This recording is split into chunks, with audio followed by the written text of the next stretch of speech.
morning, Le Mans. Good morning, the world. Good morning, everyone. Welcome here in Normandy for the Saturday of the IAME International Final, the 7th edition taking place in beautiful France for the 7th year in a row since 2012. So happy to be here and to welcome you all through the live stream brought to you by IAME Karting and RGMMC, available on iamekarting.com and through the entire world, thanks to the official Facebook page of IAME Karting. Make sure to tune in and to join us for what's gonna be a long and very exciting day of racing once more, involving so many drivers, up to 450 drivers involved in this fantastic event put together by IAME here in Le Mans to conclude what has been a very exciting season of racing in the IAME karting world. I'm Guillaume Alvarez, and this is my pleasure of welcoming once again on my side Chris McCarthy. Chris, there's been already 2 fantastic days so far, a third on the way. We have a total of, I think, more than 20 races on the program today. And as we were patiently waiting for the first one to start, that is going to involve the drivers from the senior category. Yeah, good morning, Guillaume. Good morning, everyone around the circuit, and to those of you joining us on the live stream. Thanks for being with us this morning. Hope you're ready for a good day's racing. We've got plenty of action coming up. We're going to start with 8 races, 4 from the seniors and 4 from the juniors, before we're going to take a short break, and then we will be streaming all the way through till around 6:30 before another short break, and then we'll get the drivers' presentation under the way. So it's going to be a very good day indeed. Looking forward to the drivers' parade as well a little bit later on. But first of all, we have the last of the heats. This the last day of heats racing. After this, we're going to know the grids for tomorrow's finals. So it's a very crucial day. Mistakes are going to be very costly today. And for the drivers that have perhaps had a little bit of bad luck so far this week, this is their final chance really to get some good results to try and boost themselves up the rankings. We're going to talk about those rankings this morning. We do have the unofficial results, if you like, of where everyone currently stands in the heats rankings going into this morning, and we'll talk through those as we go through the first set of heats. Coming up first, it is going to be X30 Senior. As we said, we're going to have 4 heats for each class, so 2 races for the seniors, 2 for the juniors, and then we'll repeat that process before a break, and then we'll be straight back into the seniors and the juniors. We're not going to be seeing any of the other classes, i.e. the minis, masters, super shifters and supers, until about 3:30 local time. So until then, it is all juniors and seniors. Why is that? Well, there's a lot of them here. We've got around 144 seniors and around 126 juniors. So a lot of drivers that need to take part in their heats. As a result of that, the amount of races is quite extensive. I think in total this weekend, Guillaume, you said we have about over 80 races. Yeah, that's pretty much about it. 80 races in the course of 4 days taking place here in Le Mans. This is definitely one of the biggest karting events in the world, with the biggest entry list that we've ever seen taking place in Le Mans. The previous results, the previous record of number of names on the grid has been officially beaten, as it was standing since 2016 with an entry list of 406 drivers. This year we have more than 450 drivers, so this is an official new record here in Le Mans for this IAME International Final, the pinnacle of all the races in the IAME karting series. That's all but logical to see the rise of success for this event, as we have so many drivers coming from all over the world answering the call from IAME. We have up to 46 different countries represented on track for the entire week. I'm talking about a week, as the teams and drivers have been here since last Saturday practicing on this very track. Can you imagine an entire week of competition for just one dedicated event? You got nowhere, it doesn't have the same, nowhere else in the world. So this is one of the biggest events you can find in the karting world, one of the most praised, certainly, with so many big names in each of the 6 categories involved. So a lot of practice to get your way into the serious things, as we got the racing started on Thursday after the qualifying session that took place on Wednesday. And right now, coming on track, as you're about to see them on your screen, the first field of the day, the first 36 drivers. There they are, coming out of the pre-grid, making their way for 2 laps to get themselves warm enough and then to get them in a grid formation. This is the first grid of the day. Chris suggests that we get around the list of names to hit the track at the moment. This is the X Senior category. As you can see, the starting grid appearing now on your screen with a beautiful first row of the grid.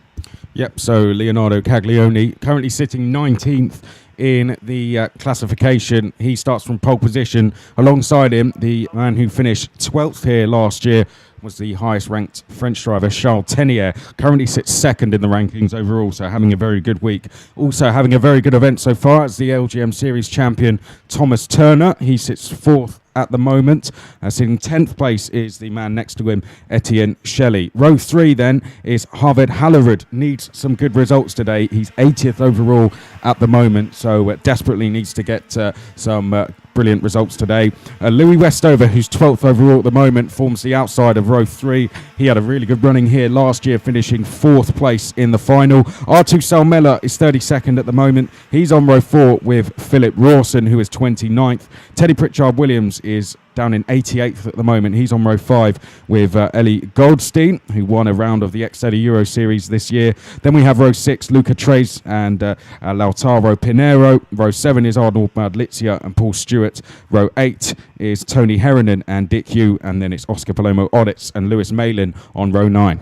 Row 10 will be shared by Silver Garcia and Danny Pucciu. Franck Chapard and Maximilian Level will be on row 11. Row 12, Archie Tillett and Carlos Leon. François-Xavier Venet and Matthias Rass on row 13. Row 14, Matthias Salonen and Jake Douglas. And we have in row 15, Rafael Villagomez and Alexander Darcy. Umberto Altea and Dembarun Banerier on row 16. Row 17, Anastasios Choulias and Kyle Kumaran. Felix Arndt and Tom Fleming completing the 36 driver starting grid. The information, as you can see, yellow flags are being waved by the marshals alongside the track, and all those drivers have to respect a maximum pace of 50 kilometers, not under 30, and it has to be dictated by this man on the left of your picture, left of the track as well. This is Leonardo Caglioni driving the Car Republic chassis. If we're gonna be good to go for racing, yes we are. Here we go, the first 11 laps of the day towards the corner number 1, and this is a good start for Leonardo Caglioni already from pole position.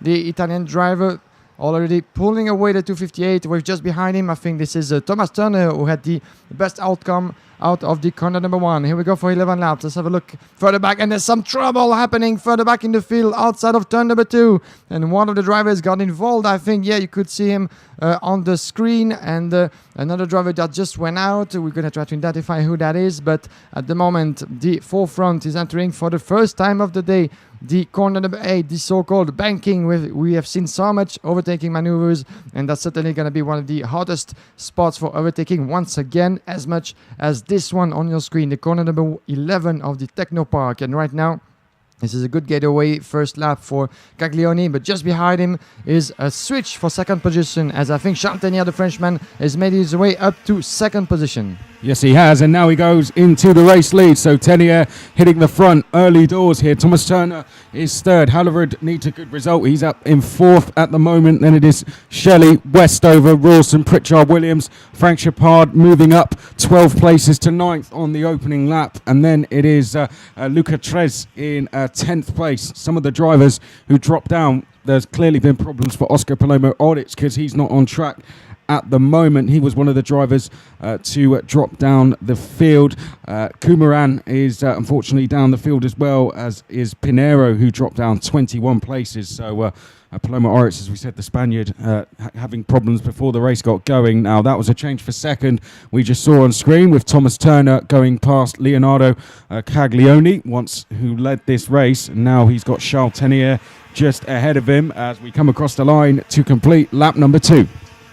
And there's a switch indeed for second position, and Leonardo Caglioni in third place, the pole sitter who has been hit by trouble, and once again behind, this is Etienne Shelley getting past Louis Westover, beautifully made by Shelley, getting past for fourth position in front of Louis Westover.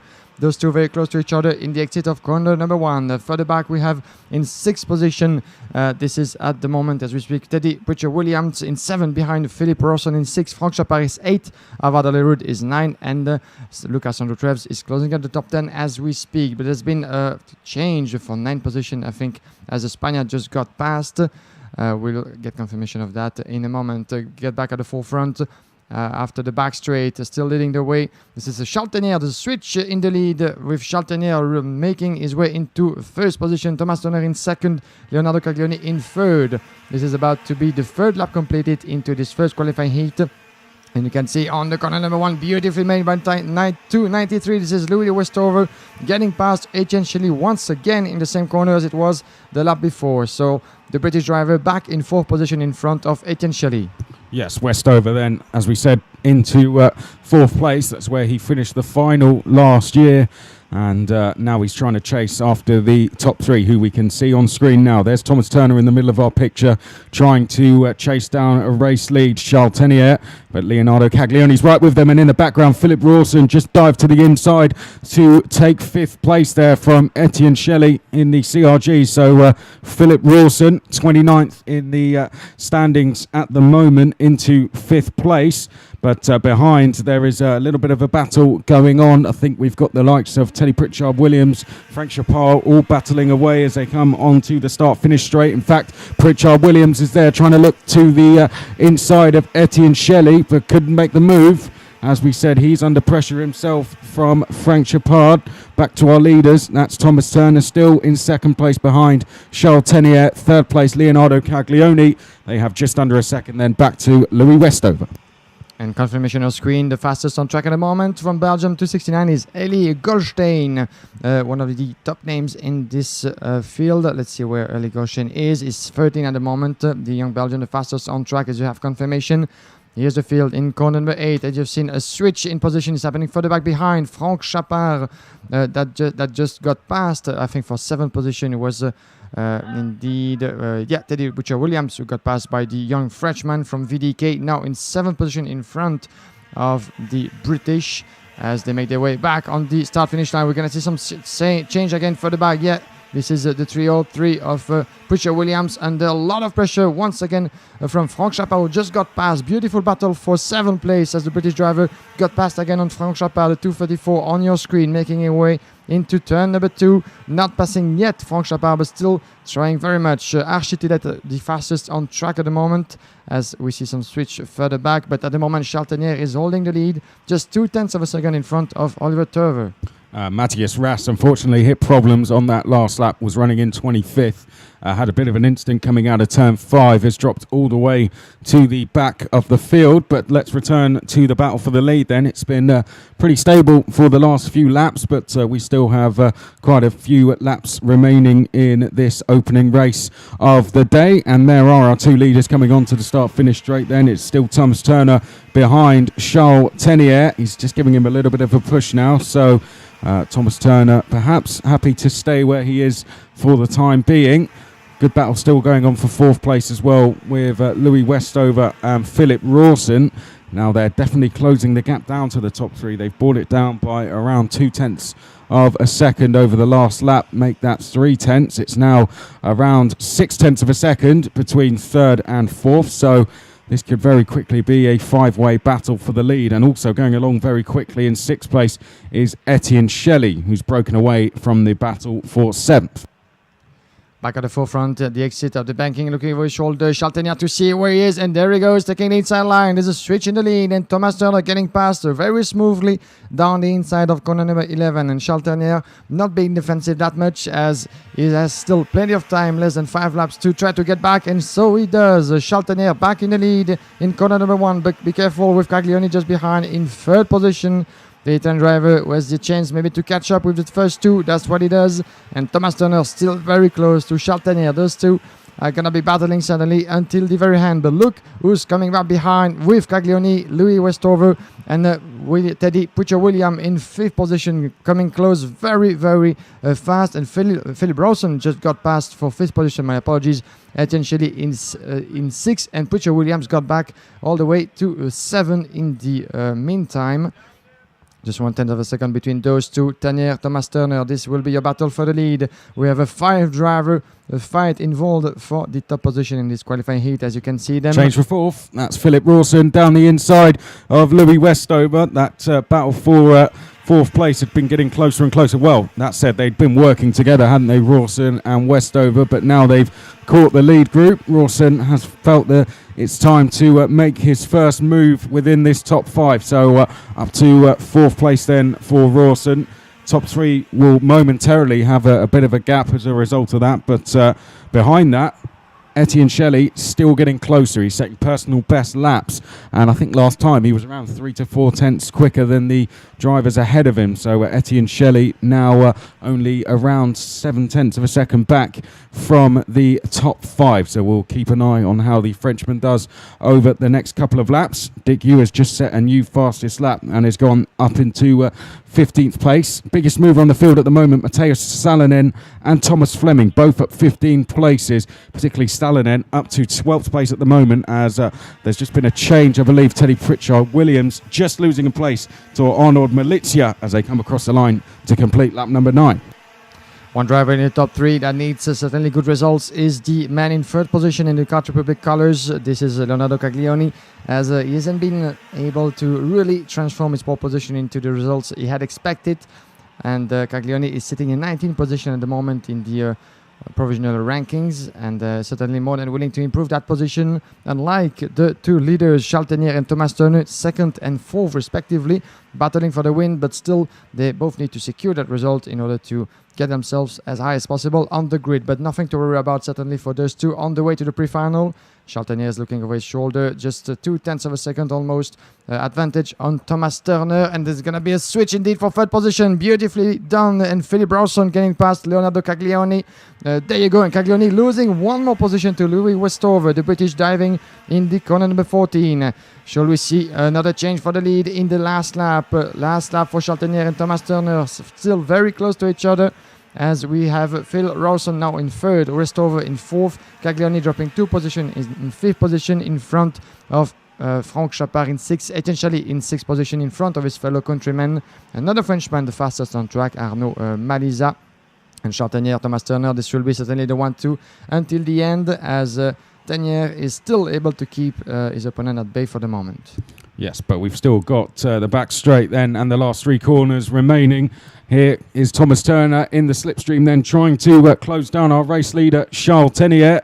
Every time he's lost the lead, he's taken it straight back, and I think he's going to hold on here. Thomas Turner looks to have settled for 2nd place a bit further back. Arnaud Malizia is trying to make a move on Etienne. In fact, no, that's not Etienne Shelley, it's Franck Chapard, but out front, Charles Tanière takes victory, and there is the Frenchman. Pretty good weekend for him so far. Currently sitting 2nd in the rankings, 4 points away from a provisional pole position spot, and Charles Tanière gets his Saturday off to a perfect start. 2nd place is Thomas Turner then. He'd be currently starting the pre-final from the 2nd row, so that's a very good result for Thomas Turner. 3rd place, Philip Rawson. A much needed result for him, as he was looking lower down the pre-final grid in 29th, so a result like that's really going to boost his chances of making the final. Louis Westover, 4th place. Consistent weekend for him continues. Leonardo Caglioni finishes in 5th place, and it's Etienne Shelley in 6th place. Franck Chapard, brilliant performance from the Frenchman, gained 14 places there, did Franck Chapard, to finish in 7th. Arnaud Malizia was challenging his fellow Frenchman at the end, but couldn't quite find a way through. Teddy Pritchard-Williams finishes in the top 10. Ellie Goldstein was 10th. Archie Tillett, who did set the fastest lap at one stage, 11th place, with a 12th place gain for him. Mateusz Salonen gained 15 places on his way to 12th. And then it was Tony Heronin, Dick Yu, Lewis Malin, Paul Stewart, and in 17th place it was Francois Venet. In 18th place, Tom Fleming in front of Lucas Andro Treves, 20th place for Cyril Garcia in front of Carlos Leon, Danny Butchu is 22. 18 places made up for Harvard Alerud on his way to 23rd. 24th position for Felix Arndt in front of Artu Salmela, who dropped all the way back to 25. 18 places lost for Harvard Alerud, who was starting on the third row of the grid. So certainly a race to forget as soon as possible for him. 25th overall, 26 for Alexander Darcy in front of Rafael Villagomez. Maxime Jan-Level is 28, 29 for Umberto Altea. Keinan Kumaran is 30, 31 for Athanasios Churlias. Lautaro Pinero is 32, 34, 33rd position for Jake Douglas in front of Debarun Baneye. Two drivers who didn't see a checkered flag. One, to be specific, Matthias Ras from Estonia, as the Spaniard Oscar Palomo Ortiz didn't set any lap in this qualifying heat as he was unable to take part to the start. Coming up very soon, ladies and gentlemen, is one more race in the same category of the X30 senior class, opposing two more groups, the B and the H. And as you can see on the screen, the pre-grid is already getting ready as the start officially will be given. Let's have a look at 10 past 10 official time from Le Mans. And we got some of the big names coming up on this grid with Mark Kimber, the reigning winner of the IAME Euro Series this year, starting from pole position. Mark Kimber, the British, and he definitely need a good result at the end of this round of heats, as he's sitting in 41 position at the moment, Mark Kimber. So once again, as we had Caglioni in the previous heats, unable to really transform his pole position into good performance in the racing terms. So Mark Kimber definitely out of the top 30 as for the moment on the way to the final. So he's gonna need to really perform at his best today to try to gain positions, and pole position could help him in that goal, but we've seen that it's not really that easy to achieve. Sim Ledma, another driver struggling at the moment, 31 position in the provisional ranking, that will be starting alongside him. As you can see, the starting grid appearing on your screen. So Kimber, Ledma for the first row of the grid. Joe Turney, 17 in the ranking, is P5 in the European Euro Series this year. David Lewinsky alongside him, another driver who needs desperately a good result if he want to make his way into the final on Sunday. 47 at the moment in the ranking. A driver who's had not so much of a worry so far is Harry Thompson, starting from 5th position, 3rd in the current ranking as we speak. Brandon Jasokrak from the States alongside him. Tur Stalmans and James Hirland alongside each other on 4th row. Then we have Xavier Ansam and Boy Hermans in 5th, 6th row, Milan Petele and Eric Bordas Cortes. Max Sjolander and Onel Mutt alongside each other on row 7. Row 8, Manaf Ijawi and Vincent Marcerou. Row 9, Alexandre Piquet and Axel Laflamme.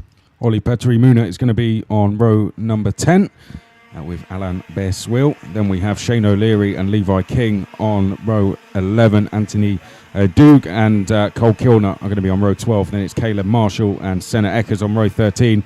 Cormac Dunn and Danny Caranini are on row 14. Jan Bouvier and Jeppe Nicholson are on row 15. Then it's Matthew McLean and Johanna Janssen.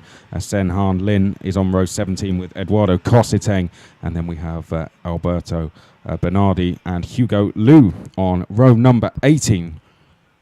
A lot of champions towards the front of this one, as we'd expect such an event. Of course, as Guillaume said, they've got the reigning Euro Series champion. We've got a British champion as well in Joe Turney. We've got the reigning junior champion of this event in Harry Thompson there as well, and a former Academy Trophy champion in Xavier Hantze. That is 4 drivers within the front 5 rows to the inside, all champions over the last 2 years on a European or a national level. So this a very talented field indeed. Let's hope for a good start to the race. As we said, though, and as Guillaume said, Mark Kimber, 41st in the rankings at the moment. Siim Liedma to the outside of row 1, 31st. So there's a lot of drivers within the top 10 here that are also currently sitting out of the final. So they're all going to need a good result. And as I expect, that should lead to a pretty good race. Right, Kimber is to the right, Liedma to the left. We're off away in racing for 11 laps, and it's a brilliant start from Mark Kimber.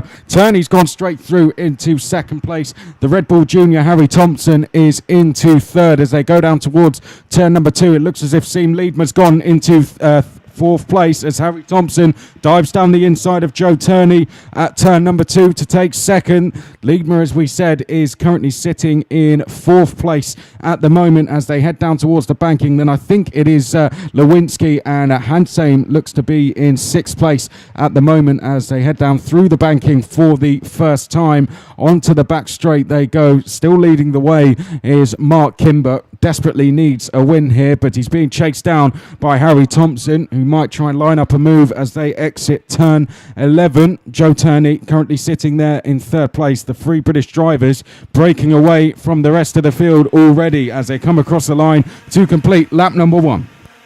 Here we go for the rest of the qualifying heat with Mark Kimber, your leader, not far behind, less than 0.2 of a second is Harry Thompson, the Fusion Motorsport driver, increasing the pressure already, and he's going to go for the move, certainly coming up in this lap on the next. In third place, Joe Turney, this is top 3 from Britain at the moment, and further back in fourth, half of a second behind is Slim Ledma, the one who definitely need a good result, but already dropping 2 positions from the start in front of Xavier Ansam, Tur Stalmans, the 2 Belgian drivers.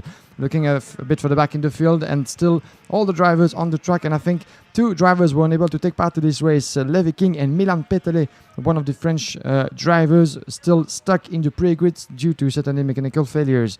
Back at the forefront in the corner 11 of the Techno Park, and Harry Thompson, look at him coming really close to the leader, Mark Kimber. And with a good speed at full throttle in the start-finish line, we shall see maybe a move coming up from Thompson, taking the inside line, and it's very, very close. Trying to attack, but not yet happening for Thompson, who stays really gently behind. But look out for Joe Turney, who's going to try as well his own move, as he's a bit further back. 0.4 of a second still for Joe Turney, securing third place at the moment, as there's not much of a change at the moment in this top 10, very steady, but this is the battle for the lead at the moment. Well, Tur Stalmans has dropped backwards actually on the last lap. David Lewinsky's up to 6th, Bortes Cortez is up to 7th, and James Island's gone up to 8th place. So Tur Stalmans has dropped down to 9th at the moment as they head round the banking. Now we've had an instant coming out of turn number 5. A driver delayed and slowly gets going again. So we'll pick up who that is at the end of the lap. Now a little bit further back, there's just been a change, I think, for 4th place as Xavier Hansheim has gone past Siem Liedma down the end of the back straight as we head down the start-finish straight one more time. That's extended the gap then between 3rd and 4th. It's now 0.8 of a second. So Xavier Hansheim now has been released in 4th place. Let's see if he can chase down this top 3 who are being very patient at the moment. Joe Turney goes quickest of anyone with a 55.447. But it's quite clear for now that Harry Thompson is happy to stay where he is. But now he's got the fastest driver on track just behind him. He may, as he's just had a look over his shoulder, decide to go for a move as Xavier Hansheim gets a little bit closer in 4th place. And a good move that we've just seen happening in the corner number 8 from the 300 in 11th place. This is Axel Laflamme getting past, I think, Tur Stalmans, the Belgian, for 10th place. Yes, you have confirmation on your screen. And there he goes. Harry Thompson in the paddock chicane getting past Mark Kimber for first position. And let's have a look at Joe Turney in third. He's going to try the same as well. Maybe in the turn number 1. Joe Turney is still stuck behind as Mark Kimber is closing the door with Harry Thompson. Now your new leader in this qualifying heat after 4 completed laps. We had expected the move to come, and there he did. Harry Thompson now leading the way, but Mark Kimber and Joe Turney, his 2 fellow countrymen, are still very close behind. It's going to be an exciting battle, but Xavier Hansheim in 4th could maybe get a good opportunity over there with just behind him Slim Ledma. Those 2 might want to try to work together to try to get close to the top 3. As you can see, that's what they're doing, actually, making their way into the banking as Thompson, Kimber and Turney really busy battling against each other, and Kimber looking over his shoulder on the way to corner number 11, very close. He's going to try to fight back. He cannot stay there for long as he has Turney increasing the pressure behind. So Harry Thompson completing his first lap as a leader, coming across the start-finish line. Let's have a look at the gap. Not that much, isn't it? With just over 0.1 of a second. Yes, well, Mark Kimber still sits there in 2nd place, but it was Harry Thompson, seeing that there was pressure coming from behind with Joe Turney, that surely convinced him to go for the move. But ever since he's taken the lead, he's not been able to put any distance between himself and Mark Kimber. The only thing that's changed between the lead group is the fact that Xavier Hansheim and Siem Liedma in 4th and 5th have got ever closer. So it's now 5 for the lead. The top 5 are split by just over 1 second as we go round the banking for the 6th time of 11 onto the back straight.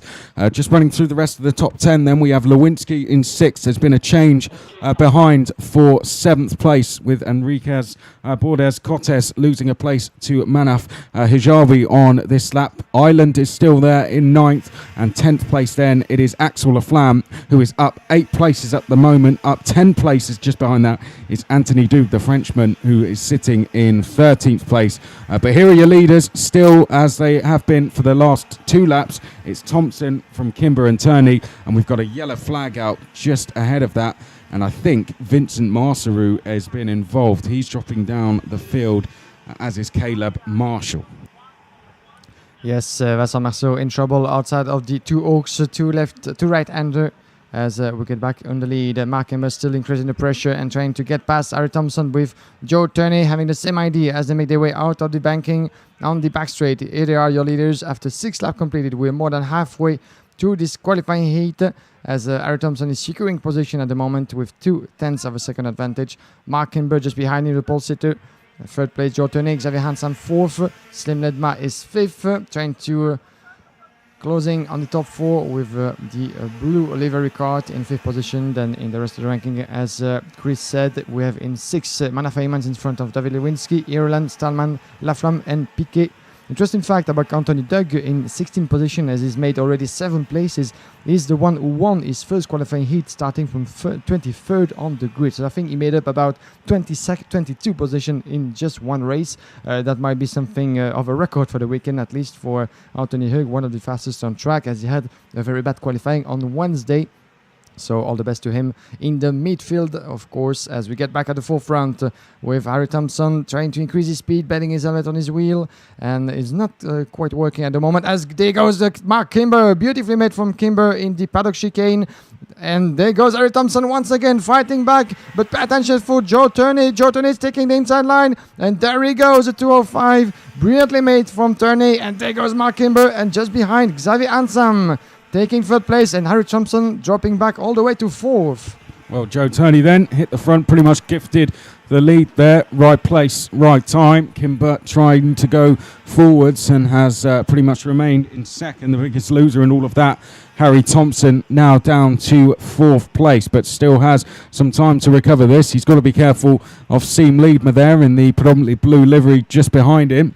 Hansame is up into 3rd place. 6th place is Hijawi. Then it's Lewinsky, Ireland, Stallmans, and PK up to 10th place, having just gone past Axel Laflamme. But back to our 5 leaders. Here they are on screen. This is lap number 9 of 11. So we're about to start the penultimate lap of the race as they come down the start-finish straight. And a look over the shoulder there for Mark Kimber, who has to go defensive to cover off any challenge from Xavier Hansen. Joe Turney has just managed to put a tiny bit of distance between himself and the Strawberry Racing driver. However, Xavier Hansen has been giving Mark Kimber a bit of a helping hand down a couple of the straights here. So race far from over at the moment. Let's not count out Harry Thompson and Seam Liedma either, as they head now down through the banking for the penultimate time.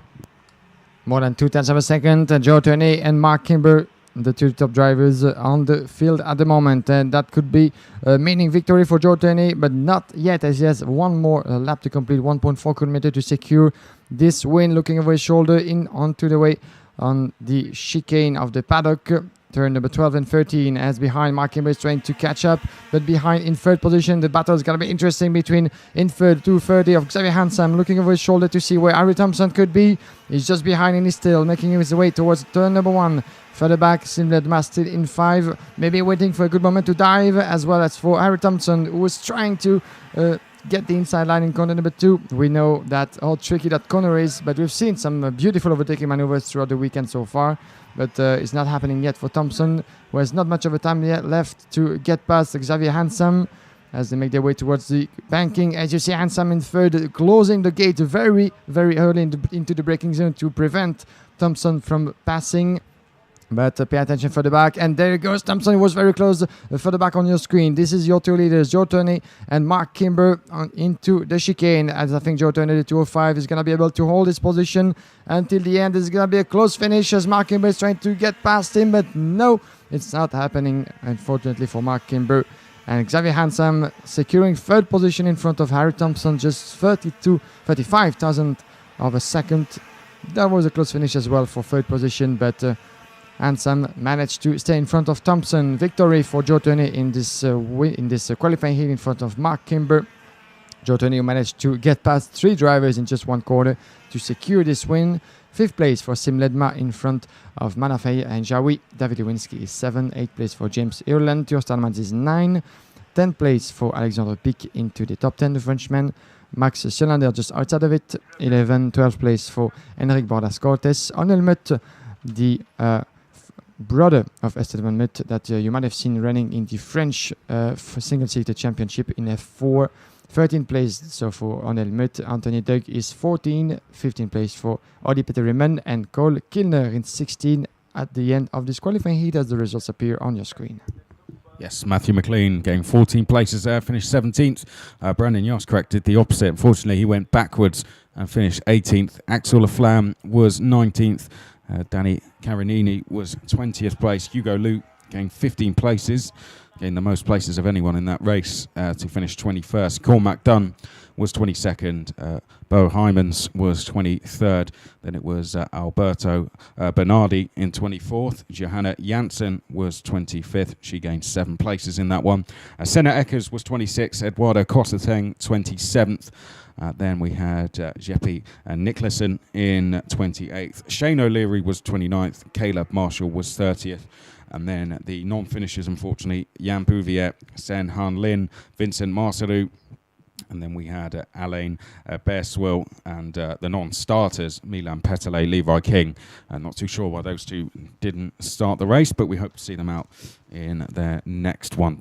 Well, that's the 2 senior races completed. We still have 2 more to come in this morning's programme. A total of 6 races still to come before we're going to take our lunch break here at Le Mans. Thanks for being with us on Saturday here at the IAME International Final. It's the last day of heat racing. Tomorrow we do go into the finals.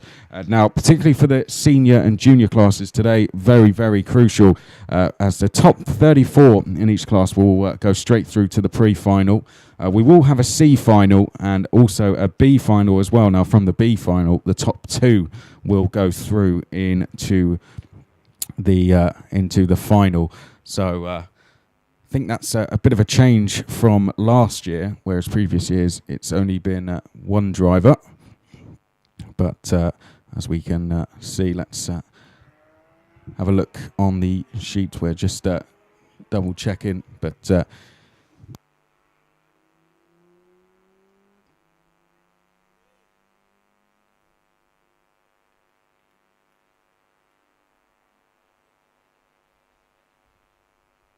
so in fact, yeah, just a confirmation. It's actually 33 drivers, isn't it, that go through, and then the winner from the B final. So it is quite an interesting format when they do it like that, because you've got 34 drivers, I think it is, in the B final that are racing it out, and only the winner goes through. And that often provides some of the best racing of the weekend, actually. I know particularly the senior race last year was won at the last lap, last corner, and I think it was Jordan Brown Nutley who picked up the last place and the last space on the grid for the pre-final.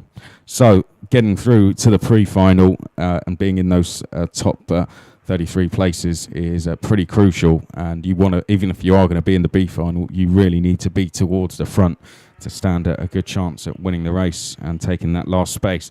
Well, let's concentrate then on the juniors.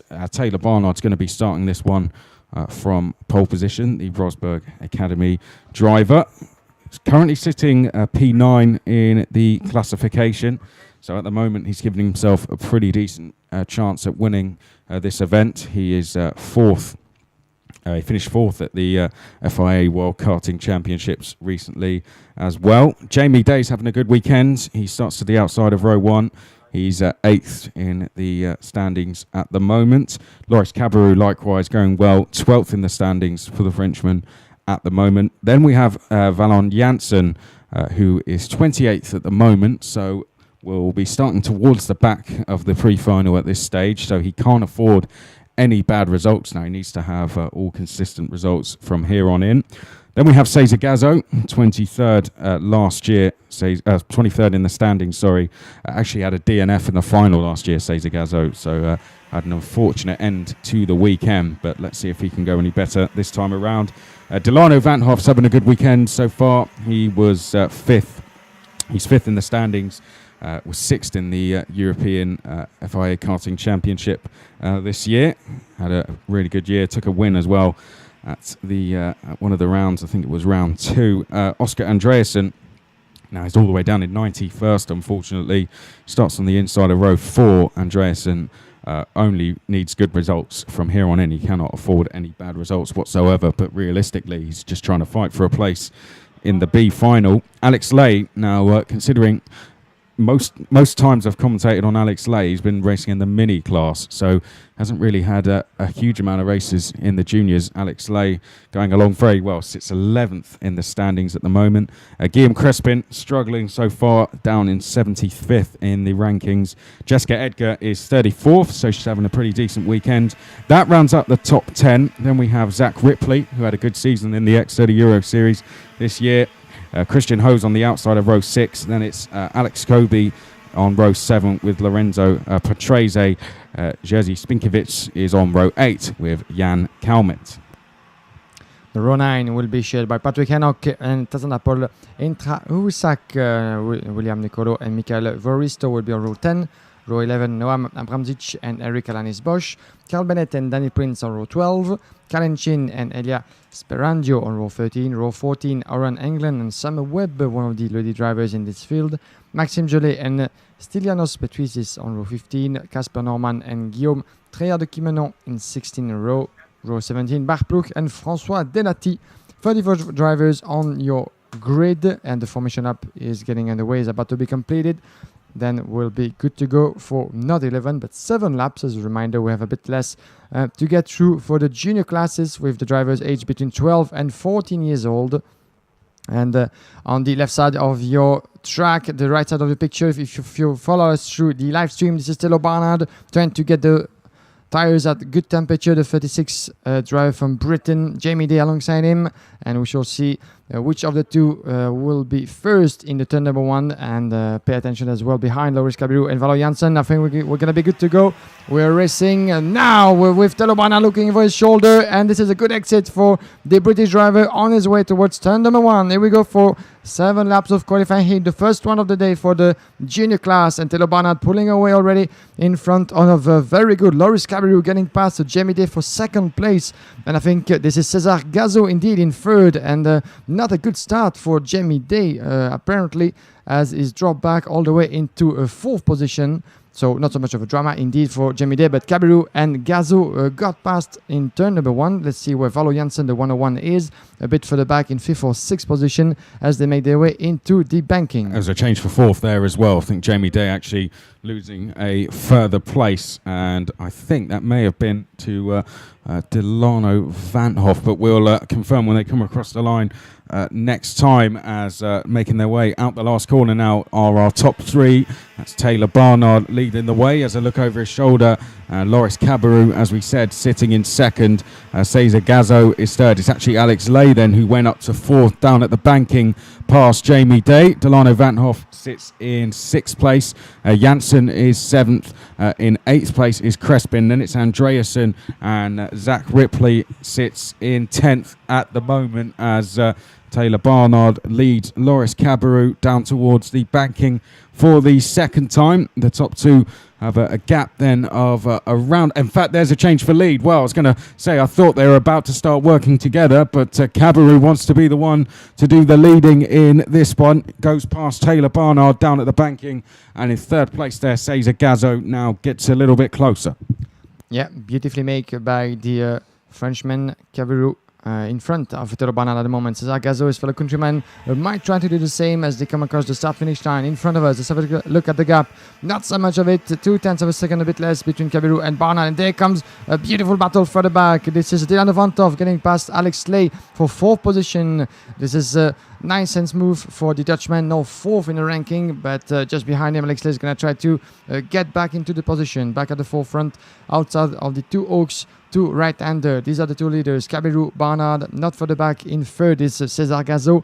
Then Dylan Vantov, Alex Slay. Guillaume Crespin still in 6th position, as you see. Valo Janssen is 7th. Jamie Day 8th. Zach in 9th position. Not Zachary, but Zach Ripley is 9 in front of Oscar Andreansen, who lost a position. Now he's now in 10th, the driver. And Zach Ripley is getting past Jamie Day for 8th position. This is happening further back behind, outside of your screen. We're focusing now at what's happening at the forefront, and Kabirou put under a lot of pressure from Barnard, but we should not forget about further back in 3rd, as Barnard is really close, coming towards turn number 1, but it's not able to get the inside line yet. No, indeed he's not. As you said, that's getting very close between the 2 leaders. Now Barnard, a quick check over the shoulder there, and may have been pleasantly surprised to have seen that he still has a gap to Cesar Gazo. That's a real shame. A technical flag going out for Alex Kobe, so she's going to have to come into the pits, unfortunately, and I think that's already happened for the Irish driver, so real shame for Alex. But back to the on-track action. We've had a change for 5th place at the start of this race. Guillaume Crespin, who is currently sitting 75th in the standings, has just made a place going past Alex Lay, who loses a further position. I think make that 2 places down at turn 11 to Valon Janssen. I think Zach Ripley, Jamie Day have all gone past. Let's confirm that when they cross the line. Yes, Alex Lay down to 9th place, Andreasen in 10th. Here are the 2 leaders then. It is Kabirou and Barnard heading up towards turn 2. We're now on lap number 5 of 7, and behind that, Gazo coming under pressure from Delano Vanthoff, who's just gone quickest. I think there's a bit of tension rising under the helmet of Telo Barnard as he was crossing the start-finish line, waving his finger certainly to the race control and saying this is not happening because it seems that Loris Kabirou is being a bit too defensive. Delano, for 3rd, yeah. Delano Vanthoff through to 3rd at the banking. Well, I think Taylor Barnard happy to sit in 2nd, just trying to get that message to Kabirou, but Kabirou, I think, just defending here and there when he has to. Yeah, this is part of racing, isn't it? But Telo Barnard might not seem very happy about it, but Kabirou is doing a great job at defending. Less than 0.2 of a second as they come across the line in front of us. This is a 5th lap completed, entering the penultimate, and this is going to be very tricky. 1.4 kilometers still to go before a checkered flag for Loris Kabirou. Telo Barnard is going to try to go for the move, as he was not happy so far about the defensive mode of Kabirou. But further back, 1.2, 1.3 second, 1 second full at the moment, and Dylan Vanthoff is in 3rd position in front of Cesar Gazo. These are the drivers on your screen a bit further back. The 63 sitting in 5th position and being Guillaume Crespin, the Frenchman, in front of Valo Janssen from Belgium. In 6th, Zachary Ripley indeed is 7. 8th place for Jamie Day. Then there's a change with Valo Janssen getting passed by Zachary Ripley for 6th position. Back at the forefront for the penultimate time. This is the chicane of the paddock, still led by Kabirou in front of Barnard, and there's not much between those 2. There's just 1 lap to go, and there he goes, try to go around the outside in corner number 1, but it's not happening yet for Barnard, who is going to try maybe to cross the line, but Kabirou is doing a great job in defending himself, still in 1st position with less than 1 lap to go. Yes, he is, and Kabirou there just defending in towards turn number 1, but we've got the banking, and then we've got the last section of corners yet to come. Zach Ripley yet again quickest on track, and he's up to 6th place with a chance of making a couple more on this final lap, so we'll monitor that, but we're going to have to concentrate, of course, on our 2 leaders. In 4th place, you would have seen Cesar Gazo defending going into the banking there. Not too sure if he actually lost a place in that, but to the leaders once again, Kabirou defending down at turn 11. Barnard looks to the outside. Can he dive to the inside at turn 12? He can't, but he's going to try a wide line into the final corner. I think Kabirou has just covered it off in time, so it's going to be Loris Kabirou who takes the win across the line, and Taylor Barnard there, a bit of a thumbs up good racing, good sportsmanship between the pair. It was a nice clean race at the front, and Cabarrou takes the win from Taylor Barnard, who will certainly be happy to have finished in second place. Those two continuing to have very consistent weekend. Third place, Delano Van Hoff, sitting fifth at the moment in the standings. He's certainly challenging for a top 2 row start in the pre-final. Another good result from the Dutch driver. Cesar Gazzo was 4th place. Then we had Guillaume Crespin in 5th place. Zach Ripley moved up very well towards the end of that race. The Evolution driver, 6th place in the end. Valon Janssen was 7th. Not such a good race for Jamie Day, unfortunately. Dropped to 8th place in that one, and it all seemed to happen at the start.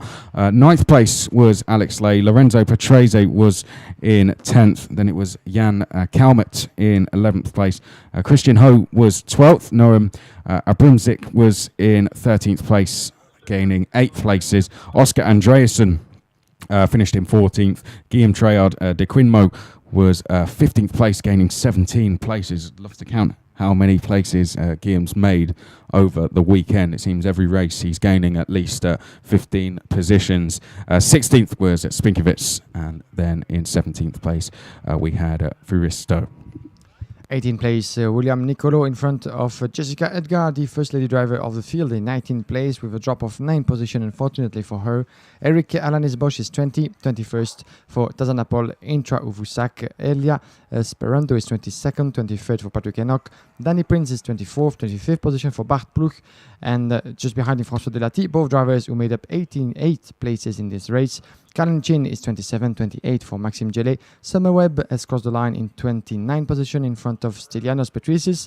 Then we have Casper Norman, Oran England, Carl Bennett, and Alex Kobe, who actually had to get back to the pit due to mechanical failure, as she was presented with the mechanical failure flag, orange and black, a bit earlier in this qualifying heat. Coming up, another one for the juniors, opposing 2 more groups, the C and the E.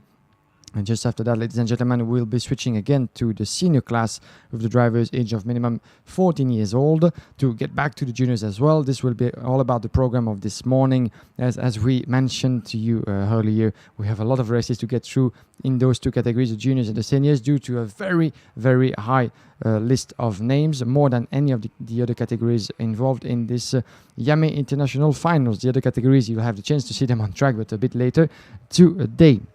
On the screen, once again, the pre-grid is getting ready with the drivers waiting patiently for the race control to give them the thumbs up and to hit the track. Let's get around maybe the first names on this list, the C against E. And we have Lois Delbar, good performance from the young Belgian driver who managed himself into pole position on Wednesday night. But still, once again, the pole sitter struggling to really maximize his result, sitting at the moment 25 in the ranking. Sambalota will be alongside him, and definitely a name to keep an eye on as well. Sambalota, as is the runner-up in this year IAME Series Benelux. He won a couple months ago the IAME International Open in Belgium on home soil. So this is a full Belgian first row of this grid coming up. Gilles Stasbader, another man from Belgium, will be starting from 3rd on the grid, and willing as well to improve his performance, 30 in the provisional ranking as we speak, so really on the edge of the final at the moment. Remo Kadapik, 17 in ranking, will be alongside him, the Estonian driver.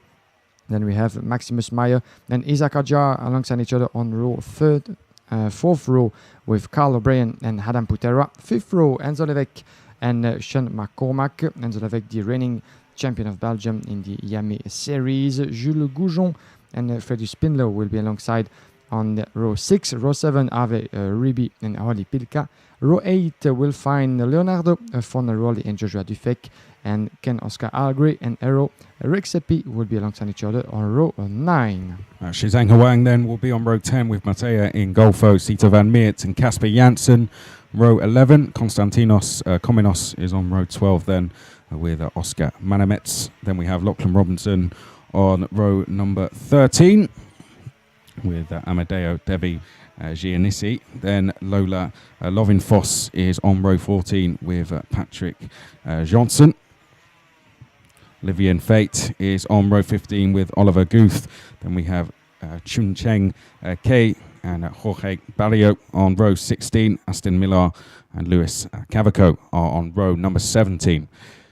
Well, Loris Delbart sitting 25th at the moment in the standings. He's in the 1-1-2. Sam Balatar 4th overall at the moment, finished 4th in the X30 Euro Series this year. Gilles Stadsbader is 30th in the points at the moment, sits on the inside of row 2. Remo Kadapik 17th, had a good season in the Academy Trophy this year, finishing in 8th place. The Estonian Maximus Meyer is 48th at the moment overall in the point standings. Finished 12th in the X30 Euro Series this year, did Maximus Meyer. Had a good season. Isaac Hajar 16th in the FIA European Junior Championship this year. So Isaac Hajar, pretty good season there, and sits 10th in the points at the moment. Carl O'Brien, unfortunately, outside the top 100 at the moment. Bit of work to do for the Irishman, but nevertheless, a brilliant qualifying performance. Adam Putera, 15th in the points at the moment. And then we have Enzo Levesque, who was 10th last year in this event, had a good run. He is 29th at the moment. Sean McCormack has just got the final place in the pre-final at the moment with 33rd. So few drivers here that have some work to do, I guess. Maximus Meyer, Carl O'Brien, definitely being two of those that are yet to have their space in the pre-final. When we read out these points, essentially what we're going through is how the grid would currently look, or when we get to the end of all the heats, where the drivers would be sitting overall in the standings, and those standings would then form the grids for the pre-final, the B final and the C final. You want to be inside those top 33 spaces, and inside the top 10, eight drivers currently are in those positions. It's the drivers on the inside of row 3 and 4 that need to make just a little bit of ground up. But we do have Sam Balatar, who won the IAME International Open, as you said, in the running. I'd say in the running for pole position, perhaps not, because Alex Lloyd has had a pretty perfect weekend so far, but Sam Balatar certainly in contention for a front row start, I think it's fair to say, and he starts on the outside of that front row, does the Belgian. But starting to the inside, Lois Delbart in the 1-1-2. Very shortly then we should be seeing the drivers come out onto the circuit. We're going to have another, this will bring us, in fact, to the halfway point of our stream this morning. We'll have 4 more races to go after this, 2 from the juniors and 2 from the seniors. We'll start with the seniors straight after this for groups C and E. Then we'll go into groups A and F, and then we'll go back to the juniors.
So there we can see the grid then. Juniors getting ready to go.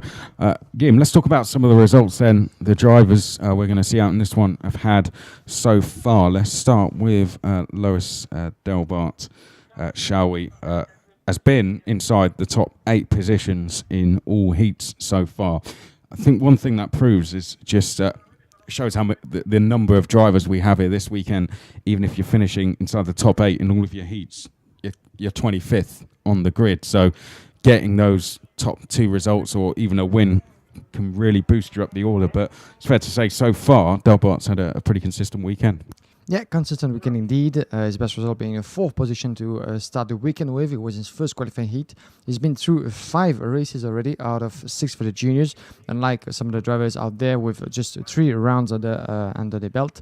As for Sam Balota, for example, who will be starting alongside him, his best result of Balota has been a 2nd position so far. So still no win for the Belgian driver, and more than willing to achieve that certainly in the race coming up, as that could mean for Balota to make his way up to a first row of the grid alongside what could be, that's a position, Alex Lloyd, looking at his past results with 4 wins in a row for Alex Lloyd. So definitely an impressive round of victories for Alex Lloyd. But Balota is really in one of the top contenders for the first row of this grid and for the final win. Surely actually get a victory in this qualifying heat. But Lois Delbar is still in contention for good result as well.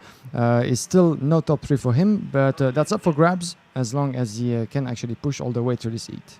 I'll tell you what, well, row 2 is pretty much 2 drivers who have had just one bad heat. Gilles Stadsbader, 30th overall at the moment, 126th place, has really damaged his chances of getting a top 10 start on the grid. Other than that, he's had all top 5 finishes, with his best result being a 3rd. It's similar for Remo Kadapik, who's 17th at the moment. He's actually had a win, but 120th place has dropped him down to 17th place overall. As for Maximus Meyer, he's down in 48th at the moment, and again, one bad result, 33rd in DNF pretty much in one of the heats, means he's down in 48th. Other than that, he's had a best result of a 2nd and a worst result of a 12th. So the Spanish driver overall has been very quick this weekend. Isaac Hajar, 10th place, has had a 5th and 2 6th place finishes. Carl O'Brien, just looking down at the field, has had 2 or 3, I'd say, DNFs, or has run into trouble in pretty much most of his heats. Adam Putera has had a 13th and then a 4th and a 5th.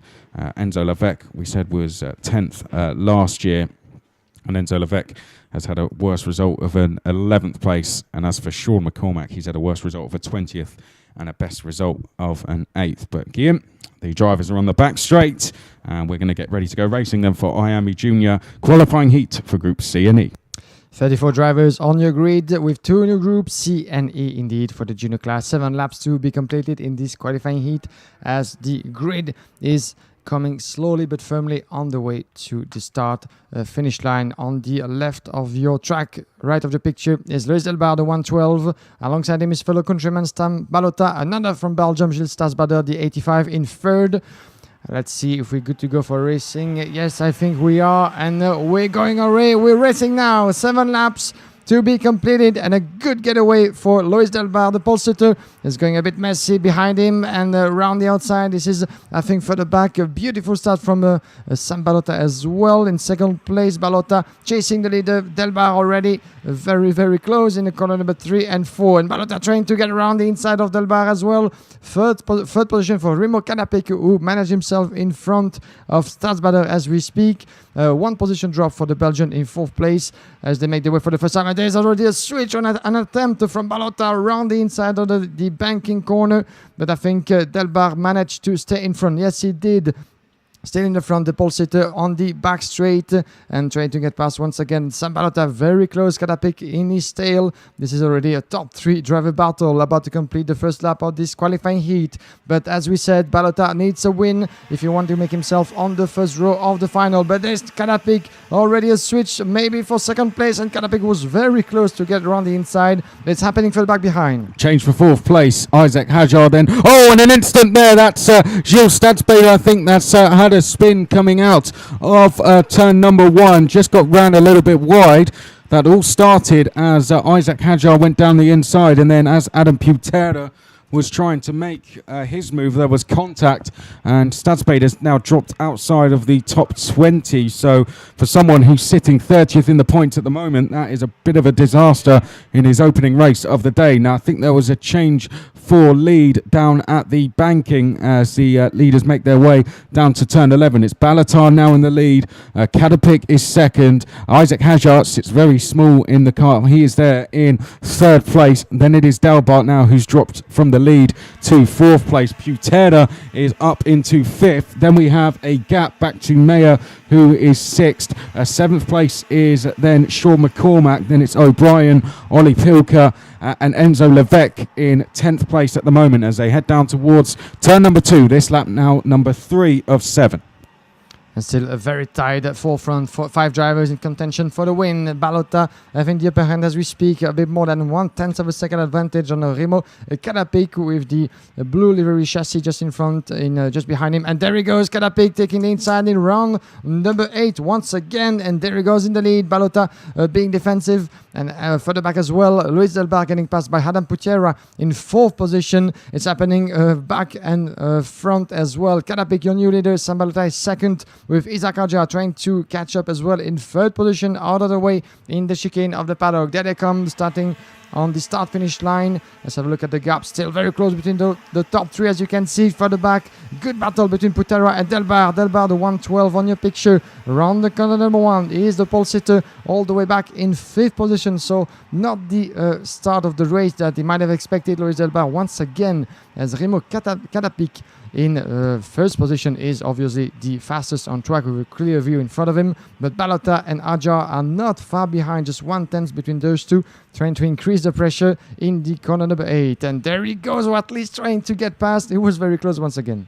Well, yeah, it was it would have been a brave move to go down the inside. He was definitely not close enough, but I think it was more of a defence from Isaac Hajar there from Sam Balatar as they now head down the back straight one more time in towards turn number 12 we go. It's pretty close here between the top 7. Sean McCormack in 7th, closing in on the battle for 4th place as they make their way across the start-finish line. The top 7 in all are split by around 1.6 seconds as we head through turn number 1. There we can see our leader Kadapik with Balatar and Hajar just a little bit behind, 0.3 to be exact. Then it's a further half a second back to Putera, and between 6th and 7th, Mayer and McCormack, it is around 0.3. Sita Van Meert has just gone quickest.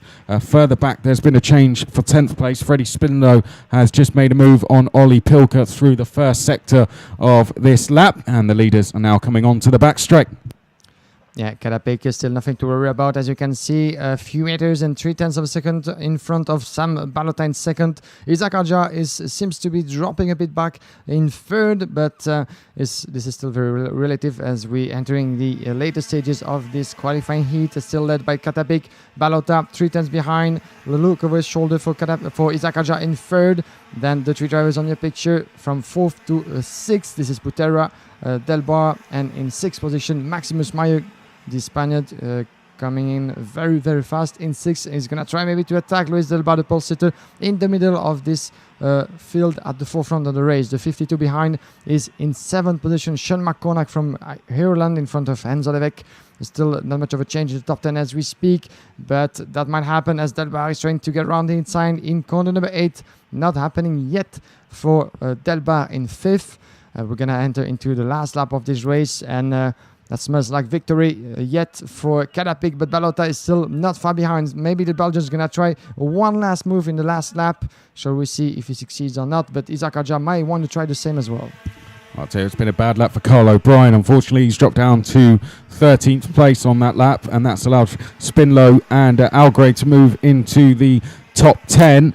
and it looks like Ollie Pilker was also dropped down to 16th place on that lap as well. But here are our leaders on screen. Adam Putera in 4th place is quickest on track, and that's not surprising because he's dropped the likes of Delbart and Maximus Meyer, and he's closed in on the top 3. That is Delbart and Meyer, you can see on screen. Here come the leaders now down towards the banking for the final time. Delbart there having to defend from Meyer. McCormack now starting to get a little bit closer in 7th place as we head down the back straight for the final time. It's not going to be on for the lead, but it's certainly very close for second. Is Isaac Hajar going to make his move on Sam Balatar? I think he might just run out of time. Likewise, Putera in 4th. So out front then, it is going to be Remo Kadapik who takes the win across the line. Sam Balatar finishes in 2nd place. Isaac Hajar in 3rd. There is your winner, the number 41.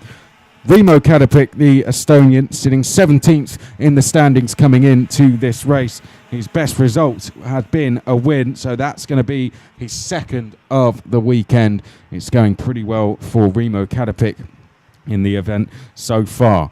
Sam Balatar finishes in 2nd place. Isaac Hajar finishes 3rd. Adam Putera is in 4th place then. Behind that, we had in 5th place Lois Delbart. Maximus Meyer was 6th. Sean McCormack 7th. Enzo Levesque was 8th. Freddie Spinlow 9th. Ken Oscar Algray was 10th. Shizeng Huang gained 8 places to finish 11th. Then we have Gilles Stadspader after that spin recovered from outside of the top 20 somewhere to come back through to 12th place. So a good performance in the end from the Belgian and good damage limitation. Then we had Barrio in 13th place, having gained 19 places. Carl O'Brien had a bad end to the race and finished in 14th. Ingolfo was 15th place. Ollie Pilker 16th. And Sita van Meert, who got the fastest lap, I think, at the end of the race there, 17th place. Yeah, good performance put together by the young Belgian lady driver. Robinson Lackland made up his 18th position, 19th place for Aston Villa in front of Patrick Johansson. Kasper Johansson, his fellow countryman from Sweden, is 22nd for Konstantinos Kominas in front of Luis Cavaco in 23rd, 24th place for Aaron Rexepi in front of Jules Goujon, Leonardo Fonaroli, Amadeo Deve Giannissi in 27, 28 for Oliver Goethe in front of Lola Lovenfoss. Then we have Shishun K in 30, 31 for Oliver Fay in front of Ave Ribi and Oscar Manamets. Joshua Dufek, unfortunately, was unable to take part to this qualifying heat, won in beautiful fashion by Remo Kadapik, the Estonian driver. Second win in qualifying heat so far for the Estonian driver in front of Sam Balota. 0.4 of a second at the end between those two on this finish line. Isaac Ajard managed himself in 3rd position in front of Adam Putera. And once again, not certainly the result he had expected for Lois Delbart, who keeps being efficient and who keeps doing some good results anyway. 5th at the end, that will actually give him a quite interesting starting position for the final grid, as Lois Delbart was sitting before the start of this race in 25th position. So not really in a total safety for Delbart. As a reminder, the best 33rd drivers will enter the final of this category taking place tomorrow afternoon. But still, a few races to go through for Lois Delbart, the pole sitter 5th in the end in front of Maximus Meyer. Still a few minutes to wait, ladies and gentlemen, and then we're going to switch back to the senior class with 2 more groups to be competing against one another. The C and the E groups in this senior class waiting already in the pre-grid. All the drivers not yet in their cart, waiting for the advice coming from the race officials, as some of the last cards are being put in place on the left and right lane on this pre-grid according to the lap times set by those drivers in qualifying practice for the senior class qualifying practice that took place on Wednesday night. For those of you who were not there with us at the time, the qualifying session that were disputed in kind of tricky conditions, let's put it this way, with a lot of rain pouring on the track on Wednesday night, as well as for Thursday night. We had trouble as well hitting 2 of the last qualifying heats for the Super and the Super Shifter, as well as for the last laps in the Master class. Those 3 races had to be completed and done again yesterday, but everything has been put in place at the end, and all drivers have been able to get the result at the end. Yesterday was dry and sunny, This should remain the same for today as well in terms of weather condition, as the forecast has given us pretty high temperatures all throughout the day until this evening. But I've been led to believe that tomorrow won't be the case, as rain could be on the way for Sunday. Sunday will be mainly about pre-finals and finals, the final steps for the 6 categories involved in this IAME International Final, followed with before in the morning on Sunday the warm-up sessions, the last one to get everyone in shape for the biggest and most important races of the weekend. But before that, still a few qualifying heats to get around for the drivers, as we are going to have the senior class in a moment. Starting on the front row is Clayton Ravenscroft, the British driver, driving for the Cosmic chassis. Clayton Ravenscroft, let's have a look at his past result in this senior class. The British driver in the intermediate ranking, sitting in 8th position at the moment. Clayton Ravenscroft with 2 wins under his belt already for the British driver. Morgan Porter's fellow countryman will be alongside him, 6th in the ranking as we speak in the senior class. Morgan Porter with a best result being a 2nd position. So far, twice a 2nd position for Morgan Porter. Before getting back to racing, for those of you following us live through the live stream, we're going to pull you a little video, break video, and then we'll get back very soon to get around the rest of the names in this qualifying grid.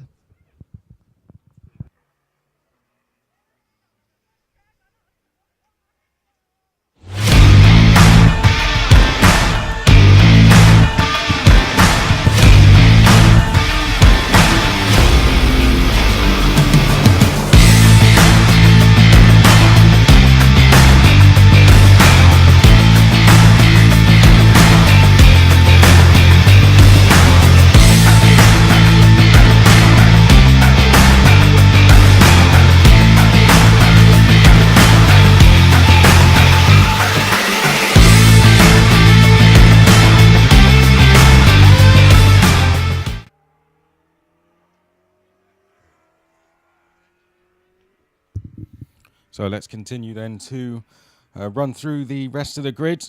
Of course, Clayton Ravenscroft, Morgan Porter going to be on row 1 for this one.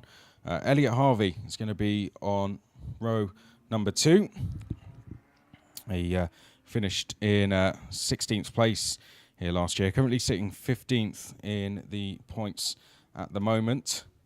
Stephen Letts in the top 10 overall at the moment, had a very good running here last year. She started on the front row on Sunday, but a little bit of bad luck in the final saw him finish 15th place. Oliver Hodgson, of course, champion at last year, came very close the 2 previous years until technical problems of some sort stopped him from taking 2 victories that looked almost certain at times, but he finally got that deserved victory last year. He sits 5th in the points at the moment. Xavier Diaz has a lot of work to do in the outside of row 3, only needs to be moving forward from there. Ross Hayes is 43rd at the moment. He's on row 4 with Caden McQueen, who currently sits 30th place. This actually Caden's first ever senior race, jumped into a senior X30 for the first time on Monday, having come up from the juniors, so having a really good run considering that at the moment. Dariush Moghadampour is 34th at the moment. He's going to start on row number 5 with Alejandro Jalamilo.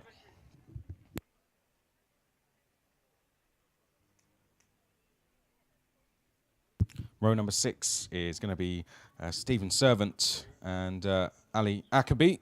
Ali Akabi won a couple of heats in the juniors last year. Didn't go quite so well for him in the final. Do remember him getting involved in an incident. I think it was at turn 2, unfortunately at the start of the race.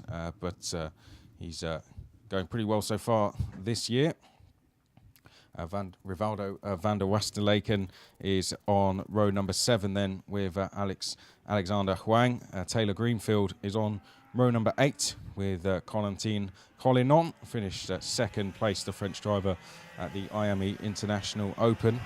Isaac Valtonen is on row number 9 with Mateus Zagazeta, Manuel Galofre and Nelson King are on row number 10. Row number 11 is Royce Yu, and then we have Kevin Stayhauer. Row number 12 is David Legem, Fraser Fennick. So, not long to wait before we go racing. The rest of the grid, row 13 will be Trim Tollefson and Alessandro Seronetti. Bastia Gassin and Yuga Furutani will be sharing row 13.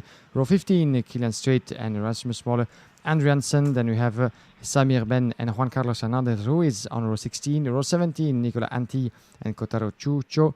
Huri Herrera and Rami Abdi Nagdi will be alongside each other on row 18. 36 drivers. Once again, an impressive list of potential contenders for the win. Clayton Ravencroft, Morgan Porter, two British on the first row. Full British drivers as well behind them. Elliot Harvey and Stefan Letzi. Oliver Axon not far behind in 5th. So this is going to be certainly an all-British battle for the win. And a British in which Xavier Diaz, the Frenchman, in 6th is certainly more than willing to get involved as well. We're going to have a bit of an answer after 11 laps to complete as the formation lap goes underway. 1.4 kilometer, 14 turns on this beautiful international karting track of Le Mans. And we're going to wait patiently for the drivers to get themselves on the lane, left and right. And as a reminder, it is absolutely not allowed for all the drivers to get themselves out of the lane before crossing the start-finish line. So no overtaking is allowed, and you have to stick to the line and wait for the red light to be switched off and then the race to get on. So we've seen some messy starts all on the way to those qualifying heats, but still the race was allowed to be released and the drivers to be released on the track. But that's part of racing as well, to try to get yourself in best position, not only on the grid, but as well at the start. This is a rolling start for all the categories, except for the gearbox class category, the super shifter. As we can see currently on the track, making their way into the chicane, a very slow field dictated by the pole sitter, Clayton Ravenscroft, who cannot go under 30 kilometers an hour, not over 50. But on the left side of the track, 203 will be showing the pace. And I think, Chris, that the grid looks like we're going to be good to go for racing just in a split of a second.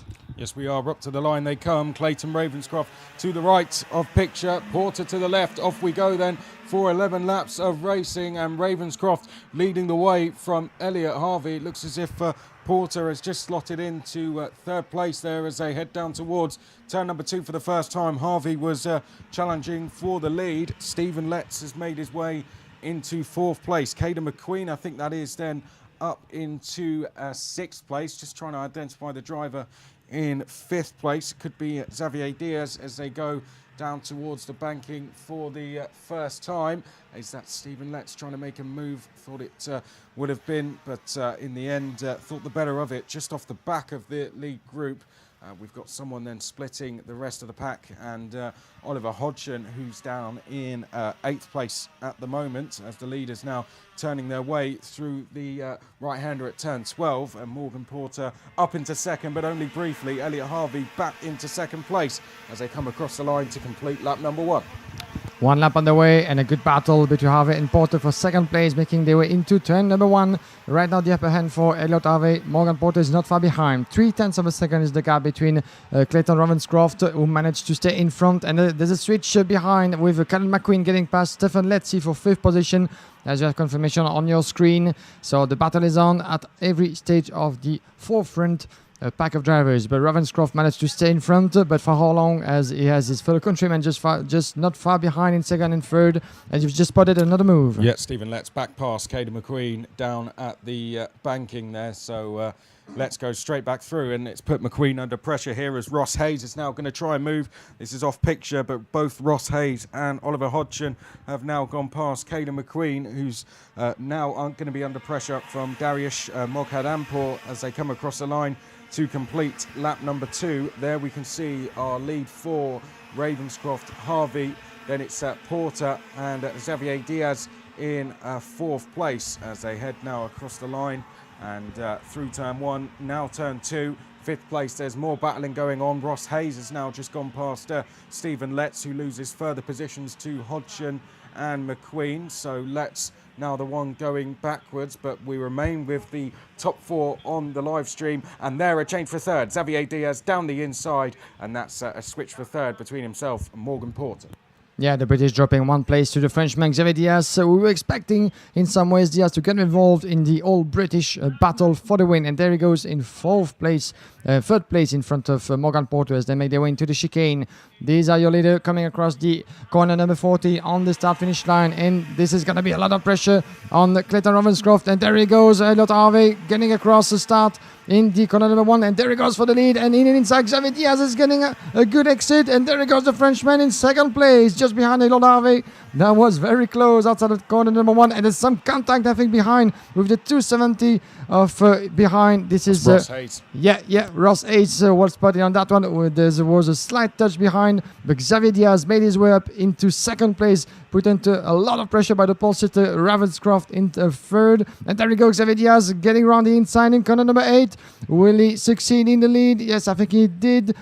Yep. Xavier Diaz in the first place as we speak. The Frenchman on home soul, really on a superb performance as we speak after 3 laps completed. And just behind we have Ravenscroft and Porter, who both are going to be battling, and further back in the chicane. Good move, but together Hodgson indeed. Yeah, Hodgson through into fifth place then. So a lot of changing going on that lap. The new order then for you, it is Xavier Diaz leading now from Clayton Ravenscroft.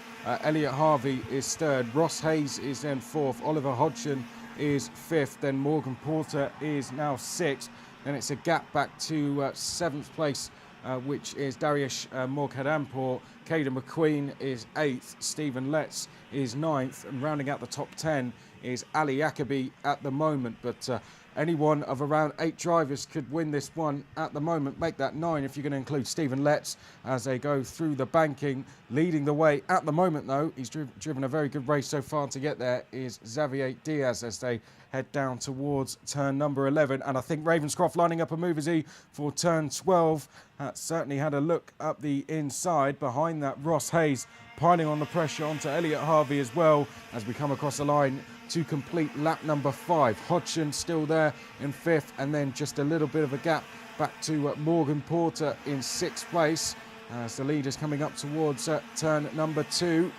Through turn 2 they go, and Oliver Hodgson quickest on track now. Yeah, this is a beautiful battle going on the track, and Xavier Diaz impressing performance, that's for sure, for the Frenchman, who was all the way back in the overall ranking as we speak, the intermediate ranking around the qualifying heats. There it goes, and the change, Ravenscroft getting back in the lead, passing Xavier Diaz once again in this hot spot for overtaking, which is the corner number 8. So Ravenscroft back in the lead. Xavier Diaz looking over his shoulder on the way to corner number 11. He knows that he has Ray Elliott just behind Elliot Harvey and Ross Hayes, and the change as well with Ross Hayes, indeed, and Hodgson further back behind the 201, getting past Ross Hayes, wasn't it? Oh no, Elliot Harvey. Yeah. Ross Hayes actually went past Elliot Harvey a little bit further into the lap, and Oliver Hodgson now goes through, and there you can see Xavier Diaz going past Clayton Ravenscroft, who loses a place to Ross Hayes. Tell you what, Ross Hayes timing this race pretty well so far. All of a sudden, he's now staring at a potential lead here. But Xavier Diaz, anytime he's lost the lead, he's taking it straight back again. So it's looking hard to stop in this one. However, we still have the 6 drivers there, all for the lead. Let's see. In fact, it now goes all the way back down to Stephen Letts once again. So the gap between the top 9 is just 2 seconds. As is that Ross Hayes about to make a move for the lead? In fact, he seems to be pushing Xavier Diaz down the back straight there. I wonder if the Belgian driver was actually defending on that lap.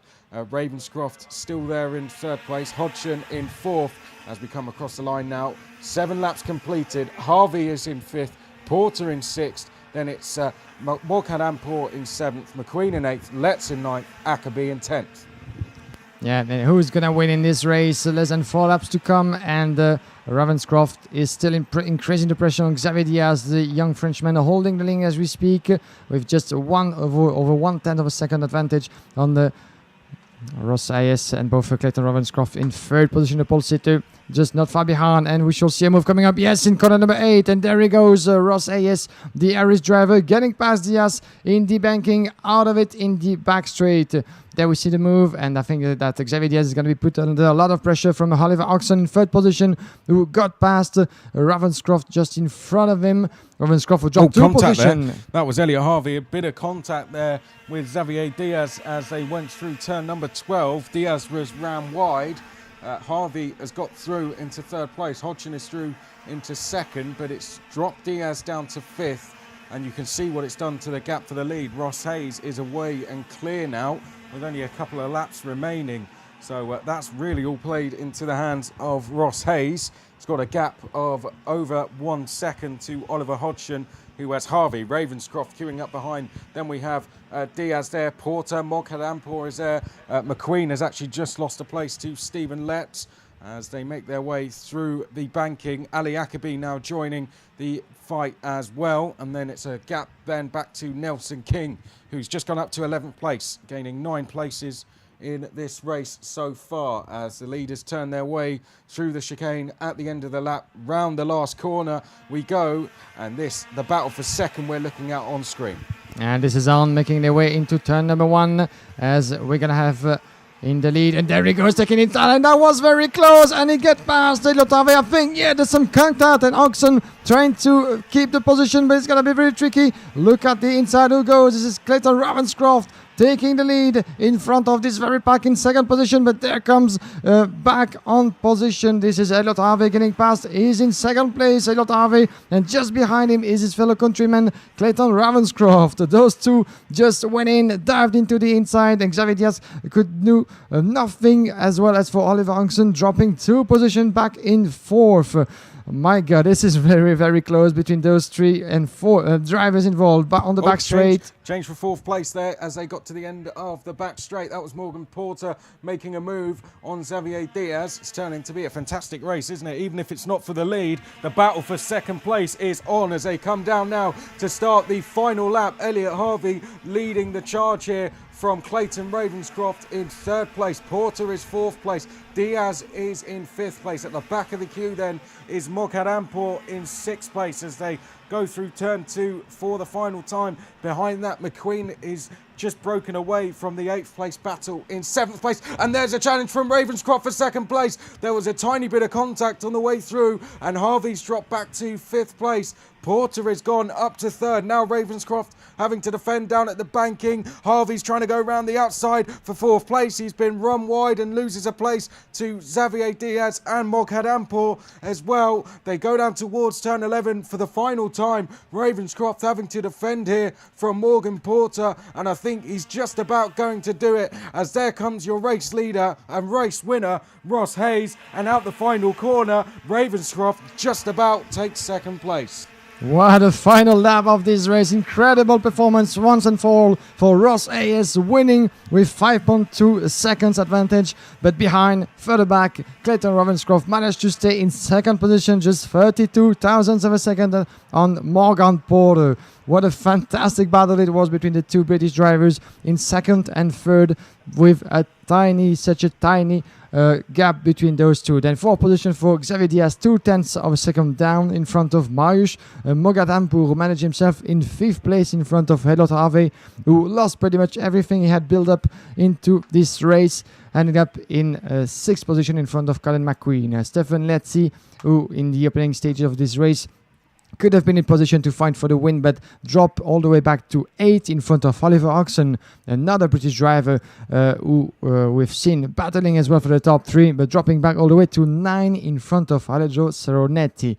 But boy, what has been of a race. Just qualifying heat we're talking about in this senior class, but you can feel that actually the more we get through those heats, and the more tense is going to be for the drivers, as they know that some of them know that they need the result to get through the final at the end of the weekend. Still, it was beautiful to see Xavier Diaz, the Frenchman, getting involved as is further back in this field, so maybe not anymore in contention, but is 4th at the end, really surrounded by pretty much all British drivers in this top 10, except for Ross Hayes, the winner from Ireland, and the Finnish driver Darius Moghadampour. Outside of the top 10, we have Nelson King in front of David Legem, 13th place for Alexander Ouang, 14th place for Ali Akabi. Steven 7th, lost 4 positions all the way back to 15.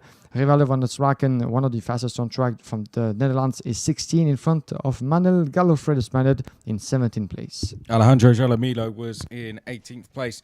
Taylor Greenfield was 19th. Isaac Valtonen was 20th. Then we had Mateus Zagazeta in 23rd. Royce Hugh was 22nd.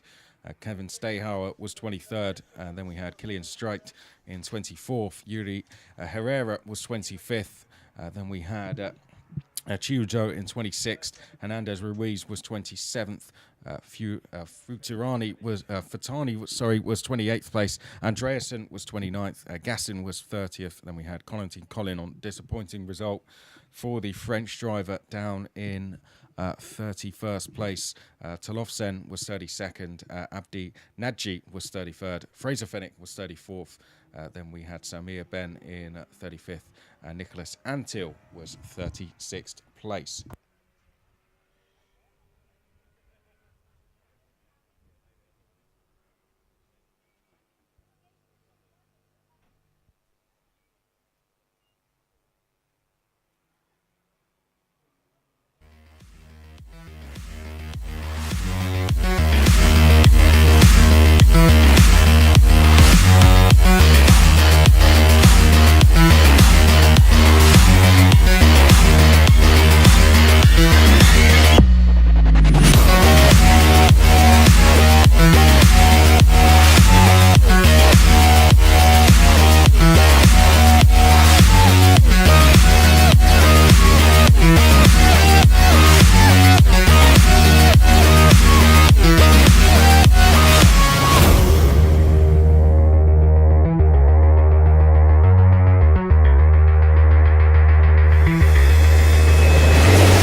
And we're back on track, ladies and gentlemen, waiting for the next race to get into action. We're going to have 2 more groups in the senior class, being the A against F in this class, starting at 10 past 11, at 30 past 11, half past 11 local time. So in a bit less than 8 minutes, we'll be ready to go for racing. A bit less than that, as the drivers will have to perform 2 laps before getting underway. 1 lap to get the tires in temperature, the other to form the grid. Let's get around the names that will be starting in this qualifying heat A against F in the senior class. We're going to have, starting from pole position in this race coming up, Piers Lehan, the Australian driver driving for Tony Kart. Piers Lehan sitting, let's have a look, 11 at the moment in the ranking. Piers Lehan, the 221. And a pretty impressive start of the weekend for him, as he set pole position in this event. Piers Lehan will be starting from the first position of the grid, 10 in the ranking as we speak. Piers Lehan, as for now, his best result being a victory in one of the 4 heats he's been through already. But Piers Lehan will struggle a bit in the other races, 15 in his first, then 6 and a 4 as previous results. So Piers Lehan willing to once again grab the victory in this qualifying heat. He's going to have certainly a big name to keep an eye on. Joey van Splutteren, your current leader in the ranking of the senior class as we speak. Van Splutteren, the 204, with 2 wins under his belt already, and 3 times second place for Van Splutteren, the winner of the IAME International Open in this category previously in Mariembourg a couple of months back. Andrea Bristow, 42, as he was in the ranking as we spoke, but the ranking has evolved indeed, as Andrea Bristow is a bit further back in the ranking at the moment, the 256. I found him his best result of Andrea Bristow being a 3rd position in the qualifying heats previously. Nicolas Picot will be alongside him, P7 in the Euro series last year. Nicolas Picot. Reece Viverette, the 235, will be sharing the 3rd row on the grid with Gary Edwards. Then we have Harry Platten and Gus Lawrence. Just outside a bit of the top 34.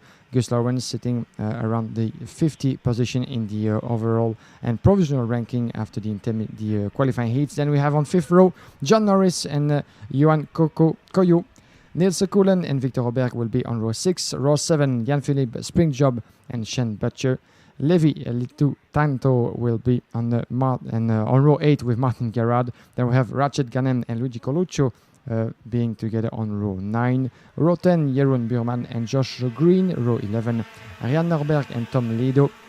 Merton van Techa and Frank Postema will be together on row 12. Then we have Emil Kajalainen and Rissi Uchima on row 13. Row 14, Robin Knudsen and Kylian Belair. Matteo Antoine and So Lester will be on row 15. Row 16, Alexander Hadvig and Ari Pilajeko. Silvano Mesmer and Timu Stigl on row 17. Row 18, Alejandro Lahore Lopez and Kai Palomino.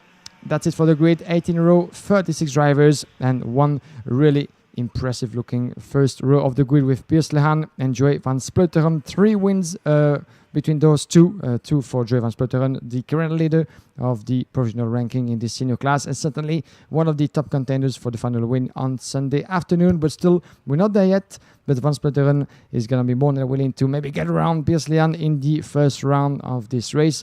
That's going to be certainly beautiful to see. Yeah, it's great to see, as we were saying yesterday, great to see Piers Lehan back on the European karting scene. He was very successful when he was racing here full time, if you like, just a couple of years ago, and it's great to see him back doing this event. Joey van Splinteren, second in the Euro Series, IAME International Open champion, as we said. Nicola Pico, also 7th in the Euro Series this year. We've got the current provisional pole sitter to the outside of row 1. There he is, the 204. To the inside, the driver who sits 11th overall at the moment, Piers Lehan. Up to the line we go for another time then. We're off away in racing once again here at Le Mans, down towards turn number 1. And Lehan leading the way as Joey van Splinteren plays his cards perfectly there through the first corner to tuck into second place. Further back, Nicola Pico goes up into third place with a good move there at turn number 2. We had someone off and now recovering, and I think there's been a little bit of an instant as one of the medical staff running out onto circuit as Guillaume investigates. We'll head back to the leaders then, and there we can see the 315 has come off, which is Kylian Belher, unfortunately off and out of the race. Someone else was delayed in all of that as well, and that was Alejandro Lajos Lopez, I think, who had a very slow first sector, but we had a change for second place on screen there. That looks like that's Nicola Pico going into second past Piers Lehan as they head down the start-finish straight. The two Strawberry Racing teammates were briefly side by side. Bristow is there in fourth place. Gus Lawrence has made a good start up to fifth. Then it's Edwards, Vivaret, Platten, Norris and Sean Butcher in 10th. This is one lap completed as we see one of the drivers unfortunate in the first lap, being the 315 of Kylian Beller. Change for second. Change for second in the meantime. Well spotted on that one Piers with Piers Lehan getting past Nicolas Pico, the Frenchman, losing second place to the pole sitter who's going to try to catch up with Joey van Spleuren and some other move. And as this is Nicolas Pico trying to get past once again Piers Lehan on the way to turn number 8, but it's not happening yet for the Frenchman, all the way back to third, put under the pressure further back from, I think this is Gus Lawrence and Andrea Bristow in 4th and 5th respectively. Lawrence as well, confirmation on the lead. Joey van Splinteren completing one more lap and is pulling away already the Dutchman more and more as we have a good look at the gap. Half of a second already, van Splinteren, and in second place Lehan trying to as well get away from Nicolas Pico in third place as we see some switch as well for the back. Rhys Vivaret getting past Gary Edwards for 6th place at the moment as you have confirmation. Joey van Splinteren, your leader, trying to pull away half of a second on Lehan. Pico is third as we have a switch as well. We've got someone slowing there through turn 4. Now, there was an incident at the banking last time. I saw John Norris going for a move, but all of a sudden, Harry Platten tumbled down the order. He's down to 15th place. So there was some sort of instant down there as moves were trying to be made, but I wouldn't like to say I'm going to pin the blame on anyone because we didn't pick it up on the live stream. That's Gus Lawrence going through into 4th on the stream there. You can see Bristow drops to 5th, but there was a lot of changes just down the lower order of the top 10. Harry Platten came out the worst in all of it, but across the line we go. Let's confirm that order then. It's Van Splinteren, Lehan, Pico, Lawrence, of course, up to 4th as we saw. Then it's Vivaret in 5th. Norris is moving up the field well. He's up to 7th place. Then it is Edwards, Victor Oberg in 9th. Niels Kuhlen is in 10th place at the moment. The top 10 has been split into 2 groups really. But that said, we do have our 2 leaders just breaking away out front. This is the battle being led by John Norris. We have on screen at the moment Gary Edwards just ahead in that queue. There you can see Gary Edwards actually losing a place now to Victor Oberg. It took a while for Victor Oberg to make that move as they went through the banking, but I can tell you off the live stream, Victor Oberg is now through into 8th place, and so that's given John Norris a lot of breathing space now in 7th as the leaders come round the final corner and across the start finish line. It looks like 3 groups of 2 within the top 6 now. Yeah, back up at the front we have a switch as well with Lawrence getting past Nicolas Picot for 3rd place on your screen for the back at the front, outer corner number 1. This is Joy van Spluteren still with less than half of a second, 4/10 advantage on Piers Lahan. Those two are certainly going to be battling after 4 laps until the end, but Gus Lawrence has made his way up to 3rd in front of Picot. Instant over at turn number 3 there. 2 drivers off. Well, 2 went off. 1 hasn't been able to get going. I'll let you know who it is in a second, Gib. Yeah, thank you, Chris. We follow back what's happening in the banking and let you investigate. It's happening out of your picture. And these are your 2 leaders looking over his shoulder. Van Spluteren still trying to pull away, but not so much as Lahan is doing a great job at defending himself from Gus Lawrence in 3rd. Nicolas Picot is 4th. Rhys Viverette was one of the fastest on track. And I think, yes, Tom Ledo, you've identified him running in 12th. He was the one certainly in trouble in the 2 Oaks right-hander. We shall wait for confirmation about the trouble hitting one of the Frenchmen on track. Yes, it is Tom Ledo dropping back the order. Quite unfortunate for Ledo as we still keep a good eye on the battle for the lead. Gus Lawrence in 3rd place and the fastest on track, as you can see on screen, 55.6. That might be the sign that Lawrence is going to try to close in on those 2, and he does so by putting the fastest lap on track. Let's see if Nicolas Picot in 4th is going to try to follow as well. He's done by 7/10 of a second. Gus Lawrence, he's had a couple of bad results, which means at the moment he sits in the B final. There was just a change you might have picked up on screen there, and that was Gary Edwards. I think that was making a move to go past Victor Oberg. In fact, it looked as if it was Niels Kuhlen going into 8th place past Victor Oberg. Edwards is actually down in 12th at the moment, but it was a move down at the banking. Now, what I was going to say, picking up what we were talking about Gus Lawrence there, he's maybe down the order in the rankings at the moment in 55th, but overall he's had pretty good pace all weekend. Of course, he qualified well, and when he's been out of trouble, he's had really good results. He does need a victory quite badly here to help boost himself up the order, and at the moment, with the fastest lap, that's looking very possible in this race. Close battle for 4th going on. Here we can see them coming down to the banking. Viverette and Picot. Then we see Norris and Bristow go through. And you might have just picked up the start of a move that has now been completed behind that. And I think that was Levi Lintu Canto going into 10th. And there's confirmation on screen.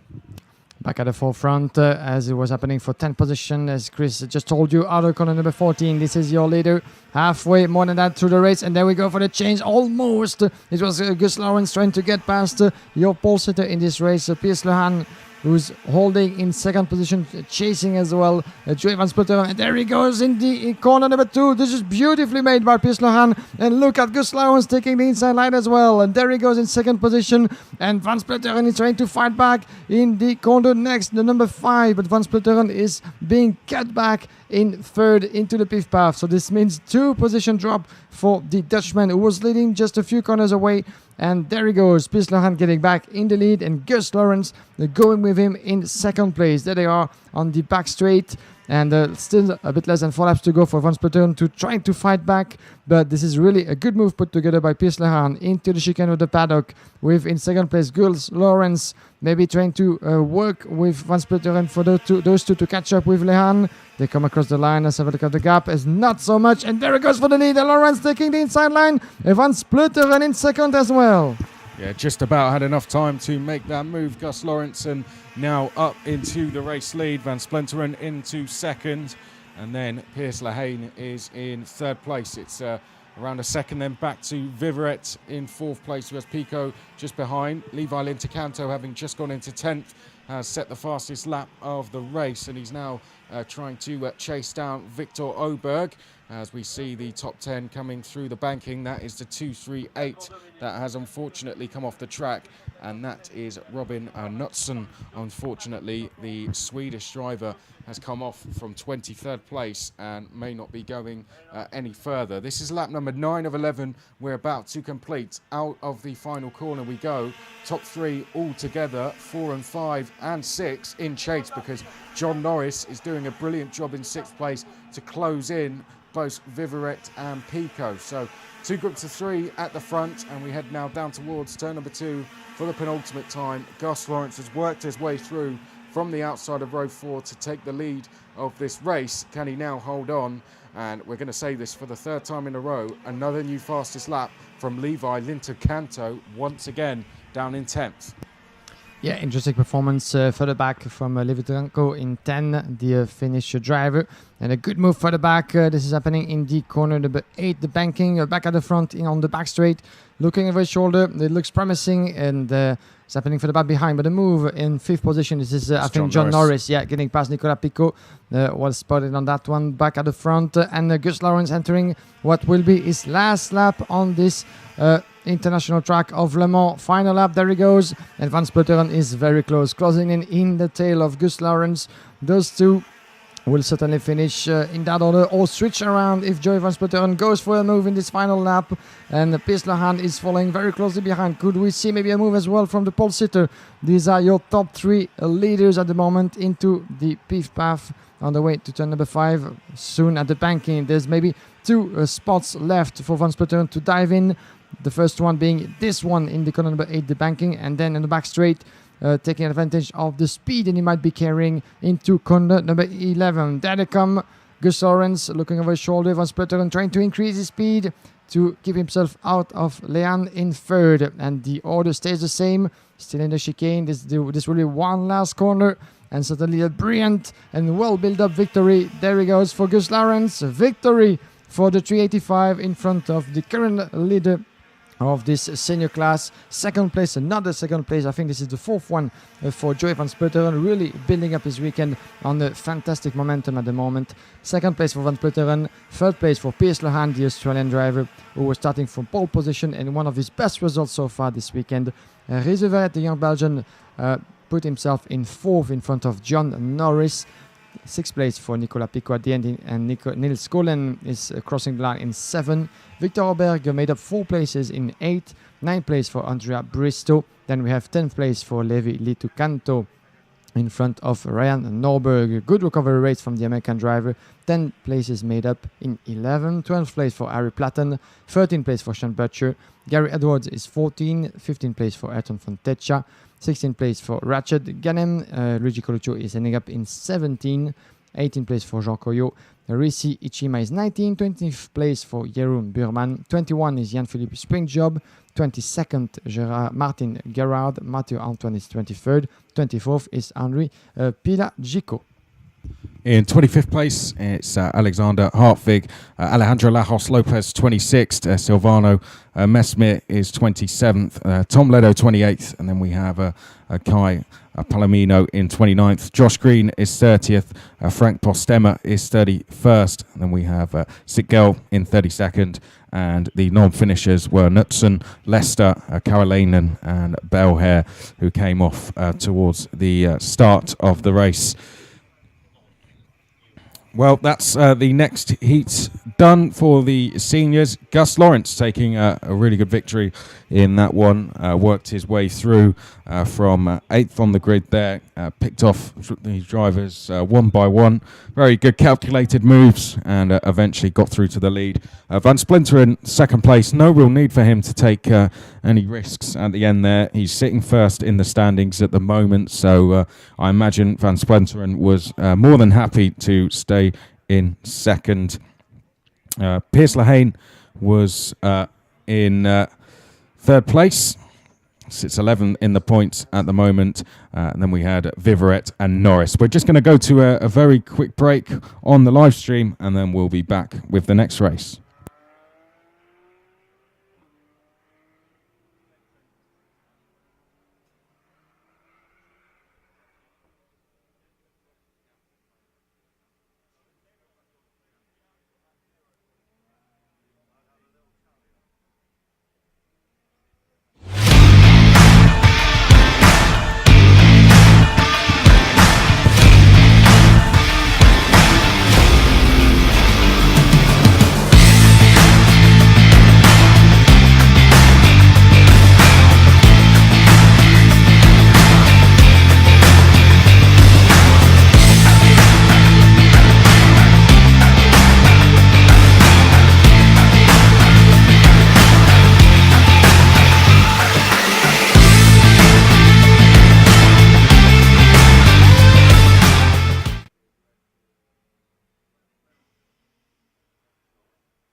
So we're getting ready to go for the next races then. Coming up next, we're going to have more junior races. We've got 2 more races to come up on this morning's program, and then we'll be going into a lunch break.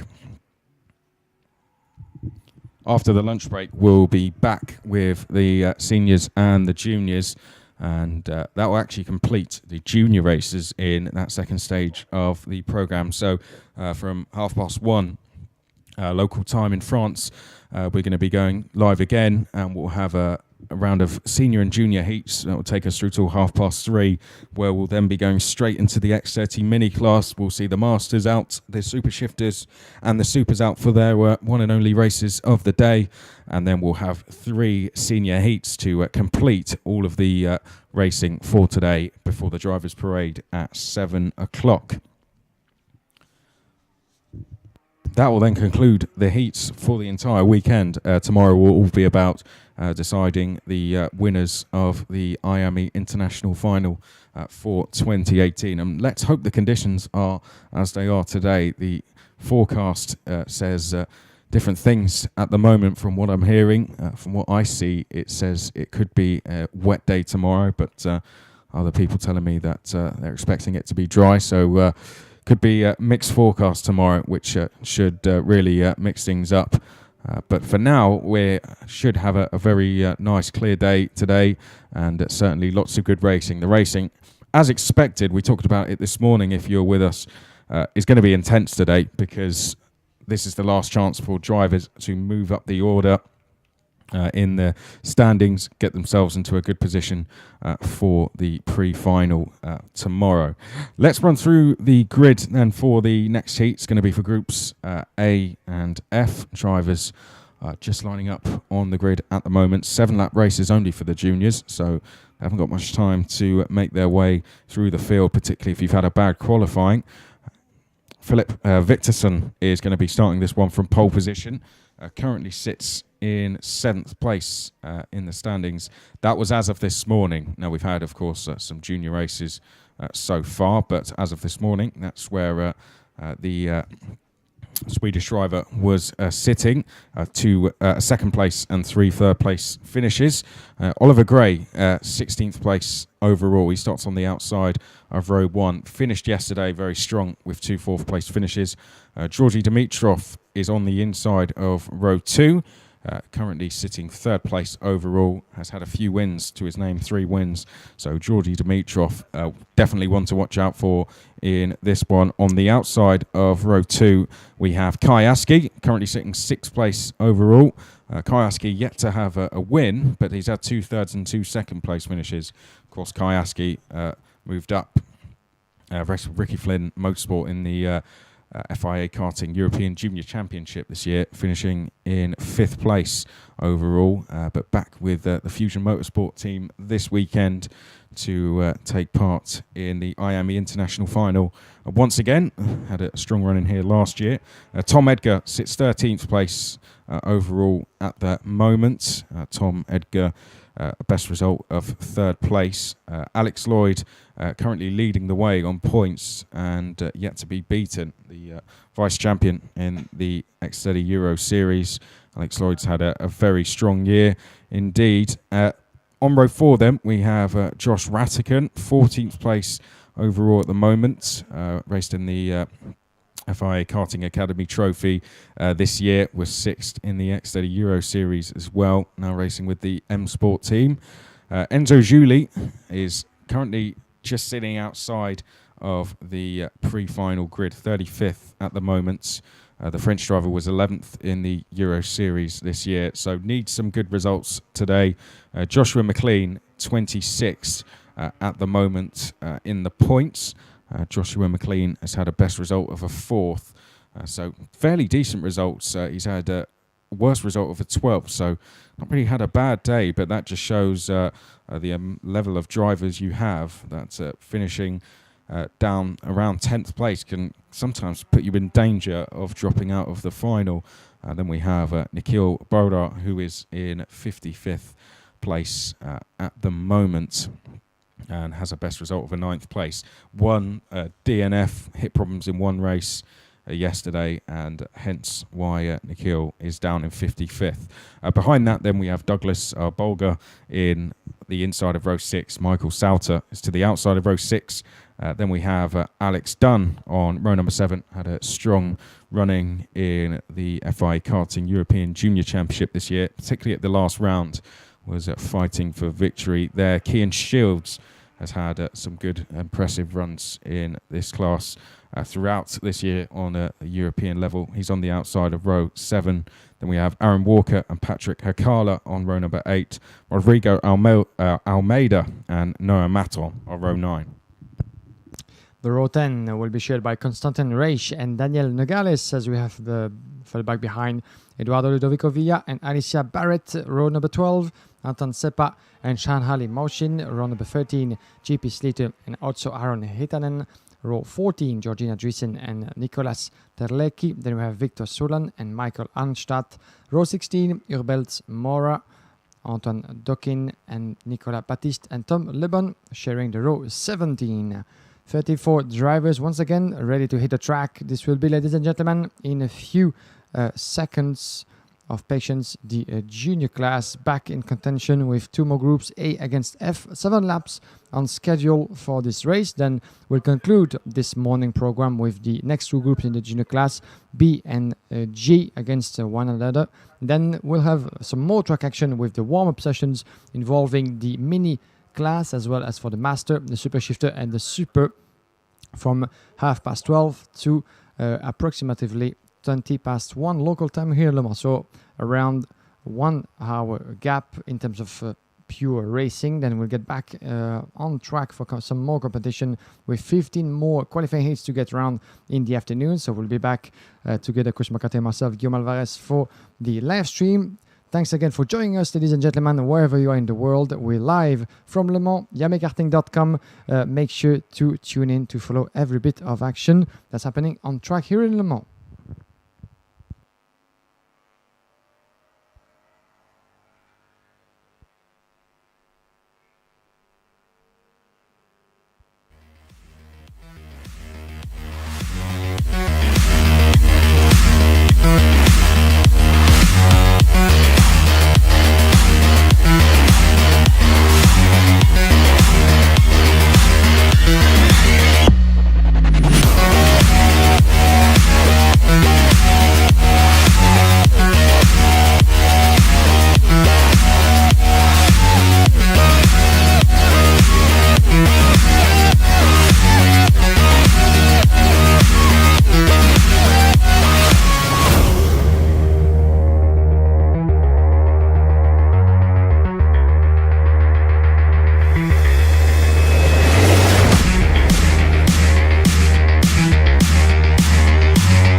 So welcome back then, just a little break there. We're getting towards the end of our stream this morning. Then we will be going into a break, as you can see, just on time as we come back from our short break on the stream. Here come the drivers onto the track. 2 more races to go this morning. Both are going to be X30 Juniors. This is going to have groups A and F out on track, and following this we'll see groups B and G, and then we're going to go into a break here. There won't actually be a break from on-track action because the rest of the classes, i.e. the minis, the masters, the super shifters and the supers, are going to be having their warm-up sessions, but during that time we will take a break from the live stream. Right, let's just run you through the grid one more time, shall we? Victorson and Gray, row 1. Dimitrov and Askey, row 2. Edgar and Lloyd, row 3. Ratigan and Julie, row 4. McLean and Bora, row 5. Bolger and Sauter, row 6. Dunn and Shields, row 7. Walker and Hakala, row 8. Almeida, Rodrigo and Maton, row 9. Row 10, Reich and Daniel Nogales, Eduardo Ludovico Villa and Alicia Barrett, row 11. Row 12, Anton Seppa and Shashanali Moshin. Row 13, GP Slater and Otsonaron Itanen. Georgina Driessen and Nicolas Terlecki, row 14. Row 15, Victor Sulan and Michael Arnstadt. Urbes Moore and Antoine Doquin, row 16. Row 17, Nicolas Baptiste and Tom Lebon. This is the formation lap getting underway, ladies and gentlemen, the second out of the two, and then we're going to make our way on the starting grid. 34 drivers, 17 rows on this grid, and next to follow 7 laps to be completed in this qualifying heat opposing A and F groups. Philip Victorson sitting in the top 10 as we speak in the classification, the provisional classification, that's for sure, number 50 in the 6th position. His best result being a 2nd place and 3 times 3rd at the end of the qualifying heat. So quite a good momentum going for the pole sitter, the number 50, that will be on the left side of the track, the right side of your screen if you're following us through the live stream brought to you by IAME and RGMMC, available on IAME Karting as well as on Facebook. Once again, the pole sitter Victorson has to make the pace for the rest of the field, 50 kilometers max, not under 30 kilometers minimum, otherwise that might be worth of a penalty after a race. But at the moment everything looks to be put in order, with alongside him on the first row of the grid around the outside of turn number 1. This will be Oliver Gray. I think we're good to go for racing. 7 laps to come, and here we go, green light as we are on for 7 laps, and a good exit for the pole sitter Philip Victorson on his way to turn number 1. Let's have a clean start for each of the drivers in there, shall we? As some of the drivers further back are going quite wide in this first turn. On the way to turn number 2, behind Victorson, the pole sitter. Let's see who was able to get through. In 2nd place, was it Oliver Gray? There you go, the 23. This is George Dimitrov indeed, getting past Oliver Gray for 2nd place. And 142 in 3rd place, Tom Hadgar, who made his way up into the top 3. Beautifully made from Victorson.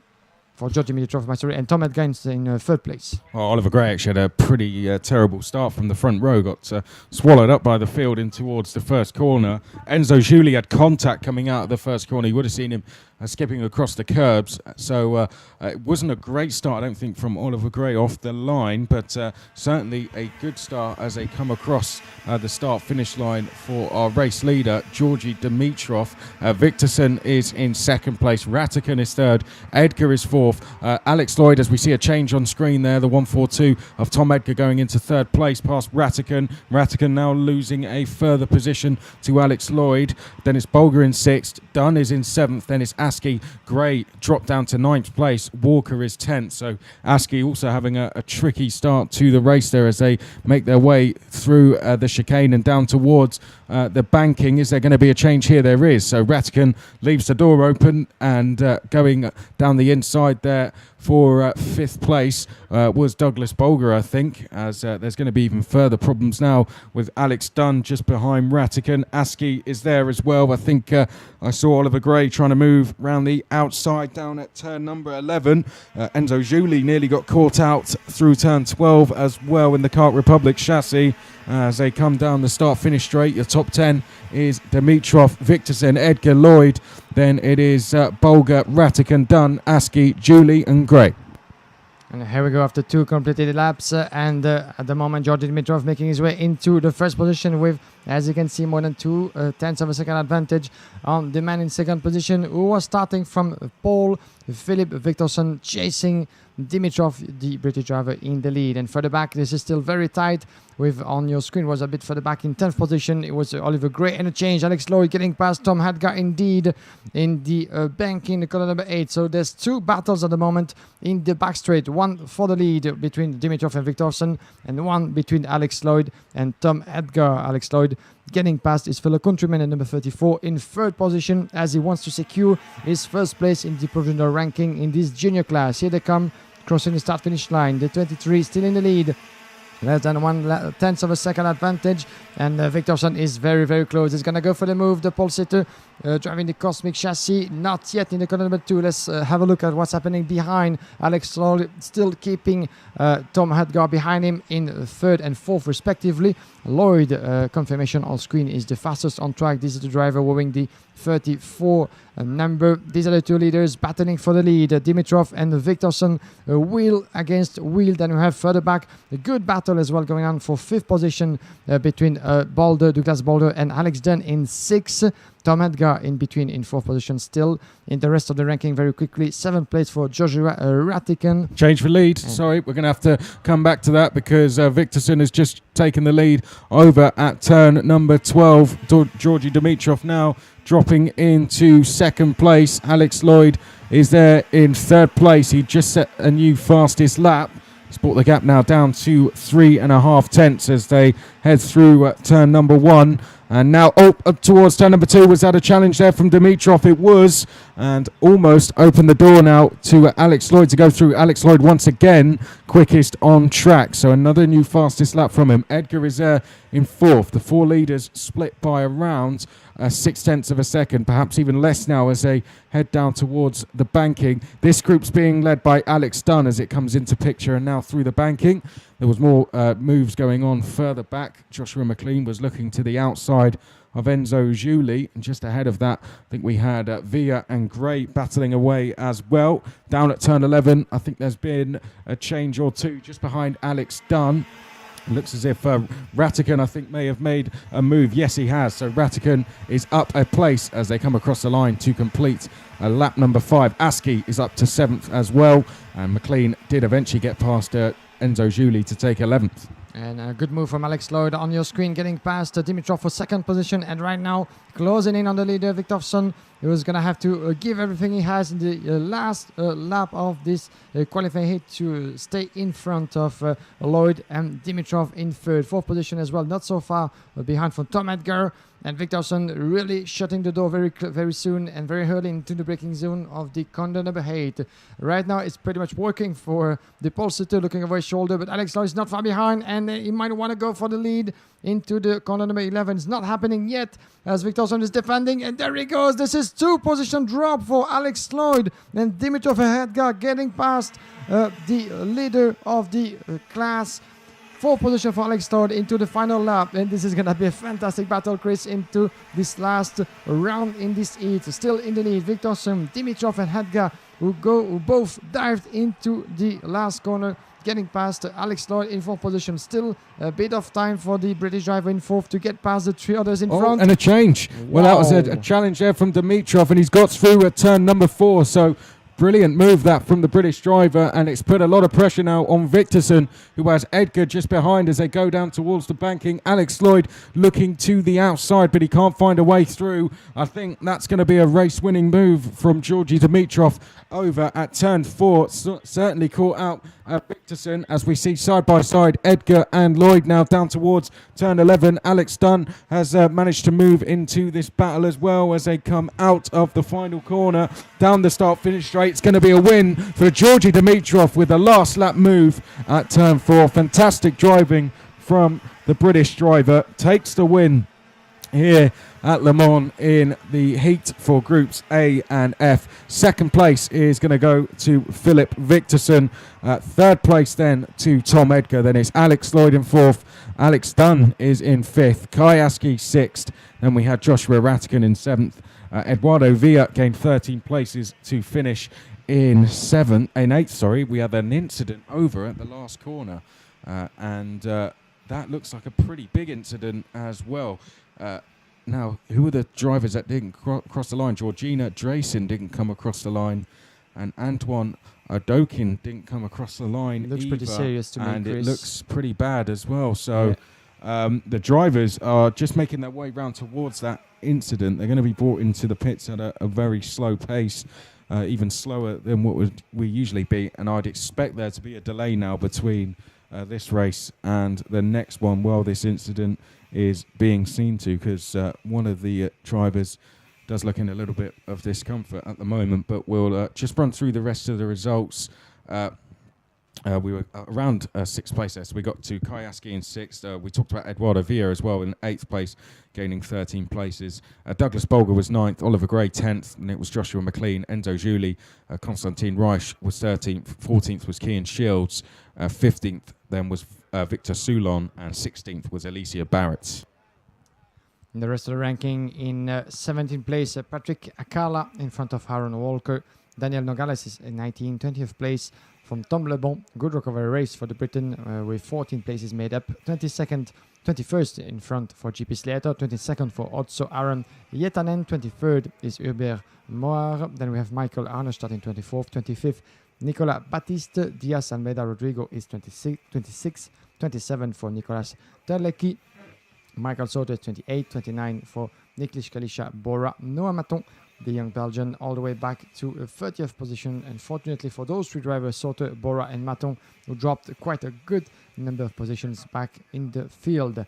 4 drivers didn't make it to the end. 1 didn't even start this qualifying heat. This one being Shanan Ali Mozin from India. Then we have 3 drivers who had to retire. Anton Sepa, Antoine Doquin and Georgina Drissen, one of the lead drivers in the field. As you cannot see it currently on the screen, but the ambulance is making its way on the track to get to the position where one of the drivers is still lying on the grass, being taken care of by the doctors and the team on track. It seems to have just happened in the zone of the pit lane entry, just on the right side of your picture at the moment. And that's the reason why we had a yellow flag being waved at the end of this qualifying heat, and the rest of the field being pushed to the pit lane at a very reduced speed. So at the moment, we're patiently waiting for any update coming up for the driver involved in this incident. We haven't seen actually hit happening on track, as it was at the same time as the forefront and the rest of the field was crossing the start-finish line. But hopefully, nothing too bad for the driver still on track at the moment. So yesterday we had as well a pretty serious incident involving Thomas Ban, who got stuck in his cart on the grass, but we had good news at the end, and there's nothing to worry about no more for the French driver, whose incident actually provoked an interruption at the yellow flag, full course yellow, during one of the qualifying heats of yesterday afternoon. Let's cross fingers that nothing too bad has happened once again, but I think that the driver is being taken care of and seems to be conscious on the track. We're going to wait for more updates to come, but before that, Chris, we have one more race to go before the lunch break here in Le Mans, which will be kind of a lunch break for most of the classes, except for the ones on track for the warm-up sessions to come. This will be a 1 hour break in terms of streaming, but one race to go. This involves 2 more groups in the junior class. Quickly, before we get around the names, a quick announcement to tell everyone on track that one of the restaurants in the 24 building on the other side of the track is open to 2:30 local time here in Le Mans. So everyone is welcome in the 24 restaurant, le Bistrot des Pistes in French, which is currently open in the 24 building between this very track of Le Mans and the old one, the Alain Prost karting track on the right side. So you're all welcome to join the staff over there for really homemade dishes to be served till 2:30. So there's the message. If you want to enjoy yourself, have a good drink, kind of a good homemade dish, let's make sure to join everyone in the Bistrot des Pistes, the restaurant being located in the 24 building. Thank you for them. Yeah, well, let's just quickly talk about that race then in a bit more detail. So Georgi Dimitrov, third in the points, another victory for him. He's certainly going along very well this weekend. Victorson, 7th overall, so a second place is a very good result. As for Tom Edgar, he's sitting 13th, so that result should move him closer to the top 10. Alex Lloyd leading the way in terms of the points, 4th place. A good result, certainly should help him keep hold of that provisional pole position. Alex Dunn was in 5th place there. A very good drive to come through from 7th, from the inside of row 7. Just going to have a look at where Alex Dunn actually is in the points. He's down in 36th, so that was actually Alex's best result of the weekend. He's only had one really bad result in the 25th, so one sort of pretty bad result, but other than that, all the results have been inside the top 10, and that was his best so far.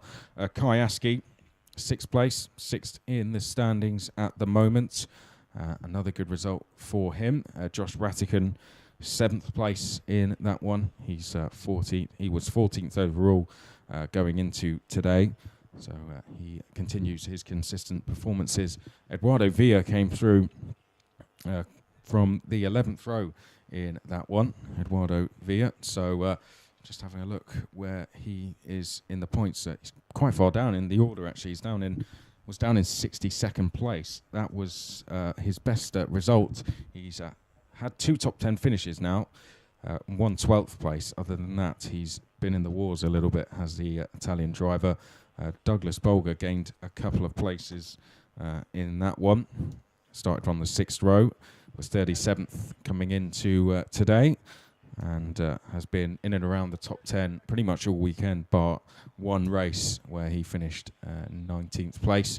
And then Oliver Gray, who started from the front row, finished in 10th. So maybe slightly disappointed with that. He's 16th at the moment, but overall he's having a decent weekend. He started off with an 11th, had a 5th and 2 4ths, and then had a 10th there.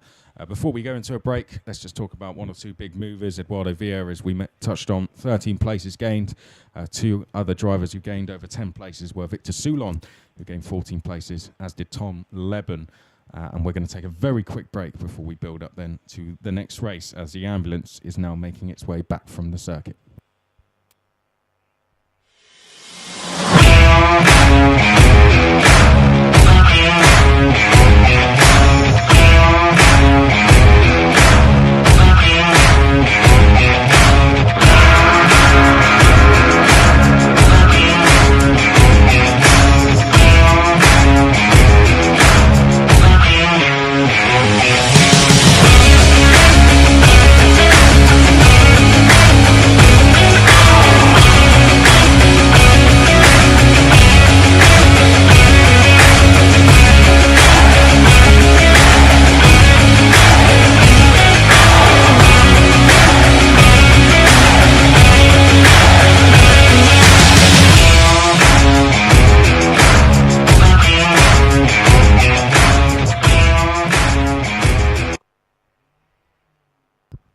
And this was a very short break, and to give you a bit of insight about the on-track action live from Le Mans as we are waiting for the next grid to hit the track. This will involve the 2 last groups in the junior class for this morning. 7 laps to be completed before we get ourselves into the lunch break for those 2 categories. I think green light is about to be given. Yes, it is, as the drivers are making their way onto the track. 34 names to get around, and one of the biggest names to keep an eye on, starting from pole position. This will be Victor Bernier,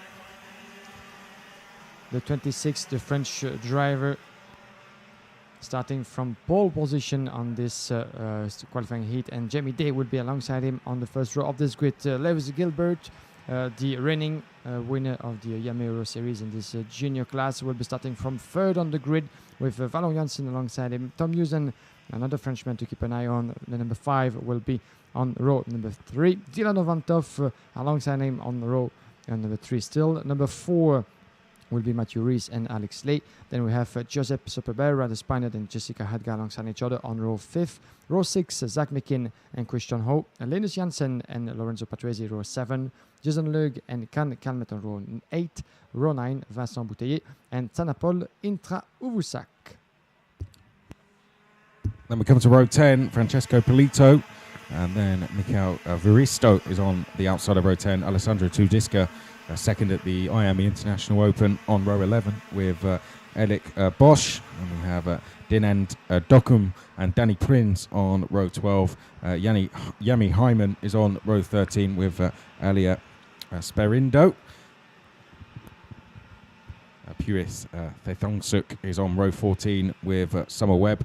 Andreas Devetseglu is on row 15 then with Stianos Patersis. Then we have Herman Roy on row 16. Watch out for Guillaume Treard de Quimont on the outside of row 16. Has been one of the busiest drivers this weekend in terms of making moves on track. The French driver way out of position down the back of the field. So we'll see how many places the number 13 can gain this time. Then we have Matthew Victorino and Francois Delati on row 17. So keep an eye as well on Victor Bernier, 26 driver. He will be from pole, left side of track, right side of your screen, and just in front of him is alongside him Jamie Day. Right now sitting in first position, but he's going to have to leave the space for Bernier to be alongside him. 7 laps to be completed, and we're gonna be good to go for the last qualifying heat of this morning. Yes, we are racing away for 7 laps, and a good start for the pole sitter 26 driver Victor Bernier on his way to the corner number 1. Let's have a good getaway for all of the drivers, and already Bernier pulling away as this is battling a bit further back. I think that Jamie Day managed to get away as well, very well. Lewis Gilbert just behind in third. Let's have a confirmation about that. Gilbert second and Jamie Day third. Yeah, beautifully made from Lewis Gilbert, who just got past his Jamie Day for second, Jamie Day third. And in fourth position, we have the number 5, Tom Hewson, already making his way into the top 4. This is already very messy in entering the banking. Let's have a look at the back straight. But Victor Bernier actually succeeded into this first corner, and already pulling away from the rest of the field, the young Frenchman. Second place for Lewis Gilbert, Jamie Day in third, Tom Hewson in fourth, and some switches, I think, happening further back of your screen as they're about to come across for 1 lap already. So across the line we go, and it's Victor Bernier leading the way then from Lewis Gilbert. It's a gap of 7.5 tenths then to Jamie Day, make that 8 tenths to the battle for third place. Then it's Uzan, Janssen, Van Hoff, Marty Sobrepera, Leigh Rees, Jessica Edgar completing the top 10 at the moment. She's actually at the back of that battle for third place, and we just saw a change within that group. So it looks as if Tom Uzan's up to third place. Delano Van Hoff has just gone past Janssen as well as they head down towards the banking, and now another change, that time for fourth. That looked like Delano Van Hoff, I think. Oh, and we've got an incident, quite a big one. Driver out of the kart down at the banking, and that, I think, was in that battle for third place. So someone's gone tumbling down the order. Alex Leigh is not come through the second split. I fear that's Alex Leigh, unfortunately, who may have been involved in that incident, and it's going to be a full course yellow. And Victor Bernier was late to see the flag there. Immediately has just slowed down to let Lewis Gilbert back through. So Gilbert was trying to slow the field down straight away, and I think Victor Bernier just unsighted and didn't see the flag until he'd gone past. But everything okay now. They're back in the positions they were, and it's a full course yellow. So down the field, Alex Leigh dropped down, and someone else was certainly involved in that, as there was more than one driver that was delayed. Unfortunately, Alex Leigh is out of the race. We hope that he's okay. He left the circuit, got out the car and walked away from the incident, which was a positive sign, I guess, but he's just being seen to at the moment. It's a real shame for Alex Leigh, who's having a brilliant weekend so far, to have picked up a result like this. But more importantly, we hope that he's okay, and any updates we get up here we will bring to you. Now, just trying to note down the other drivers that may have dropped down the field. Lewis Gilbert is leading from Victor Bernier. Then it's Uzan, Van Hoff, Day, Janssen, Marty Sobrepera, Jason Lieng, Zach Meakin, and Alessandro Tudisca. And yellow flag is being waved all over the track. This is full course yellow we found ourselves in, and it was an impressive shunt for Alex Leigh, I'm afraid. Lay still on the grass alongside the tire wall. I was just going to say, I think Matthew Rees potentially might have got delayed in all of that, because he's dropped 10 places so far. And other than that, no one else has dropped a huge amount. So I'd say potentially Matthew Rees was the other driver to have got caught up in that. Yeah, maybe we need to watch that back after the race to make sure of what happened in that corner number 8, the banking. But it was very impressive to see. It just happened off your screen. But Alex Leigh had his car already being turned around, and he was lucky to escape unhurt, as it seems. Hopefully, because he's still sat on the grass with the marshals taking care of him at the moment. That's the reason why the full course yellow is on in this race. We're going to wait for the race director's orders if we can go back underway for this qualifying heat. But as you said, we still have Lewis Gilbert, the reigning champion in the Euro Series, the IAME Euro Series in this category, still leading the way. Victor Bernier, late to see the yellow flag, and who got past the British driver, who said to him very quickly, no, there's a yellow flag on the track, you have to give the position back, which he did very quickly. So there's nothing to be worried about for Bernier in terms of penalty, but this could still be investigated. But as you can see, Gilbert is back in the lead, Bernier in second, as he came very, very quickly as Alex Leigh was out of this race in the corner number 8. Let's see for how long we're going to keep going at this pace, a very slow pace, as this is being dictated by Lewis Gilbert, who has to respect the yellow flag, obviously. No overtaking allowed all through this procedure of focus yellow. The time for Alex Lay to be taken good care of and being taken in safe conditions out of the track. You cannot see it, but we've got someone hitting problems down the straight. Indeed. That is the number 25, who's just slowing down, coming up towards the line. That's Summer Webb, unfortunately. She's just coming to a stop as she gets to the line, and that could be race over, and that looks pretty terminal. There you can see on screen Summer Webb just the pack got broken up, and it was because for a while I think no one wanted to go past Summer Webb as she started to slow down, but then it became clear that it was a technical issue, and unfortunately she's now going to be out of the race. I wonder how much longer we're going to be under these conditions. At the moment, I can tell you, well, red flags just come out.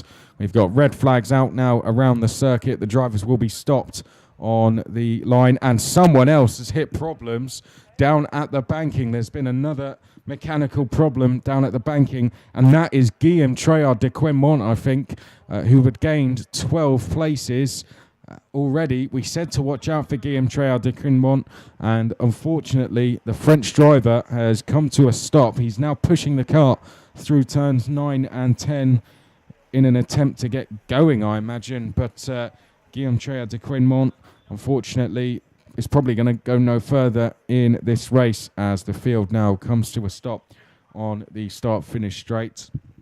And we will, I'm sure, get this race going under single-file restart. We haven't yet been told how the race will be restarted, but at the moment the medical staff are over with Alex Lay at the banking at the moment, and there we can see Guillaume Treillard de Quimont trying to get back to the pit lane.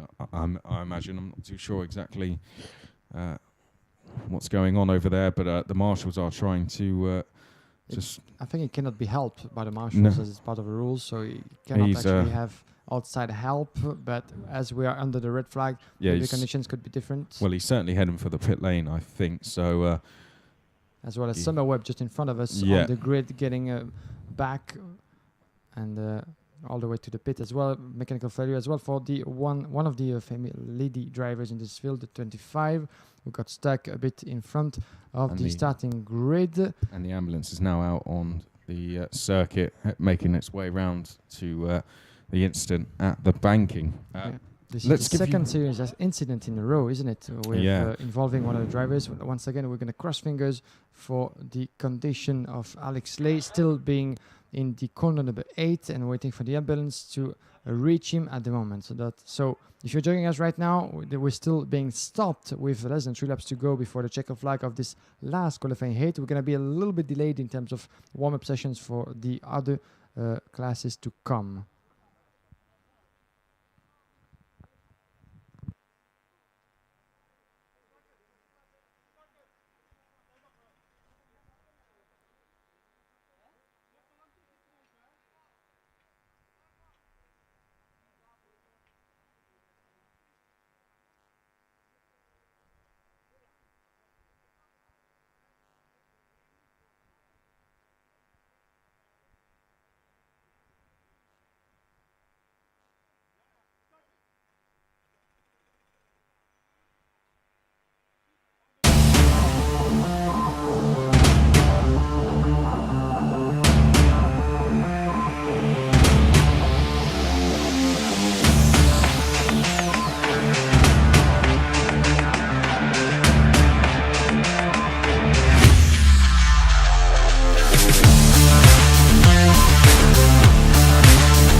And we're back on track, ladies and gentlemen, here live from Le Mans as the last qualifying heat of this morning for the junior class. Two groups, B and G, is still being stopped under the red flag at the moment.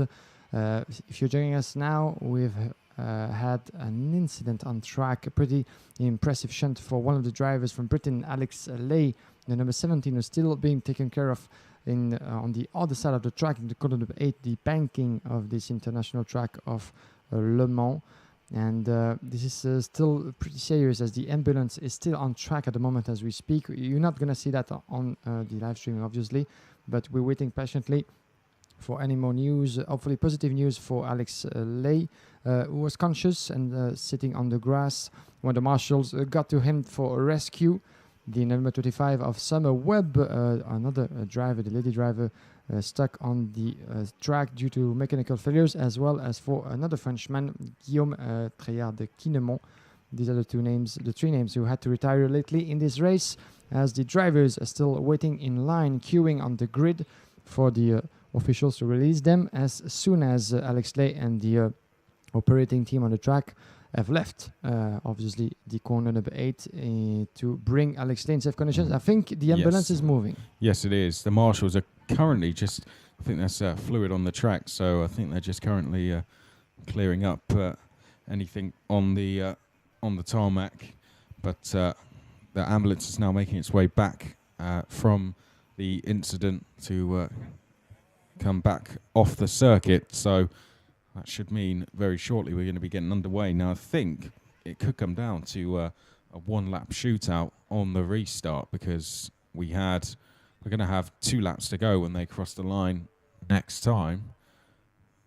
So if they do 1 lap warming up, then potentially it could just be a 1-lap dice. So that would make things certainly very interesting indeed. It is Gilbert at the head of the field, Bernier in second, and then in third place is Uzan. Van Hoff is fourth.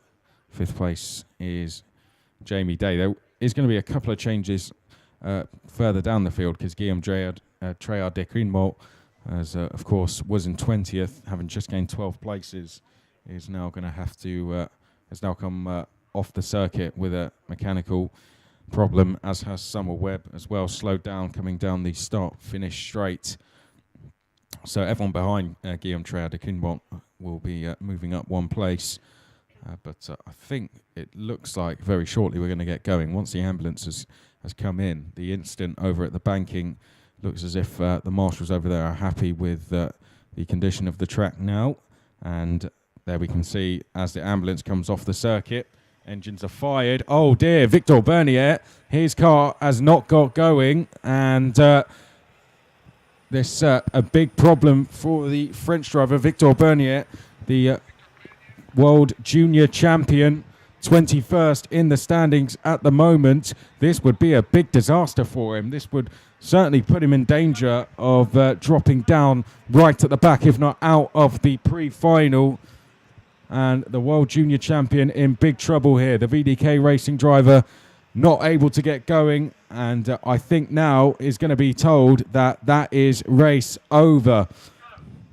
That's a disastrous situation for Bernier, indeed. Yeah, and there we can see now the marshal's going to take the car back off the circuit, and Victor Bernier, after a long pause in the race and was battling for the lead, unfortunately is now, his race has just come to an end. Well, Lewis Gilbert still leading the field round. Officially, we have 2 laps to go, so it could be 1 lap remaining, and that's going to move Tom Uzan up into second place, Delano Van Hoff into third. Then it's Day, Janssen, Marty Soplapera, Liang, Meakin, Tudiska, Edgar, Boutier, Polito, Dokum, Kalmet, Christian Ho rounds out the top 15. Then it's Rees, Patrese, Janssen, Intrahuvasak is 19th.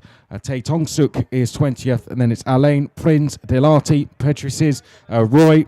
And then rounding out the top 26 is Sperindia. And then we're good to go for racing. Yes, we are. Coming across the start finish line. Here we go for what will be a very, very fast end of the race. This is the final lap. 1.4 kilometers to decide who's going to win this qualifying heat. Lewis Gilbert seems to have the upper hand, but look who's coming behind. Tom Hewson, very fast. And I think there's some trouble over there. What's happening with Tom Hewson waving his hand further back in the field, so we see yellow flag again coming. There was a bit of confusion. I think Tom Uzan thought there was a yellow flag out. He slowed down, and that caused some overtaking to happen behind. But I didn't see any yellow flags out, so confusion amongst the drivers there. Looked as if Tom Uzan looked over his shoulder, started to slow down, and behind there has been changes as Marty Soprapera has gone into fifth gear. Yeah, we're quite of a messy and a change start. Again, change for fifth. Down at turn 11. That time it's Janssen going back into fifth place. As round the last corner, Gilbert looks to have got this one wrapped up. And that will be all ready for this qualifying heat. And Lewis Gilbert coming across the checkered flag as a winner in front of Dylan Vanthoff. A good recovery race for the Dutchman, sitting in second place in front of Tom Hewson. Quite a bit of a messy situation for Tom Hewson, as we were not sure if the race was underway or not. At least Tom Hewson might have thought that there was indeed a yellow flag on the track. It was not the case, as he lifted a bit of speed, letting Dilano Vanthoff through in second place. So Tom Hewson in third, Jamie Day is fourth under the checkered flag. Then we have Valo Janssen closing up the top five. Sixth place for Josep Martí Soprabera. Jason Lung is seven. Sandro Tudiska is eight, and a good race for Tudiska, who made up 13 positions all the way to 9th place for Vincent Bouteiller in front of Jessica Edgar, the lady driver, in the top 10. Beautiful performance for her. The number 12, Christian Ho, is 11. 12th place for Jan Calmet and Francesco Puleto following in 13. 14th place for Matthew Rees in front of Linus Janssen. Dino Dokum is 16. 17th place for Lorenzo Patrese. Then quickly in the rest of the ranking, we have Taza Panol into Vuzak in 18. 19th place for Eric Alanis Bosch. Perit Tagongsu is following in 20. 21st position for François Delati. Then we have Elia Sperandio as the rest of the rankings appearing on your screen. Eman Roy crossed in the 23rd. 24th position for Stylianos Patricis. Danny Prince is following in 25. 26th position for Michael Varisto. Matteo Victorino, Andreas Velezoglu, Yami Ayman following in 29. And quite a good number of drivers were unable to see a checkered flag. The unfortunate Alex Slay, for who we had to stop the race at yellow flag and then at the red flag for him to be rescued by the medical team at the corner number 8. Then we had as well the retirement for mechanical failure for Summer Webb, Guillaume Treillard de Quinemont, as well as for Zach Mekin and Victor Bernier. This is one more disastrous turn of event for Victor Bernier, as yesterday, if you remember, Chris, he got already hit by mechanical issues in one of his heats, dropping all the way back outside of the top 10. As I got confirmation, it was due to mechanical issue from the VDK team yesterday, something wrong with his engine. And it was one of the reasons why Bernier was unable to compete as much as he would like in one of the heats. And this is one more difficult result for Bernier.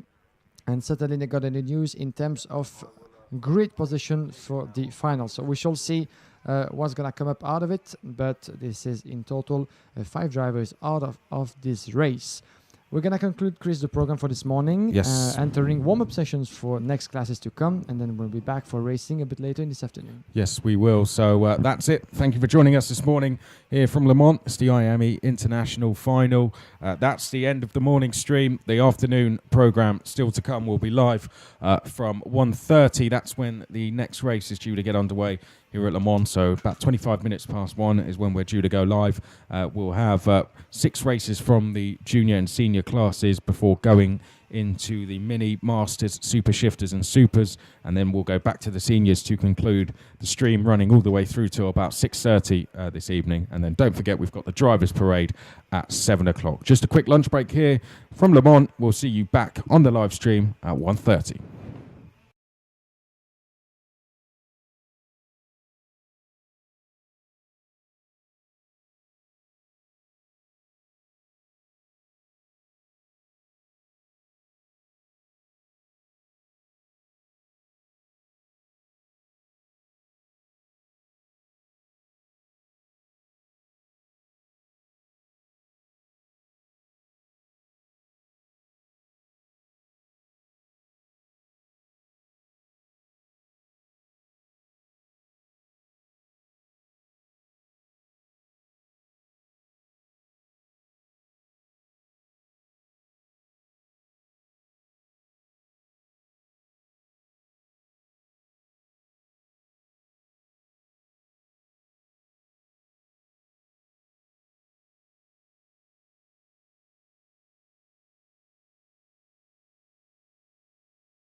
Welcome back, everyone. We are live from Le Mans, the international karting track of one of the most prestigious motor racing locations in the world, in the heart of Normandy, France. This is the location hosting for the 7th edition in a row since 2012 the IAME International Final, the pinnacle of all the races in the IAME karting world. We're more than happy to be once again together to cover up for you the on-track action remaining for the afternoon here on Saturday.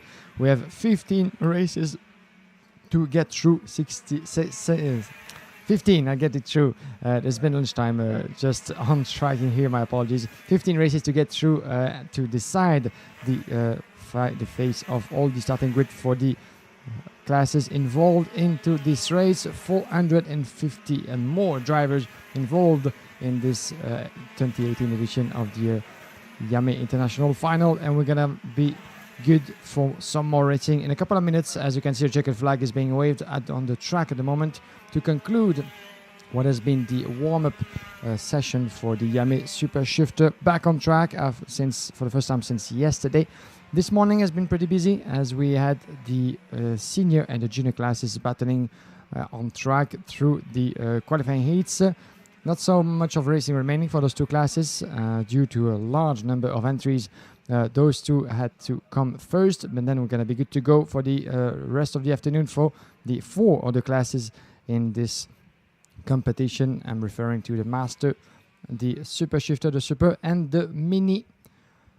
Coming up on the track in a couple of minutes at exactly 1:30 local time. In 3 minutes, we'll be ready for some more exciting competition on track with 2 more groups in the senior class, the A against E.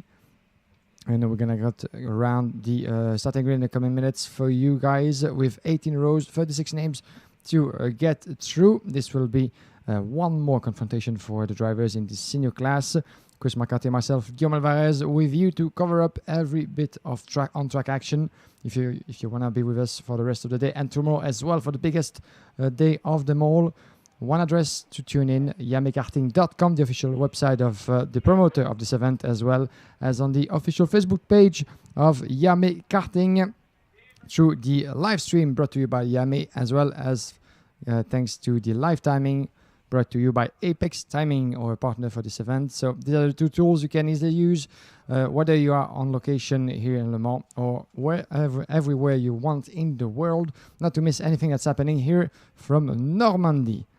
So don't hesitate to give us a feedback, to drop us a like and a comment about what you see and hear, and then we'll be more than happy to interact with you guys online to give you every bit of information that you need to follow the on-track action from Le Mans.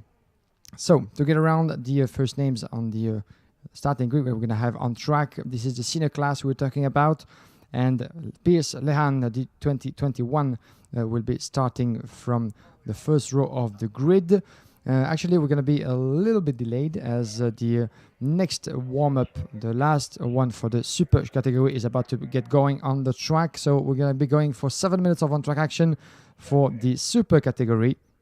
As you can see, this is not the race I was about to mention, but the drivers from the pinnacle of all the classes with engine of 175cc.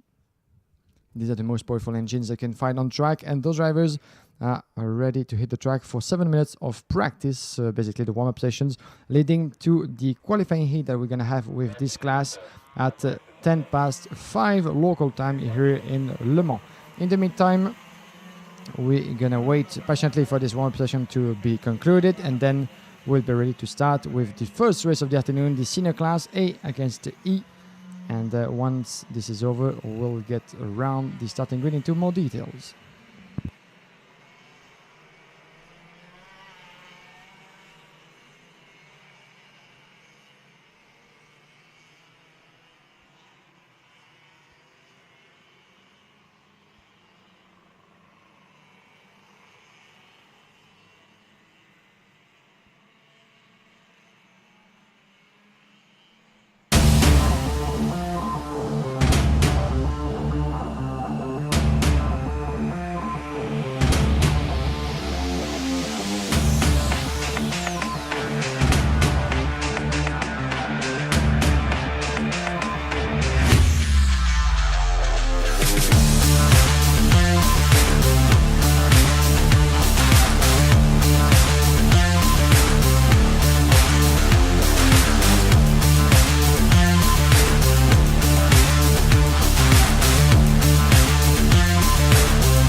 Welcome back to Le Mans. It's the IAME International Final here. We're just coming to the end of the warm-up sessions this lunchtime, and then we'll be getting ready to go for the afternoon streaming.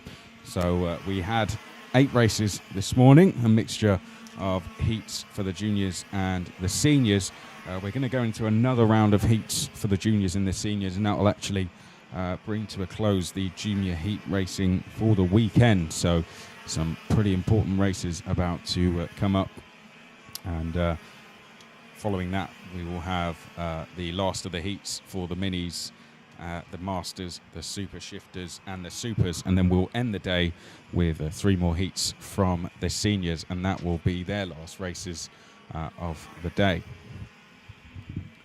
Well, as you can see, plenty of people gathered around the circuit getting ready to watch the afternoon's action. We're going to have X30 Senior Groups A and E coming out onto circuit first. X30 Super are currently out on circuit, finishing their practice session.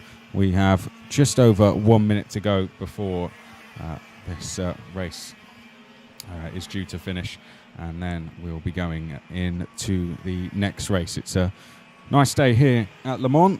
We've had dry conditions all day, and we've had some pretty good racing as well. As we were just referring to, being the fact that this is the last day of heats, people want to make sure they confirm their spot on the grid for the pre-final. It's made the racing pretty intense, to say the least. Risks are being taken left, right and centre. Unfortunately, we've had 1 or 2 incidents, but I'd say overall the racing has been very, very good. It's been very close, and I'd say pretty much all the races have gone down to the last lap. So don't expect the afternoon to be much different. We'll get underway, as we said, very shortly with the seniors. Supers out on track at the moment. We're going to be now running the stream all the way through until 6:30. So a long shift ahead of us, and then we're going to have the drivers' parade at 7 o'clock. Plenty of racing coming up. I don't know how many races have we got in total this afternoon, Guillaume. We've got about 15 races just being confirmed this afternoon. So plenty to watch if you're tuning in back home, whether you're here to support a particular driver or here just to enjoy the racing as a whole. Thanks for being with us. Chris McCarthy and Guillaume Alvarez here with you once again for another day for the IAME International Final. It'll all be finals day tomorrow, so that is where the title will be decided, but we are getting ready to get to that point with the end of the heats now.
Welcome back, ladies and gentlemen. We're waiting for the next starting grid to hit the track. This is the first race and the first qualifying heat of the afternoon. 15 to get through before we conclude this day with the drivers' parade that will be taking place at 7 o'clock local time here in Le Mans. Let's get around the drivers that we will see on track in a couple of minutes local time. We're being slightly delayed due to some events earlier this morning, as we had unfortunately 2 incidents happening in the last 2 qualifying heats involving the intervention of the medical staff, and we're still waiting for some updates, I think and I hope positive for the 2 drivers involved into those 2 procedures, but the races had to be stopped at the yellow flag and then the red flag for both times. So there's your delay, but we're going to be ready to start as soon as possible.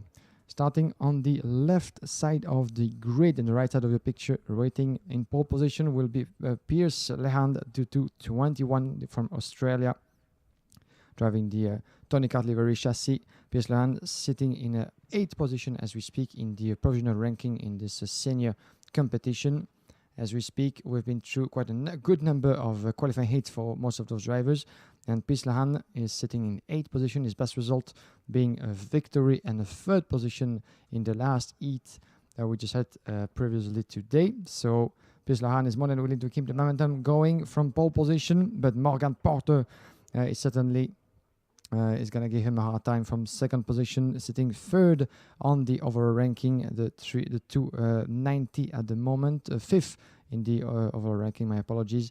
Morgan Porter, his best result being a victory and a 2nd position as well.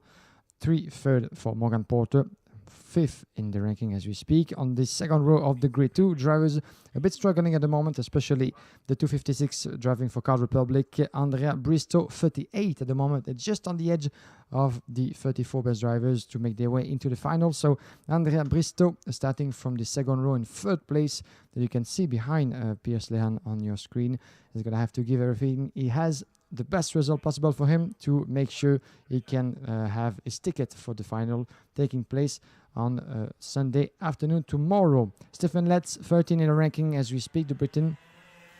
Searching for a good result as well, as we've seen him taking part into the battle at the forefront so far. 3rd row on the grid, we'll see Rhys Everett and Xavier Diaz starting alongside each other, the 2 Belgian drivers. Then we have on 4th row Harry Patton and Caden McQueen. John Norris and Alejandro Giammario will be on row 5th. Row 6, Nils Kohlen and Ali Akabi. Jan Philippe Springjob and Alexander Wang are on row 7. Row 8, Levi Litucanto and Corentin Collignon. Rashid Ghanem and Matthias Zagazeta on row 9.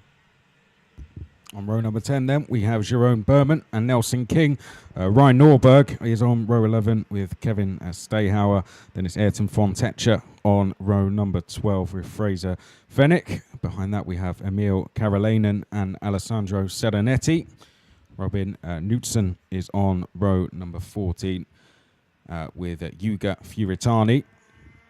As the driver's now just coming around to complete the first of 2 warm-up laps. Matteo Antoine is on row 15 with Rasmus Andreasen. Alexander Hartvig is going to be on row number 16 with Juan Hernandez Ruiz.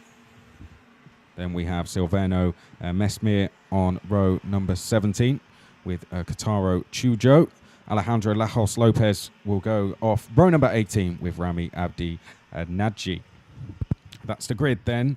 As Guillaume was saying, we've got some drivers within that top 10 currently way out of the running for the pre-final. Of course, the top 33 will qualify straight through to the pre-final. 1 more will join them from the B final. We're also going to have a C final as well, where one of the drivers from there will go through, and then after that there's still going to be a number of drivers, particularly in this class, that don't actually make any of the finals. So for some drivers out there, this is actually going to be potentially their last day of racing. Of course, we'd hate to see that happen to any drivers, but with so many entered into the senior class, 144 to be exact.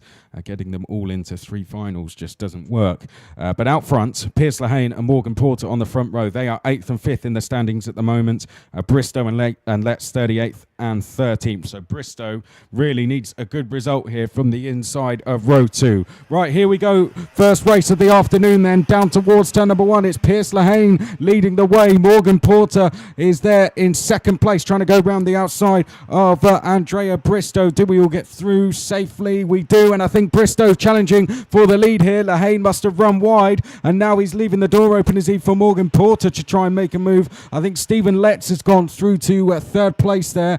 Morgan Porter down to 4th place. Then it's Reese Viverette in 5th place as they make their way through the chicane and down towards the banking. Xavier Diaz is in 6th place. Caden McQueen now in 7th, trying to dive to the inside down at the banking. I think John Norris is in 8th place at the moment and may have just gone forwards actually to 7th as they come down towards turn 11 for the first time.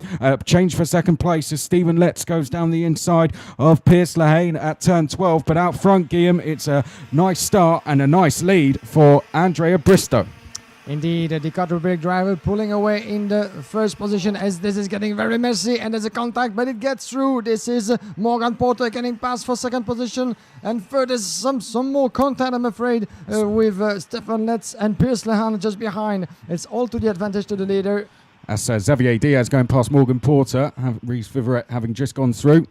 Yeah, it's a bit messy in the midfield at the forefront over there with Reese Viverette on your picture, 2:35, chasing Piers Lehane for third position at the moment. This is all to the advantage, I was saying, for the leader, Andrea Bristow, being able to pull away almost half of a second advantage here in the back straight. Andrea Bristow in front of Stefan Letts. Then for the back, we have Piers Lehane in front of Reese Viverette. Xavier Diaz making his way into 5th ahead of Morgan Porter. And another good start of the race, certainly for Caden McQueen in 8th, as well as for some of the trouble further back. Let's have a look at the gap. As you can see, those two are battling each other in the corner number 1. Beautifully made by the driver in second position. Now in the lead, Stefan Letts getting past Andrea Bristow in the turn number 1. And another change, John Norris down the inside of Morgan Porter at turn number 2. So that'll change for 6th place, and it's got worse for Morgan Porter. Caden McQueen has gone through at turn number 4, and challenging as well was Alejandro Jaramillo, but couldn't quite make it through as they make their way down towards the banking. Just behind this group is the likes of Alexander Huang and Niels Coolen.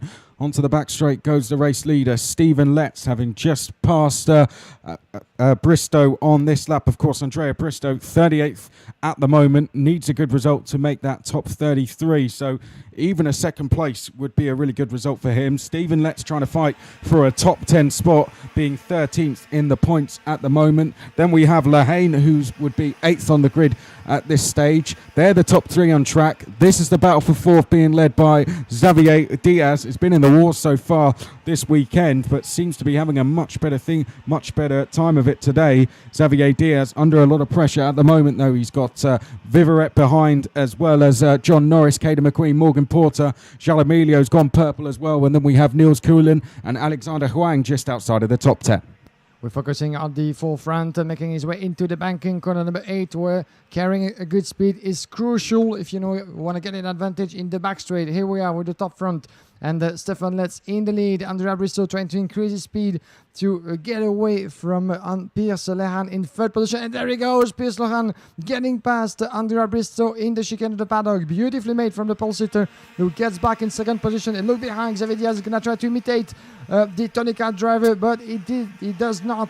In corner number 1, yes he does, taking the inside line, and there's some contact with Andrea Bristow being pulled away, as it seems, outside of the track. That could be to the advantage of Reese Viverette. Yes it is, and the young Belgian driver getting past Andrea Bristow for some more trouble for the Italian driver, who's losing position and momentum at the moment. Reese Viverette got through, And I think we're going to see some more trouble on the way. This is a battle on your screen. The 208 further back, John Norris and Morgan Porter battling against one another. Well, Morgan Porter's gone past Jaramillo on this lap. That was through turn 4 and 5, so a good move that from Porter. McQueen and Norris were side by side for a few corners, but they've settled down now, and they're both actually going after Andrea Bristow as they come out of the last corner. That's the battle for 5th we're just talking about. McQueen now under pressure in 8th place, but further up the field, Pierce Lehane is going to retake the lead, going past Stephen Letts at turn number 1. So a good move that from Lehane as they head now down towards turn number 2. Sitting in 3rd place, Xavier Diaz. Could do with a victory quite badly here for his ranking, and there he goes down the inside of Stephen Letts at turn number 4. So Diaz now into 2nd place. Letts there on screen under pressure now from Vivaret. Is Vivaret going to make a move at the banking? Well, Stephen Letts went defensive, covered off any chance of that happening. Behind in 5th place, it's still Andrea Bristow, then John Norris, and then we have McQueen and Morgan Porter, who have just swapped places as well. A switch for 3rd as Rivieret is making his way inside the corner number 11, getting past Stefan Letts for 3rd. There we go for the Belgian drivers, going to try to close in to the drivers in front of him. Xavier Diaz in 2nd, and in front we have Pierce Lehane getting past as well further back. So Vivaret in 3rd in front of Stefan Letts, as we have further back in the field for 11th place a move as well from Ali Akabe getting past Alexander Wang, I think it was. But let's focus at the forefront as Xavier Diaz is pulling an impressive effort as he got past for 2nd in one of the trickiest corners of the track, the 2 Oaks right-hander. Oh, there's contact there. Ali Akabe is off the track, unfortunately. I think he's gone into the back of Niels Coolen going through turn number 5. There they are on screen. It's trying to make a move, was Akabe in towards turn 5, and just ran out of space, and the pair went off onto the grass. But out front, Lehane is still leading the way there from Xavier Diaz. Reese Vivaret, I think, could be lining up a move in towards turn number 1 here. Let's have a look as they head down the start-finish straight. There he is, pulls out of the slipstream. Teammates on teammates, and Reese Vivaret slots through into 2nd place. This lap number 8 of 11 now. Stephen Letts still there in 4th place. 5th place is Bristow. Seems to have much better pace now at this stage of the race. Then we have Porter Norris, and behind that is Jaramillo. McQueen is now in 10th place. 9th place make that as they head down towards the banking. And 10th is Niels Coolen as a move there coming from Stephen Letts. That was on Xavier Diaz down at the banking. That a change for 3rd. Yeah, Stefan Letts now in 3rd position. Xavier Diaz, who had to let him through. It was beautifully made from Reese Vivaret just before. In 2nd position, Vivaret, who badly knows that he needs to perform, is sitting in 21st position in the ranking at the moment. And Vivaret needs to secure a good result. And so he does by putting the fastest lap on the track. Here it is, the leaders coming across the start-finish line. We have still Pierce Lehane, 0.3 of a second advantage on Reese Vivaret in 2nd. Then Stefan Letts in 3rd. Xavier Diaz chasing him in 4th, but under the pressure, increasing behind of Andrea Bristow, the Italian driver, 256 on your picture, who still has some ground to recover after starting from the 2nd row of the grid. And once again, a difficult start of the race so far from Bristow. But the battle on your screen is opposing Xavier Diaz and Stefan Letts. And the young Frenchman, impressive as well in his pace, as you said, Chris, has been involved in some of the battle at the forefront, but still failed to secure any good results, as is very further back in the provisional ranking as we speak. So through turn 11 we go then, and the top 5 as close as they've ever been, and getting closer as well. Morgan Porter in 6th place, along with John Norris in 7th place as well. As we head across the line, that's lap number 9 of 11 now completed. There's John Norris and Morgan Porter on screen. Norris just chasing Porter at the moment as we head through turn number 2.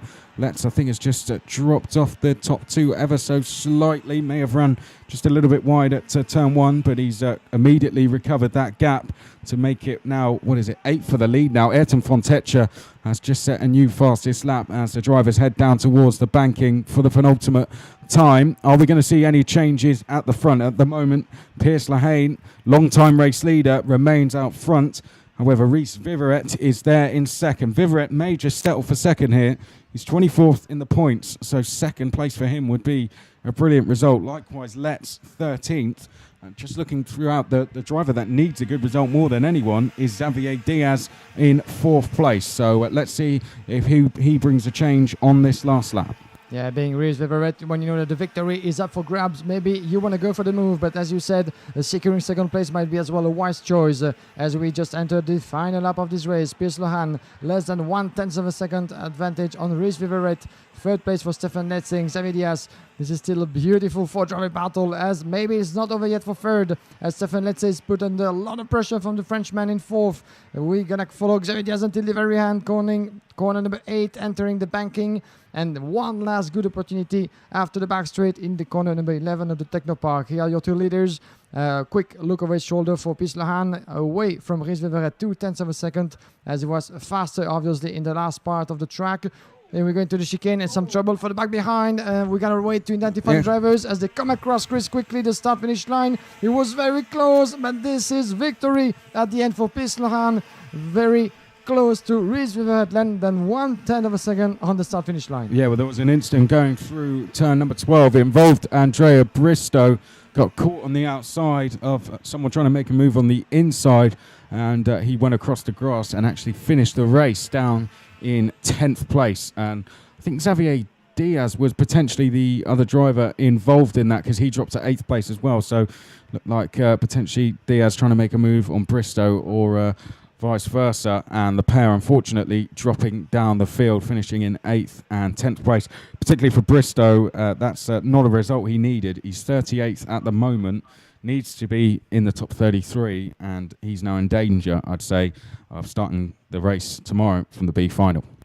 Yeah, not the conclusion of the race he had expected, Bristow, unfortunately for the Italian driver. Piers Lohan, victor of this qualifying heat. Reese Viverette in 2nd, Stefan Letzi and Morgan Porter, respectively 3rd and 4th. Porter, who took advantage, obviously, of what you just described happening in the last corner, and a bit of a drama between Xavier Diaz and Andrea Bristow. Then we have John Morris in 5th, Alejandro Jaramillo in 6th, 7th place for Callan McQueen in front of the poor Xavier Diaz, in 9th place for Nils Collen, 10th place for Andreas Bristow. Mattias Acazeta is 11th, 12th place for Levi Litu Canto. I'll get it right. Corentin Collignon is 13th, 14th place for Yannick Norberg. Jan Felix sprint job cross the line in 15th place, and 16th position for Nelson King. Harry Platten was 17th. Unfortunately, dropped a few places in that one. Serenetti climbing up 8 places to finish 18th. Fontecha was 19th. Caroline 20th. Then it was Antoine in 21st. Hernandez Ruiz was 22nd. Steichauer was 23rd. Berman was 24th. Fenech was 25th. Lajos Lopez 26th. Rashid Ghanim was 27th. Then it was Andreasen. Furtani. Then we had Alexander Hartwig 30th. Then we had Kataro Chujo in 31st. Silvano Mesmir was 32nd. Abdi Nadji was 33rd. Of course, Ali Akabi ran into problems earlier in the race with an incident at turn 5.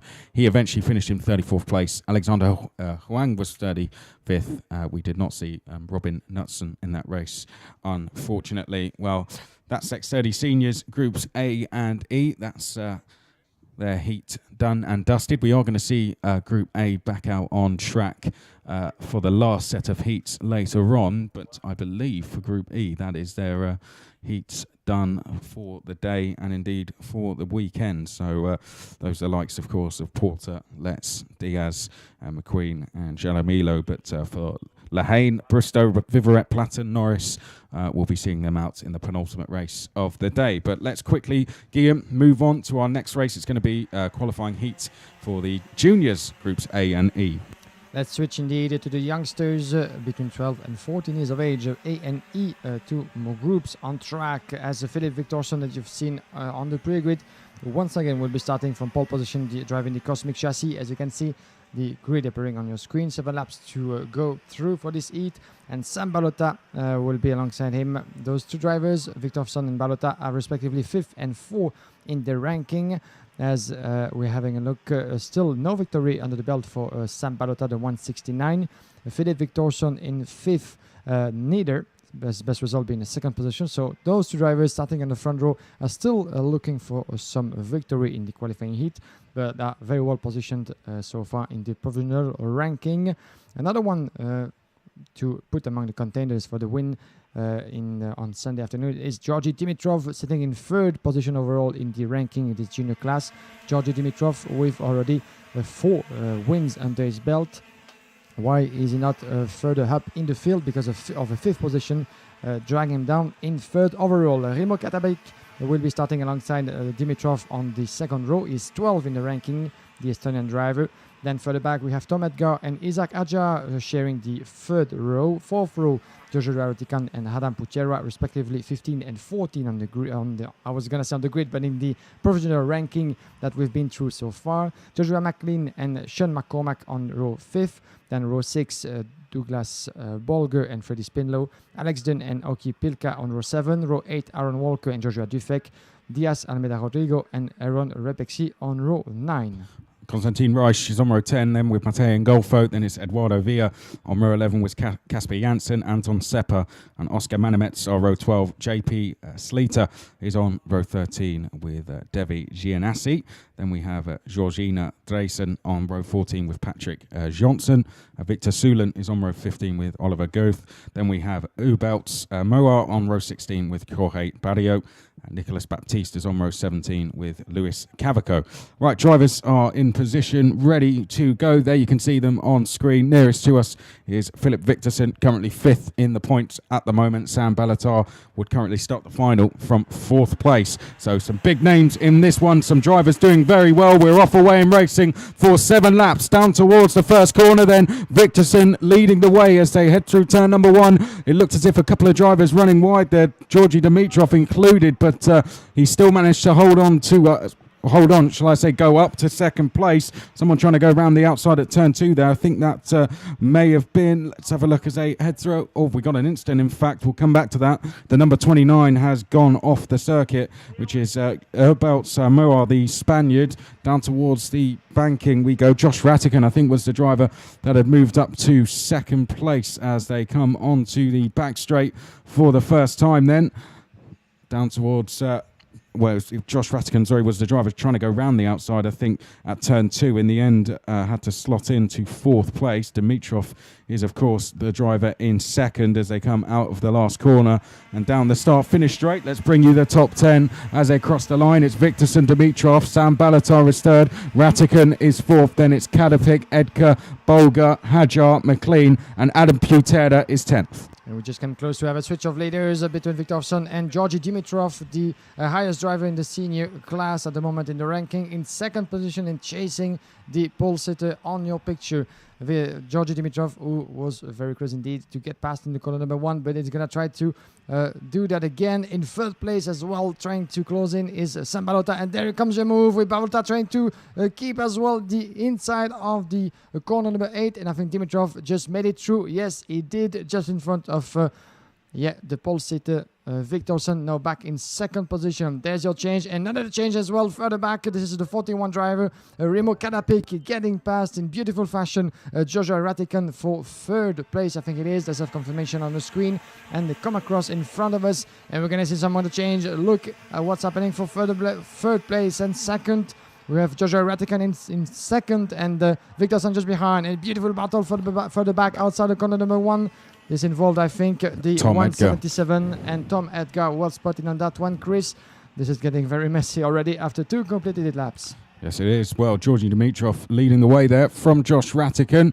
Then it is Victorson, as you said, the pole setter. Kadapik's going along very well. Watch for Kadapik in 4th place, actually, as he lining up a move, I wonder, down towards the banking. In fact, it was ahead, was it, that they may have been a change out front. So Josh Ratikan, the one actually making the move down at the banking. He's taken the race lead. Down towards the turn 11 we go, and it's now a change for 3rd place. There was a bit of a defence put on there from Victorson, and as he was closing the door, Kadapik tried to make a move. The pair have run wide. Victorson has came off the worst in all of that. He may be in danger of dropping out of the top 10 here. Kadapik has dropped down to 5th place. Victorson is down to 9th place. Maybe slightly aggrieved with that move because he certainly, from where we were, took a slightly defensive line. Ratikan still leads. Dimitrov is 2nd. That's helped Tom Edgar out. He's gone up to 3rd. now has the fastest lap as well. So he now the danger man in this race, Tom Edgar. Then we have Douglas Bolger in 4th, Kadapik 5th place, trying to recover, but he's under pressure from the likes of Hajar, McLean and Putera. And there's a change for the lead with Dimitrov getting past Joshua Ratikan, just mentioning those two in the bank in the corner number 8. There's your change and your top 3 leader with Dimitrov in front of Ratikan, and Tom Edgar is going to try to get involved as well in this beautiful battle in 3rd position, making their way into the chicane of the paddock. In 4th place for the back, we have Douglas Bolger in front of Remo Kadapik, who dropped back in 5th after the drama happening with him, and the pole sitter Victorson, who dropped back all the way to 9 as they make their way towards the turn number 1. Already less than 3 laps to go before the checkered flag, and it smells like victory for Dimitrov, but he's going to have to look over his shoulder for a lot of time with Ratikan and Edgar both willing to get past as they make their way into the 2 right-hander of the 2 Oaks. And Tom Edgar is currently the fastest on track, sitting in 3rd position, the 1:42. But further back behind, Douglas Bolger from Japan is going to try as well to make his own move. Why not? And getting close. And there's a move coming up. This is Ratikan getting past Dimitrov for the lead. Once again in the banking. Maybe Tom Edgar was able to pull his way, to pull in the inside. And this is happening again. Tom Edgar in 2nd position, following Ratikan for the lead. And he's going to try to chase certainly the leader up to the checkered flag. Some trouble on the way for the 32. Yes, we got Lewis Cavaco and Devi Giannessi that have both gone off, unfortunately. But back to our leaders. It's Ratikan now leading the way. Dimitrov is there in 2nd. Edgar is 3rd. Bolger 4th. Kadapik 5th.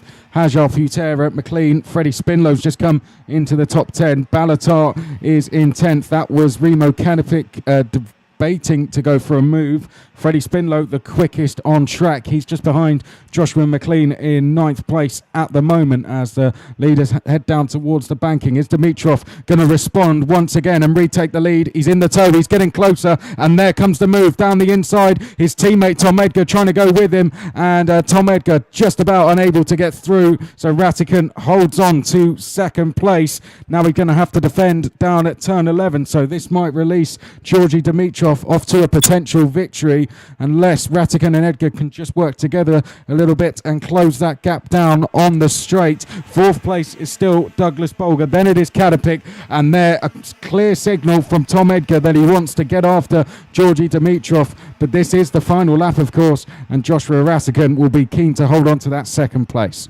Yeah, but with a lot of work to do, as he's particularly not particularly unhappy about what's happening with behind George Ratikan in 2nd, Tom Edgar in 3rd. That Boulder from Japan is sitting in 4th. Further back, Kadapik from Estonia is 5th. And then we have a move, and I think this is Adam Butera getting past Isaac Aja for the back for 6th position. This is the last lap, and everything is still possible in the lead as Dimitrov is trying to increase his advantage, and so he does brilliantly. 4 and now 5/10 of a second, but the battle that we have on track and on your screen is between Ratikan and Edgar for 2nd position, all the way to the checkered flag at the advantage of Ratikan as we speak. One last corner at full throttle, and we're going to have a victory for Dimitrov crossing the start finish line as he does. Brilliant win for Dimitrov, who was started from 3rd on the grid, managed himself into 1st place and battling for it in the early stages of this race, and then securing the victory for the 23 on your screen at the end. Joshua Ratikan was able to secure 2nd place behind in front of Tom Edgar, the 2 British drivers. This is top 3 for Britain on top of this qualifying heat A and E. Then out of the podium we have Douglas Bolger in 4th, Remo Kadapik in 5th.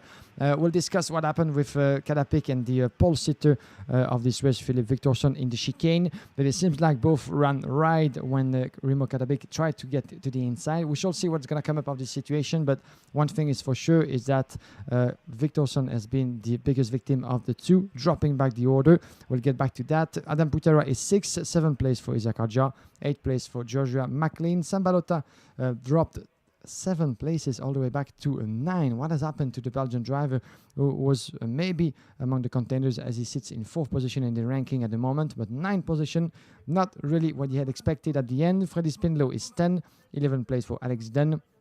Then we have in 12 Oli Pilka, Sean McCormack, Ludovico Villa in 14th place from Italy. Then Diaz Almeida Rodrigo in 15th, 16th place Jorge Barrio, and 17th Arrow Walker.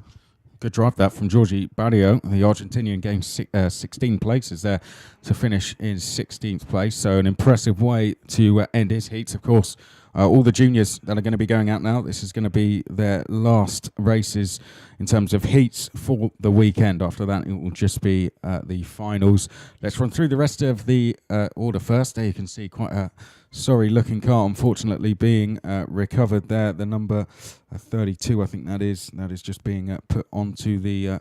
that's Victor... Yes, that's Lewis Cavago, isn't it? And Devi Giannessi, both involved in an incident.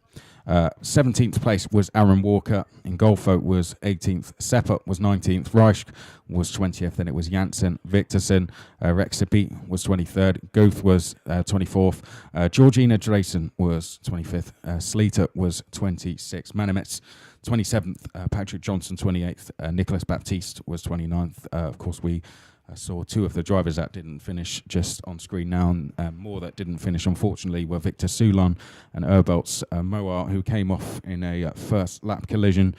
Josh Dufek actually didn't start the race. We didn't quite see what happened there, but unfortunately, Dufek, who was due to go off the outside of row 8, not starting the race. Well, interesting race, that one. Out front, Georgi Dimitrov took yet another victory this weekend. He's been on fire so far this week, and Georgi Dimitrov, who was in third in the points, has given himself a good chance here at qualifying on the front row. Let's actually have a look at the points and where he was. So he was actually only 1 point off of pole position, was Georgi Dimitrov. So that has really given him a good chance at taking overall pole position here.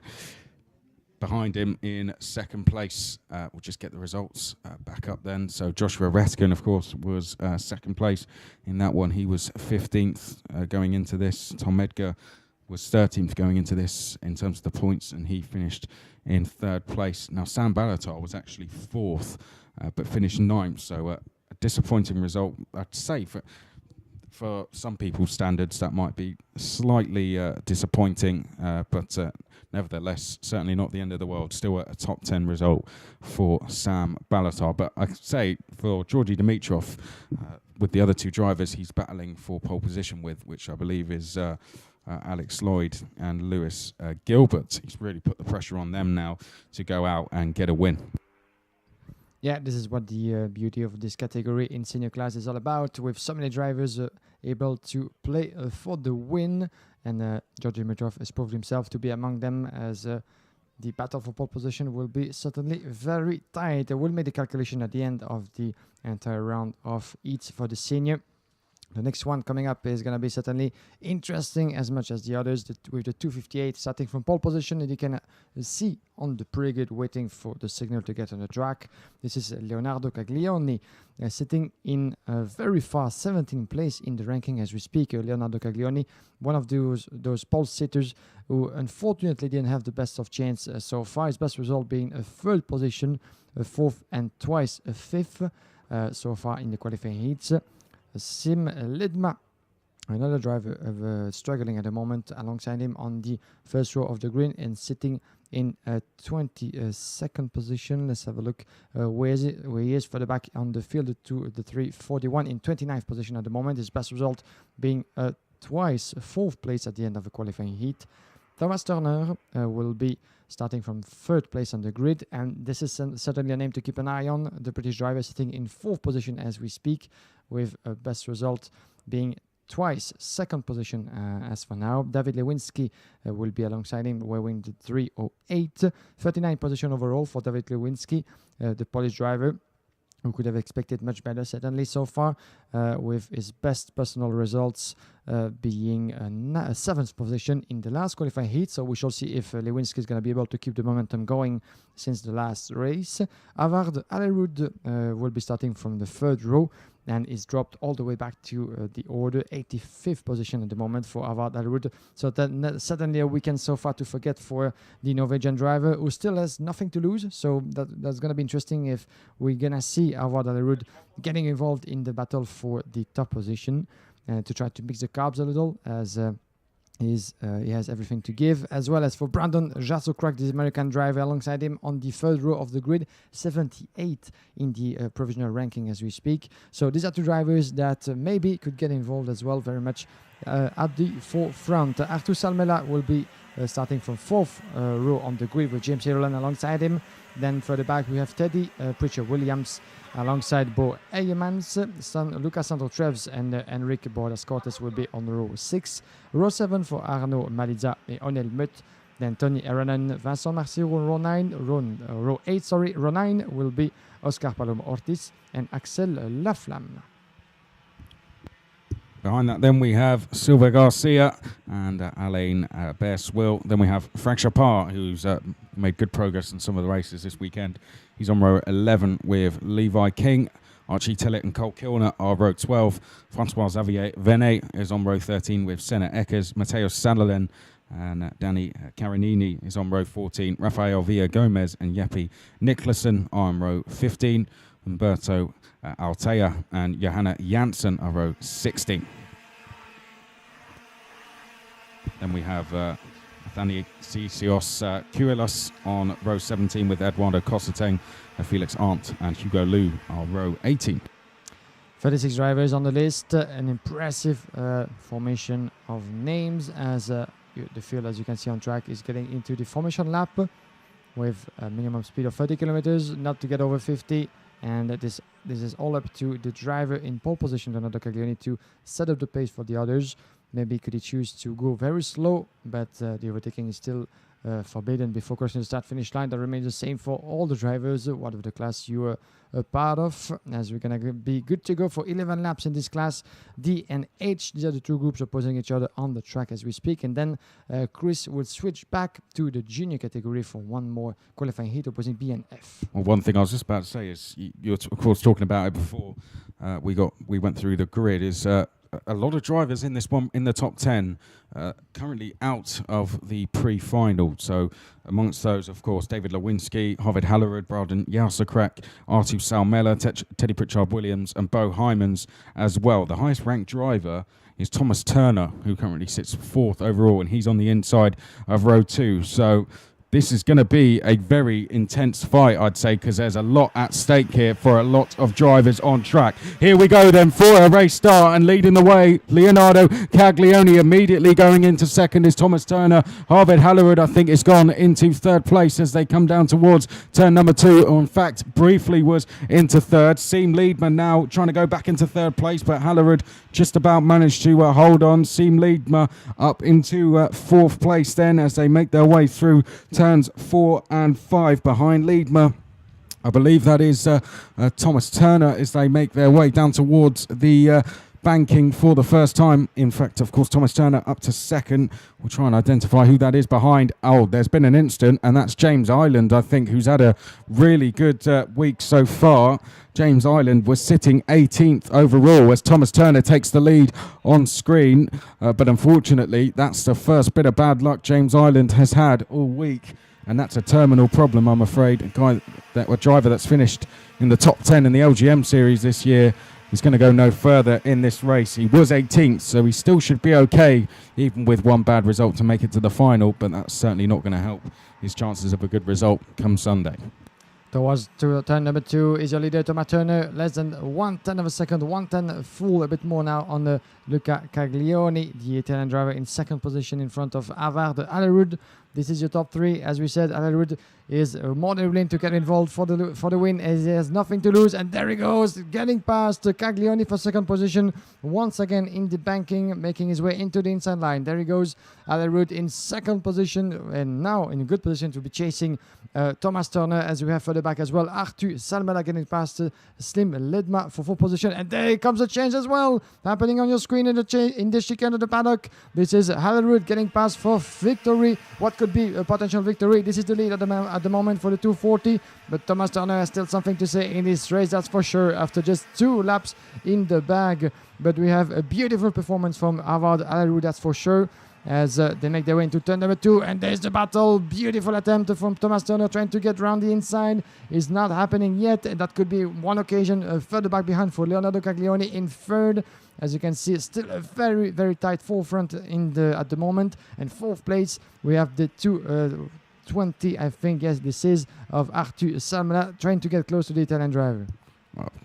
Round the banking they go, and onto the back straight then. It's very close between the top 10, 12 drivers as we head down towards turn number 11, and we got a change for third place. There you'll see on screen, that's R2 Salmela going past Leonardo Caglioni. So Salmela now up into third place, the Finnish driver in the 210 kart as we head down towards turn number 1. Thomas Turner in behind Havard Hallerud. Oh, and I'll tell you what, was there just a tiny bit of contact there. David Lewinsky has gone through to fourth place, and Caglioni, I think, a little bit frustrated with how that one played out. That's allowed Siim Liedma to go into fifth place as they come through turn number 5 and now in towards turn number 6. More changes being made a little bit further down the field. We'll catch out what change that was when they come through the second splits. As we can see, I think Teddy Pritchard-Williams may have been under pressure there from O'Neill Muth going in towards the banking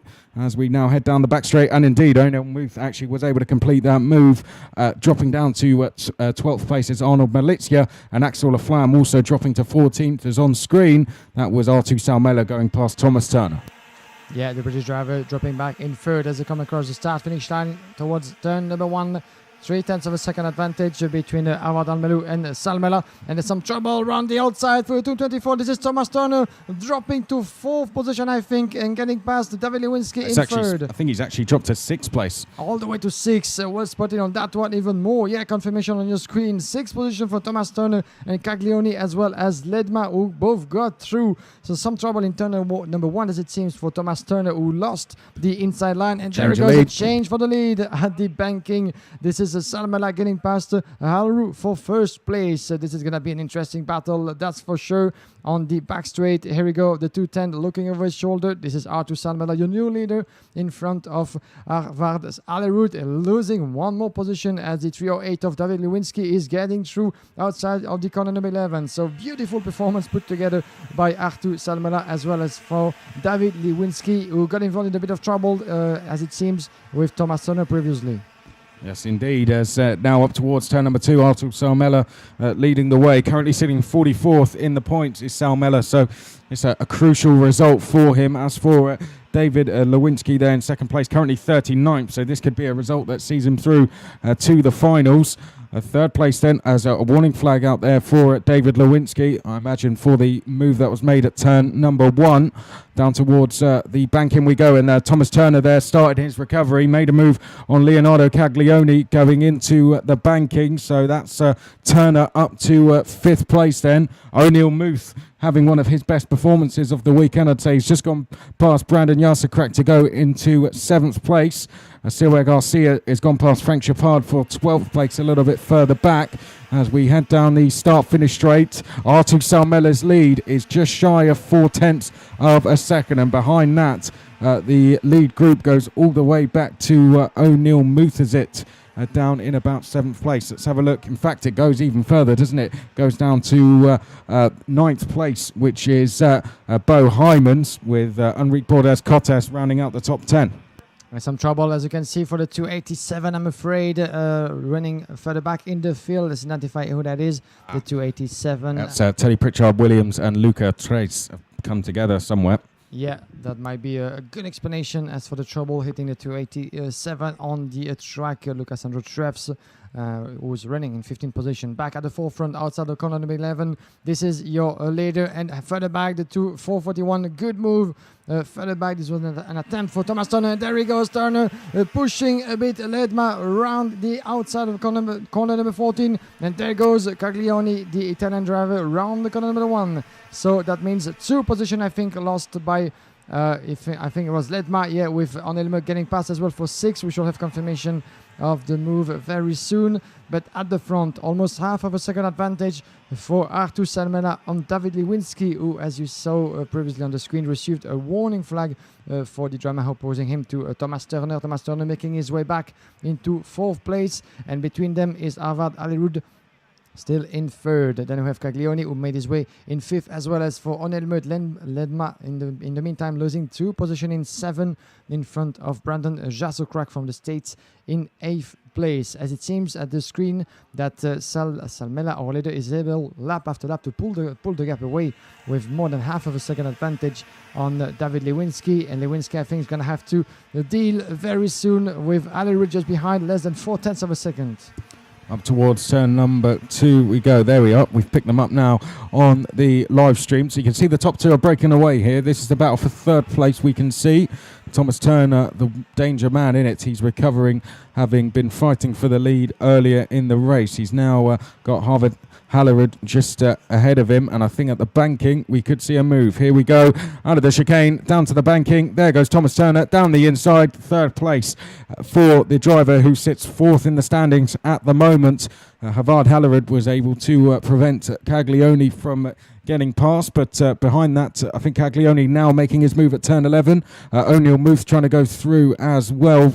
There's Seam Liedma in the blue livery, who has Brandon Jasokrak behind him, as well as Bo Hymans and Axel Laflamme, who's been battling away with Eric Bordas Cortes for 10th place. Through turn number 1, this the penultimate lap of the race, lap number 10 of 11, and the 2 leaders now really starting to stretch their legs. I don't think Thomas Turner is going to be able to make any more places than third, as there is confirmation on screen that Axel Laflamme has just set the fastest lap of the race in 10th. And oh dear, that's is that Harvard Hallerud off? Is it the 2:40? It is. So Hallerud off the circuit. Where did that happen then? It's just coming through turn number 5. Harvard Hallerud's gone straight on, and that is race over. Yeah, I wonder what happened over there. Maybe a contact or mechanical issue, but the desperation can be read on the driver's face. This is retirement for Harvard Allerud, who was running in a very good 5th position. Back at the forefront, and we're entering what will be the final lap, ladies and gentlemen. And this is the battle for 2nd position. We're following closely on screen with David Lewinsky still holding in 2nd.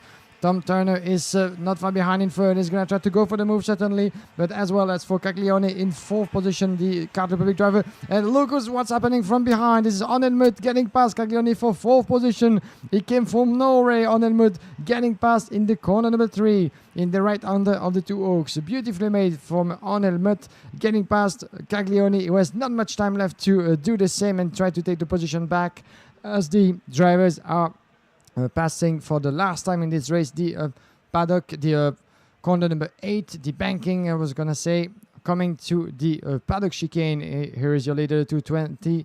This is Salmela, Artur Salmela, 1 corner before the checker flag, and there it is, waving to welcome Salmela, the Finnish driver, beautifully made, unbeaten in this race, 3.1 second clear from David Lewinsky in 2nd place. 3rd place for Thomas Turner, not far behind, just 1/10 of a second in 3rd position for the British driver. 4th place for Onelmut, who just went for the attack on Leonardo Caglioni in a penultimate lap. Then Slim Ledma managed to finish in 6th. 7th place for Brandon Jasokrak. Axel Laflamme was 8th. 9th place for Bo Eyemans. 10th position at the end for Silver Garcia, and just outside of the top 10, a good recovery race as well for the Frenchman Franck Chapard, who made his way up to 11 after gaining 12 places. 12th place at the end for Enrico Bordas Cortes. Vincent Marcerou finishing 13 in front of Tony Aranen. Then we have Alain Baurizil in 15 and 16th place for François-Xavier Venet. And it was Cosseteng in 17th place. He gained 17 positions in that one. Behind Cosseteng, then we had Rafael Villa Gomez, who gained 11 places to finish 18th. Then it was Altea in 19th, who gained 12 places. Archie Tillett finished in 20th. Hugo Liu gained 15 places to finish in 21st. Corley has finished in 22nd, gaining 11 places. Then it was Janssen, Salonen, Nicholson, Eckers, Kilner, Arndt, Pritchard Williams, Tres. Both of those coming together at some point in the race. And then Hallerid, of course, came off with a mechanical problem just a couple of laps from the flag. Then we had Milizia Island also pulled up on the opening lap. Then Carinini also hitting problems as well. Oscar Paloma Oritz and Levi King did not start the race. We're going to take a very quick break on the live stream, and then we'll be back to go straight into the next race, which is going to be the junior heat for groups B and F.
And we're back, ladies and gentlemen, live from Le Mans, the international karting track in the heart of the Normandian region of France. Ready to enter what's going to come next, the next round in the next qualifying heat of the junior class opposing the B and F group.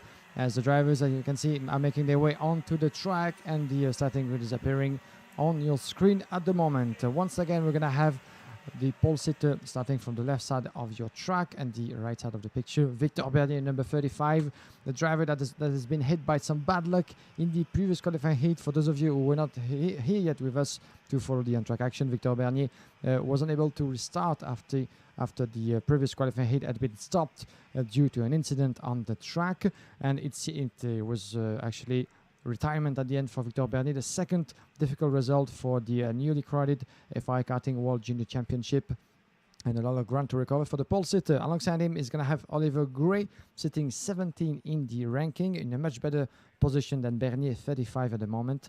Behind them, a very good client to keep an eye on, Lewis Gilbert, the reigning champion in this junior category this year, and the current leader of the ranking in this junior category.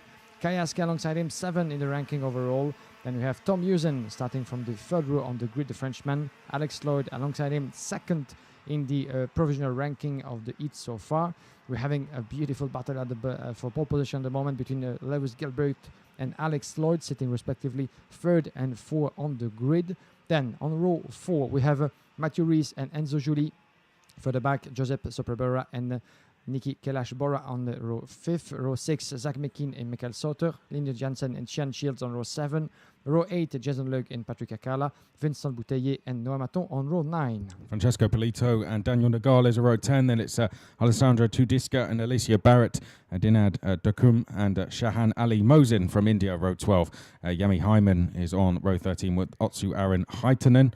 And then behind that, as the drivers are just making their way down towards turn number 11, Tai Tung Suk is on row number 14 with Teluki. Then we have Devetsaglu and on Arnstad on row 15. Roy and Doquin are row 16. Victorino and Leben row 17. Now, after this, we should know who's going to start from pole position in the pre-final. Georgi Dimitrov is currently on 5 points. Both Lewis Gilbert on row 2. As he comes across the line, and Alex Lloyd are on 4 points. So after this, we should know who's going to start pole position in the junior class in the pre-final tomorrow as they make their way through turn number 1. The drivers to watch out for in that battle, as we said, Lewis Gilbert from the inside of row 2, Alex Lloyd from the outside of row 3, and at the moment they are 2nd and 4th on screen. Leading the way, Victor Bernier, 35th now in the points after that mechanical issue in the last heat, so he needs a good result here. Can't have any more problems. Lewis Gilbert is there in 2nd. 3rd place as they head through the banking for the first time is Kai Askey. Then it is Alex Lloyd fighting for pole position in 4th place down towards turn 11, and Lewis Gilbert goes down the inside of Victor Bernier, so that will be pole position then for Lewis Gilbert if he can hang on to the lead.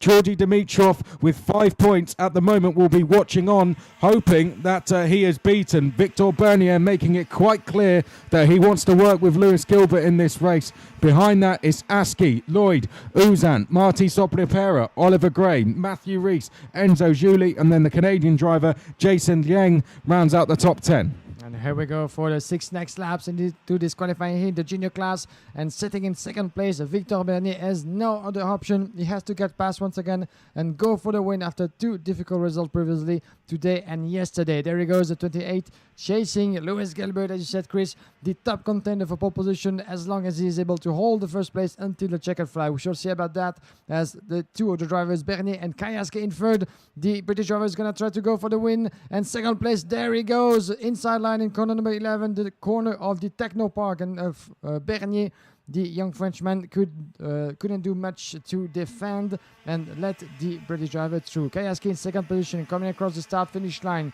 And Victor Bernier in 3rd, trying to hold 3rd position and chasing the Fusion Motorsport driver in 2nd. Then we have a more important gap of 7/10 of a second, and Alex Lloyd currently sitting in 2nd position in the ranking as we speak. Another big name for the pole position. 3 positions down from his biggest opponent, Lewis Gilbert, leading the way, as you can see, with 0.2 of a second advantage on Kayaski. And Kayaski is at the moment trying to defend from Victor Bernier. That might not be good news for Bernier, as he's going to need to pass very, very fast, and some of the switches further back. And we've got yellow flags out down near the banking. Not too sure what that's for exactly, but just to sort of make it a little bit clear for the guys on the live stream, before we do that, Victor Bernier goes in the 2nd, back past Kayaski, but essentially if you win a race you get 0 points. If you finish 2nd you get 2 points. Now Georgi Dimitrov, after having won 5th and then all wins, is on 5 points. Both Lewis Gilbert and Alex Lloyd are on 4 points. So if they finish 2nd, then they will finish the heats with 6 points and they will start behind Georgi Dimitrov. So it's either a win or they start 2nd. It's as simple as that, really. So Lewis Gilbert's quite clear, knows what he has to do. Alex Lloyd likewise there, 3rd in this queue, 4th overall in the race. And at the moment, Lewis Gilbert doing a good job as Alex Lloyd attacks for 3rd place, goes down the inside of Kayaski. They're banging wheels going in towards turn number 9 there, and Aski just about able to hold on there. Here comes Marty Sobrepera to take 4th place then. So Alex Lloyd, his attempts of taking pole position here, not going well at the moment. Kayaski in 3rd, could get a 5th place start in the pre-final should he get a good finish. And of course, Victor Bernier just needs a good result to get into the final. Yeah, and Bernie is pulling away in the meantime as Kayaski is playing defensive with Soprabera and Alex Lloyd in his tail. These are the three drivers on your picture, respectively in third, fourth, and fifth position. And there is another attempt from Martin Soprabera on Kayaski. He's going to try to hold as well. Alex Lloyd just behind him. And further back, we have a move, I think, for seventh position. And Jason Logue getting past Oliver Gray, dropping back one position outside of your screen. But let's focus on what's happening at the forefront. At the moment, Lewis Gilbert. And there's Alex Lloyd getting past Soprabera in the corner number 8 at the banking, where we have seen so many beautiful attempts at maneuvers all through the qualifying heats. This is once again successful for Alex Lloyd, getting past Soprabera for fourth, and he's gonna try to chase the top 3 at the moment with in second place still chasing the leader Victor Bernier on your picture coming across the start finish line. Gilbert half of a second advantage on Bernier, then Kayaski the number 15, Alex Lloyd the number 34 with Soprabera just in his tail, those two being very close together. This is a beautiful battle for 4th position, and as you said, Alex Lloyd is going to have to give everything he has if he wants to be starting maybe on the first row alongside what could be our pole sitter in this junior category for the pre-final. Lewis Gilbert leading the way and increasing his gap on Victor Bernier at the moment. Yeah, Victor Bernier there in second. Lewis Gilbert leading the way. This should have been the one-lap shootout we saw in the last heat where the race was red flagged. But when the race was due to get going at this very point, which meant they would have had one more lap to go, Victor Bernier, of course, had an issue with the spark plug, and his race was over. And did see Lewis Gilbert and his dad, and they were actually disappointed that they didn't have a chance to have that fight with Victor Bernier, but no problems for Victor Bernier this time, and actually no fight either, because Gilbert's put his foot down and he's got a lead of 0.7 of a second, and at the moment this is him securing pole position for the pre-final tomorrow in the IAME International Final. Victor Bernier in the middle of picture there should secure his place in the pre-final quite comfortably.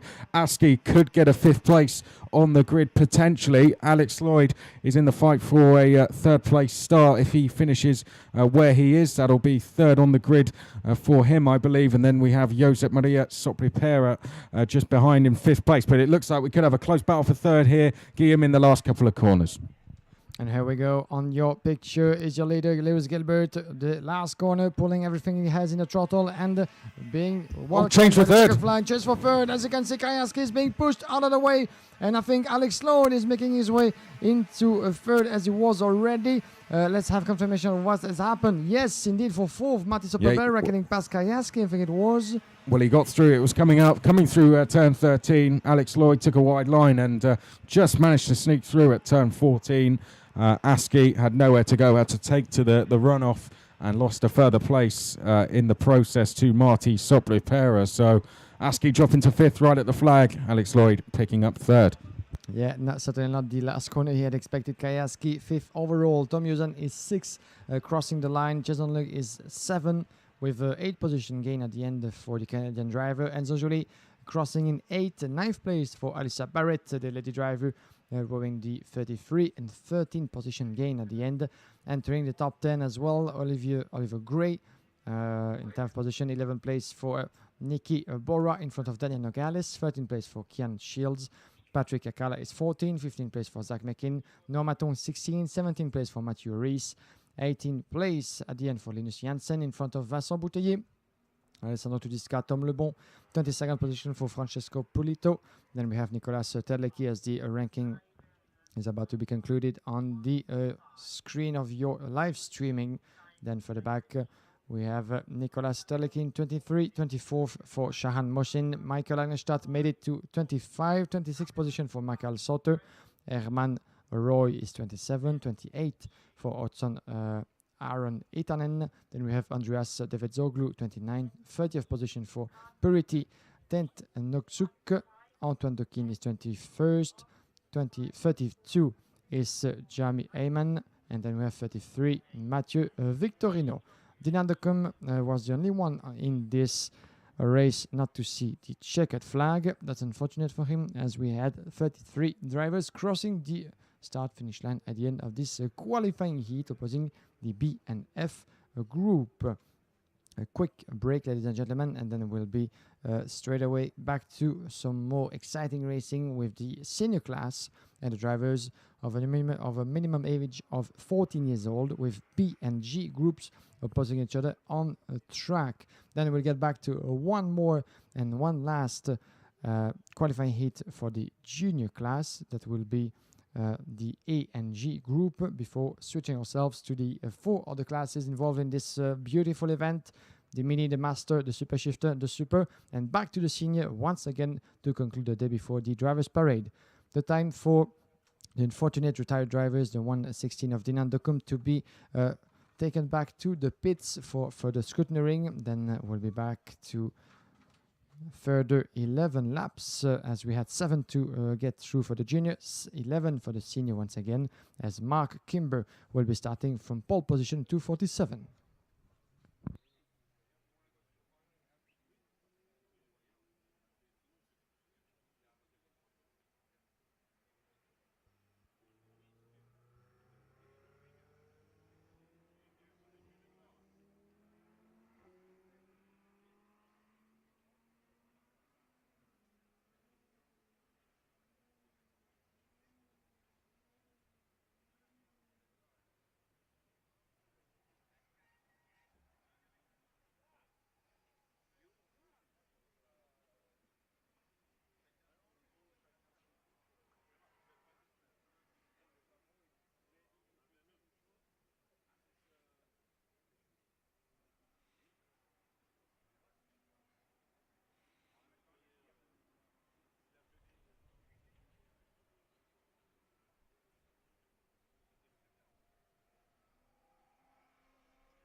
Let's get ready then for the next race. The seniors groups B and G getting ready to come out for their qualifying heat.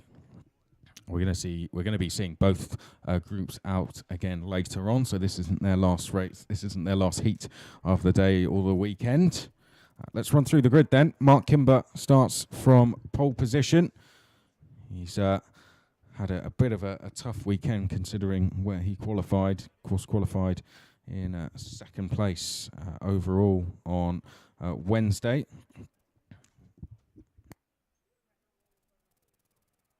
But Mark Kimber coming into is currently 33rd in the rankings.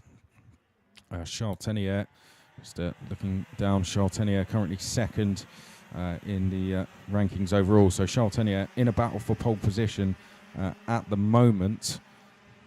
He's only 2 points away from sitting on provisional pole position. Then we have the Joe Turney. Of course, Mark Kimber is our reigning Exeter Euro Series champion. Charles Tenier was 12th here last year. Joe Turney, the reigning British champion. Etienne Shelley, 14th at the moment in the points. He's on the outside of row 2. Row 3, we have Harry Thompson, won in the junior class here last year, sits third overall at the moment. Louis Westover, who was 4th in the final last year in this class, he is on the outside of row 3 and he's sitting 10th at the moment. Tour Stallmans, a lot of work to do for Stallmans in the next 2 races. He's 50th in the points at the moment, so needs 2 very good results. Philip Rawson cannot afford any bad results himself. He's 27th at the moment. He's going off the outside of row 4, but he has been very quick when he hasn't hit any problems. Xavier Hansheim, likewise, 6th in the rankings at the moment. He's going to be on the inside of row 5. Ali Goldstein sits 21st in the points and is completing the top 10. Then we have Milan Petele on row 6. Lautaro Pinero to the outside. Max Salander and Paul Stewart are row 7. Manaf Hijawi and Dick Yu are row 8. And then Alexandra Piquet and Lewis Malin are row 9. The row 10, we're going to have Oli Peterimun and Danny Butchu, Shane O'Leary and Maxine Yorlevel will be around 11. Row 12, Anthony Doug and Carlos Leon. Caleb Marshall and Matthias Rass were row 13. Row 14 for Cormac Dunn and Jake Douglas. Jan Bouvier and Alexander Darcy will be on row 15. Row 16, Matthew McLean and Debaran Banerjee.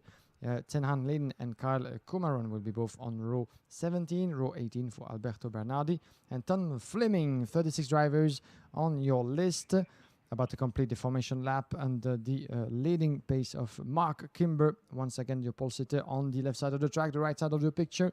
YameKarting.com. If you're joining us right now, this is the qualifying heat of the senior category B and G taking place here in Le Mans.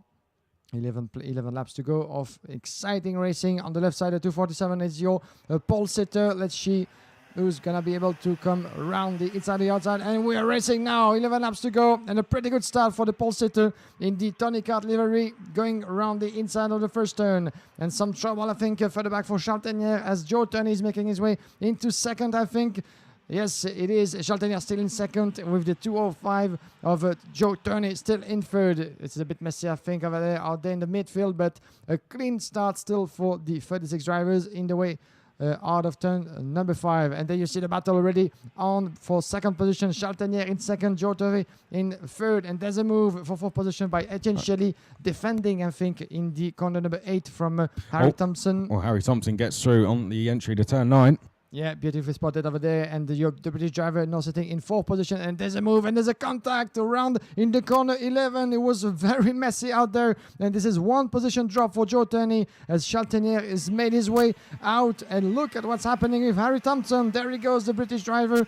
He was very close to get past Charles Tenier around the corner number 1. Well, Joe Turney was trying to go all the way around the outside of Charles Tenier there, and Charles Tenier was having none of it, ran him wide. Eventually they made contact. There goes Harry Thompson down the inside of Tenier to take second, but wonder if Joe Turney, I hope he hasn't got any damage to that car, because for a while he certainly looked like he was struggling to make it through turn 1, but seems to be okay now. However, under a lot of pressure from Tur Stalmans as they go down towards the banking, and Tur Stalmans dives to the inside. Xavier Hansheim trying to go with him as well. Through turns number 9 and 10 they go, and Hansheim unable to get past Joe Turney. He's now under pressure himself from Max Solander as they head through turn 11 and now turn 12.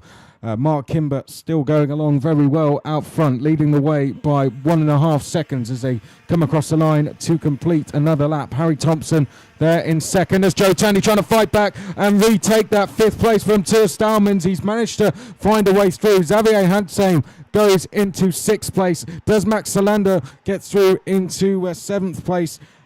Xavier Hansheim going forwards, but also now going backwards, so he's dropped to 8th place now. Solander has gone up to 7th place. Joe Turney up to 5th. It's been a pretty hectic start to the race, as we can see Joe Turney on screen now in 5th, trying to chase that trio ahead, being led by Harry Thompson in the background. That's a move being made as they went down towards the banking. I think that might have been a Louis Westover or Lewis Malin trying to make a move down there, but out front Mark Kimber still leading the way from this battle for second. Yeah, some trouble in the way for the Belgian drivers in this place, with Tur Stalmans dropping one more position in 7, as well as for Eli Goldstein being stuck behind his fellow countryman Xavier Hansheim in 8 and 9 respectively. Back at the forefront after 3 laps as we make our way towards turn number 1. Mark Kimber couldn't ask for a better start in this race as he is pulling the gap, but the gap is decreasing at the moment. It was 1.5 at the moment, down to 0.6 of a second as Harry Thompson is really showing an impressive pace in second. Charles Tenier is third, then Etienne Shelley in 4th position. The battle between the two Frenchmen is certainly going to be worth watching until the very end of this qualifying heat, as the 3 are going to try to work together to try to get close to the leader, Mark Kimber. We could have a 4-driver battle as we speak, all the way across the track on the back straight line, as the gap is still quite prominent between those 2 drivers, Kimber, Thompson, in the chicane of the paddock. And look at Charles Tenier getting really close to the British driver. He's going to try to take Etienne Shelley. Well, at least Etienne Shelley is going to try to go with him, maybe to attack the Fusion Motorsport driver in 2nd place. For the back behind in 5th is still Joe Turvey, not the start of the race he had expected, dropping 2 positions all the way to 5th in front of Max Scholander. Very quickly in the rest of the top 10, we have Manaf Ijawi in front of Lautaro Pinero, Tjörst Alman still in 9 in front of Lewis Malin and Louis Westover and Eli Goldstein as well, both out of the top 10. Well, change in the top 10. Lewis Malin's just gone past Louis Westover, so they swapped places and now they've swapped again. But Harry Thompson has set a new fastest lap and he's starting to close down Mark Kimber. He's not alone either. He's got Charles Tenier, as you can see on screen, with him. So from left to right on your picture, that's Kimber, Thompson and Tenier, your top 3. Oh, and a mistake for Mark Kimber there. And Thompson's going to take advantage at turn 12. Goes down the inside. Charles Tenier also grabbed second place. Mark Kimber, a rare mistake from him as they head down towards turn number 1. Of course, Mark Kimber sitting in 34th place at the moment, so he really needs a good result here. Cannot afford mistakes like that. Etienne Shelley is there in 4th place. Then Joe Turney in 5th. Shelley debating about whether to defend there. Also closing in is 6th place Max Salander as they head through turns 4 and 5. We have yellow flags out here. Someone's gone off on the exit of turns 6 and 7, it seems. Now, someone must have not come through, so we'll pick up who that is in a second, but clearly that happened on the last lap as there's been a change for 3rd place down at the banking. Side by side, Etienne Shelley has gone into 3rd place. I think Joe Turney has actually lost a place and dropped down to 6th behind Max Salander. So Shelley and Kimber both going forward. Charles Tenier has dropped to 4th place. As we go on to the start-finish straight then. One more time, a big look over the shoulder. That time for Mark Kimber and Etienne Shelley, I think, going to lose 3rd place here from Charles Tenier as they head through turn number 1, this lap number 7 of 11. And a change for the lead there. Mark Kimber down the inside of Harry Thompson in towards turn number 2. So Mark Kimber has done well there to just keep his cool, and he's now back into the race lead. And beautifully recovered by Mark Kimber, who really needs to grab this win as he sits in 34th position in the provisional ranking at the moment. I was looking down the track about the yellow flag that was being waved just a while ago, but it seems to have stopped now. I think one of the drivers I can see is caught outside of the pit path over there. And I think this is indeed Olli Petteri Munn, the 211, being stuck over there, the Finnish driver, and that's the reason of the yellow flag. Let's back at the forefront, shall we, with Mark Kimber trying now to pull away from Harry Thompson as they come across the start-finish line, but the battle for 4th is really fascinating behind, and comes Joe Turney around the outside of Etienne Shelley. Etienne Shelley is being defensive on that one, but look at behind him, we have this is not change down at turn 2. Yes, beautifully made, and this is Max Scholander getting past, I think, for the back. This is still very messy as Joe Turney is trying to fight back, but Max Scholander is just in his tail. This is the battle we're gonna keep a good eye on. The 236 of Scholander really chasing Joe Turney at the moment, as Etienne Shelley can take advantage of that battle going on in 4th to really increase the gap and maybe close in on his fellow countryman Charles Tenier, still in 3rd position. Let's get back at the front, shall we? Outside of the corner, number 11, into the chicane. Harry Thompson tried to go wide and cross the line with Mark Kimber. That could work actually for Thompson, who's really, really close to Mark Kimber, looking over his shoulder. Going around maybe the outside in the corner number 1. There he goes, Harry Thompson, side by side with Mark Kimber, and Kimber is able to hold the 1st position as Thompson. This is the first attempt of maybe a few more to come. And Here there he comes again. Down the inside at turn 2, Harry Thompson takes the lead of the race then, and that all started back at turn 11 where Mark Kimber was defending, and that's led to Harry Thompson being able to get side by side down the straight and then up the inside in towards turn number 2, and Kimber is starting to slip away from the lead already. Charles Tenier now closing in 3rd place as we head on to the back straight for the 9th time. A look over the shoulder there from Kimber. He's under pressure from Charles Tenier, goes defensive, and Harry Thompson all of a sudden has a bit of a lead in hand as we come out of the last corner one more time. Yet again, Mark Kimber under pressure coming out of the final corner. He looks over his shoulder, really struggling for pace at the moment as Etienne Shelley latches onto the back of him and goes into 3rd place ahead of Charles Tenier. Harry Thompson is away and clear now by around 0.6 of a second, and Mark Kimber is going to have a task on his hands to hold on to this 2nd place. Yeah, and this is a beautiful battle that we see in those later stages of this race. And Harry Thompson increasing the gap in the meantime. Mark Kimber in second, Etienne Shelley and Chaltenier both looking to get past as well. The two Frenchmen maybe willing to work together to try to get close to Mark Kimber, who's going to try and more than ever to hold the second position. And look at Joe Turner just behind, getting past Etienne Shelley, and maybe with him, this is behind that's happening, trying to get past as well. Lautaro Pinero is going to try to get involved. This is getting really messy for Etienne Shelley, I'm afraid, in the chicane. And there's contact! Oh, incident! Beautiful and very heavy contact. We've in got the chicane. Lewis Malin's gone off. I think Jan Bouvier went off as well. And there is, I think that's Lewis Malin actually recovering down the straight. Who else went down the order then? Quite a few drivers caught up in that one. I think 3 drivers in total caught up. There's Harry Thompson leading the way. Mark Kimber in second. And it was just too many carts into one corner. Was never going to work. I think Ellie Goldstein may have been caught up in that as well. Lewis Malin, as we said, dropped down the order, but out front, Harry Thompson still in the lead of the race. Yeah, definitely not an easy part of the track to get past someone else, but back at the forefront, as we have confirmation certainly of Ellie Goldstein. We'll have confirmation after the start-finish line, shall we, as we get back at the front for the last corners for Harry Thompson. And there he comes, the young British driver coming across the start-finish line. Checkered flag, and the Fusion Motorsport driver is winning this qualifying heat as he was third in the overall ranking. One more victory under the belt for Harry Thompson, showing an impressive pace since the start of this IAME International final here in Le Mans. One more victory for him in front of Mark Kimber. That might be sufficient for him as long as he keeps going. Mark Kimber to secure a place in the pre-final of this senior class taking place on Sunday afternoon. Third place overall for Charles Tenière. That was quite an epic battle against Etienne Shelley, who lost. Unfortunately, the momentum he had kept going into the last stages of this race. All the benefit of Joe Turney in fourth ahead of Lautaro Pinero, who really came back from behind. 7 places gained for the Argentinian driver, who really got close to the top contenders in this race in the end. 5th place overall for the Argentinian in front of Etienne Shelley. Louis Westover is following in 7th. 8th place for Xavier Ansam. Manaf Ijawi is 9, and Alex Darcy is closing out the top 10 with 20 positions made up for Alexander Darcy. Fantastic performance all the way up to 10th position. Tuur Stalmans is just out of it. 11, 12th place for Paul Stewart. 13th place for Anthony Doug in front of Philip Rosen. 15th place for Dick Yu, and Caleb Marshall is crossing the start-finish line in 16th place in front of Mark Siolander. Siolander that we've seen battling as well at the forefront of this race before losing pretty much everything in the last laps.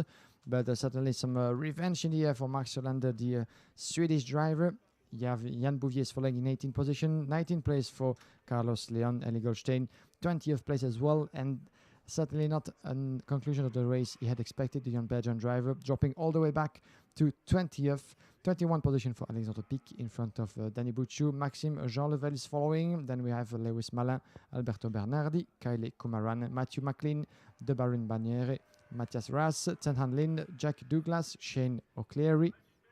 All those drivers who have seen the checkered flag, and those who didn't. Milan Petele, who didn't take part in this race, unfortunately for the Frenchman. Tom Fleming and Cormac Dunn, who, as well as for Oli Peter Riemann, who all had to retire.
So we head back to the juniors then, and this is going to be the last qualifying heat of the weekend for the X30 junior class. We can just see the drivers on screen now getting ready to go. Sam Balatar is going to be starting from pole position, 4th overall coming into this set of heats is the Belgian. See if he can hang on to that. I think battling away with Delano Van't Hoff potentially for a place. Van't Hoff sitting in fact Sam Balatar, sorry, with 10 points, so should be pretty safe as long as he stays out of trouble for that 4th place on the grid. Jamie Day, who starts on the outside of the front row, is 11th in the points at the moment. Remo Karapik is 12th in the points. He's on row 2 with Valon Janssen, who is 28th. So Valon Janssen not far away from the drop zone, unfortunately. Isaac Hajar at the moment has the last space in the top 10 on the grid. He is on row 3 with Delano Van't Hoff, who, if has a good result, could jump up into the inside of the 3rd row for the pre-final. He's on the outside of row 3 for this one. Adam Putera is going to be on row number 4 with Alex Lay. Now, Putera is 14th in the standings at the moment, and Alex Lay is in 32nd place at the moment. Of course, had that DNF in his last heat. Up until then, his weekend had been going very well. But let's see how Alex Lay does in this one. Did have to be recovered from the track. So first of all, we hope that he's competing in the race and okay. And for his sake, we hope he has a good race as well. Sean McCormack is going to be on row number 5 with Jessica Edgar. Sean McCormack, 25th at the moment. Jessica Edgar, 42nd.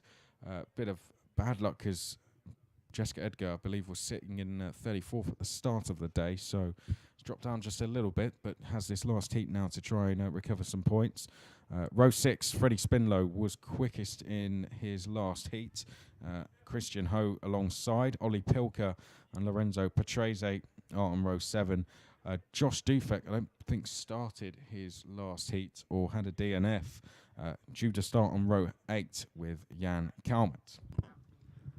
On the row 9, Aaron Rebexi and Tsanapol Introvusak will be alongside each other. Mattia Ingolfo and Michele Veroristo will follow on row 10. Row 11 will be Kasper Janssen and Harry Kalanis Bosch. Then Oscar Manatmetz and Danny Prince, followed on row 13 by Amedeo Deve Giannes. Elia Sperandio is alongside him. Then Patrick Johansson and Summer Webb, one of the lady drivers, is 14. On the row, Oliver Goat and Stalinos Petricis follow on row 15. Row 16, George Barrio and Guillaume Trainard de Quinemont. Certainly a name to follow as well. The young Frenchman who's been impressive in terms of recovery pace, gaining a lot of positions from further back on the field. Then we have row 17, Louis Cavaco and François Delati. That makes 34 names on the grid, the pre-grid at the moment, as you can see. Well, of course, Guillaume Traud de Quinmont, unfortunately, he, along with Summer Webb, actually didn't finish their last heats. Both had mechanical issues and had to retire, both at the time where the red flag came out as well. So let's see if they are able to have a better run of things this time. They both definitely need good results now, having had one DNF, a DNF in this competition. Really does affect any chance you have of making the finals. But mechanics leaving the grid. It's the last heat, as we said, for the juniors. The next time we see them, we'll be going into the finals tomorrow. So coming up after this, we're going to be moving into the X30 mini class. We'll have their last heats of the weekend, and then we will go into X30 Masters, and then the Super Shifters and the Supers before having our final 3 heats from X30 Senior at the end of the day, and then we will have the drivers parade. So still plenty of racing coming up. If you've come along to cheer on one of the drivers in a class not of juniors and seniors, then after this race, that's when we will be visiting those classes and completing their heats for today. But for now, we focus on X30 Junior. It's groups E and G, and we should be getting onto the track very shortly. And on the picture, this is the 169, and you can see on the pre-grid the Sam Balota from Belgium who had some strong results back on his home country in the IAME Series Benelux. He won last year's series in this junior class, second to Enzo Levesque this year in 2018, and Sabalota is the one who won the junior class a couple of months ago in Mariembourg, where the IAME International Open took place. The first time actually this season that what used to be called the X30 Europa Challenge has switched its name to become the IAME International Open, that will be taking place again next year as to kick off the international season in the IAME series.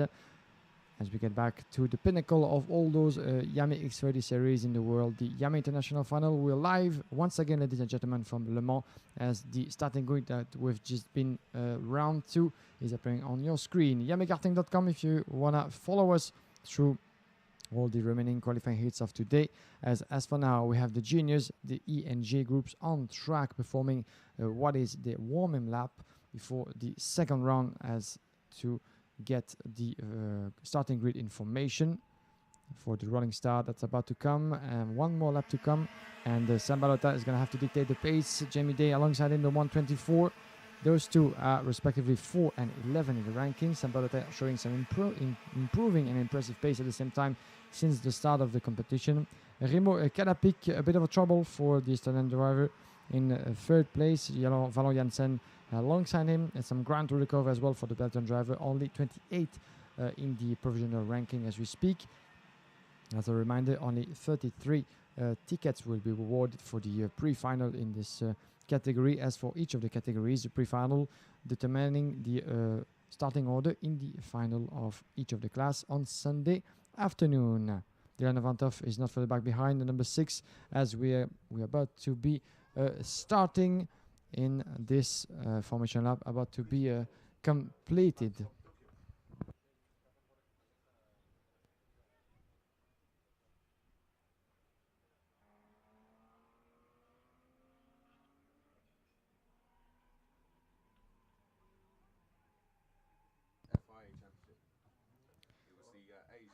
And the pace is being dictated at the moment. Sabalota on the left side of the track and the right side of the picture. We're going to be good to go, ladies and gentlemen, as this is a very slow pack, as Sabalota is trying to keep everyone behind him. Is the pole setter. I think we're going to be good to go, Chris, for 7 laps of racing in this junior class. I think we are. So Balatar's going to be to the right of picture and Day to the left. Here we go then for the last time. Qualifying heats in the junior class. Down towards turn number 1. Sam Balatar leading the way. Looks like Remo Kadapik has gone straight into second place. That's Isaac Hajar into third place. Look over the shoulder for Jamie Day in fourth as Hajar dives down the inside to take second place there at turn number 2. Jamie Day now goes into third place, as you can see on screen. Runs a little bit wide, I think, though, so slipping into third place there. Let's see, that could be Valon Janssen. That might be in third now as they head down towards the banking for the first stage. Oh, and that's Kadapik going, making contact there with Jamie Day. Out of turn 10 comes Sam Balatar and Isaac Hajar. Now let's pick up who it is in third place after all of that. So the front pack has really been broken up at the moment. It's from 5th backwards where it's really tight, and we have another incident down at turn 11. One driver going over the grass, 2 facing the wrong way. So Balatar leads from Hajar. As predicted, it's Janssen in third. Then it's Alex Lay in fourth. Good to see he's out on track. Then it's Day, Putera, Van Hoff, Spinlow, McCormack and Christian Ho. Oh, and a change, going into turn 2. Adam Putera losing 6th place there to Delano Van Hoff. And what an hectic first lap in this qualifying heat, as Sam Balatar is leading the way, 0.3 of a second advantage on Isaac Hajar. It has been a fantastic move from Hajar down in corner number 2 in this first lap of the race. Valon Janssen in third. Alex Lay, as you said, this is beautiful to see him back on track in safe condition after the event that occurred at the corner number 8 previously in one of the heats. Then 4th place for him, 5th place for Jamie Day back in the chicane of the paddock, the 169. Your leader Sam Balatar being chased down by Isaac Hajar, the 87 just behind. Valon Janssen is not far, but a bit of his own, the 101 in 3rd place. Shall we see a move coming from Isaac Hajar? Is very close and increasing the pressure the driver from Britain in second place, and there's some trouble, I'm afraid, for the 102. Is that Summer Webb? On the Oh, no, it's not. Sorry, apologies. It was That's 25 Oliver Webb. Yeah. Oliver Goeth.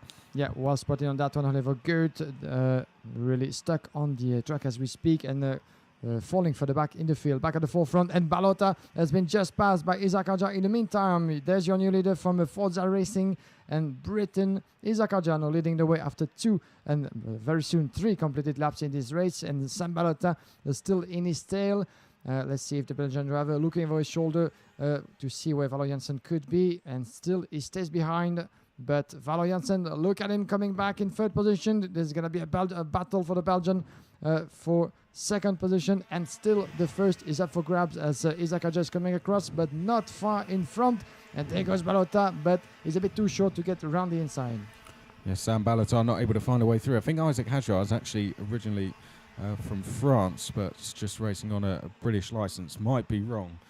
But I'm pretty sure Isaac Hadjar is racing on home soil this weekend, as a move almost made there from Valo Janssen as they now come through the chicane. Ollie Pilker has just set a new fastest lap. He's running down in 14th place as there comes a change for lead down at the banking. That was Sam Balota making a move on Isaac Hadjar. So Hadjar drops to second place. Then it's Valo Janssen in third. Fourth place, Alex Lade pushing hard, trying to close these guys down. The gap is around 1.2 seconds to the top 3 as Valo Janssen goes back into second place. With it battling like this, Alex Lade could close in as Isaac Hadjar once again going down the inside. Couldn't quite find the space to do it that time. Turn 2's been a popular overtaking spot so far in this race. Let's see if Hadjar tries to make a move there. Doesn't. He has a look over his shoulder. Might see that Alex Lade's closing in a little bit and just back off from making a move. Now behind Alex Lade, Freddie Spinlow's having a good race. He's up 6 places to run in 5th. And then it's Van Hoff, McCormack, Day, Putera and Caterpic. Yeah, and the battle for second place is on as Valo Janssen is holding second position quite well in from Isaac Hadjar. Very aggressive, the young British driver, at least running under the British flag in this race. And there he comes, very close, coming to turn number 3 as confirmation that Isaac Hadjar is indeed French, or apologies, but running under the British license for this event. So the Frenchman on home soul, obviously, and chasing down Valo Janssen, but he's going to go first. He's going to go for the move, Valo Janssen, on his fellow countryman, as Sam Balota, in the meantime, has been unable to build a gap at least sufficient to prevent himself for passing. And there goes Isaac Hadjar in the corner number 2, down in the inside of the turn. Beautifully made. It was clean and nice from Isaac Hadjar once again, as he did in the first lap, to get himself in second. And he does it again. Isaac Hadjar in second position, trying to chase down now the leader of this race, Sam Balota. But there's not much time remaining to do that for Isaac Hadjar, as Valo Janssen is going to try to hold in third position as they make their way onto the back straight. There they are. Isaac Hadjar trying to increase his speed from Valo Janssen a bit further back from Balota. Maybe that would be enough for Balota to keep the lead, as he has almost half of a second advantage coming across this last corner and entering what is the last lap in this qualifying heat. Yep, so Isaac Hadjar there in second, might need to defend. We've got a back marker who is doing the right thing to just pull out of the way of this fight for the lead. I say lead, more of a fight for second at the moment as they head through at turn number 2. Balota has just a little bit of a gap in hand, but one mistake and Isaac Hadjar will take the lead from him. However, Hadjar may have to do some defensive driving down at the banking here. Janssen getting closer as they go through the chicane. We've got someone off coming through turn 2, and I think that was the back marker actually just getting out of the way as the driver's now heading through turn 9 and 10. Onto the back straight we go, and Hadjar pulling over to the inside to defend. In fact, he's left the door open, and Valo Janssen's dived down the inside at turn 11. Well, Isaac Hadjar had done all the right things up until that point, and he left the door open for Valo Janssen to steal second place on the last lap. Out front, Sam Balota is going to take victory, and Valo Janssen steals second place right at the end of the race there from Isaac Hadjar. Alex Lade, bit of a lonely race for him in the end, but he finishes in 4th. Delano Van Hoff in 5th place. Just got past Freddie Spinlow at the end of the race there. Sean McCormack was 7th. Remo Caterpic 8th. Jamie Day finished in 9th place. Adam Putera was 10th, and it was Matteo Ingolfo gaining 8 places to 11th. Jan Kalmert was 12th. Christian Ho 13th. Jessica Edgar 14th. Then it was Ollie Pilker, Casper Janssen. Tassanapol Intrahuvasak was 17th. Danny Prinz 18th. Jorge Barrio was 19th. Eric Bosch was 20th. Then it was Eron Recipe in 21st place. Louis Cavaco was 22nd. Lorenzo Patrese was 23rd. Francois Delati was 24th. Amiardio Deve Ginesi was 25th. And then it was Elia Seprendio in 26th.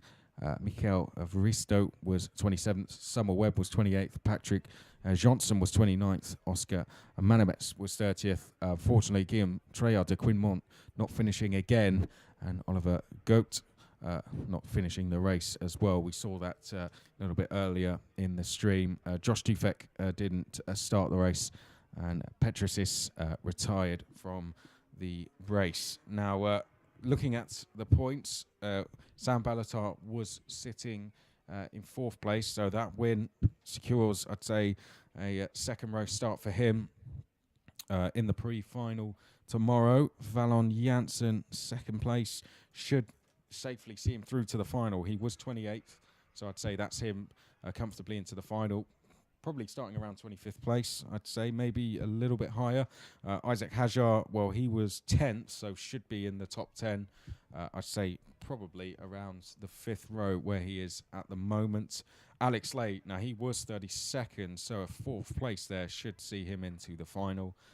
Delano Van Hoff was 6th, and I think a 5th place should roughly leave him where he is. Freddie Spindler, I think that's one of his best results of the weekend. That's 6th place. He was outside of the final, but who knows, that might just bring him in it. Sean McCormack, 7th place for him. He was 25th, so I think we'll be seeing him in the pre-final tomorrow. Remo Kadapik, 8th place. He was 12th, so no real changes for him, I shouldn't think. Jamie Day, likewise, finished 9th, was 11th. May drop a place or two, but I'm not too sure if he will. And then Adam Putera was sitting 14th, 10th place for him there. A pretty decent result to end his heats on. Pretty good result indeed, as we'll get around the final calculation. Now the junior is concluded officially after this round of qualifying heats. Suggestions for more part, but something is for sure is that some of the good results out there might well pay off for some drivers as Sam Balota, as well as for Jero Vansen, the two Belgian drivers, ending up in 1 and 2 at the end of this qualifying heat in front of Isaac Hajar and Alex Lay. We're going to switch to an entirely different kind of field with much younger drivers between 8 and 12 years of age, ladies and gentlemen. I'm referring, of course, to the mini category, the mini Paria, with engine of 60cc, so much weaker, I'd say, than the average 125cc of all the other engines of IAME, not comparing to the stronger engines on track that you have in the super and the super shifter categories. But this is the mini Paria category. It's an entire field that we very much to see that we very much like to see on track. I'll get it right, my apologies. As every time that we've been through those kind of races, the competition and the battles have been absolutely royal between those youngsters. This is the first step of the ladder that we hope most of the drivers will be able to climb as high as they can in motor racing, as long as they want to become professional drivers, looking up to many of the other names that we are lucky to see on track for the IAME International event. But the Mini have nothing to lose in that category. They're here to have fun, they're here to battle, and really to make their way through the qualifying heats all the way to the pre-final and final on Sunday afternoon. So it gives us very good close racing, as it wasn't close enough in all the other classes, but the Mini, that's something special, that sometimes the close racing can get some sort of messy, sometimes dangerous. So it has been seen some very often that sometimes the Mini drivers have to take it down a notch and really be cautious out there on the track, as they just have to have fun and to fight one another no matter what happens on track, still as fair as possible. But that's all the key elements that we expect here of the Mini Paria category. This is the first time this today that we're going to see this category on track after getting through a lot of the senior and junior round of heats. The Mini had 2 rounds of warm-up during lunchtime, as we were having break as well, but they're back for the first time for what will be a confrontation between A and C. Yes, it is, and this is going to be their last heat, their third and final heat of the weekend. So after this, we will know the grid. So as the 2 heats goes on, we're going to just try and keep an eye on who's going to be starting where. Now, to just run you through what the top 10 would be at the moment. So the grid for the pre-final tomorrow would currently look like this. Brent Cruz, having won both of his heats, would be starting from pole position. He, of course, won the event last year, so Brent Cruz looking to win the event once again. Maxence Verbruge would be second place with 3 points. Freddie Slater also on 3 points. He is in third.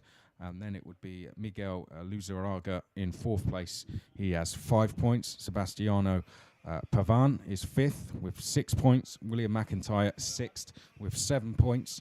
And then we have Juan Soldavini in seventh with 8 points. Aidan Neat is eighth with 8 points. Jeremy Fletcher ninth with 10 points. Kinu Al Azhari is 10th with 13 points. So as the heats go on, we will monitor the progress of how the standings is. To run you through the grid for this one, we have Piero Luzaraga starting from pole position. As we said, he's fourth at the moment, just 2 points away from a front row start.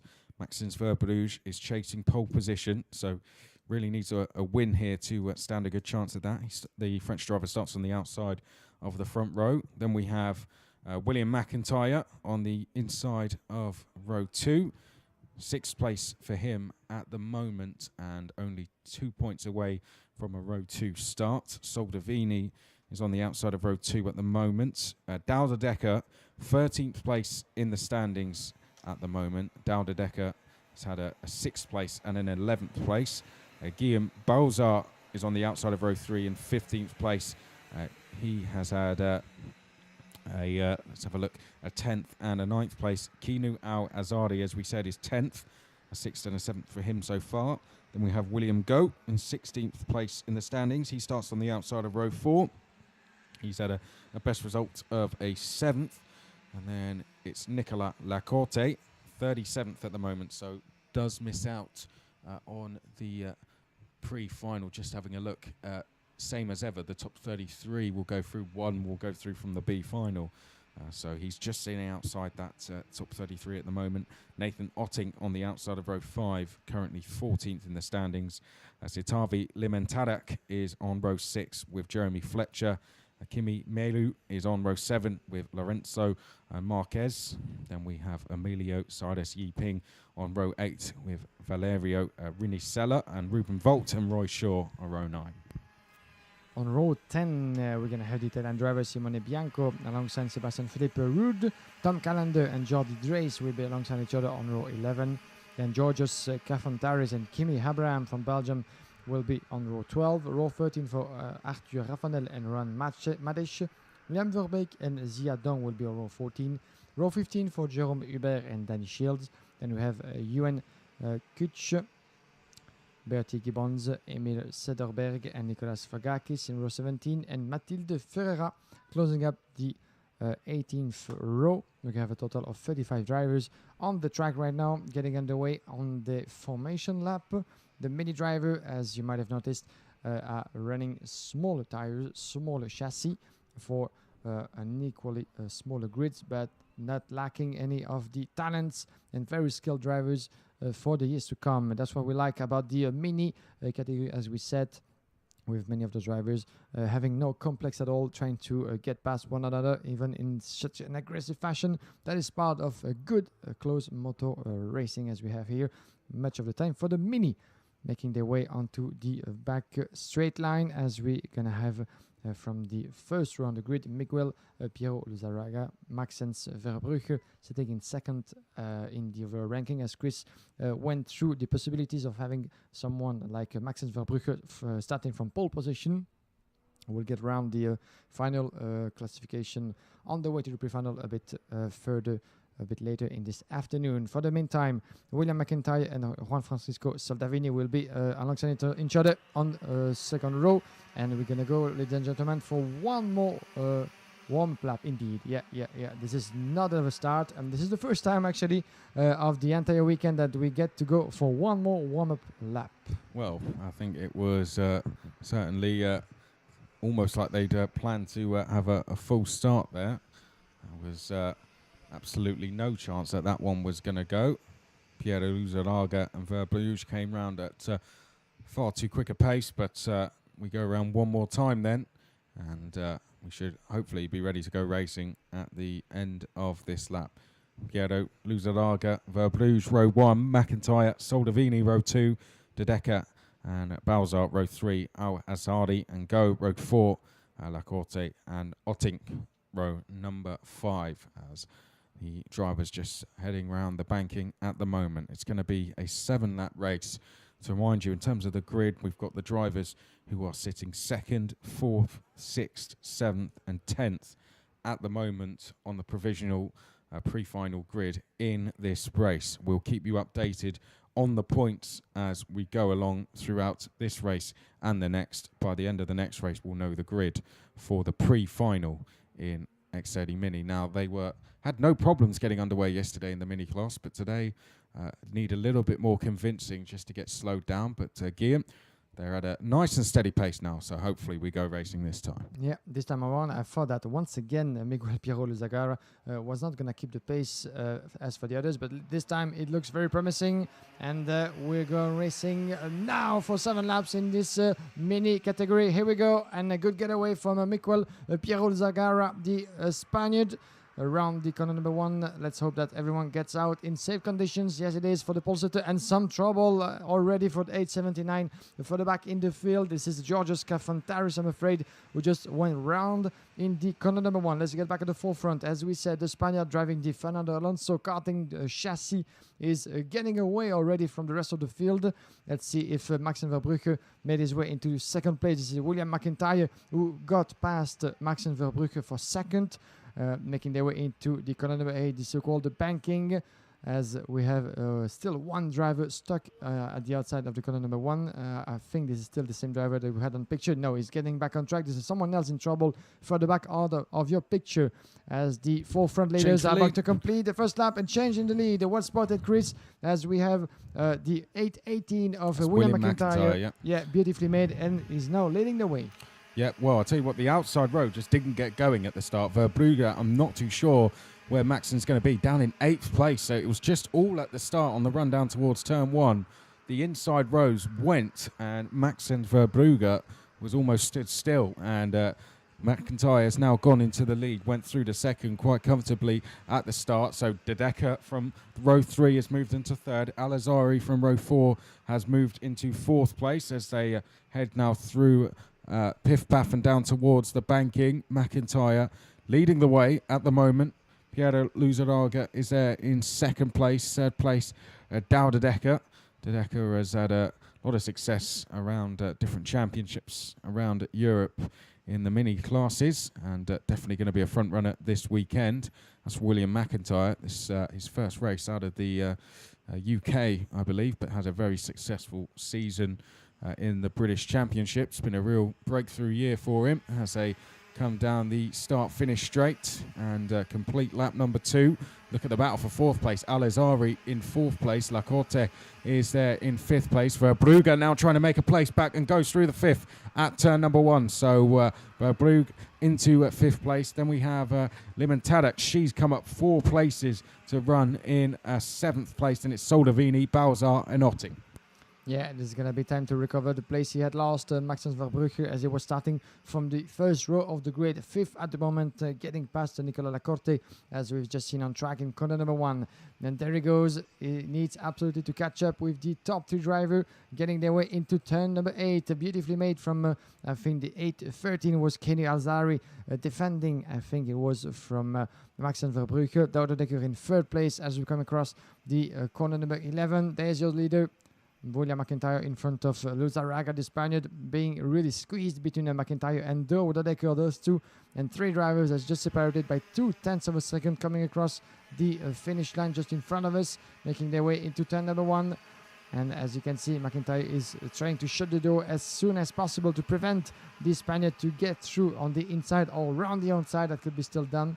Dodecker as an observer, quite attentive in further back in third place. And the Spaniard, Luzaraga, is the fastest on track in second position at the moment. Maybe waiting for the right moment to really get close and maybe try to go for the move as they make their way into the pith path in the corner number 8. Looking over his shoulder, it better do. McIntyre, the Briton, as Dodecker and the Spaniard Luzaraga are not far behind. And a bit further back, we have a 2 seconds gap. And in fourth place, this is Maxence Verbrugge, who's going to try to reduce the gap as much as he can. But for that, he has to be defensive. This is happening for the back behind, as Verbrugge is battling with Kino Alzari, the 814, just behind him in 5th position. This is something worth watching as well for 4th position, as they come across in front of us. There they are in 4th place, a bit further back, and 0.3 of a second between McIntyre and Luzaraga at the moment.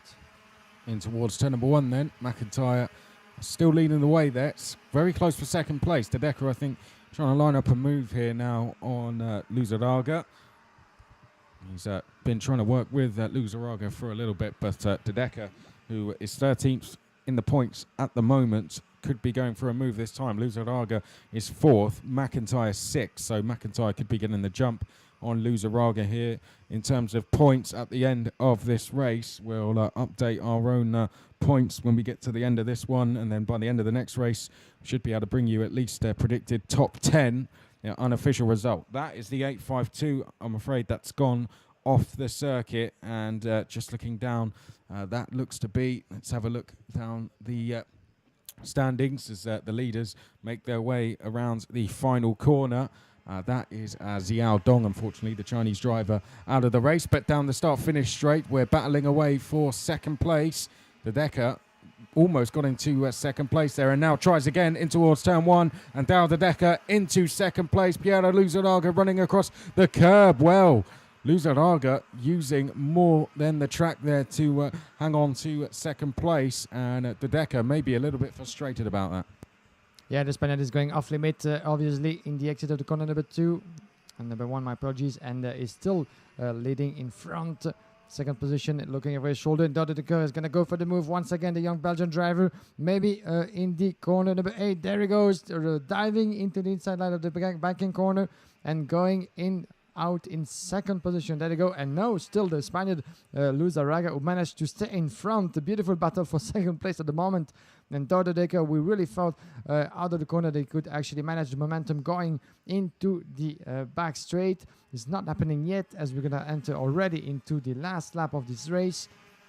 There's your leader, final lap, and there he goes, Dodecker, going around the outside this time. And the young Spaniard Luzaraga is really shutting the door, maybe pulling a bit Dodecker outside of the turn, but as for now, the young Belgian driver is still in third position, maybe going around the inside in corner number 2. It's not happening yet. This is really a very close battle between those two for second place. Nothing to worry about in the front for McIntyre, leading with 2.6 seconds advantage on those two on your picture. Luzaraga, Dodecker, and nothing, pretty much nothing left for the Belgian driver to pull out a move. And further back behind, we have beautiful defensive operation from Kino Alzari in 4th, from Maxence Verbrugge, who was trying to get past for 4th position. As we're gonna closely follow the last corners. There's your leader outside of the corner number 11, and I think we're gonna have victory indeed for William McIntyre. A very comfortable win in this qualifying heat for the young British. But let's see what's happening for the back behind, crossing the start-finish line. Here they come, and this is Miguel Piero Luzaraga, who is indeed managed to stay in front of Dodecker. And Dodecker, who lost a bit of time in the last lap, half of a second for the Belgian driver. Third overall in front of Maxence Verbrugge. That's what we saw happening further back between Kino Alzari, finally getting passed by Maxence Verbrugge in 4th position. As a reminder, the young Frenchman is sitting second at the moment in the provisional ranking, but fourth place. That might not be synonymous of pole position at the end, but why not for a second row of the grid? We shall get confirmation of the final ranking in the mini very shortly.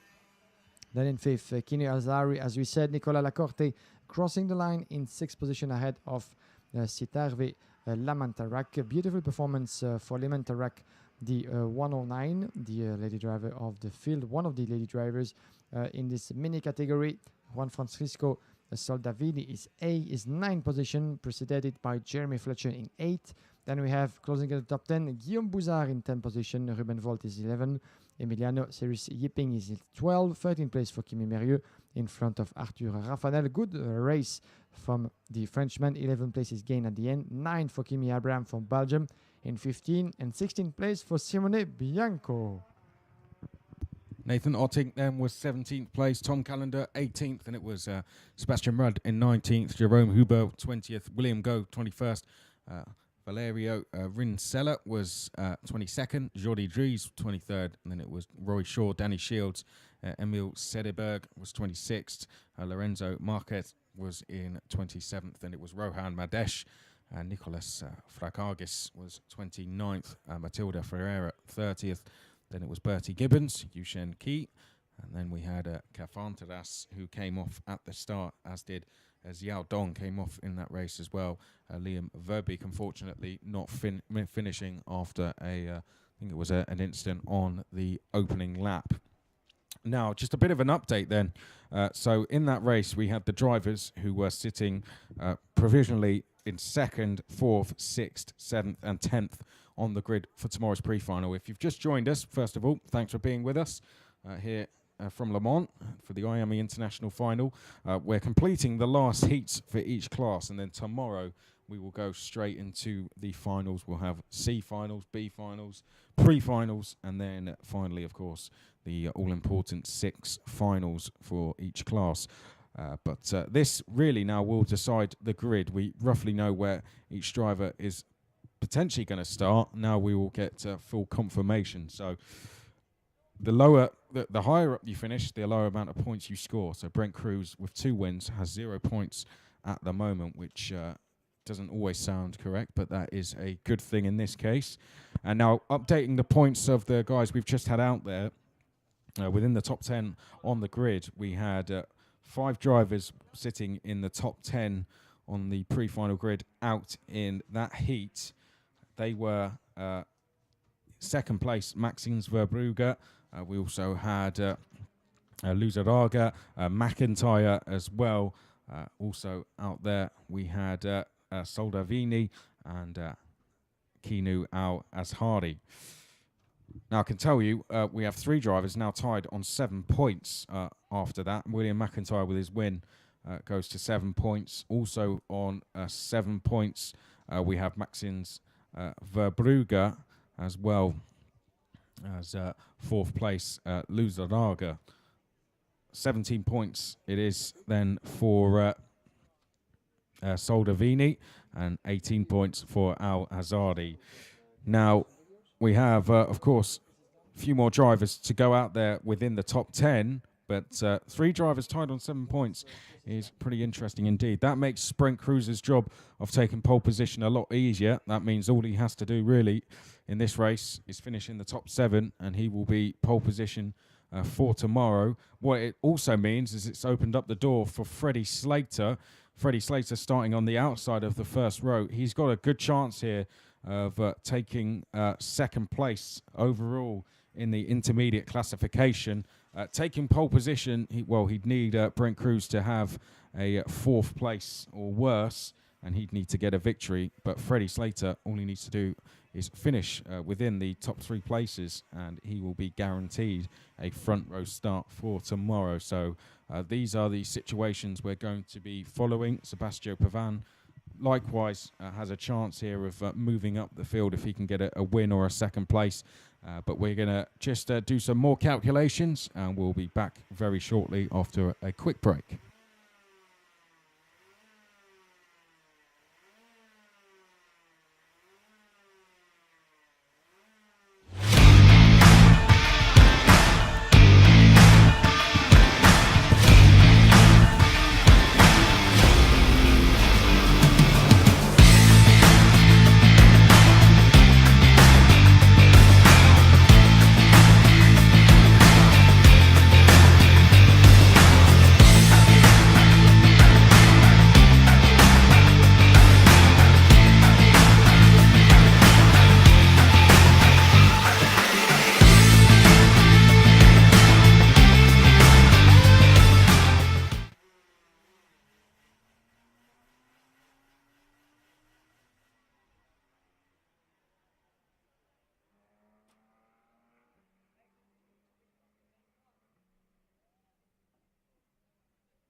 So let's run through the grid then, as the mechanics are now just being invited to leave the grid. We've got our final heat from the X30 mini class of the weekend about to go out. It's groups B and D. Brent Cruz is going to be starting from pole position, going along similarly to what he had last year. Freddie Slater to his outside. The British driver, Augustin Bernier, the top French driver on this one. He's 12th in the points at the moment. Sebastiano Pavan sits to the outside of row 2. Giovanni Trentin is going to be on row number 3 with Aidan Neat. Trentin needing a good result at the moment. He's got the last place in the pre-final, so needs a good finish in this one. Aidan Neat sits 8th at the moment. Then we have Alejandro Pardi in on the inside of row 4, sitting 11th. Fellow Spaniard Aaron Garcia to the outside, sitting 18th at the moment. Then we have Tiziano Monza, who is 19th at the moment on the inside of row 5. Hugo Martinello is to the outside of row 5, is 38th at the moment. Yoni Heikeler sits on the inside of row number 6. Daniele Durso is to the outside, as I think very shortly we're going to be getting underway, and indeed the driver's now coming out onto circuit. Adrian Malheiro is going to be on row number 7 with Tristan Kroon. Then we have Sasha van Bad Bosch on row number 8 with Carmen Krav. Rene Lammers is on row 9 with Marius Agapoulos. And then Georgios Tentopoulos is on row number 10 with Bradley Beavers. Santeri Martikainen is on row number 11 with Paul Rivero. Clement Utran and Sun Xiao is on row number 12. Patrice Kowaleski is on row 13 with Louis Levu. Ishan Madesh is row number 14 with Stefano Ravois. Then we have Tom Montage and Alessio Strollo on row 15. Maria Neto and Nathan Fabrice on row 16. Julia Vanti and Freddie Horsley on row 17. And then Gabriel Stilp on row number 18.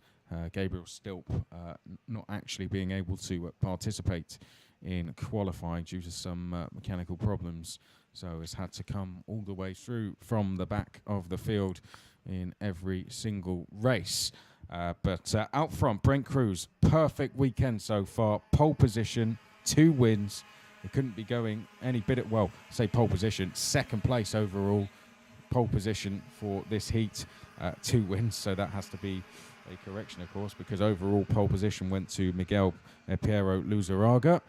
But Brent Cruz at the moment leading the way with 2 wins, unbeaten on track. Freddie Slater to the outside, as we said, sitting in 3rd. Now, situation is, Brent Cruz, all he has to do is finish inside the top 7, and he'll be pole position for tomorrow. Whether he finishes 1st, 6th, it doesn't really matter. As long as he finishes within that top 7, then he's going to be on pole position. So the pressure is really off. Freddie Slater has an opportunity to start on the inside, on the outside of the front row, sorry. He's currently 3rd in the rankings, but as long as he finishes now within the top 3, say he's guaranteed to start tomorrow's pre-final from the front row. So Freddie Slater has a good opportunity here. I wonder if he's been made aware of that before the race. Augustin Bernier and Sebastiano Pavan, row 2. Trentin and Neat. Then Pardi and Garcia, Monza and Martinello. 7-lap race ahead of us. We look like we could potentially be getting away first time. There you can see the 831 of Brent Cruz. The American could be the potential pole sitter for the pre-final by the end of this race. Freddie Slater will be to the left of your picture. Pole position up for grabs indeed for your pole sitter for this race, and we go underway. This is 7 laps to get through and a good exit around the corner number 1 for the 831. Brent Cruz taking the lead from pole position as it seems out on the corner number 1, and it's a bit messy for the back with the 827 of Freddie Slater indeed making his way into 2nd position, still behind Bruce in the lead as we make our way into turn number 2. Let's have a look further behind, and yes, we have some trouble, and Adrianit make his way into 3rd position. Brilliant start for the British driver from further back on the grid. He was starting from 5th position and all the way into 3rd, as I think outside of the screen is a driver into trouble, but still on the track. No one in the first corner. We're good to go for 7 laps into this qualifying heat on the back straight line. As you can see, the gap already being built by Brent Cruz is already impressive. the 851 making his way into the chicane. And further back, there's a change for third position with Augustin Bernier, the younger brother of Victor Bernier, making his way into third, getting past what was Aidan Neat, the British driver. We were just mentioning his name. Then it comes to Cook with one first lap completed. And Brett Cruz, let's have a look at the gap. 7/10 of a second for the American in front of Freddie Slater. Augustin Bernier, as we said, in third. But he's going to be battling a lot with just behind him in fourth position, Aidan Neat, Sebastiano Pavan, and Tiziano Monza. This is the top six at the moment. Well, there we can see Brent Cruz only needs to finish inside that top 7, but at the moment doing a fantastic job to lead the way out front, heading down towards the banking. Slater is there in second place. This would secure him a front row start for the pre-final tomorrow as they now head through turns 9 and 10. Augustin Bernier, as you said, younger brother to Victor Bernier in third. I think Sebastiano Pavan has just gone past Aidan Neat as they head in towards... in fact, that's Aidan Neat going through to third. So Aidan Neat, a good move there at the end of the back straight to go past Bernier as they now come on to the start-finish straight. That's Pavan, I think, trying to go down the inside of Bernier. In the end, has to tuck in behind and give Bernier a little bit of a push down the straight. Then we have Monza in sixth place. Monza, I think that is, now trying to look up the inside, going in towards turn number 2. And is that a move made? It is. So that is Pavan, I think, trying to make a move. And more changes going on now. This is going to be quite difficult to keep up with at this rate, but plenty of changes getting through the first sector. Monza is up to 4th, and up to 6th is Pardy. Yeah, and the white crash helmet of Alejandro Menendez Party is in the midfield out there and is sitting, I think, the 131 for the back. As we have a look at the 802, I'm afraid it was hitting some technical trouble, stuck on the track. We're going to try to identify him. This is Adrian Malero, I'm afraid, who drops all the way back to the field. Back at the forefront, the 831, your leader at the moment, the American Brett Cruz, coming across the start finish line. We shall see some move coming up very, very soon. Further back as the gap keeps increasing. Second place for Slater, half of a second behind. As you can see on your screen, beautiful battle, and making his way into second position is a brilliant drive from Tiziano Monza with such a special name. No surprise that he's showing an impressive pace in that race. Qualifying heat, Freddie Slater, the fastest on track at the moment, 62.0 at the moment. And Slater still in second position. Third place, as we said, for Tiziano Monza. In fifth place, my apologies, just behind the Spaniard, the 838, Alejandro Menendez Party. Still third is Adrian Neat, the 857.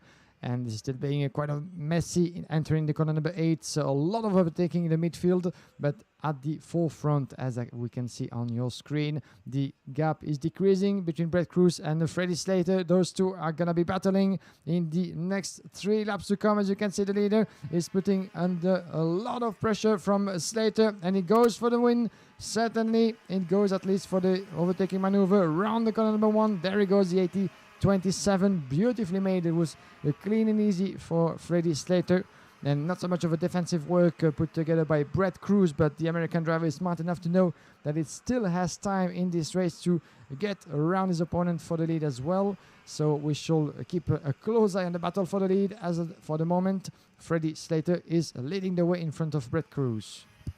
So Freddie Slater hits the front then for the first time in the race. Again, this is really good for his chances of finishing second in the overall classification ahead of the pre-final tomorrow. Brent Cruz pretty much has pole position wrapped up, so he's just going to push Freddie Slater along, it seems, for the time being. Aidan Neat, 8th place at the moment overall, so Aidan Neat doing a really good job. He could move up a place or two with a good result.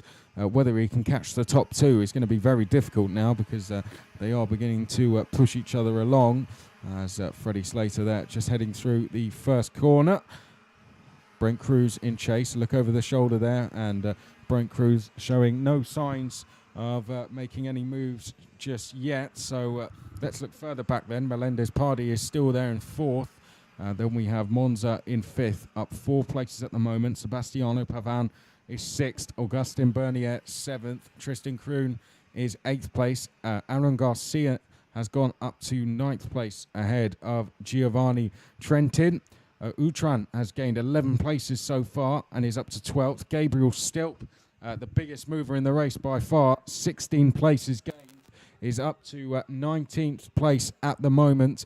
And then we have Alessio Strollo, who has gained 10 places to run in 20th, albeit it's just dropped down to that place behind Gabriel Stilp. But here we go, on to the final lap. Freddie Slater defending in towards turn one, constantly having to look over his shoulder, moves across to the outside just to cover off the switchback from Brent Cruz. And now we head up towards turn two, and once again, Freddie Slater having to look over his shoulder whilst trying to keep looking forwards as well here, as he's got Brent Cruz just behind him with half a lap remaining. And Brett Cruz in second place, looking much more comfortable than Freddie Slater. I think still leading the way, but moving from left to right, looking constantly over his shoulder once again, entering the Cotton Bay. And there he goes, Brett Slater.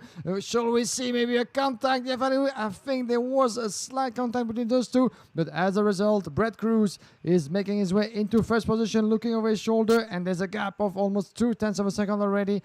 Would it be enough for Brett Cruz to secure the win in those last corners? One chicane, one full throttle corner in the 14th turn, and there he comes, Brett Cruz from pole position all the way to the win.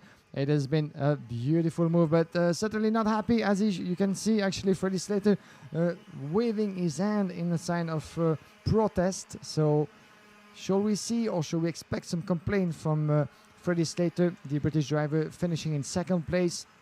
It has been certainly a epic battle to follow all through the way of this qualifying heat. And at the end, Brett Cruz managed to get past Freddie Slater in the very last lap. In what was maybe certainly an aggressive but still a fair move, as it seems. But this is certainly not an opinion that's being shared at the moment by Freddie Slater, as he was waving his hands in sign of complaint to the race officials. We shall see what the marshal will decide about this. But as a result, Brett Cruz is grabbing the win and securing what will be certainly pole position for him in this mini category. Second place, we have Freddie Slater, just 0.2 of a second behind. Third place for Hayden Neat at the end of this 7 laps race. Fourth place for Sebastiano Pavan in front of Alejandro Melendez-Pardy. Then Augustin Bernier is 6th. Seventh place for Tiziano Manza. Aaron Garcia is 8th. Giovanni Trenti is 9th. 10th place and 13th place made up beautifully by Tristan Krohn. By Clément Outran. Tristan Krohn is flying in 11th place. 12th place for Daniel Durso. Hugo Martiniello is 13th. 14th place for Sacha Van Pat Bosch. 15th place for Santeri Marty Kainen. 16th place for Gabriel Stilp. 17th in the ranking is Louis Levaux in front of Johnny Aikila. Marius Agelopoulos is 19. Then we have Sun Yao in 20th place. 21st for Georgios Nemptopoulos. Then Alessio Strollo is coming across the start-finish line in 22. 23rd for Thomas Montaigne in front of Stefano Ravoire. One of the lady drivers of the field, Giulia Vanti, is 25th. 26th for Nathan Fabry. Ishan Madeshi. Paul Cauchevero, Brownlee Beavers, Freddie Housley, and Maria Gamano Neyo, as well as for René Lammers. These are all the drivers who came across the checkered flag at the end, with 3 drivers unable to do so. Adrian Malejo, Patrice Kowalski, and Carmen Krav, the 860 from Estonia, one of the lady drivers in the field, unable to take part to this race. This is the conclusion of the qualifying heat for the mini category, Chris, as we've been run some more calculation to give you already a bit more insight about what the starting grid will look like for the pre-final of this very category. This will be for Sunday afternoon. In the meantime, we have some more racing to get through: the Master, the Super Shifter, and the Super for the next run of heats, and then concluding the day with 3 more races in the senior class. Let's not forget about the Drivers' Parade taking place at 7 o'clock local time in Le Mans, if everything goes according to plan. Some delays could actually come into play as well, but we shall see about that. 7 o'clock, all the drivers will be hitting the track all together for a huge family picture, and this will be available on the live stream as well from 7 o'clock here in Le Mans. As for now, we had a beautiful winner and really unbeaten so far in this category, Brett Cruz, securing what will be certainly pole position. So Brent Cruz then, that's confirmation, albeit once they are through the technical checks, that he will be starting from a pole position. Freddie Slater will start from second place. We then have 3 drivers tied on points for third. That's Maxence Verbrugge, as well as Miguel Luzaraga, and then William McIntyre. So those 3 drivers all tied on points, and I think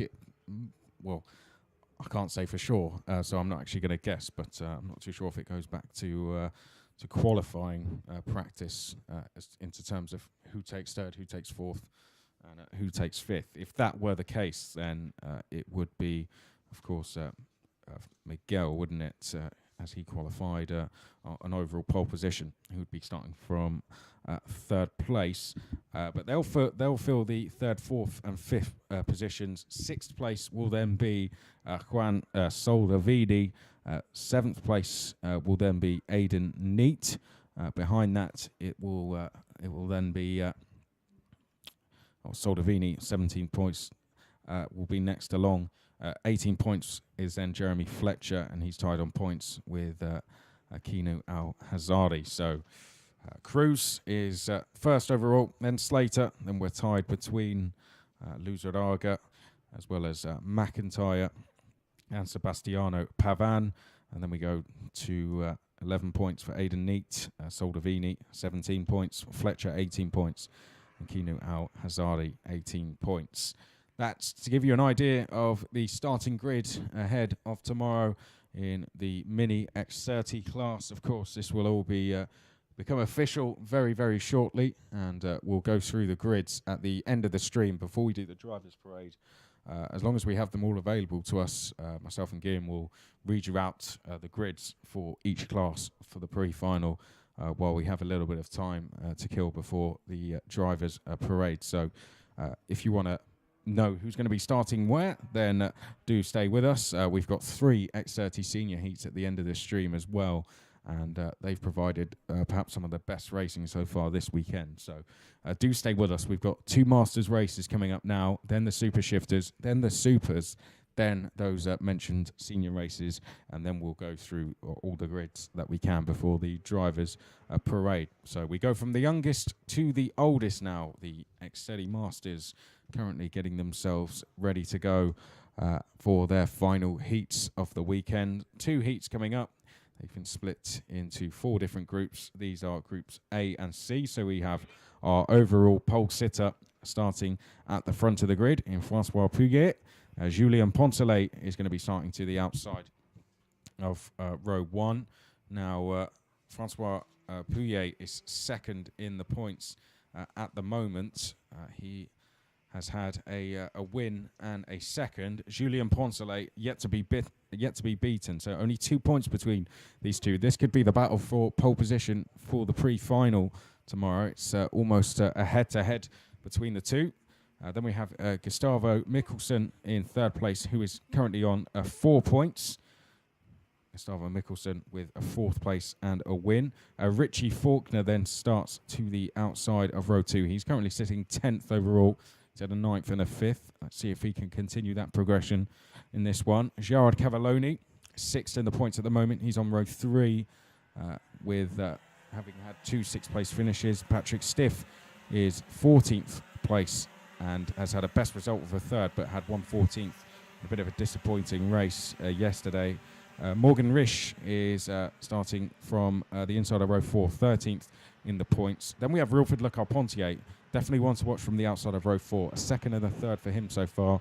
He sits 4th on the grid at the moment. Then it's Vincent Jean-Baptiste and Erwin Julien, both with work to do. 20th and 43rd at the moment. Jean-Baptiste, it's fair to say, doesn't have too much to do. He'll surely be in the final, but would want to be starting higher, racing on home soil. As for Julien, currently out of the final, so needs a very good result. Then we have Bedard and Nordvang on row 6. Kip Foster had a very good race yesterday. He's on row 7 with Tommy Prozzi. And then it's Sami Naguti and Tony Lindholm on row 8. The row 9 will be shared further back by Antonio Vantrefiglio and Andy Gosling. Row 10, Laurent Mardan and Mark French. Dimitris Papanastiu and Vincent Arnold will be alongside each other on row 11. Row 12, Mario Barrios and Patrick Gudici. Alain Bazar from the Luxembourg will be alongside Franck Daberville on row 13. Row 14, we have Gerardo Maya Wolf and Patrick Brive, Gilles Rimodo and Ville Lepanen on row 15. Row 16, Simon Ramsayer and Ekaterina Kazakova. Then we have Jari Artikainen and Hoipun Kinglue Wong, as well as for Per Thompson, closing up this starting grid. In total, 35 drivers about to complete what is the formation lap to put everyone in place under the leading pace of François Perrière, previous winner of this year IAME International Open back in Mariembourg. It was at the end of March. Perrière wearing the Tony Kart colors on his chassis, the 457 on your picture. He's going to be starting from pole, which means left side on the track on the way towards the turn number 1, and the right side of the screen if you're following us through the live stream, brought to you by IAME Karting, iamekarting.com, or the official Facebook page of the event and the promoter, not to miss any of the action on track. And you can believe us to say that we've been through a lot of fantastic racing so far, and we still have beautiful performance to get through, starting with the master, the most experienced drivers on the field, getting ready for what will be the qualifying heat opposing A and C. It looks very promising. Are we good to go for 11 laps? Yes, we are. We go racing for the Masters category. And here we go with the pole setter François Perrière making his way into turn number 1 in the first position, taking advantage of what was pole position just behind him. I think it was Julien Poncelet getting away very good. And there's a change already for third position. No, it was very close for, I think, Poncelet getting back in fourth position. I think this is just Gustavo Mikkelsen and Richard Faulkner. Let's have a good shot about this. The 404 of Mikkelsen indeed in second position. And just behind him is the 403 of a beautiful start for Gerard Cavalloni, who made his way into second. And there's a change already. I think there's a change for second, but just to pick up on something, Kip Foster had really struggled off the line. He's dropped all the way to the back of the field from row number 7, but we see another change now down at turn number 11 for second place as they head through at turn number 12. It looks like Julien Poncelet, that is, going into second place as they head down the start-finish straight. Across the line, Francois Pouillet is still in the lead. Of course, fighting for pole position with Julien Poncelet, who's in second. Then it's Cavalloni in third. Risch is in fourth place as they head up towards turn number 2. Mikkelsen was fifth. Then it was Jean-Baptiste Faulkner, Le Carpentier, Stiff, and Beardard as we head now through turn 4 in towards turn number 5. The gap between the two leaders, 1 second, and a change a little bit further back there, just down the lower order of the top 10. We've had a change for fifth with Jean-Baptiste going past Mikkelsen. And here we go into the second lap of this race, and a change in the turn number 8. This is Wilfried Le Carpentier losing a position. I think he's going forward. He's getting a position. My apologies. Past Richie Faulkner. Indeed, for 7th place, as Wilfried Le Carpentier has lost previously the position to get it back from Richard Faulkner, the Irish driver, in 7, further back on the track. Back at the lead, this is the 411 actually of Vincent Jean-Baptiste in 6th position, battling with just behind him the 404 of Gustavo Mikkelsen, who dropped back a few positions, the Italian driver. And there we see them around the corner number 1, and there he goes around the inside, the 403 of Gerard Cavalloni. This is Gerard Cavalloni in 3rd place, battling with Morgan Risch. François Perrière still in the lead, 1.1 second as we speak. Poncelet is closest opponent in the battle for pole position, and on your picture, the 403 in 3rd place, Cavalloni, Morgan Risch in 4th place. The battle for the podium will be certainly interesting. Further back, some move happening in the corner number 8, the banking, where keeping the pace in the back straight is so important, considering the hairstream that you have, and that can allow you to get past your opponent. On the way to corner number 11 and 12, the chicane. Here we go to 460 on your screen. This is Morgan Risch trying to get close to Cavalloni. This is the battle for 3rd at the moment, as up front the gap keeps increasing between Perrière and Poncelet. And there's a move for 3rd place. Morgan Risch well spotted on that one, getting past Cavalloni for 3rd, round the inside of turn number 1. Yep, good move that. It's one we've seen several times this weekend. Similar way to get on the brakes, take a wide line, and then just straighten up the kart to make the track just create a little bit more space on the inside of the track. And Morgan Risch into 3rd place then, past Cavalloni. So Morgan Risch going along very well in this one. He's currently sitting 13th, as we said, as a little bit of a problem there for one of the drivers on the Sodi chassis. Yeah. And that looks like Sami Nerguti, who has just come off the track from 20th place. So good spot that from Guillaume there, just to pick that one up for us as out the final corner. Head down it is for Francois Pouillet, who is currently trying to chase down a pole position here. Julien Poncelet just behind. I think this would do it for him if he has to go on and take the win here. And Julien Poncelet is to take second. They would be tied on points, but I'd say that would be enough for Francois Pouillet to take pole position overall, considering he took overall pole position in qualifying on Thursday. Of course, the seniors and the juniors qualified Wednesday. These guys are a little bit later into the weekend. But the top 10 at the moment: Pouillet, Poncelet, Risch, Cavalloni, Mikkelsen, Jean-Baptiste, Bidard, Le-Carpentier, Stiff and Faulkner. And there's been changes down the lower order of the top 10 there, just coming out of the banking. Le-Carpentier is up to 7th and Faulkner up to 9th. Yeah, beautiful performance by Le-Carpentier, getting past Maxime Bidard for 7. Mr. Le Mans 24 Hours of Karting with 9 victories under his belt for Le-Carpentier, who had a bit of drama in one of his first heats in the rain. That was won by Julien Poncelet. A good run of heats for Poncelet, 2 wins in a row, and on his way to second place at the moment at the forefront out of the corner number 1. This is the battle for third with Morgan Risch in front of Cavalloni.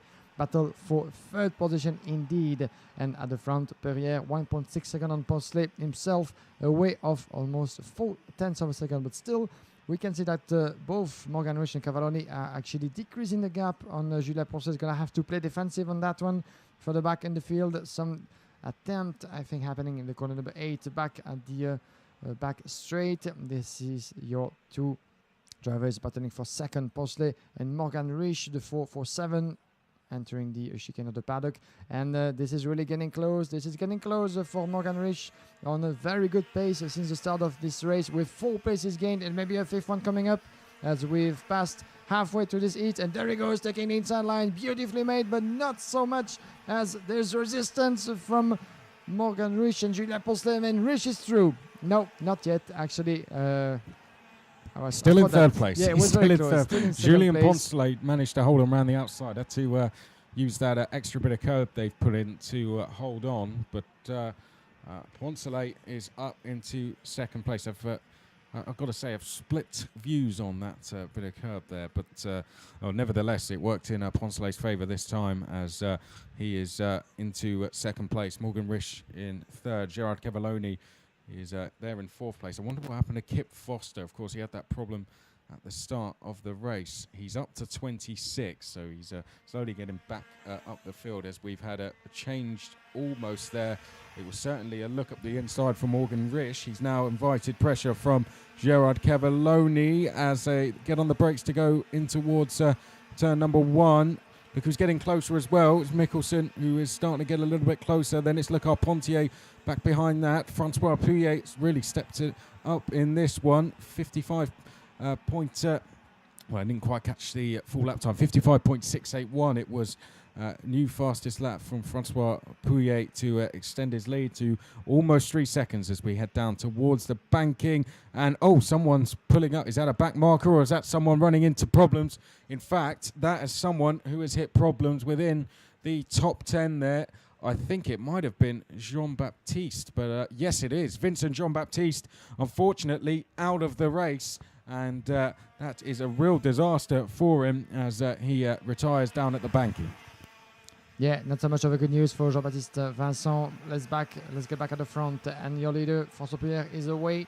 3 seconds, but this is the battle for second position. We keep a close eye on the 4-7 of Julien Poncelet, putting under a lot of pressure from Morgan Risch just behind. I think there was a bit of a tense moment between Risch and in the driver in fourth position being Gerard Cavalloni entering the chicane. It means that Cavalloni, as you saw, lost a bit of ground and being put under pressure by Wilfried Le-Carpentier. That might be a good chance as well for Le-Carpentier to get past Cavalloni for 4, but Certainly, Morgan Rich is having similar plans to get past Poncelet for second position, making their way onto the back straight. Those two are very close, 2/10 of a second as we speak. There they are, making their way into the Technopark turn, into the chicane. And that's a lot of pressure on the shoulders of Julien Poncelet, who's going to try everything he has to hold the second place. That could be synonymous of pole position as long as François Perrier is in the lead. We shall see between those two who will prevail on the front row, Perrier or Poncelet. The upper hand as well for Perrier at the moment, as Poncelet is fighting to defend from Morgan Rich in third position. Perrier once again the fastest on track, 55.5. Kind of logical considering he has a clear view in the lead with more than 3 seconds of Poncelet and Rich battling for third. For the back behind on your screen, entering the corner number 8, the banking. This is Cavalloni, and in fifth position, Gustavo Mikkelsen, who just got past, I think, Wilfried Le Carpentier back in 6th. Quickly in the 7th position, Maxime Bidard in front of Patrick Stiff, and 9th place for Richard Faulkner in front of Tony Lindam.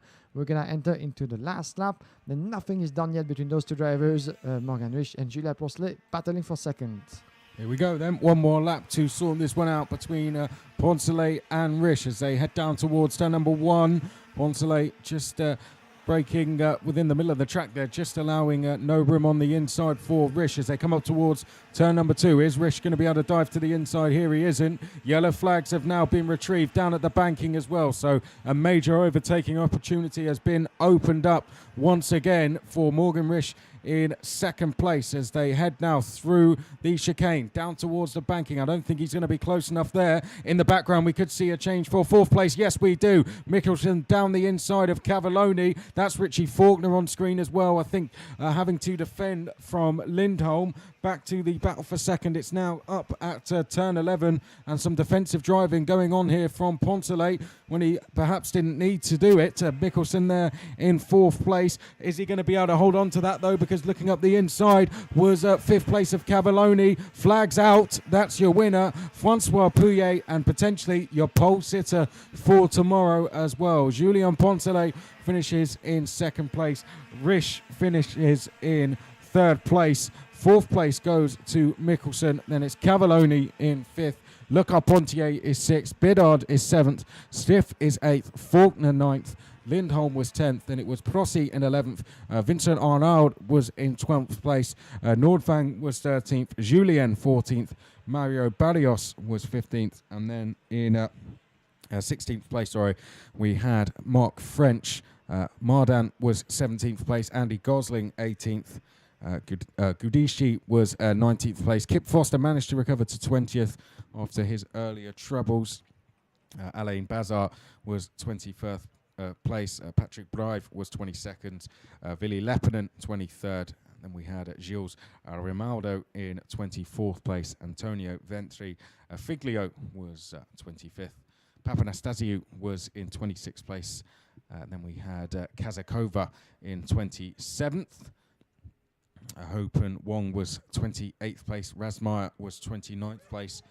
Darbenville 30th place. Maya Wolf was 31st. Then we had Hartikainen in 32nd. Thompson was 33rd. The non-finishers, of course, we saw Vincent Jean-Baptiste pulling off going into the banking, and Sami Nerguti as well, retiring earlier in the race scheme. Yeah, beautiful battle for the front, and it was the first qualifying heat of the day, including the master representative, the most experienced drivers on track, and François Perrier once again managed to grab the win on a very dominant fashion compared to Julien Poncelet in second and Morgan Rich battling against each other for second and third respectively. So that might mean, as Chris just told you, that we're going to have François Perrier starting from pole position in the pre-final of the Master Series, something that still needs to be confirmed once we get through the last round of qualifying heat for the Master, even though we had the top contenders for the win in the race we just had on track, including Poncelet, Perrier, as Wilfried Le Carpentier, who managed to get himself into sixth position as he was fourth in the ranking. These are the names to keep an eye on, certainly, for the overall win and the title of champion in this Master class here in Le Mans, as the next one of the Master Series is coming up very shortly, including the Group B against D. that will be starting at 4:30 local time here in Le Mans. In the meantime, we're going to get around into more details about the starting grid of this next qualifying heat, B against D. And in the meantime, for those of you following the live screen, we're going to take a short break with a video for you to enjoy on the live stream, brought to you by IAME and RGMMC.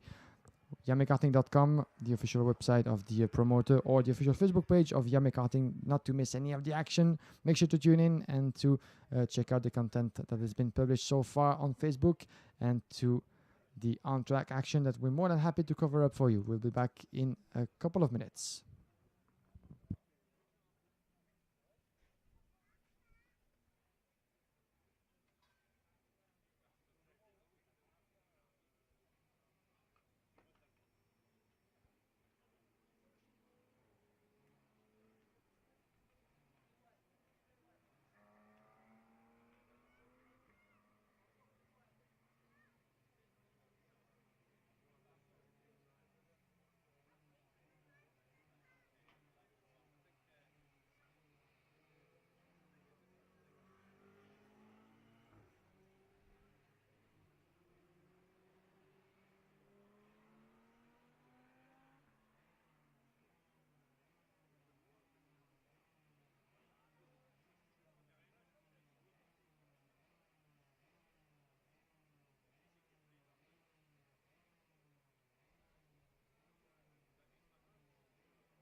Back on track, ladies and gentlemen. If you're following us through the live stream, we're back in the middle of the warm-up lap for the next round of qualifying heat involving the master class, just after the win for François Perrier in the previous race. There we go for the next one coming up. 11 laps to get through for this qualifying heat, and we're going to have Alexandre Leota, as you can see, the 452 from France, starting from pole position as he sits currently 29th in the provisional ranking through the qualifying heat. He's going to have Leonardo Nick Cotter, the Brazilian driver, 18 in the ranking as we speak. So those two drivers, as for the time being, are part of the pre-final, as this race will only allow the 34 best drivers in for Sunday afternoon. But Alexandre Leota is more than in need of a good result in this race. Why not a victory to secure his position into the pre-final? Second row of the grid will be Gary Tuckington and Nicolas Duchot.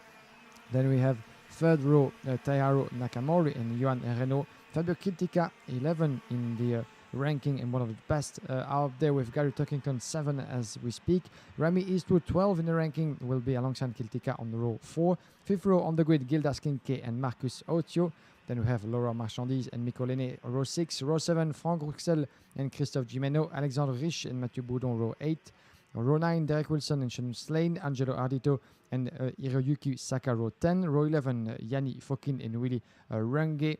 Row 12, Adrian Nerguti and Ricky Tanioka. Alessandro Pandolfi and Jeremy Anekan, row 13. Row 14, Sébastien Vosges, Angelo Hidro. We have Vegar, Floki Ferilev, and Kosawa Hiroki, row 15, row 16, Johannes Aberg and Adrian Ferguson, row 17, Alberto Franchitti and Jari Nieminen. As for the last position of the grid, it goes to Eric Chapon, closing up the 34 driver starting grid, making their way into the chicane under the leading pace of Alexandre Leota. As we said, 29 on the edge of the pre-final for Sunday. It really need a good result in this one. Alexandre Leota starting on the left side of the grid. I think, my dear Chris, we're going to be good to go for racing 11 laps. And as we go, yes, we go 11 laps and a good exit at the start towards the turn number 1 for Alexandre Leota, I think, from pole position. Let's see, around the outside of the turn number 1. Yes, it is. And there he goes, pulling the lap already. Second place. Let's distinguish who that is. I think this might be a good start for Gary Tuckington all the way into second place. Oh, incident. There's been an incident towards the back there. 2 drivers are off. And unfortunately, going to have to get out of the carts to get going again because they're pretty tangled up there as our leader's just heading down towards the banking at the moment. Leota, as you said, can't afford a bad result here, 29th in the rankings there. You can see the 2 drivers that are caught up, and it's Adrian Ferguson and Johannes Aberg. 2 drivers are not going to go any further in this race, so that's a real shame for them. And considering this is the last heat as well, makes things even worse as they head down then the start-finish straight towards turn number 1. Gary Turkington is there in second place. Ninecotta is in third. Then it's Nakamori in fourth. Duchateau is fifth. Kielka is sixth.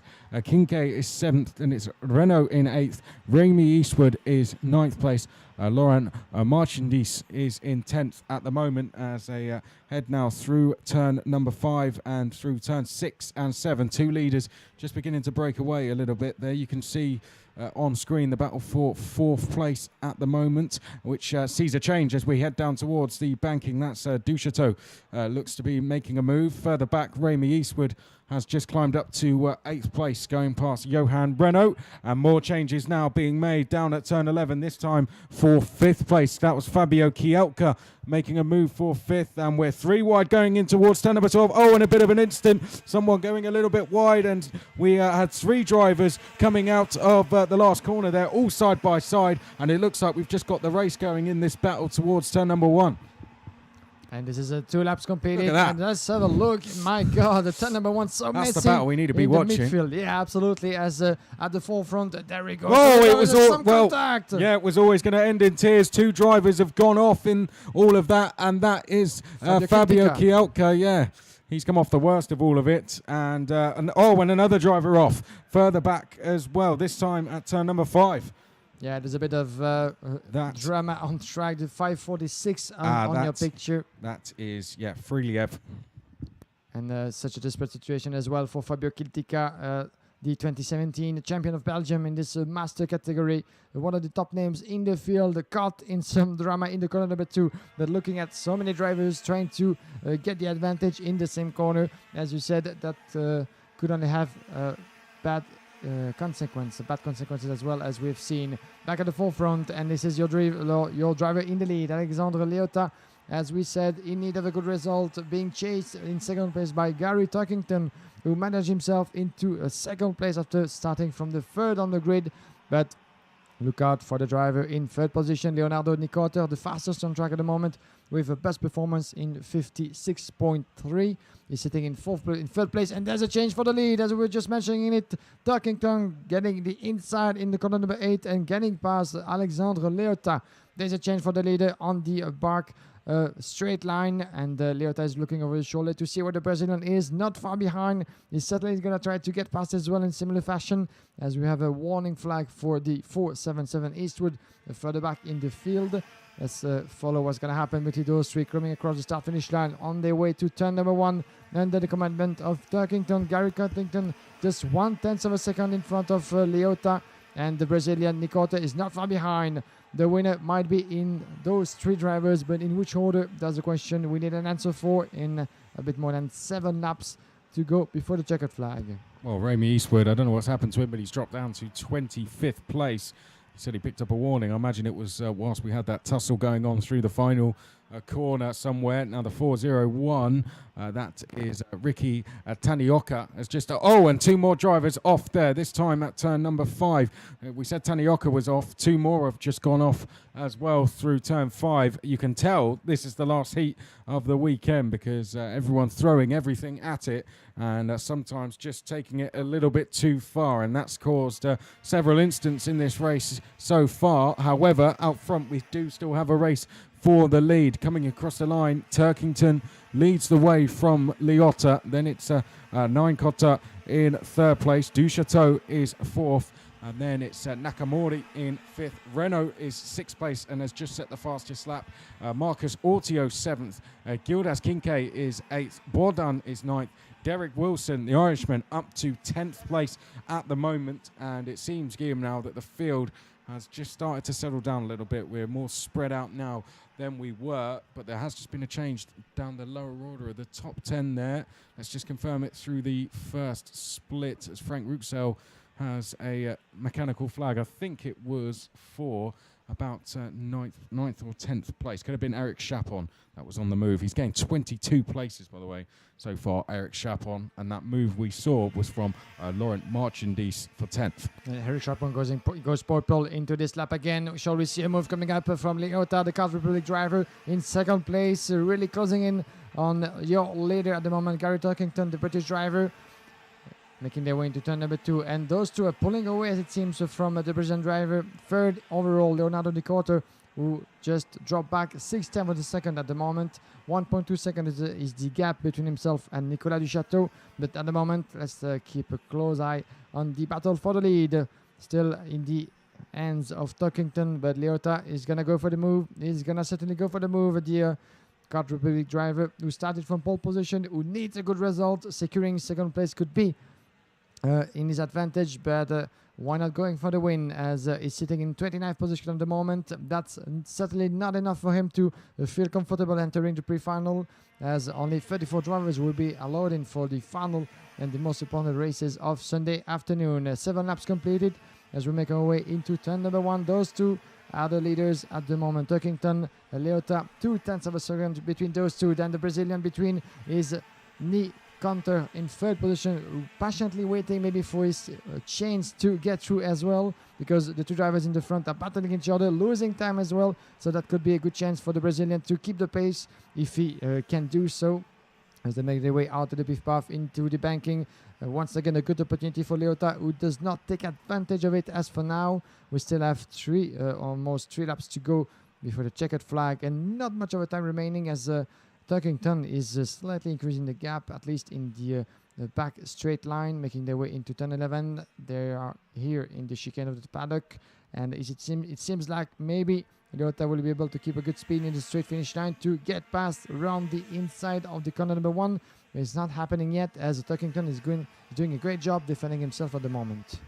Oh, Turkington there leading the way, and judging by my maths, this result, if he is able to go on and win this, would put him 5th on the grid for the pre-final tomorrow. He would go past both Cavalloni in the points and Bidard as well with a win here.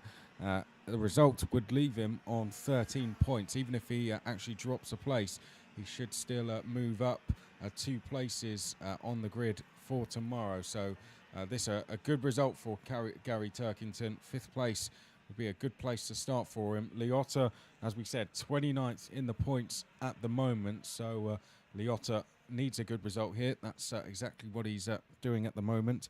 And then we have Leonardo Nincotta, due to start in the middle of the field at the moment, going along well in 3rd place there. All of that said, we do still have a battle for a race win happening, and they are making their way now through the first corner. Up towards turn number 2 we go. The rest of the top 10, by the way, is Johan Renault's just gone into 4th place past Nicolas Duchateau, and then it's Nakamori, Kincaid, Altio, Marchandise. Eric Chapon is now up 25 places into 10th, as the 3 leaders head now through turns 6 and 7 down towards turn number 8. And that was Gary Turkington just putting a rear wheel on the grass ever so slightly there. Really on the edge is Turkington at the moment as they come onto the back straight one more time.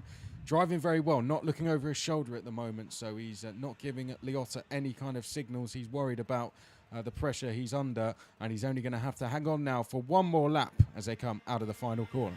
Yeah, the RSD driver on the lead doesn't want to be distracted in any way, as Alexander Liotta is going to try everything he has, certainly with just 0.2 of a second behind to grab this victory. This is the final lap, ladies and gentlemen, final lap in this qualifying heat for the Master, and we might have a winner in Turkington, but Liotta is not far behind, less than 0.2 of a second in the second sector. He should go for the move, certainly.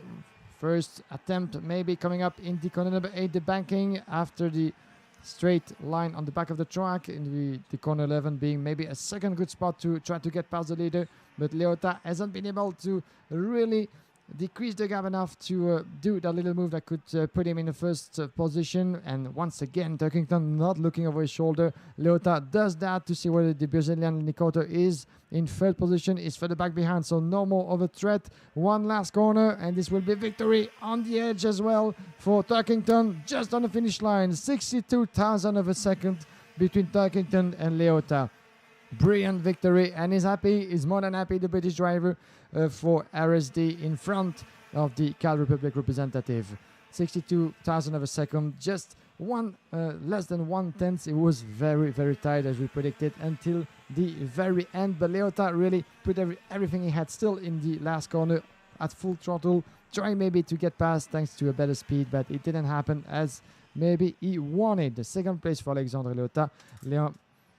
Leonardo Nicoter in third position with the Brazilian, as I was almost being killed in that box. Would you pay attention, please, Chris, as we still need to focus until the end of the day. Fourth place for Nicolas Duchateau, fifth place for Nicolas Duchateau, as I was saying. Johan Renault is fourth, the two Frenchmen close to each other. Sixth place for Takeru Nakamori. Gilda Skinke is 7. Eighth place for Laurent Marchandise in front of Marcus Otio. Eric Chapon, fantastic recovery race for Eric Chapon, one of the French drivers out there, finishing in 10th position after starting from 35 on the grid and very last. What a fantastic performance put together by Chapon, finishing 10, 25 position made in front of Christophe Gimeno. Mathieu Bourdon is 12, 13th place for William Runge. Franck Rouxel is 14, 15th place for Mikko Leine, and 16th position with a 10 position places gain for Jérémy Anécan.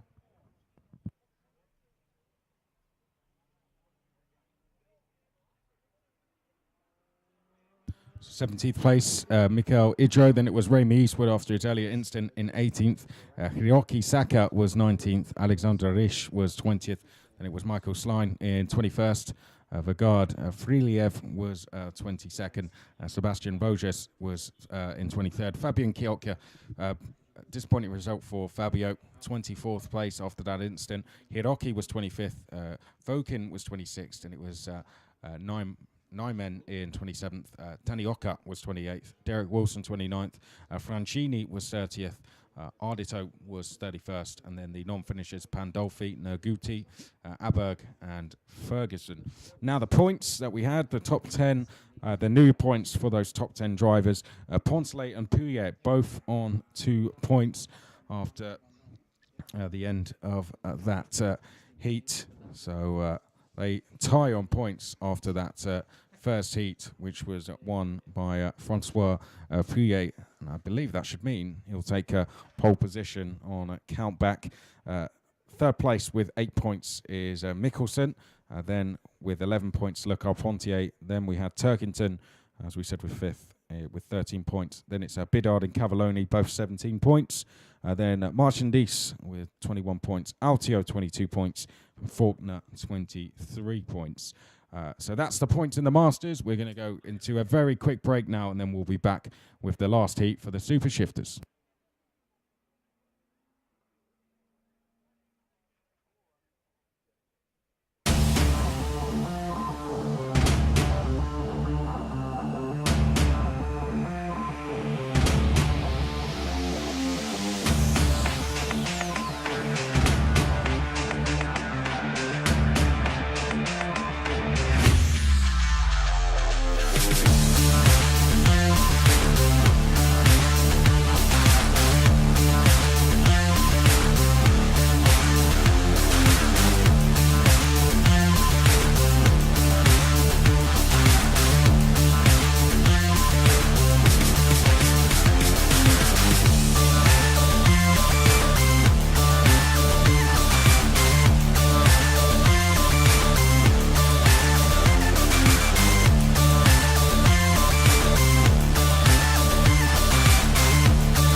as you can see, kart's already on track. We've got the Super Shifters going out for their fourth and final heat of the weekend.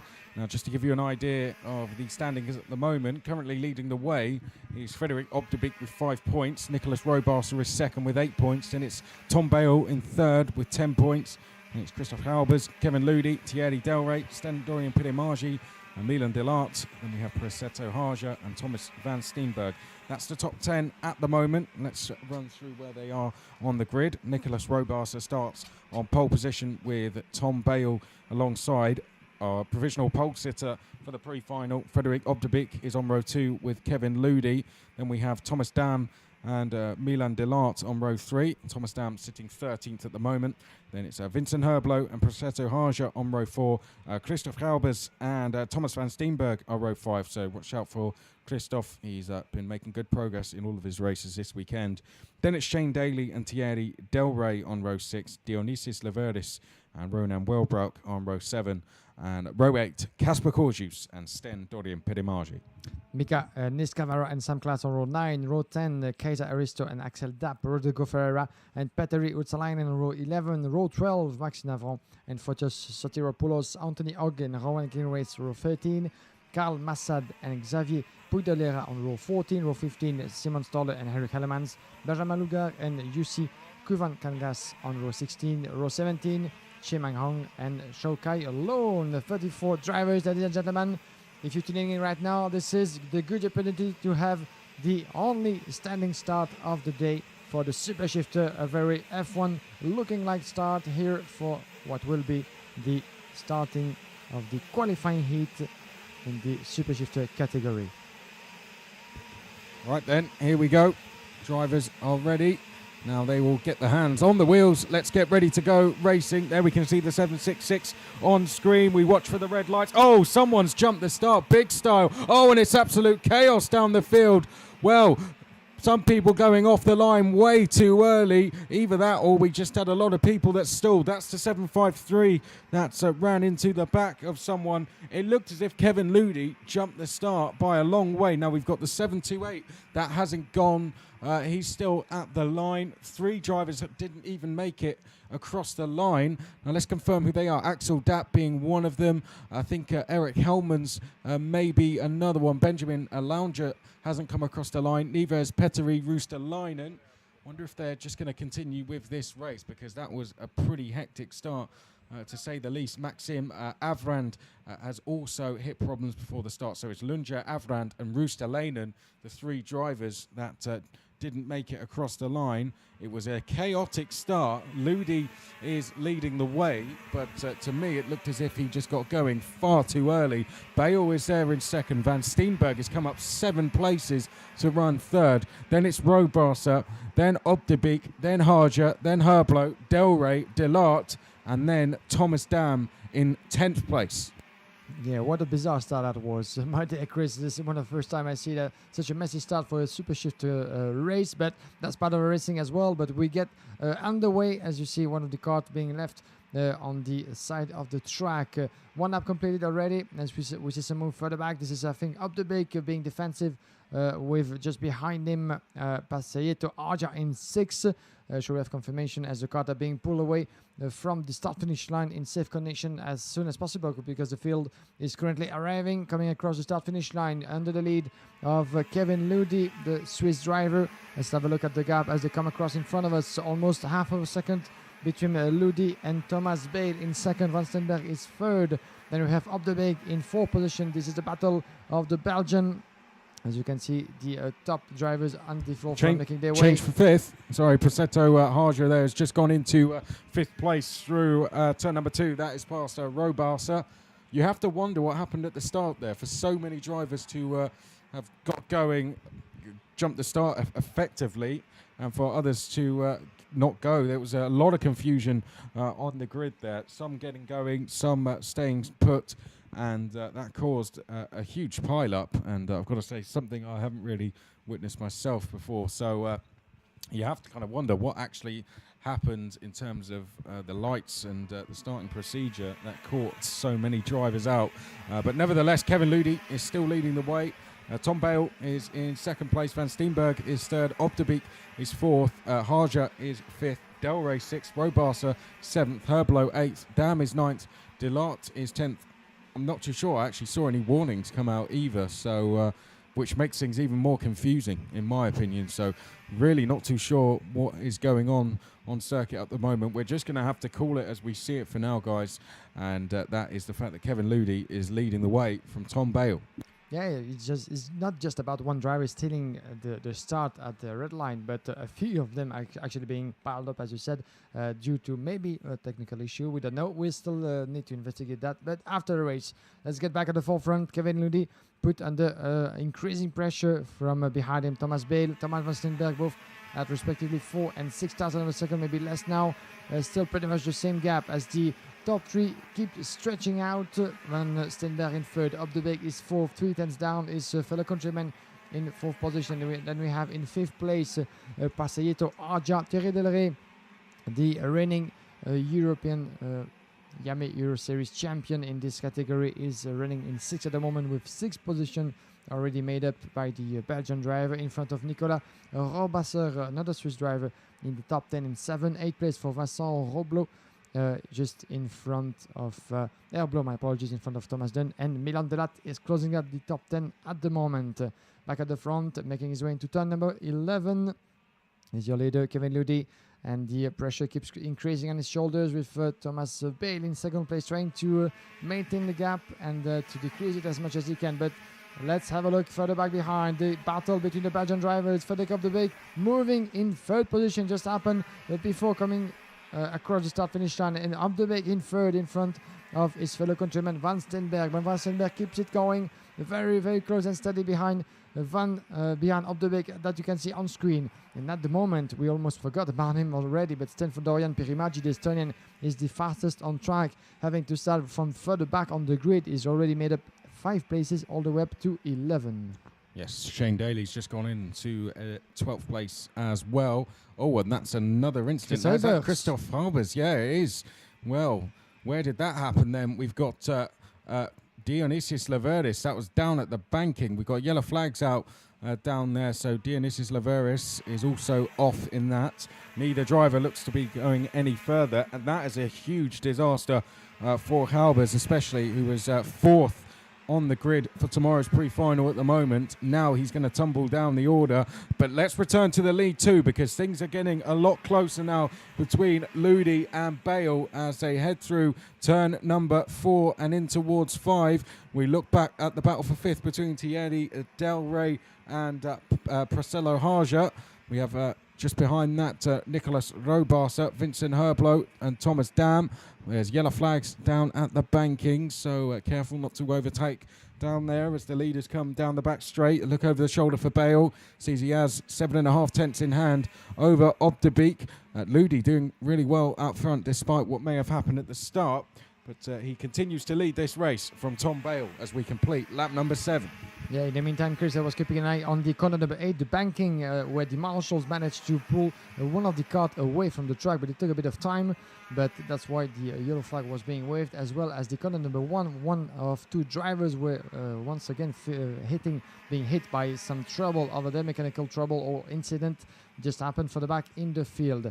Getting back at the forefront, you have on your picture Thierry Del Rey, the 476 in a battle. Beautiful 703, my apologies. Thierry Del Rey chasing just in front of him Thomas van Steenberg and getting past, I think, in the banking for the same position. Del Rey getting past Thomas van Steenberg. We should have confirmation of the move that just happened.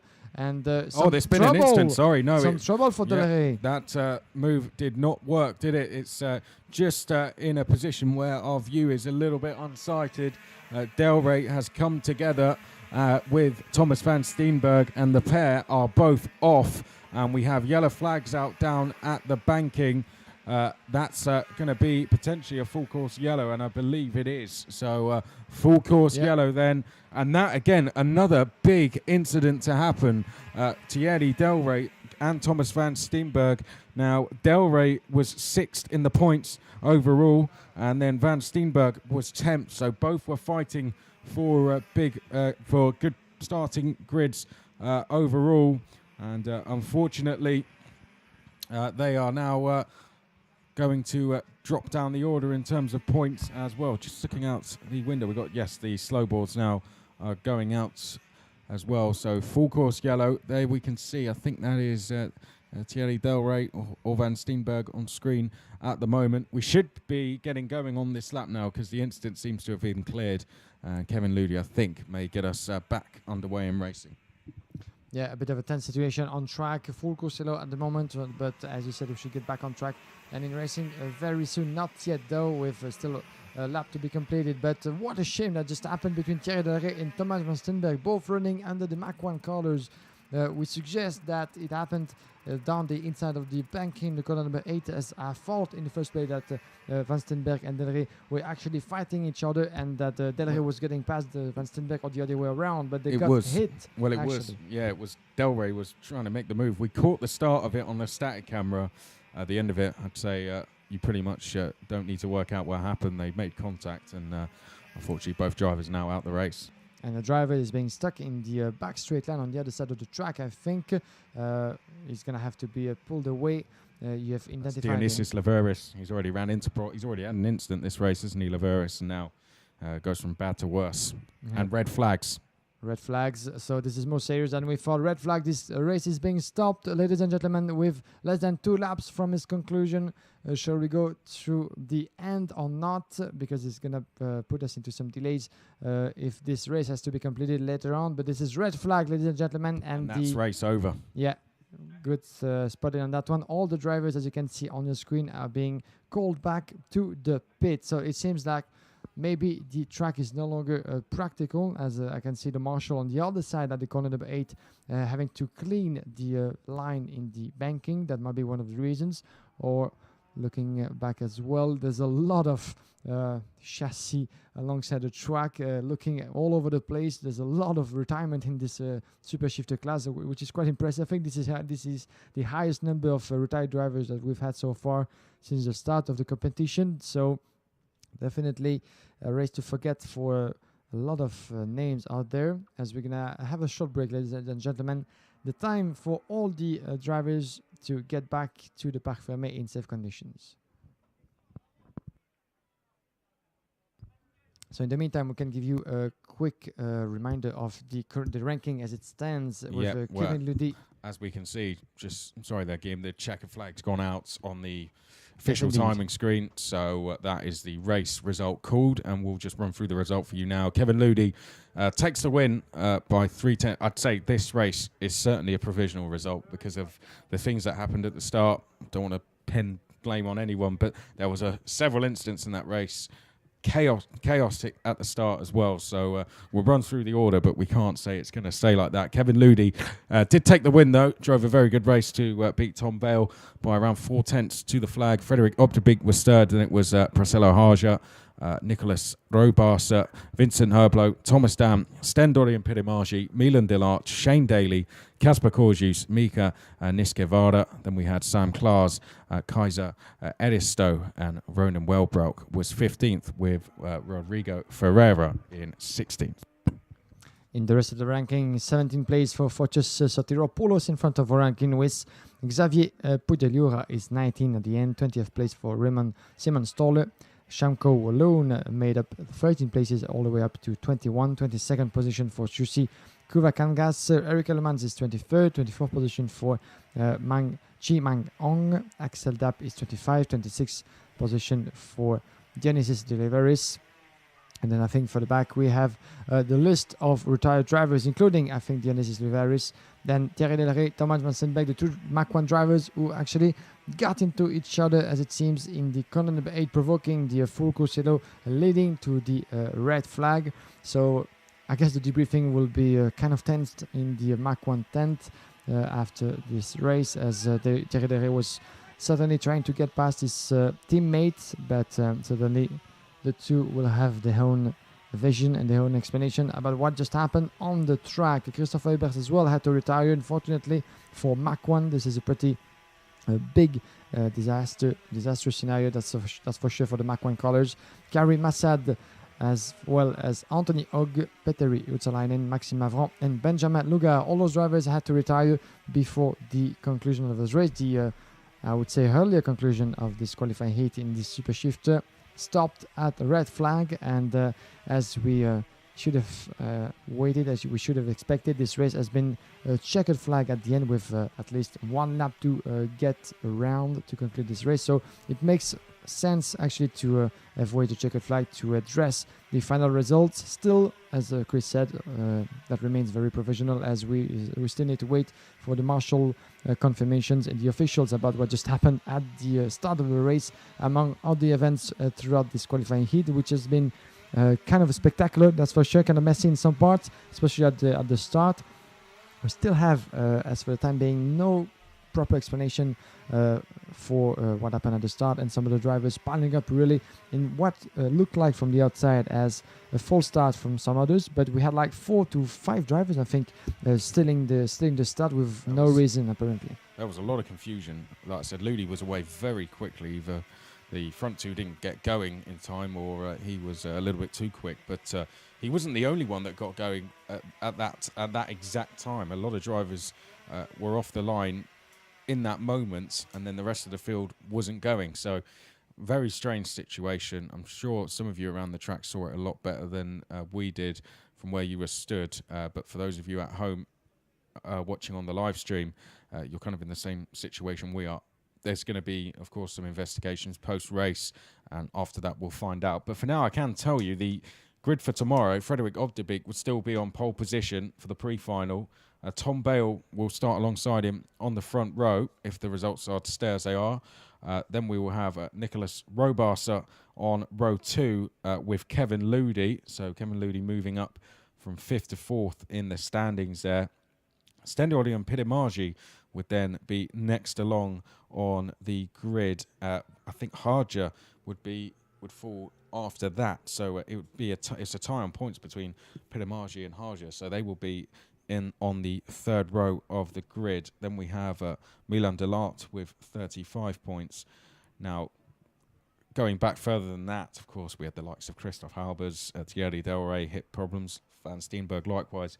I imagine we're going to have drivers from outside of the top 10, like Vincent Herblo had a really good result there. Dionysius Laveris didn't, but Thomas Dam did. So I'd say a few of these guys will probably be moving into the top 10 here, and the likes of Halbers, Delray, Van Steenberg in particular are in danger of dropping out of it. But that concludes the Super Shifters for the day. Their heats are now completed. We're going to have a very short break while the karts on circuit and all the incidents are cleared up, and then we'll be straight back for Heat 4 for the X30 Superclass.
Well, just as we come back to the live stream then, we can see the X30 Super Drivers are coming out onto the track for their final heat. Incident in the Super Shifters is now being cleared up. There's the grid on screen for you. It's going to be an 11-lap race. This is the fourth and final heat for these guys. The grid for the pre-final will be decided at the end of it. Well, there's not been any real surprises or any real shocks throughout the Super Heats, I have to say. In terms of the leaders, that is. Most of the leaders have kept themselves out of trouble and been very consistent. And as a result of that, most of them lie within the top 10 of the grid for the pre-final. In fact, 10 of the top 11 drivers fill the front 5 rows for the pre-final grid at the moment. Only Pierre Loubert is the driver within the top 10 that is sitting outside of the top 5 rows on the pre-final grid. So Callum Bradshaw is on pole position. He's been unbeaten so far this weekend. Nicholas Nielsen is going to be alongside him on the front row. He currently is 6th on the grid. Then we have Danny Curl and Pierre Loubert on row 2. Danny Curl 2nd overall at the moment. Philippos Kalasis, Ruben Moya on row 3. Kalasis 5th in the points. Moya 9th in the intermediate classification. Renadan and Vazzardo, that's Adrian Renadan and Dario Vezzardo, they are row 4 and they are 4th and 7th respectively in the points. So Wester Alaskievas and Yannick de Brabanda are row 5. Alaskievas 8th in the points, de Brabanda 3rd. Then we have Shane Vandenbroek on row number 6 with Andreas Herbert. Max Jean and Henry Laws are row 7. Clement Pierrat and Clement Riquet are row 8. Christopher Schwabe and Clement Hebel are row 9. Okuda Momo and Jack Alif are row 10. Milo Legleton and Lennart Bula are row 11. Frederick Fuquan and Marianne Barbatza are row 12. Chris Rosenkranz and Reno Rastad are row 13. George Lazarakos and David Eperti are row 14. Sheok Martin is row 15. Callum Bradshaw, he can afford to finish down in 7th and he'll still be on pole position, so the task is fairly straightforward for him. Danny Cole likewise only needs to finish really within the top 5 to secure a front row start. But from behind that, Yannick de Brabanda and Adrian Renadan only split by around 4 points in their fight for 3rd place.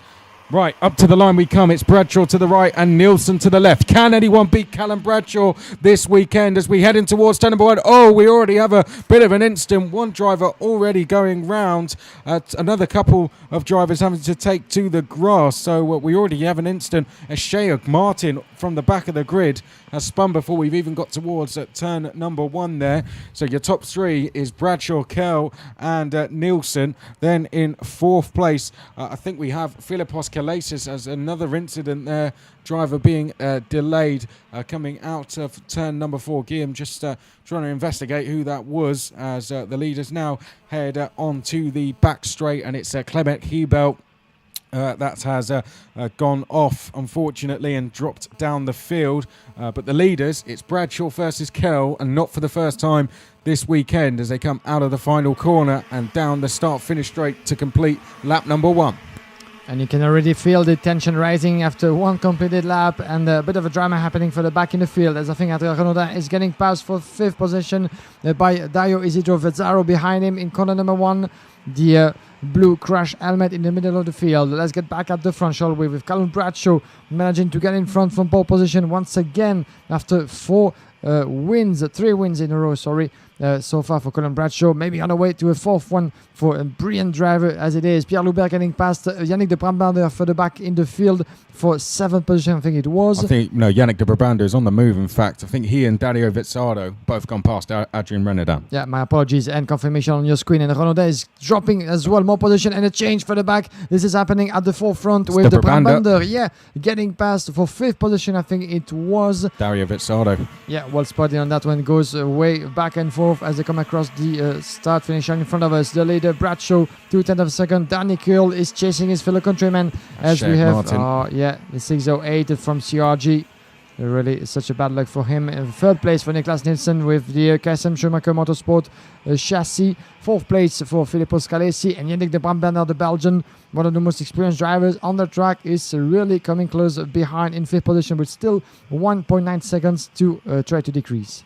There's been another change. I think Pierre Loubert gone past his countryman Adrien Renaudin down at turn 4 and now has to just defend a little bit going in towards the banking. You would have seen Renaudin there in the all blue livery, all blue colours, blue race suit, blue crash helmet as well. Pretty easy to pick out, and as you can see down the left hand side, the positions will update as we go through each sector. So Pierre Loubert up to 7th place. Here are the two leaders, and I'd say this is the closest Danny Curl has been to Callum Bradshaw.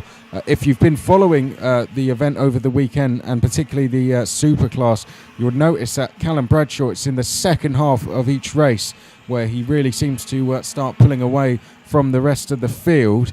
Now Danny Curl, as the heats have gone on, has managed to reduce that margin and was within 1 second, I think, in the last heat yesterday. Let's see if he's now been able to find a little bit more pace and actually challenge Callum Bradshaw as they go through the banking in this fourth and final heat. Still with them, Nicholas Nielsen as well there in 3rd place, and in 4th place, Philippos Kalasis. 5th overall at the moment is Philippos Kalasis, and going along very well. Then it's a gap back to Yannick de Brabander, Pierre Loubert, Dario Vezzaro, Ruben Moya, Adrien Renaudin dropping down to 9th place. Aleski Avis is 10th. And we're entering the 4th lap already. 4 laps completed. The 5th one is on the way with Callum Bradshaw and Danny Curl still very close to each other. 2/10 of a second. Niklas Nielsen is very close and putting the fastest lap on track. The Danish driver in 3rd, 53.5 at the moment, as you have confirmation on your screen. So that means that Niklas Nielsen is really showing impressive pace at the moment. And as long with Philippos Kalasis, he might want to try to catch up the first two drivers on the incident. That's Max. That looks like Max Jean that's gone off. A bit of an incident with another driver. Let's have a look who that was. I think it would either be Henry Laws that he's come together with. And yes, that's Henry Laws. So the two British drivers coming together through turn number 5 there. Henry Laws we see gets going again. Max Jean I don't think is, well in fact yes, Max now getting going again as well and looked very frustrated. So to me that was, well, wouldn't like to suggest he was doing the overtaking or the one being overtaken. All we can say is that both drivers have dropped all the way down to the back of the field. Bradshaw still leading the way though. Curl 2nd, Nielsen 3rd, Kalasis 4th, fastest on track, Pierre Loubert, and he is down in 6th. Yeah, Pierre Loubert is on the move, unlike his fellow countryman Adrien Renaudin, I'm afraid, who dropped position after position all the way back to 8 at the moment, but still in contention for 7 with Vezzaro just in front of him. Pierre Loubert is increasing the pressure as well on Yannick de Brabander, just half of a second between de Brabander and Loubert, fighting for 5th position. A bit further up the field, there's a change for 2nd place, and Niklas Nielsen, as you can see on screen, getting past Danny Curl. Not a good news for the British man, who dropped back in 3rd position, looking over his shoulder, to see where the Argentinian driver is. Philippos Kalasis from Greece is 4th at the moment, but Curl is still in the tail of Niklas Nielsen, going off on a very good pace, as we said, one of the fastest on track. And there, look at what's happening behind, and this is Adrien Renaudin, I'm afraid, the 6:02, wasn't it? Of yes, Renaudin and Dario Isidore Vezzaro getting together in corner number 1.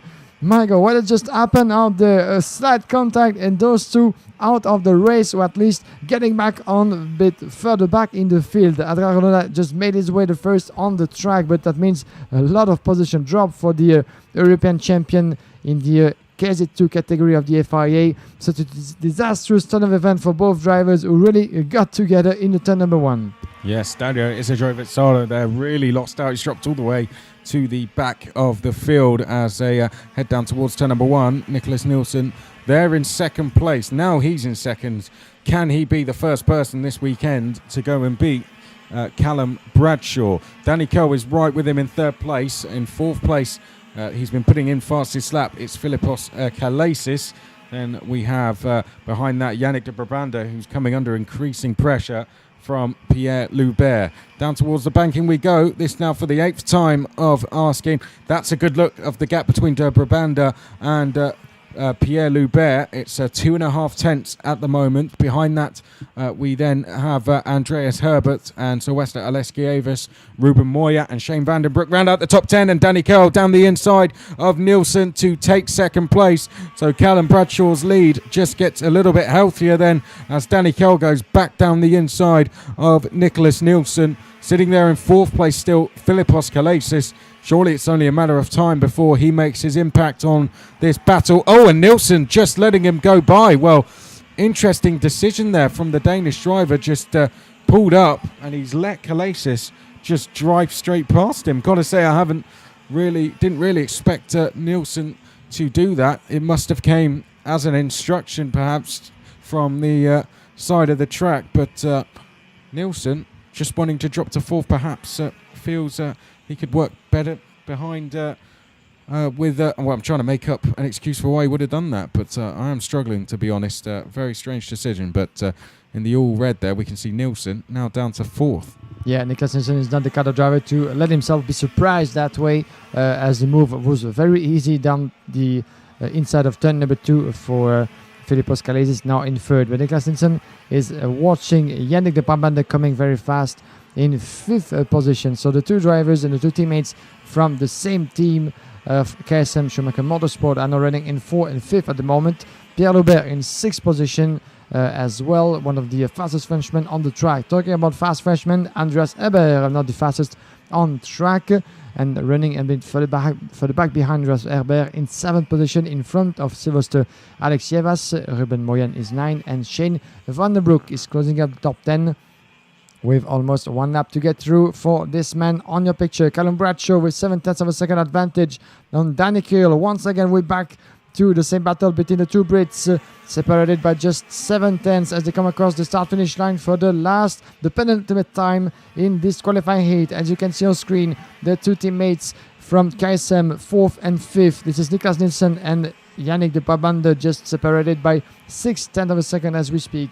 Could we maybe see expect a move from the Belgian on his teammate? That seems unlikely, as Nielsen dropping back to 4th, as it seemed to us from the outside to be a strategic move from Nielsen. He's going to try to secure that position, that's for sure, behind in 3rd Kalasis. But for the moment, Callum Bradshaw is seemingly increasing the pace, and that seems unlikely to me that in the last corners remaining that Danny Curl is going to be able to put the move together.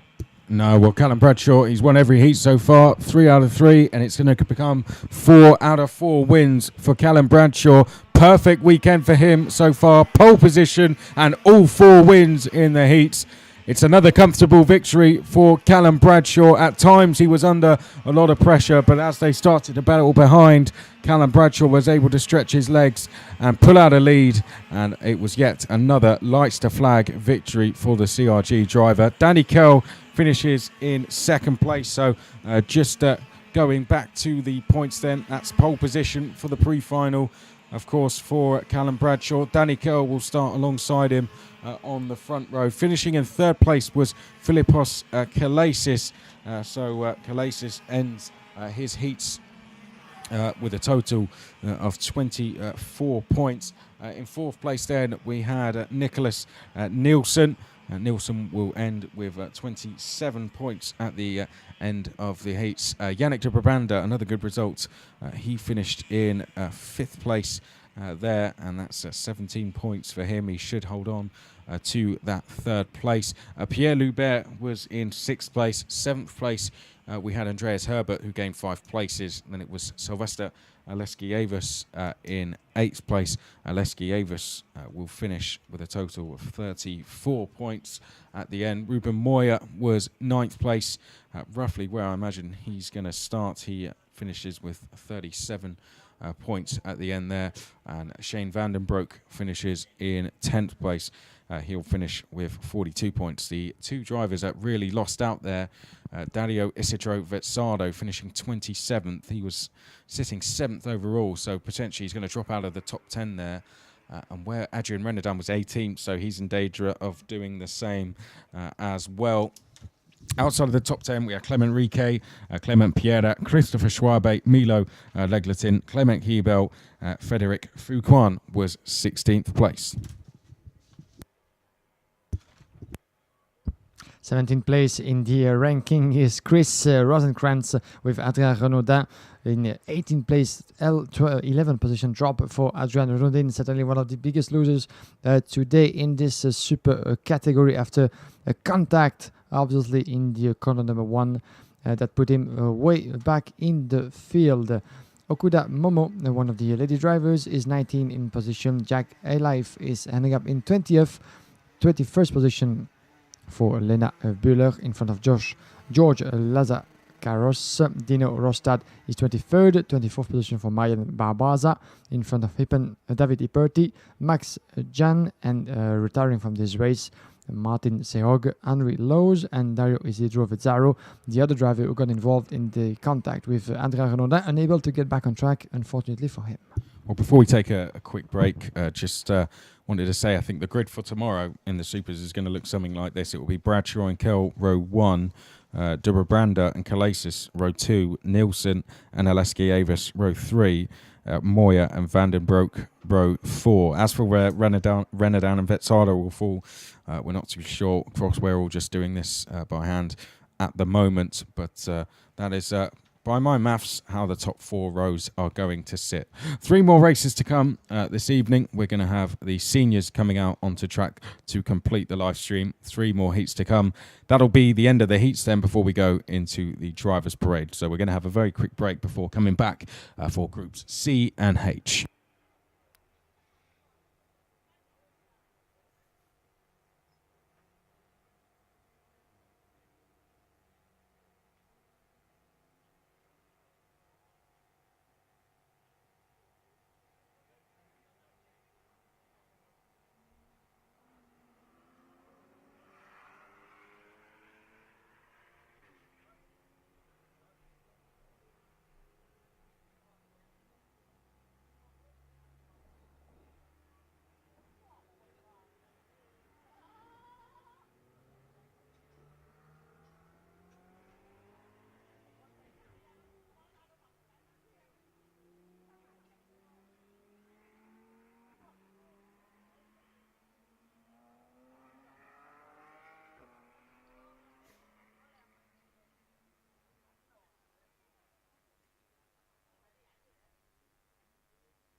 And we're back on track, ladies and gentlemen, as the next race is about to come up on the track, and the drivers are getting ready on the pre-grid to receive the signal that they come on the track for the 2 warming laps. This is the senior class back in contention with 3 qualifying heats to go before we'll call it a day here in Le Mans.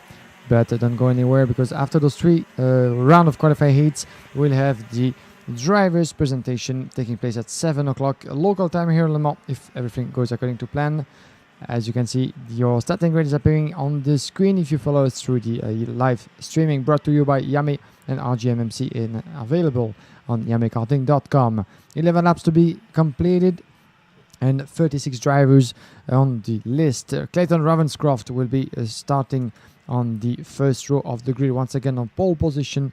Clayton Ravenscroft, the 203 from Britain, currently 5th in the provisional rankings in this category. Alongside him, Sim Ledma from Estonia, 26 in the ranking as we speak. Elliot Harvey, one of the top names that we've seen on track so far, 10 in the ranking as we speak. Alongside him on the second row is David Lewinsky, 17 in the ranking, and 5th on the grid is Oliver Hongson. Alongside him, Brandon Jasokrak. 4th row, Ross Hayes, 29 in the ranking, and James Hareland, 36 at the moment. Then on 5th row, we have Dariush Mogapandur, 23rd at the moment, and Bo Ayemans alongside him. Further back on the field, row 6, Steven Servant and Eris Henrik Bordas-Cotes. Rivaldo van der Slaken and Han Helmut alongside each other on row 7. Row 8, Taylor Greenfield and Vincent Marcerou.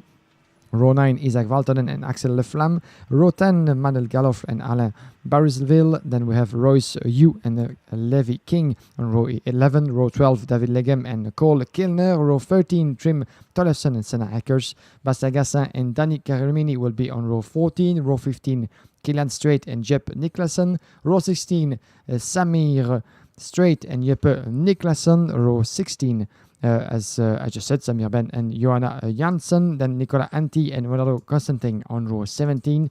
Row 18, we have Uri Herrera and Hugo Lou. 18 row, 36 drivers on their way to the start finish line, under the leading pace of Clayton Ravenscroft, the British driver, 5th in the ranking as we speak, the 203, and certainly one of the big names to keep an eye on, as he's been performing well with already 2 wins under his belt. The 203 on the left side of the track and the right side of the picture through the live stream. I think that we're going to be good to go, Chris, for 11 laps. This is one of the last heats of the day in the senior class. Here they come to the line then. Ravenscroft to the right, Seam Liedma to the left. Do we get away first time? Yes, we do. And Liedma trying to get across straight away. Slots into 3rd place there behind Elliot Harvey, who's gone straight into 2nd. Harvey currently sitting 10th in the points at the moment as we work our way up towards turn number 2 for the first time. And Liedma coming under pressure there immediately. I think that was David Lewinsky trying a move at turn number 2 as the driver's now heading through turn 4 in towards turn 5. It looks like Brandon Yarsakrak is 5th. Oliver Hodgson is then in 6th place. Just trying to identify the driver in 7th as we head in towards the banking. I think there's been a change for 2nd place. Seam Liedma going back past Elliot Harvey to take 2nd. Down the back straight for the first time. That's given Ravenscroft just a little bit of a lead. So Seam Liedma, who's 26th in the points at the moment, is there in 2nd. Harvey, he's 10th in the points and he is 3rd as they come out of the last corner and down the start-finish straight. Let's go through the top 10 as we come across the line. Well, Elliot Harvey going back into 2nd place straight away. David Lewinsky is in 4th. Then it's Yarsakrak, Hayes, Hodgson, Servant, Island, Moghat Amport in 10th. So Ross Hayes, who won a heat earlier today, was the driver we didn't pick up straight away, and he's already on the move.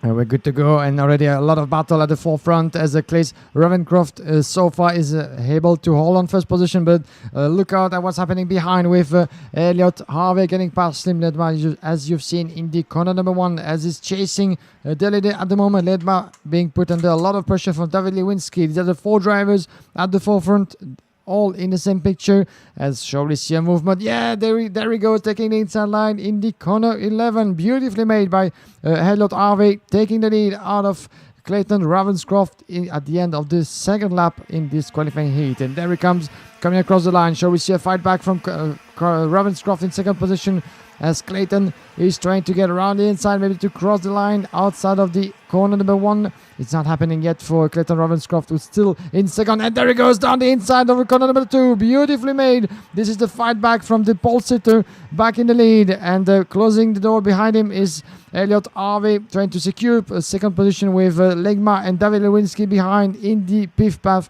on the way to the bank in the corner number 8. I think that Legma is going to go for the move, and so he does, trying to go to the inside line with David Lewinsky just behind. Shall we see those two getting in second and third ahead of Elliot Harvey? Yes, it's happening with Ledma in second place. Yeah, Harvey's still in third place. Lewinsky is fourth, and I think that's Hodgson now into fifth place, passing Ross Hayes. He's taken Brandon Yarsakrak with him, so Ross Hayes dropping to sixth, and we're 3 wide coming down the start-finish straight. James Island on the outside there of, I think, Greenfield as they heading towards turn number 1. We've got 4 for the lead now, so it's Ravenscroft, Leadmer, Harvey, then Lewinsky, Hodgson, Yarsakrak, then Hayes, Greenfield, Island, Enrique Bordas Cortez is in 10th place at the moment. Will in fact make that 9th. Someone's dropping down the order. I don't know if we had an incident somewhere or someone off at the first corner. Down towards the banking, I think we're going to have a change for lead. Yes, we are. Seam Leadmer dives down the inside of Clayton Ravenscroft. So out of turn 10 and onto the back straight we go, sorry. We've got a new leader in the race. Seam Leadmer from Clayton Ravenscroft. Elliot Harvey also under pressure now from 4th place, David Lewinsky. Purple sectors from Lewinsky and Leadmer on this lap. Gap between 4th and 5th also coming down as well. Hodgson closing the gap to the leaders. It's now 7.5 tenths. And great to see on track, and Sim Ledma is pulling an impressive pace as he leads the way. He's only 26 in the ranking, and it is a precious result. That's something he would be able to achieve. Now leading the way with 0.2 of a second advantage on Clayton Ravenscroft in the second position. Elliot Harvey is still in third under the pressure of David Lewinsky. As for now, apart from the switch in the lead, these are the 4 same drivers at the forefront of this race. Oliver Hodgson outside of it in 5th position, 0.7 of a second down in 5th, in 6th position. I think this is Brandon Yarsakrak from the States, just in front of 7. Getting back there is Taylor Greenfield in 7th place. And then there's a switch for 3rd position as David Lewinsky just got past Elliot Harvey for 3rd. There we go, outside of the chicane. And this means 1 more position drop for Elliot Harvey, who is starting from the 3rd position. 1 more position drop for him, as he's going to try to catch up and make up the ground he's just lost. But David Lewinsky seems to be once again on a very good pace, running for 3rd and chasing at the moment Ravenscroft in 2nd.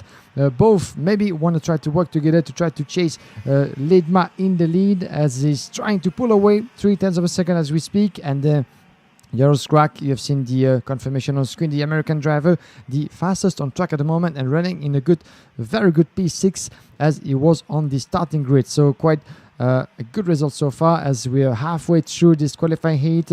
Down the back straight, looking over his shoulder, Clayton Ravenscroft to see where he is, and there's a change for 3rd. There he goes down the inside of corner 11, I think. Beautiful. Change for 2nd. David Lewinsky then down the inside of Ravenscroft. So it's an important result for Lewinsky. He's sitting 37th in the points at the moment, so needs to make up 4 places to get into the pre-final without having to come via the B final.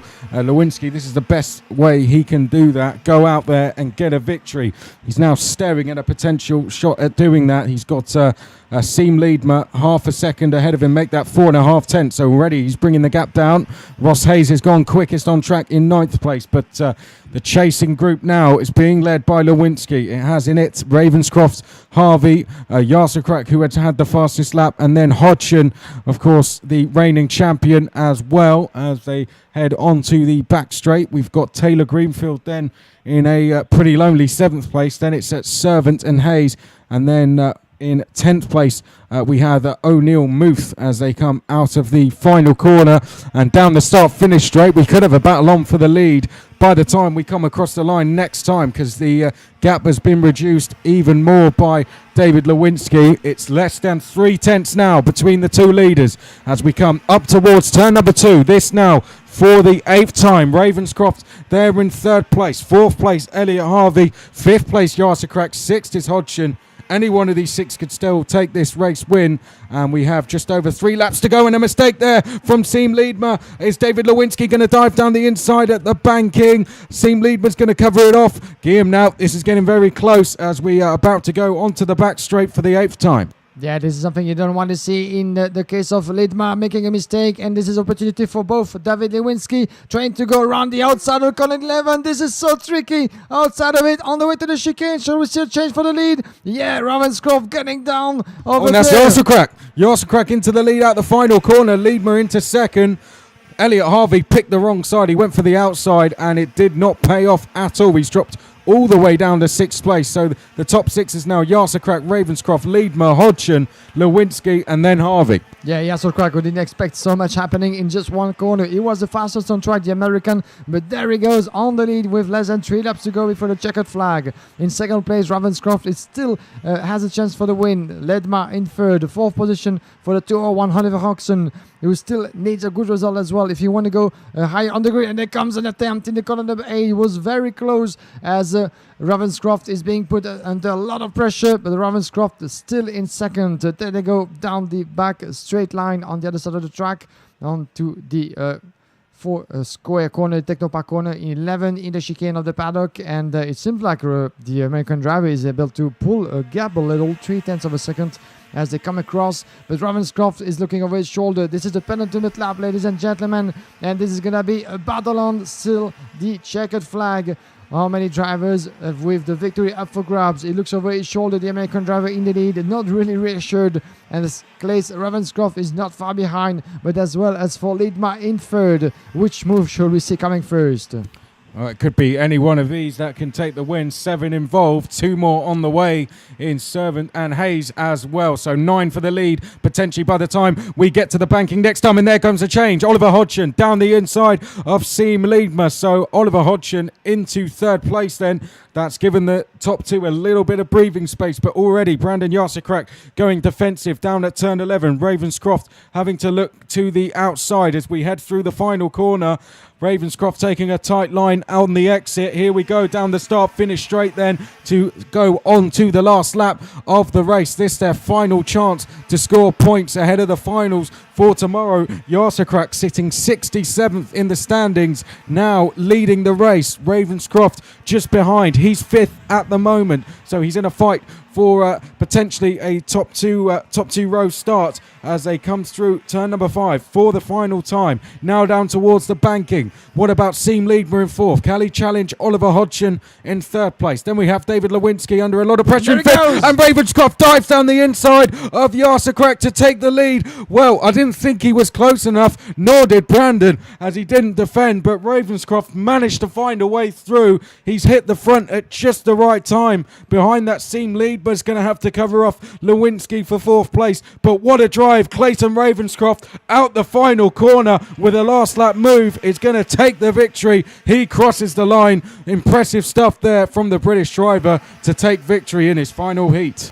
Yeah, beautiful from the pole sitter all the way into the last lap, making this move really not really expected from the 203 driver on your picture, but beautifully put together by Ravenscroft. I wonder, but just wondering if Brandon Ravenscroft in 2nd position was really being surprised or really let the British driver through, knowing that he would secure 2nd position as is no longer in contention to get himself into the pre-final. We still have some calculation to do. I doubt it. That's just a suggestion, but you may doubt it as well because there's still drivers running for the win out there. So Brandon Ravenscroft had a good chance at winning this one and just got really surprised or let the other through in the exit of the corner number 8. Still, it was a beautiful move from Clayton Ravenscroft, and we have to take our hats off to the forefront drivers in this race, putting such a fantastic show on the track.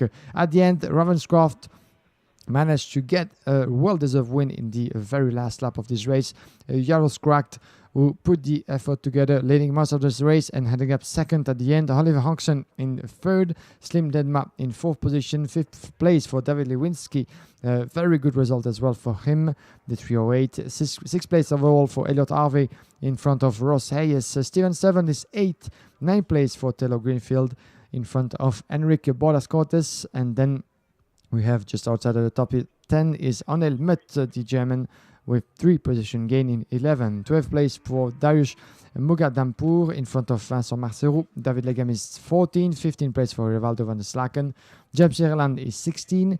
Isaac Valtonen running in 17th place. 18th place for Manel Galoffre in front of Bastien Gassin. Then we have in the rest of the ranking Alain Barizal in 20th position. 21st for Cole Kilne. Royce Yu is 22nd. 23rd for Senna Eckers in front of Eduardo Kozeting. Danny Karenin is 25th, 26th for Nijep Niklasen, 27th position for Bo Heijmans. Really a disastrous ton of event following for Bo Heijmans, who dropped all the way to 27 after starting 10 on the grid. And we have just after 28, Nicolas Anti, Kilian Strait 29, 30th position for Johanna Janssen. Axel Laflamme is following in 21st, 32 position, for Uri Herrera. Then we have Ugolu, Samir Ben, and Trim Tollefsen closing out the top 35 as Levi King was unable to take part to this qualifying heat. 2 more races to go, ladies and gentlemen, before we'll call it a day and get moving on to the drivers' parade. That will be certainly one of the top point of a fantastic weekend of racing here in Le Mans. So make sure to tune in to follow the last part of a beautiful and busy day here on the international track of Le Mans. But before we get to there, 2 more races to get through, and these are the last two qualifying heats in this senior class that will be against A and J, and the last one will see 2 more groups be opposed, B and F. So we're going to run into more details about the next starting grid coming up in a few minutes. The starting grid will be composed of the A and J group. And in the meantime, we're making a few calculations to get a proper insight about what the starting grid for the pre-final will be for tomorrow afternoon. Still, those suggestions remain what they are, suggestions, as we still need to wait for confirmation from the race officials, as there might be some penalty in the air, some late decisions, as a ranking after a qualifying heat as for a race is always provisional until it is being officially signed, and that might take sometimes a few minutes and sometimes hours for that to be confirmed. Anyway, if you want to get all those information, you can go to the apextiming.com official website, the partner of this event, to find all the data put at your availability over there, as well as for the IAMEkarting.com official website.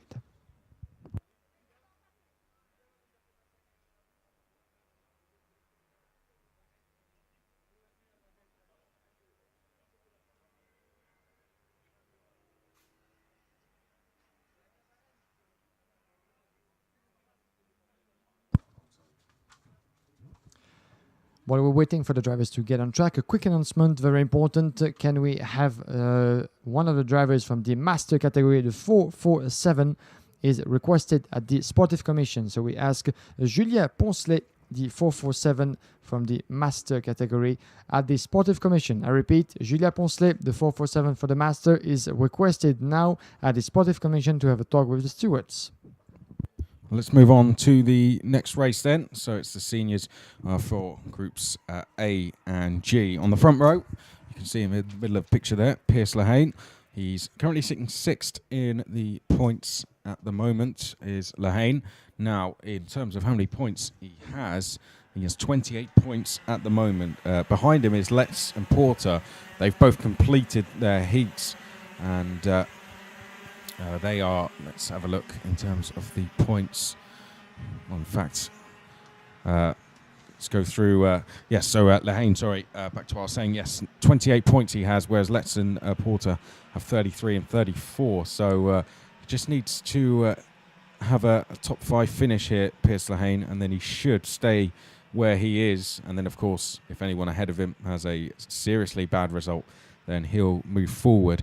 Charles Tenier is currently 2nd in the points, 5 behind Van Splinteren. So Charles Tenier could do with just getting a really good result here and applying some pressure to the Dutch driver. Then we have Andrea Bristow. Now, Andrea Bristow outside of the top 33 at the moment in 43rd. So I think the task is quite clear for him. Etienne Shelley.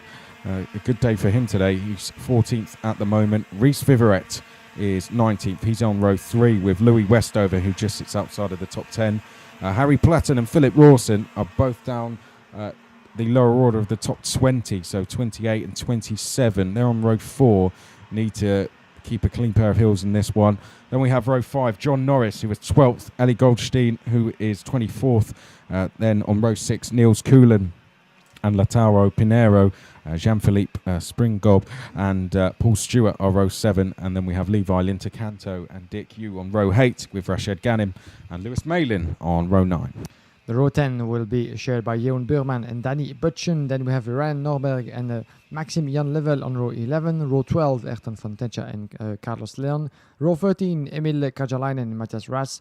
14 is Robin Knudsen and Jake Douglas. Mathieu Antoine and Alexandre Darcy will be on row 15. Row 16, Alexander Ardvig and Debaron Barnege. Then Silvano Mesmer and Kyle Kumaran, Alejandro Lajos Lopez and Tom Fleming on the 18th row. 36 drivers to get through the 11 next laps. This is qualifying session opposing A and G. As you can see on your picture, on the left side of the track, the 221, this is Piers Lehan, running 6th in the ranking as we speak, and showing the pace on their way to the start-finish line. I think we're good to go for racing. Yes, we are. Here we go, underway. 11 laps for this last qualifying heat for those two groups, A and G. And Piers Lehan trying to get away as much as he can. And no, he doesn't, with a beautiful move from further behind from Andrea Bristow. I think taking the lead already. Chaltenier in third. Piers Lehan back in second position, making their way in the two right-hander of the two Oaks.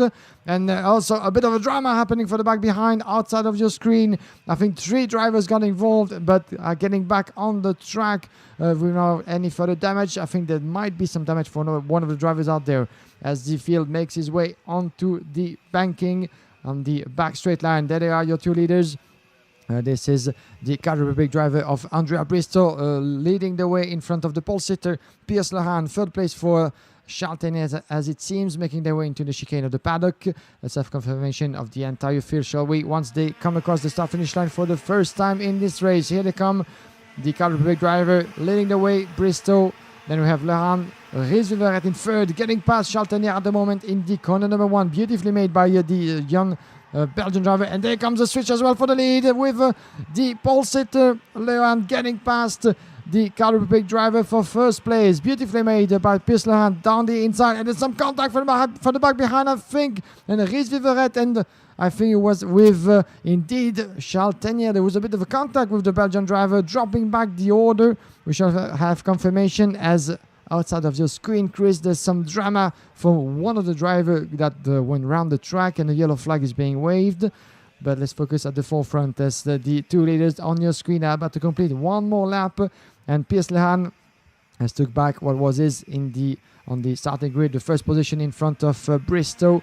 Those two already trying to pull away from the rest of the field. And Chaltenier, as you can see, in third position. Viveret dropped 1 place but takes it back from in fourth place. Philip Brownson in the corner number 1.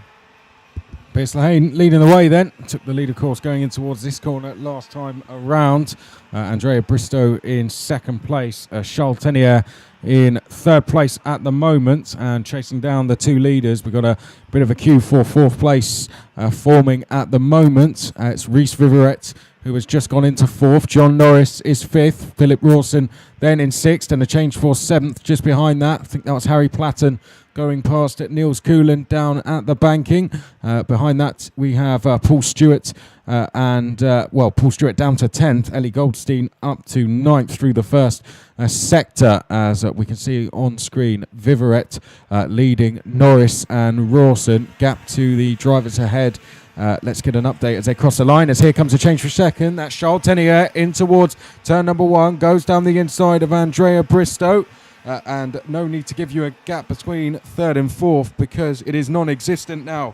Rees Viveret has closed in, helped by the fact that second place has changed hands. Ellie Goldstein in ninth is quickest on track, 55.6. And out front, Piers Lehan has a 4/10 advantage now over the rest of the field. Alexander Darcy, by the way, really moving forward strong, up 10 places already. Tom Fleming up forward, 12 places so far in this race. But back to the leaders then. Lehan still leading the way from Tenier, but a change for third. Rees Viveret goes down the inside of Bristow to take third place. Behind that, Norris wasn't quite able to go with him. Then we come back to Rawson, Platten, and then Niels Keulen as well, as it's 2 now for the lead, and then a huge queue for third place forming. As further back, there's been more changes. Etienne Shelley up to 13th, and it looks like Ayrton Fontecha is up to 17th. Yeah, this is not a good news for Andrea Bristow, losing 1 place to Rhys Viveret in 4th, as Bristow, who started on the second row, is currently 41 in the ranking provisional. As you know that you only need 34 drivers in the pre-final, so he really needs a good result to maybe have a slight chance to make his way into the pre-final. And further back, Harry Platten getting past Philip Rawson for the position number 6. Back at the forefront on the back straight line, and this is Piers Lehan and Charles Tenier separated by just 0.2 of a second, and the Frenchman is increasing the pressure. He's more than willing to get past and take that lead as well. Further back, this is a battle for 4 position, as in 5th this is John Norris increasing the pressure on Bristow in 4th, and there he goes, Norris taking the inside line and diving, at least trying to dive in corner number 1, but Bristow is shutting the door very smartly. In 3rd place, in between, we have Rhys Viveret, a bit of his own, the young Belgian driver, trying to keep the pace of Charles Tenier and to get close of the 2 in the lead. 0.3 of a second between Charles Tenier and Viveret at the moment, as Viveret is trying to get close in the midfield part of the track. Bristow and the 208 of John Norris. This is still the battle going on at the moment on the picture. 6th place at the moment, and I think John Norris goes for it and take the inside line. Beautifully made by John Norris, getting past Bristow in the banking on the other side of the track. So John Norris, confirmation on your screen, in 4th. We have Bristow in 5th, 6th position, as we have some of the move further back in the field. This is Etienne Shelley, I think. Etienne Shelley is off the track, unfortunately, and is just slowly now getting out of the car. And considering Etienne Shelley was 14th in the points, that is a huge blow for the French driver. It's going to drop him down quite a few positions, but he should, of course, still safely be into the pre-final, but it's not going to help his case of getting a good result this weekend. A real shame after he's driven so well so far until this point. Now back to the leaders, Lehane, Tenier and Viveret, the top 3. Alejandro Lajos Lopez quickest on track, all the way down in 25th place, having just gained 10 places. We see a move being made further back on Philip Rawson. I think that was Niels Keulen trying to make the move and gets through on the exit of the banking. Now coming into place, Paul Stewart as well, as they head down the back straight. Paul Stewart dives to the inside of Rawson to take 9th place. Back to our leaders, we got Lehane, Tenier and Viveret coming out of the final corner now. Down the start-finish straight they go to start lap number 8. Is Tenier going to be able to find a way through on the inside at turn 1? No space to do so on this lap, as they now come up towards turn number 2 for the 8th time. Norris, tell you what, he's getting a lot closer to these guys very quickly. Norris in 4th place, really closing in the leaders. He's reduced the gap to 0.3 of a second now, and it's already coming down in this first sector. So it's 4 for the lead, and then Harry Platten leading the 5th place charge as they come through the banking one more time. Don't think we're going to see any changes on this lap, but we're certainly building up to what could be a cracking last few laps. Almost ate my words there. Charles Tenier looked to have got an almighty run down the back straight, but for now, Tenier stays in 2nd place. Yeah, we're less than 3 laps away from the checkered flag, and it seems like Charles Tenier is going to be able to go for the move. Yes, he goes, and there's contact, trying to get to the inside line. Another contact,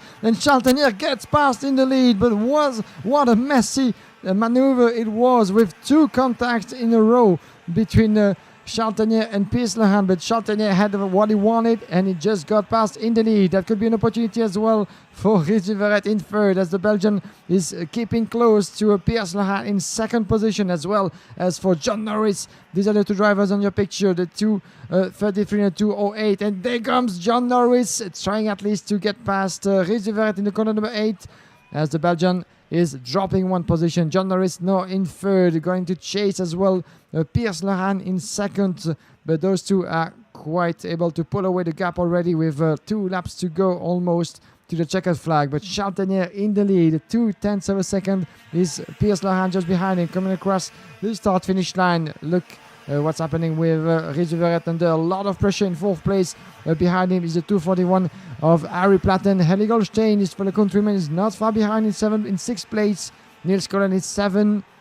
And these are going to be two epic laps to follow, that's for sure, with Charles Tenier 2 tenths. The gap remains the same, Chris, between Tenier and Lehan. Do you think that the pole sitter maybe could manage an overtaking maneuver in those last laps and trying to get back in the lead? But Charles Tenier is not an easy driver to get past, is he? Not at all. Charles Tenier, of course, second place. He's fighting for pole position for tomorrow's pre-final at the moment. A win here would really apply some pressure to Joey Van Splinteren. So Charles Tenier doing everything right. However, he's got Piers Lehane behind him, who's trying to fight for a top 5 space on that grid and will want to get past. John Norris could be the biggest threat of all, though. He's really closing in third place is John Norris. Reese Viverette still there in 4th. Platten is 5th. Niels Coulin has just gone past her. Ellie Goldstein for 6th place. And it's Bristow. And here goes Piers Lehane down the inside at turn number 2. But this race is far from over. We've still got 3/4 of the lap remaining and 4 for the lead as they now make their way round towards the banking. Good move that from Piers Lehane. I'm surprised Charles Tenier didn't see it coming, but a great move that from the Australian to take the lead on the final lap then as they come onto the back straight for the final time. Tenier's got a very good run. Surely he's going to look to the outside. They're going to be side by side in towards turn 11. Now Tenier, is he going to be able to get the cut back onto the start-finish straight? Viverette's got through into third place past John Norris out of the final corner. And Piers Lehane it is who's going to take victory at the line just about by 36 thousandths from Charles Tenier. What a final it was. 36,000, less than 110 between Piers Lehane and Charles Tenier. I wasn't even sure for just a second in which order to call them, but we had a victory for Piers Lehane, who made his way up into first position in front of Charles Tenier in this very last lap. Beautifully made by Piers Lehane, the pole sitter, 6th in the ranking, and this is a victory that certainly is going to put him higher in the ranking after a fantastic move in the last lap of this race. And Piers Lehane, who went down the inside of the corner number 2, a very tricky corner, and it was smart from Piers Lehane as he knows that maybe it was a bit too late for Charles Tenier to fight back, as he had sufficient pace in the back straight to keep the momentum going and keep him in first place. As the corner number 2, we've seen a lot of maneuvers happening in that specific part of the track, but not an easy part of the track to recover from, as there's hot spots on this track certainly, and the corner number 2 being one of them. But the trickiest, that's for sure. That's where Piers Lehane made his move on Charles Tenier, and Reese Viverette in 3rd position overall. John Norris in 4th. Then we have closing out the top 5 is Harry Platten in front of Niels Coulin. A good recovery race and effort in the last stages of this qualifying heat for Niels Coulin, down in 6th. 7th place for Ellie Goldstein under the checkered flag. Then Andrea Bristow losing quite a lot in this last qualifying heat in his group for the Czech Republic driver, down in 8th. 9th place for Paul Stewart and Levi Letucanto closing up the top 10. Just outside of the top 10 is in 11th place Ryan Norberg. Philip Rawson is 12th. 13th place for Lewis Malin. Ayrton Fontecha is closing up his 14th place. 15th place for DQ in front of Jan Philippe Springjob in 16th position. Louis Westover was 17th place. Bit of a disappointing way to end his heats on. And then we had Lautaro Pinheiro. Tom Fleming gained 17 places to finish 19th. Rached Ghanem 20th. Carlos Leon continuing to struggle this weekend. Got to say, surprised to see him down in 21st place.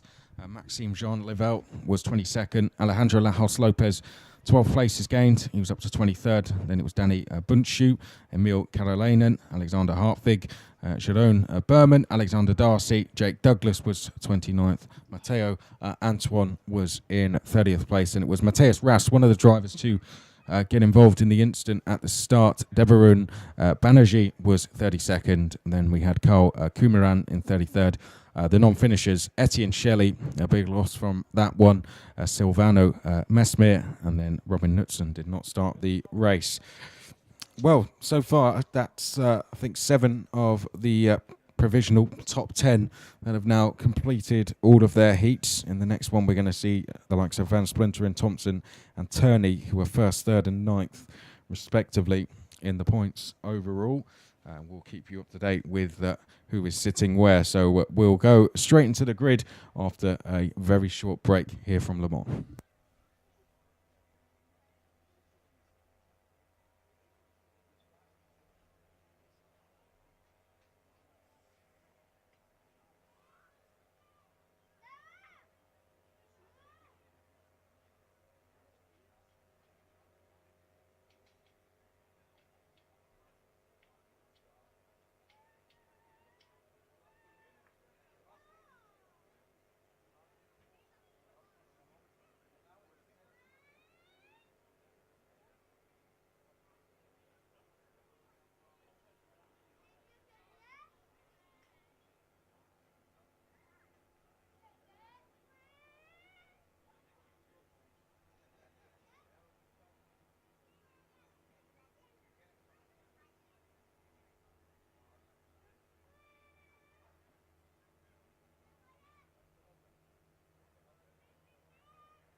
Well, we're just getting ready to go for the final race of the day before a short break and then going into the Drivers' Parade. The Drivers' Parade is due to start, it's due to start in just under an hour's time, actually, 7 o'clock local time. So we may have a break of around 40 minutes or half an hour, and then we'll get going with the Drivers' Parade.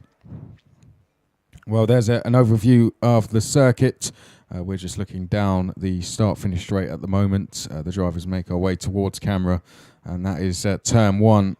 We can see just to the right of picture. Now we can see the drivers on the grid getting ready to go. Let's talk about who's going to be in this one. We've got Mark Kimber on pole position, right in the middle of your picture there. He's currently sitting 30th in the points, so needs a good result here. Or shall we say needs a good result, can't afford a bad one. Joey Van Splinteren at the moment would start the pre-final from pole position, and with Charles Tenier on 15 points, having just completed his final heat, Van Splinteren's task is a little bit easier. Just needs to get a top 7 result now to secure that pole position. Joe Turney is on row 2 with Nicolas Picot. Joe Turney currently sitting in 9th place, Pico in 16th place. Harry Thompson and Gary Edwards on row 3. Harry Thompson, the best he can do now is just hold on to that 3rd place. To do that, he needs to finish within the top 4 positions, I believe. Gary Edwards starts to the outside of row 3, 44th at the moment for the Irishman. Needs to continue that recovery and try and get closer. Needs a good grid for the B final tomorrow, because let's remember only one driver from the B final goes through into the A final. So they're pretty intense races, as I said several times over the broadcast over the last 2 days. Make sure you're here to watch the B finals. Sometimes people just come in for the pre-finals and finals, but I'm telling you now, the B finals always put on a very good show indeed. Tur Staalmans and Gus Lawrence are row 4. Staalmans is 45th in the points. Lawrence 32nd. Xavier Hansheim 13th in the points. He's on row 5 with Jean Callot. Then we have Milan Petelet and Victor Oberg on row 6. Max Salander and Sean Butcher row 7. Manaf Hijawi and Martin Gerard are row 8. Alexandra Piquet and Luigi Coluccio are row 9. Row 10 will be shared by Ollie Peterman and Josh Green. Row 11, Shane O'Leary and Tom Ledo. Anthony Dugg and Frank Postema on row 12. Caleb Marshall and Risi Ichima on row 13. Row 14, Cormac Dunn and Caleb Belair. Row 15, Jan Bouvier and So Lester. Matthew McLean and Harry Pelagico on row 16. Row 17 is Chen Lan Lin and Timo Stegel. Then Alberto Bernardi and Kai Palomino on the 18th and last row. 36 drivers in total, and we're gonna be good to go for going into this qualifying heat. The last one for the 2 groups on the track, the B and the F, and the very last one for the senior class. And calling it a day here in Le Mans. And tomorrow, Chris, we're gonna be good to go for a few warm-up sessions in the morning, but then the entire afternoon will be all about the last steps of the weekend, the pre-finals and the finals. But before that, one more race to go. This is happening right now on track. If you're tuning in, you have chosen the right moment, and this is going to be epic. It's certainly between Mark Kimber and Jovan Spluteren among the top favorite for the win into this category, before moving to the Drivers' Parade that will be taking place at 7 o'clock local time here in Le Mans. Something you don't want to miss, because there's going to be some fireworks as well on the track, I've been led to believe by Mr. Olivier Seb himself. So Drivers' Parade, some interviews, and certainly beautiful fireworks on the track in the sky of Le Mans. Something you don't want to miss. I'm pretty sure, Chris, that you don't want to miss that either. You just ruined the surprise game. I'm pretty sure it's supposed to be a surprise. This is called teasing, Chris. Teasing for everyone to gather and see the spectacle tonight. Well, let's go racing first of all. This is going to be an even better show than the one we're looking at later. Mark Kimber and Joey Van Splinteren on the front row. Here we go, up to the line for the last time here on Saturday. The last heat of the weekend. We're off away in racing, and Kimber, a good start there from the inside of the front row. Joe Turney going straight into second place, and going into third place there is Harry Thompson as they make their way up towards turn number 2. Joey Van Splinteren is in fourth place. Fifth place is Nicola Pico. Then in sixth place, I think that is Tua Stallmans as they come through at turn 5 and now make their way down towards the banking for the first time. Harry Thompson in third, very close to Joe Turney at the moment. Is he going to be able to make a move? Actually thinks the better of it for the time being.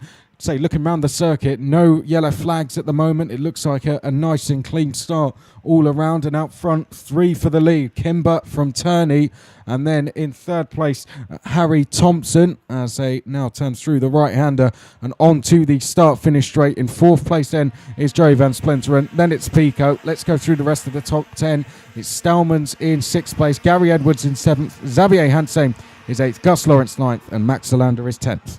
And Mark Kimber under a lot of pressure already from his fellow countryman John Turney, and this is a top 3 from Britain as Harry Thompson has absolutely no problem starting from 5th on the grid as he made his way into 3rd already after one lap in front of Van Splinteren and Nicola Pico. Van Splinteren not particularly happy in this exit out of corner number 1, running 4th at the moment in front of Pico, Stallmans and Guy Edwards. And I think we shall see a move coming up very soon for the lead outside of the banking corner number 8. Yes, I think it just happened. Joe Turney getting past Mark Kimber. Beautifully made by Joe Turney, as I think we might have seen some yellow flag. It was very brief at the corner number 8. It was Gary Edwards, so someone within the top 10, unfortunately, dropping down the field. Gary Edwards all the way at the banking at the moment, but the rest of the field coming down the start-finish straight. Here are your leaders, Turney, Kimber, Thompson, and Van Splinteren's being passed down the inside. Is he Pico looking to the inside at turn number 1, not able to get through? Yes, he did, in fact, so just able to sneak through. Tua Stallmans tried to go with him.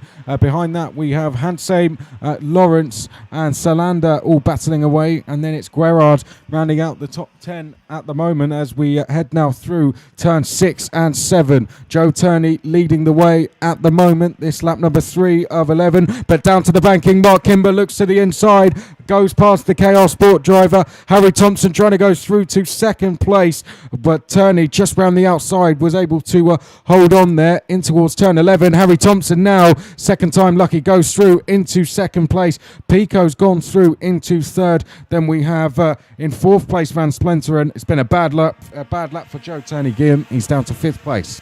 Yeah, down to 5th as he was in second position not so long ago as they come across the first corner. And some of the change for second place, beautifully made from Pico, who gets past Harry Thompson in the exit of turn number 1. And he's not particularly happy, apparently, about Thompson's behavior, raising his fist in the air. That's part of racing. I think it was clean. And now just telling them to, give me a push. Let's go after the 2 leaders now. So it was a good move that. It left it pretty late, but Pico through. And now just giving the signal to Thompson to give him a bit of a push. Let's go after the leader, Mark Kimber. Yeah, and Joey Van Splinteren is going to try certainly a similar move behind in 4th position, attacking Harry Thompson in 3rd. There are your top 4 leader at the moment. Mark Kimber trying to pull away already a bit of a gap with 0.3 of a second on his teammate from the Tony Kart chassis.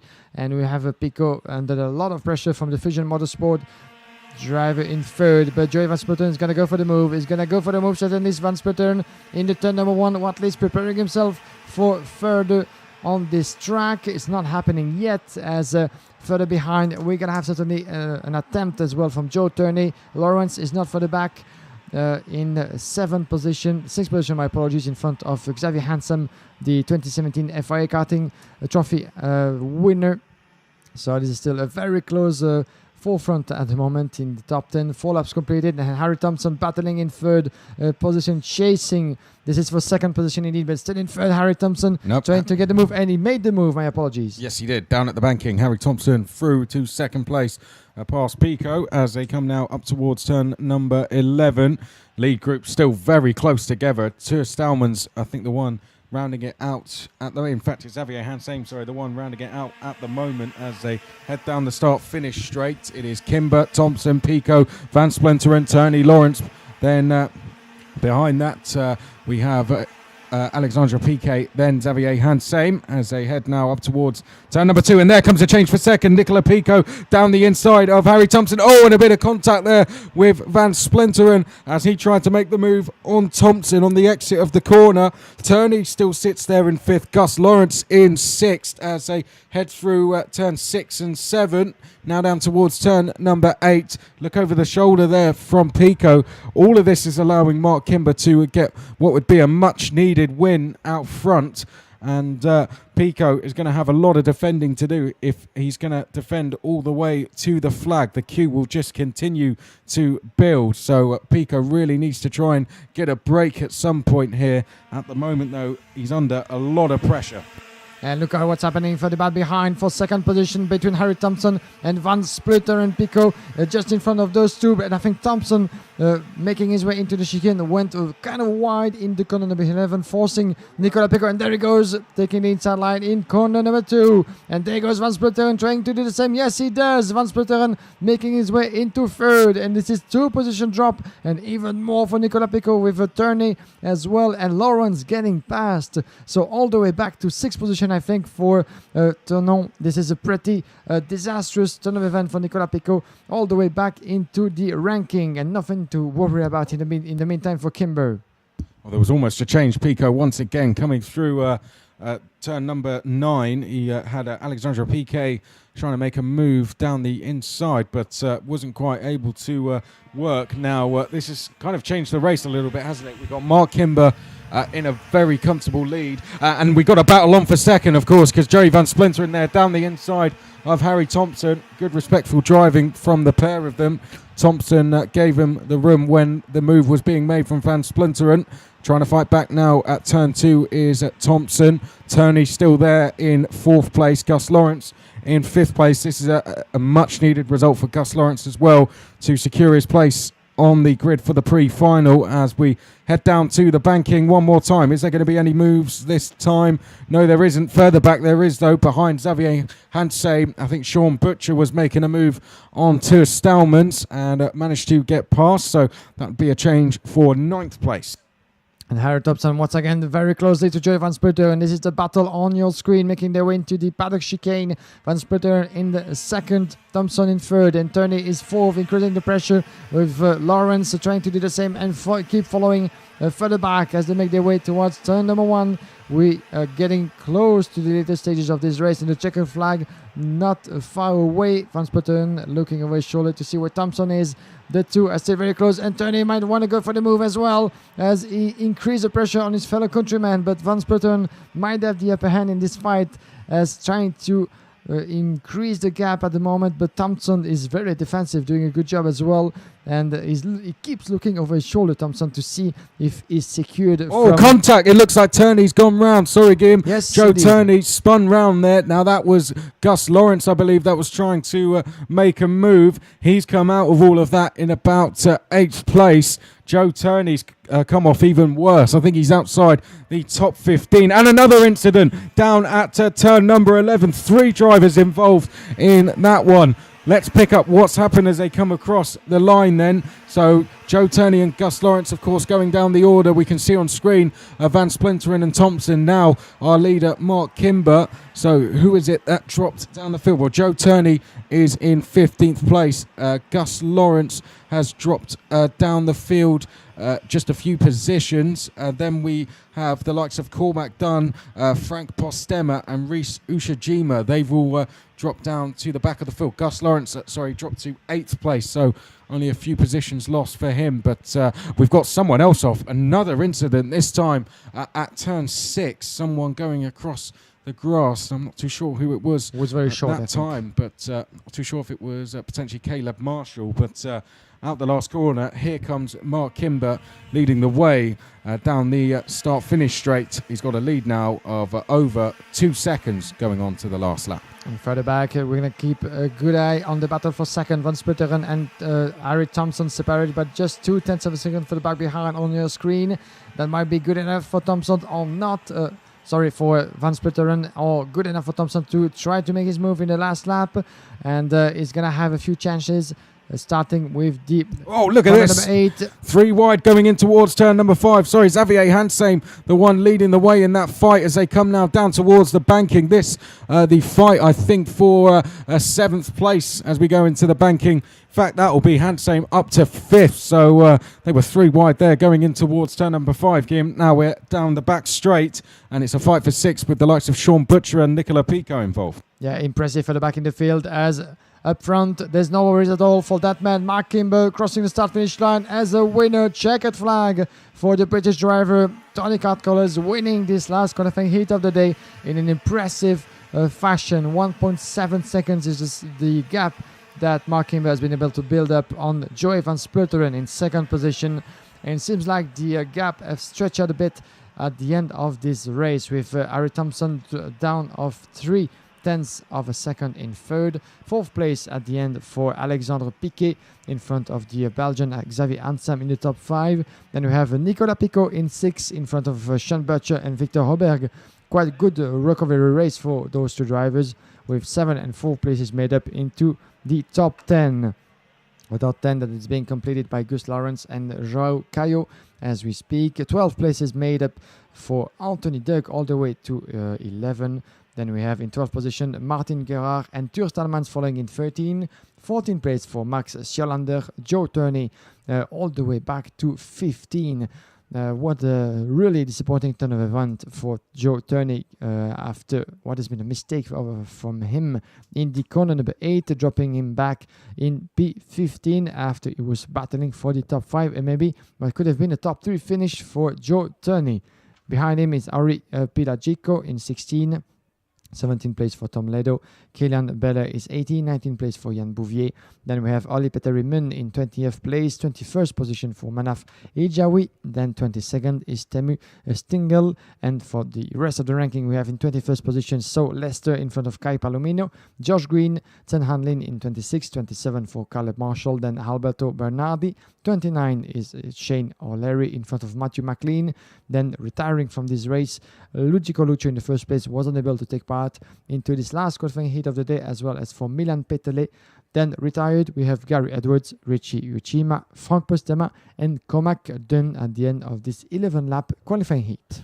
Well, just looking at the points, I think I probably could tell you the top 9, or in fact top 10 on the grid for the senior pre-final. Now, just to remind you that this is all our calculations that we're working out by hand and isn't anything official. Of course, results could have changed whilst we're working all of this out post scrutineering checks and also with any investigations into the race as well. But for now, we believe it will be Van Splinteren and Tenier, row 1, Thompson and Turner, row 2, Lehane and Ravenscroft, row 3, Letts and Porter, row 4, and then I believe it will be Harvey and Westover, row 5. Of course, Turney was in 9th place, but that incident is going to drop him down the order. Sitting in 11th, I believe, was Westover, so he'd be the driver to climb up into the top 10. So that roughly is a guess of what the top 10 positions are going to be, and that brings an end to the racing. Now, what we can do is take a look and see if any of the grids have actually come out, and we can potentially run you through some of the grids. At the moment, we have the grids out for the minis, we have the grids out for the masters. Do we have the grids out for the juniors? Yes, we do. So why don't we run through some of the grids then? Mini X30, Brink Cruz is going to be on pole position with Freddie Slater alongside Miguel Luzaraga. Maxine Verbrugge will be on row 2. William McIntyre and Aidan Neat, row 3. Juan Soldavini and Kinu Al-Azari, row 4. Jeremy Fletcher and Alessandro Pardi, row 5. Then it will be Dauda Decker, Augustin Bernier, Sebastiano Pavan, Tiziano Monza. Sitahavi Lamantadak will be on row 8 with Guillaume Balza. In the rest of the ranking and on this starting grid, we're going to have in 17th position Aaron Garcia, alongside him Nathan Tink, further back 19 on the grid for this pre-final in this category of mini. We're going to have Ruben Volt, 20th position on the grid will be William Go, then Marius Aggelopoulos and Emiliano Sirius Yimping alongside each other in 21st and 22nd. 23rd and 24th respectively will be Giovanni Trentin and Nicola Lacorte. Then further back we're going to have Sasha Van Pat Bosch, Jenny Ekila, then Sebastian Philippe Ruud, my apologies, and 20th position Gabriel Stilp.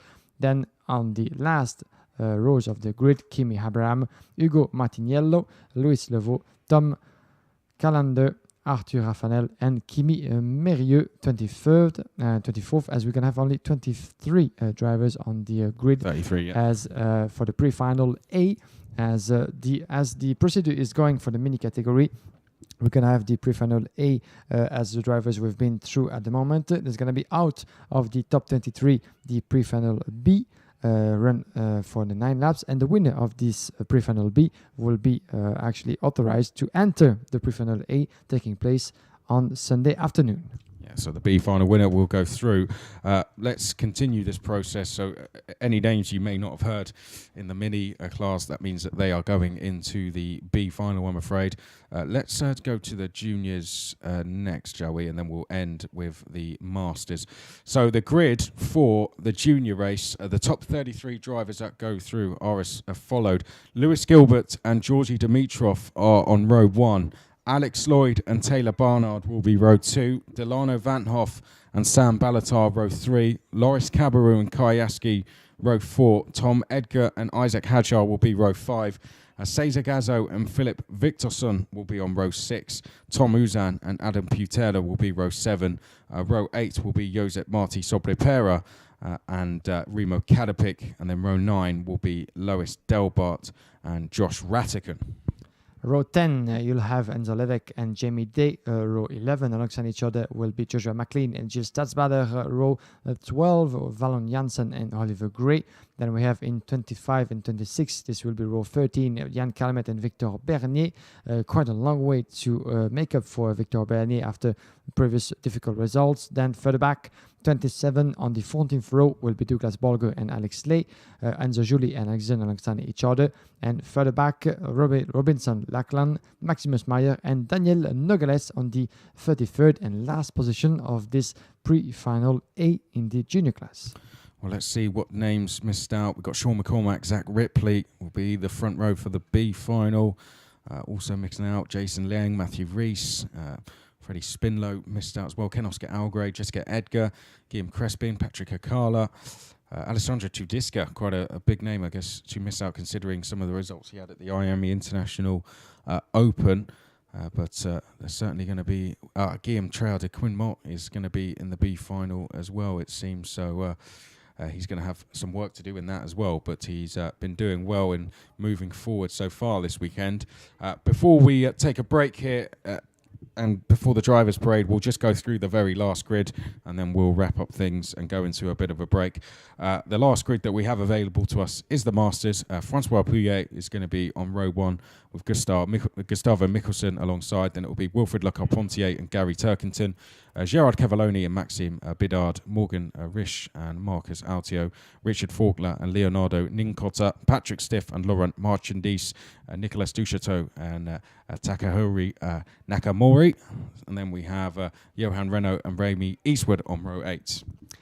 Row 9 on 17 and 18 place will be Gidas Kinke and Mikko Lane. Then 19 and 20 on the 10th row will be Tommy Nogvan and Eric Chapon. 11 row, 28, 21 and 22 will be Alexander Leota and Kip Foster. Further back on the grid will be Julia Poncelet and Fabio Kiltica. Vincent Arnold and Antonio Van Trefiglio will be on 25th and 26th position. 27, 28, Mathieu Bourdon and Mark French. Further back on the last rows of the grid, Tony Lindon, Tommy Prozzi, Andy Gosling, Christophe Guimeno, and 23rd will be Michael Slane. That's it for the pre-final A in terms of the master category. Let's have a look at some of the names that maybe have missed this final A. There's still one chance for just one driver's that is being dropped in the final bay. If one driver wins that final on Sunday afternoon, it will be allowed to join the rest of the drivers for the pre-final A, and that could be his chance to make his way into the final, the very last race, in a good position. So anything could happen. You could actually have been through a very difficult weekend so far, being pushed in the pre-final bay. But if you happen to win that final race for you, that could be a final race for you, or further as well, if you win that final B, then you make your way into pre-final A, and then the final. That could mean a pretty good result at the end, and turning things around. This is just a suggestion in theory. I hope that you guys kind of understand what we're trying to tell you guys, but there's a lot of racing tomorrow afternoon, that's for sure, but this is the procedure as it goes because of the high list of drivers as we have here in Le Mans. There's a different pre-finals as well as a pre-final C for the senior class, but that one goes without any reward. Unfortunately, these are for the drivers out of the top 68, but they'll get a chance still to have a bit of an on-track action to conclude the weekend. So that's a lot of racing for tomorrow afternoon. Before that, don't go anywhere. As Chris told you, we're going to have the drivers' parade taking place in a couple of minutes at 7 o'clock local time here in Le Mans, and with all the drivers gathering on track for what will be certainly a beautiful family photo.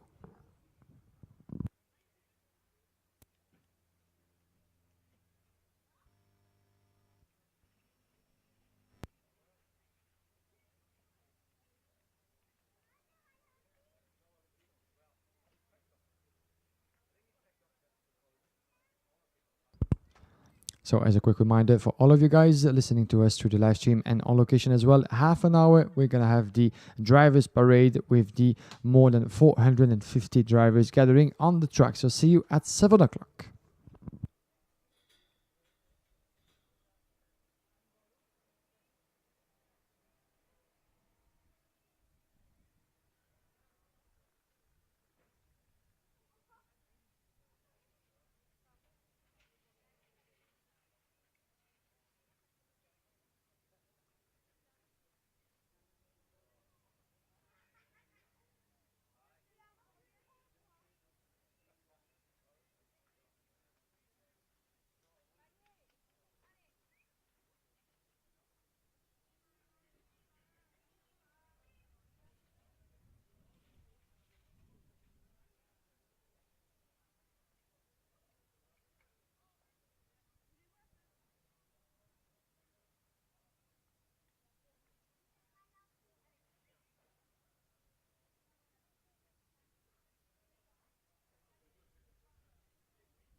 Πόσο κρατάει η μπαταρία? 4.5 battery. Γεμάτη μπαταρία πόσο κρατάει?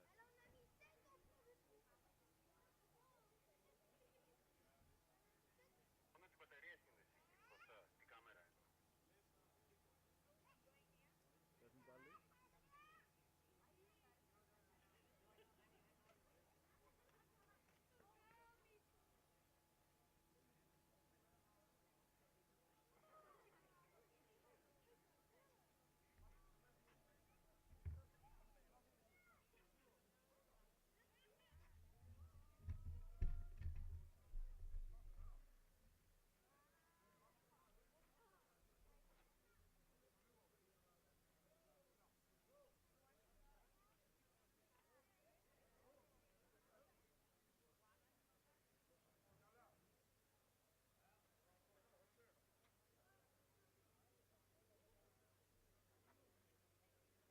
Εκεί.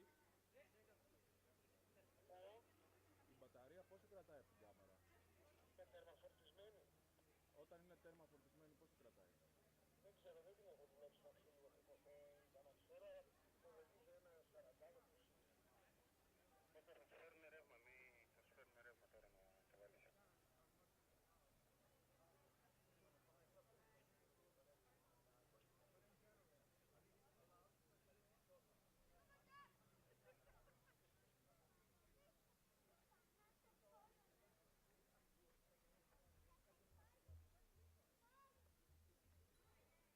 Όλα, δύο power.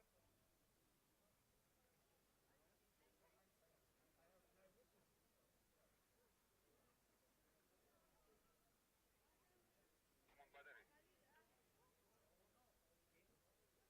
Take on it, the cable.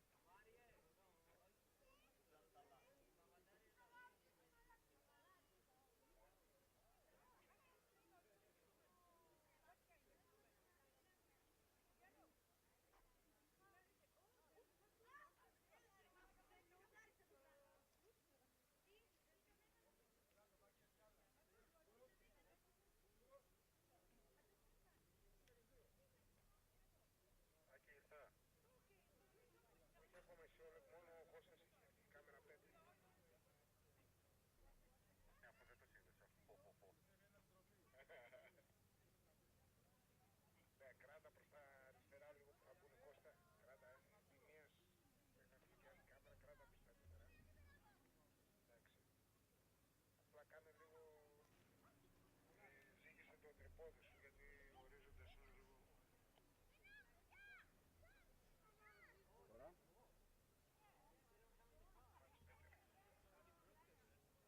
Ήρθε και ο Αλέκ.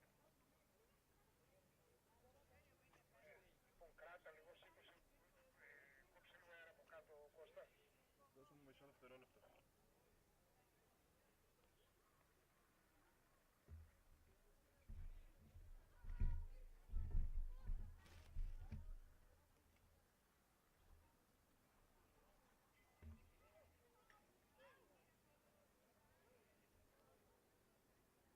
Now you have power, Alec.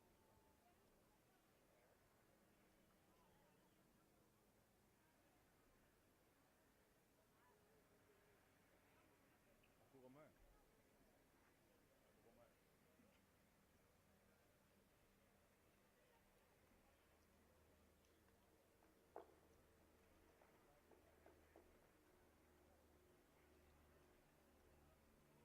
Πού είσαι εσύ?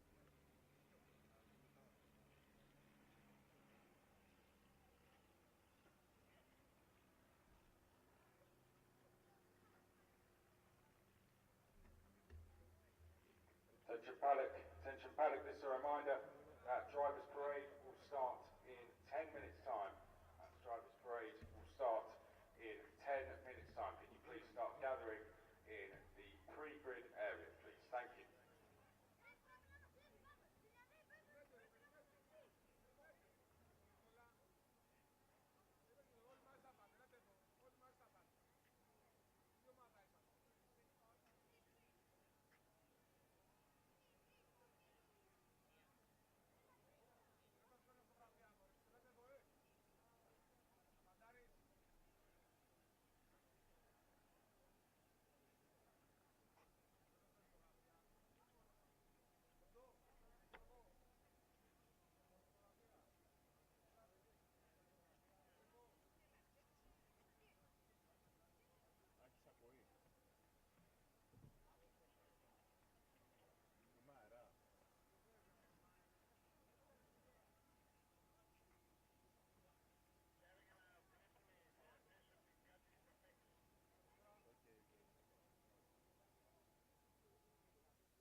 The atom is 4 hours.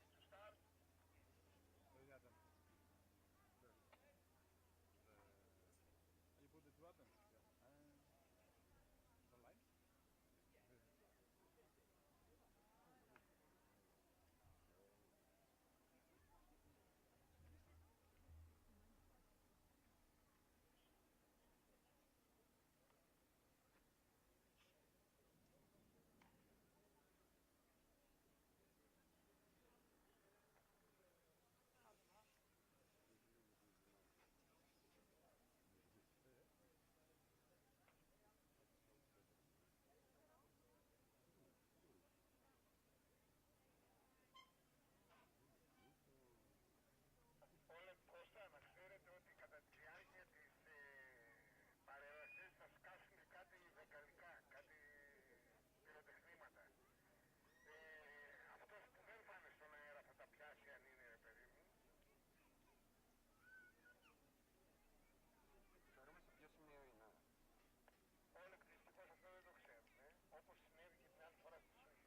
gentlemen, and dear drivers, this is the final call before we get underway for the driver's presentation taking place on the track. In 5 minutes, we'll be ready to start. In 5 minutes, we're starting the driver's presentation on the starting grid. Attention, attention s'il vous plaît, votre attention à tous les pilotes. Nous commençons la présentation dans moins de 5 minutes. Dans moins de 5 minutes, nous vous invitons à vous rassembler autour de la grille de départ pour assister à la présentation des pilotes. In 5 minutes time, ladies and gentlemen, the driver's parade is about to start.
So, thanks for joining us on the live stream. Looks like we're ready to go for the drivers' parade, and that is a pretty busy sight you can see in the pre-grid at the moment. The drivers just being organised into their different countries, 48 different countries in total, and we're now going to bring the countries out one by one. We're going to start with all the drivers from France. It is, of course, the home nation. They will come out onto the track first.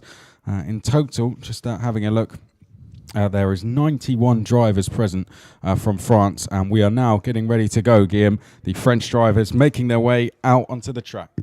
Yeah, the beautiful delegation, the biggest entry list of drivers from France.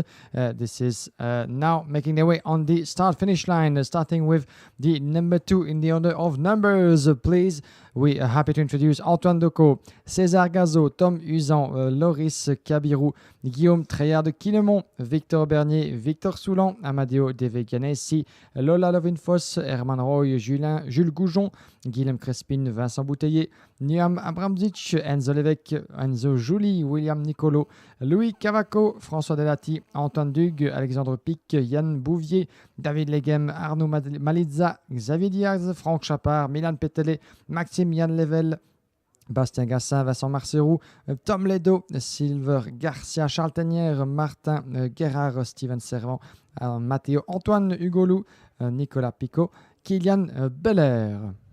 And we further back with some more names: François-Xavier Venet, Joanne Coyot, Corentin Collignon, Étienne Chély, Gérard Cavalloni, Nicolas Duchâteau, Christophe Guimeno, Vincent Jean-Baptiste, Jérémy Hannecan, Mathieu Bourdon, Alexandre Rich, Erwan Julien, Éric Chapon, Gildas Kinke, Samy Nergouti, Adrien Nergouti, Vincent Arnould, Johan Renaud, Gilles Rimondo, Laurent Marchandise, Julia Poncelet, Wilfried Le Carpentier, Alexandre Léota, Maxime Bidard, François Perrière, Morgan Rich, Franck Rouxel, Willy Renguet, Patrick Brive, Patrick Giducci, Franck Darbonville, Adrien Renaudin, Clément Ibel, David Iperti, Marianne Barbazza, Clément Riquet, Clément Pierrat, Pierre Loubert, André Hubert, Maxime Avran, Axel Dapp, Benjamin Lougard, Vincent Herblot, Arthur Raffanel, Stéphane Ravoire, Tom Montagne, Guillaume Bouzard, Augustin Bernier, Maxence Verbruge, Hugo Martinello, Kimi Mérieux et Clément Outran. And take a deep breath. 91 drivers read out there by Guillaume Alvarez, pretty much represented in every class. Pretty strong. And do give a round of applause to the drivers as they come out on to the circuit. The French drivers coming out first. They are the biggest nation. That's the order we're going to really be bringing them out in by size of entry. So following this, we're going to get the drivers from the United Kingdom on to the track, but it may just take a little bit of time to get the French drivers onto the circuit first. There you can see the flag being carried down the start-finish straight at the moment. Thanks for being with us on the live stream. This is the Drivers' Parade. We're all going to welcome out all 48 nations one by one onto the circuit, and by the end we should have all 450 drivers on the circuit, which is going to make for some sight. Over 450 drivers entered into the event. Now, I think we've got one of the other nations just heading down, have we? One of the sole drivers. The UK drivers are getting ready to come down, but looks like we've got a driver heading down at the moment.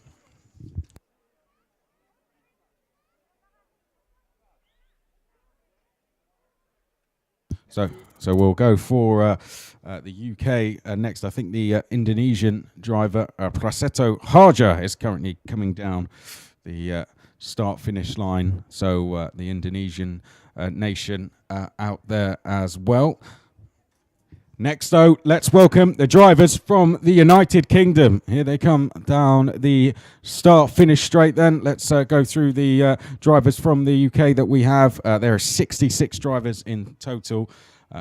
Jessica Edgar, Kai Askey, Alex Slay, Zach Meakin, Oliver Gray, Georgie Dimitrov, Alicia Barrett, Taylor Barnard, Alex Lloyd, Freddie Spindlow, Aaron Walker, Aston Miller, Harvey Ryby, Kian Shields, Zach Ripley, Isaac Hajar, Josh Rattican, Lewis Gilbert, Tom Levin, Tom Edgar, Matthew Reese, Joshua McLean. And that's only in the junior class. We've got the Malaysian drivers also coming down as well. We'll read those out in just a second. So Oliver Hodgson is the first of the seniors, British drivers. We've got Clayton Ravenscroft, Joe Turney, Archie Tillett, Paul Stewart, Sean Butcher, Thomas Turner, Eduardo Costateng, Philip Rawson, Harry Platten, Mark Kimber, Fraz Fennick, Caleb Marshall, Cole Kilner, Morgan Porter, Elliot Harvey, Louis Westover, Alessandro Selenetti, Nelson King, Levi King, Caden McQueen, Axel Lafam, Teddy Pritchard Williams, James Island, Risu Shajima, Jake Douglas, Lewis Malin, Stephen Letts, Tom Fleming, Harry Thompson, Gus Lawrence, and that's the senior drivers in the UK. There you can see some of them walking down the start-finish straight now. We've got also the Masters drivers, Andy Gosling, Gary Turkington, Danny Cohen, Callum Bradshaw, Max Jean and Henry Laws in the Super class, Tom Bale in the Super Shifters, and then the mini drivers, William McIntyre, Freddie Slater, Brad Beavers, Gabriel Stilp. While we're on Gabriel Stilp, shout out to Gabriel's mum, Hannah Stilp. It's her birthday today, so I'm told, so happy birthday to her. Aidan Neat is also in that, and Freddie Halsley as well. Well, that's the British drivers. We had the Malaysian drivers also coming down the start-finish straight there, just ahead of the British drivers. Let's have a look at the Malaysian drivers, shall we? This is your turn, my dear Chris, to take a deep breath after this impressive list of the British drivers. Let's have a look at the Malaysian drivers as well. On our list, a very impressive list of 48 nations, as we have two representatives on the track from Malaysia, Adam Putera and Shokai Loon, that we're happy to welcome, as you have on screen, the Union Jack from the United Kingdom.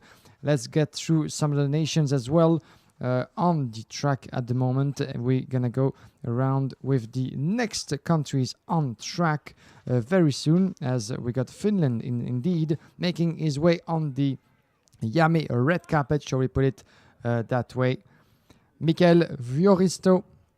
Then we have also Aaron Itanen, Patrick Akala, Jamie Heyman, Anton Sepa, Henri Pilagico, Artu Salmela, Holly Petty, Moon, Levi Letukanto, Emil Kajalainen, Tenu Stigel, Mathias Salonen, Darius Mogadam pour Tony Eranen, Tony Lindholm, Yanni Fokin, Mikko Lane, as well Patrick Stiff, Marcus Otio, Elville Lepanen, Jari Nimenen, Jari Artikainen, Kaisa Aristo, Petteri Rutsalainen, Jutsi Kuvakangas, as well as Mika Niskavara, Santeri Martikainen, Emil Sederberg, Julia Vanti, and Johnny Aikila.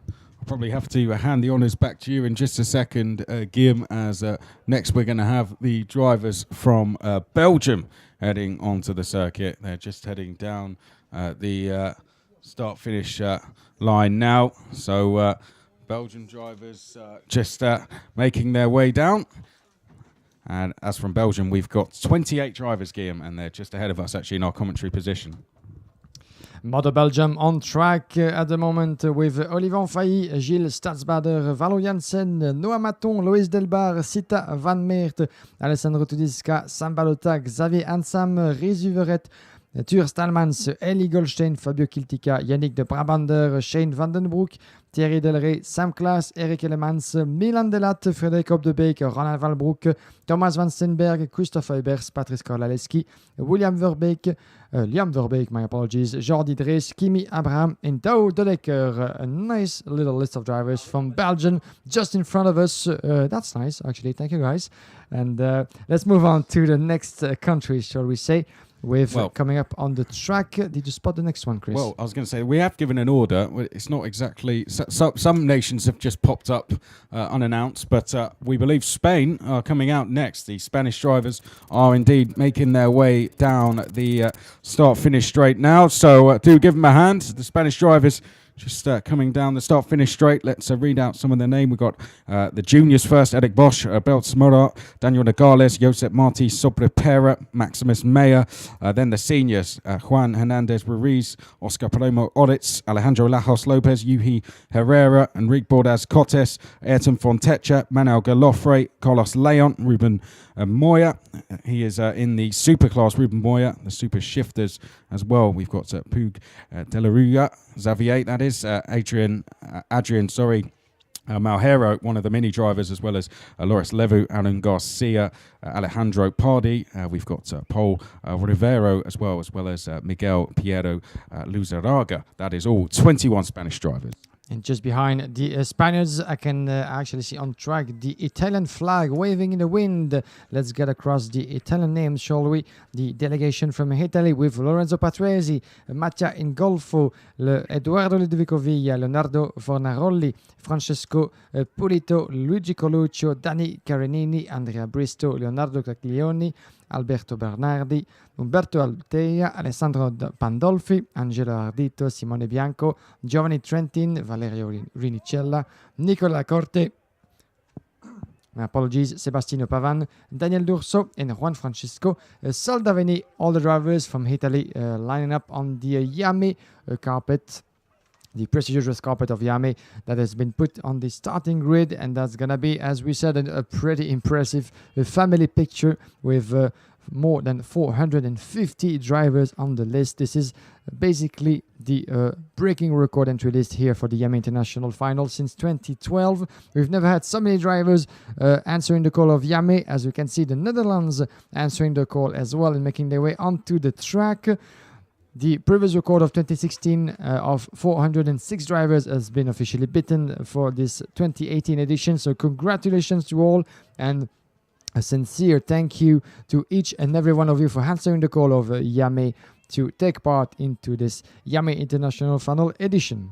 We can see the Chinese drivers have just come out onto the circuit as well. So 4 drivers from China, Shizeng Huang, Frederick Li, Fu Kuan, Sun Xiao, and then Xiao Dong as well. 5 drivers across the junior, super and mini class. I think the one we didn't read out there was Shun Sheng Kei from the junior class. So filling a lot of the classes. We've also got the Dutch drivers out on circuit as well, as Guillaume said.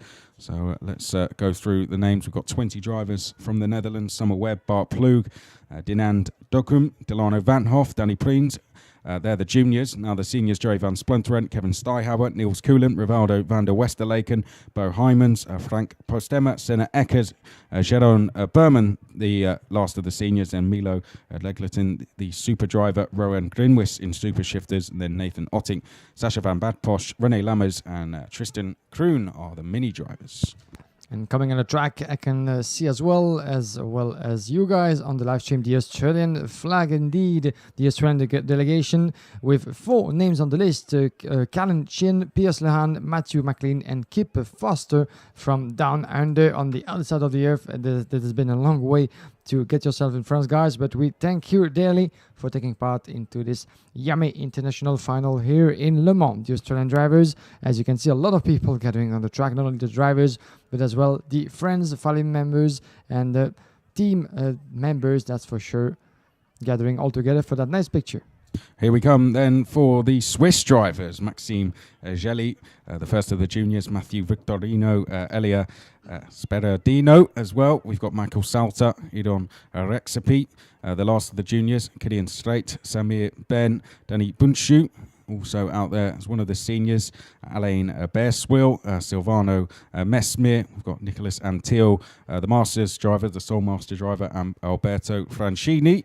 Hopefully out there if he hasn't snuck off to the bar already. Leonard Bula, Jack Alif, the 2 super drivers, the super shifters, and Nicholas Robart are going along very well. Likewise, Kevin Ludi, Simon Stolar, and then we got the minis: Nathan Frabris, Jerome Hubert, Roy Shaw, and Alessio Strollo. So, who's next in this impressive list of countries and drivers gathering just in front of our speaker box? So that's very nice to see. As you can see as well, the same view that we have on the start-finish line of the track after what has been a fantastic day of racing. Coming up next, we got the Irish drivers from Ireland, and let's find out who they are and the entry list of the Irish driver. Give you the pleasure, Chris, go on. Yeah, Cole O'Brien out there, the juniors. We've got Sean McCormack, Alex Kobe, JP Sleater, Oren England, Alex Dunn as well. The seniors, John Norris, Gary Edwards, Cormac Dunn, Shane O'Leary, Ross Hayes. And then the masters, Derek Wilson, Michael Slane, Mark French, Richie Faulkner, Ramy Eastwood, and Simon Ramsire. Then we have the super driver, Sheikh Martin, as well as the super shifter, Shane Daly. I think the Greek drivers might be out there as well. Yes, they are. So I'll hand over to you, Guillaume, to read out the 14 drivers from Greece. That's so kind of you. Still Janos Petrizis on the Greek, Andreas Devezoglu, Konstantinos Kominas as well. Faster. We have Atani. Apologies, ladies and gentlemen. Athanasios Choulias. It has been a long day at the office for everyone here.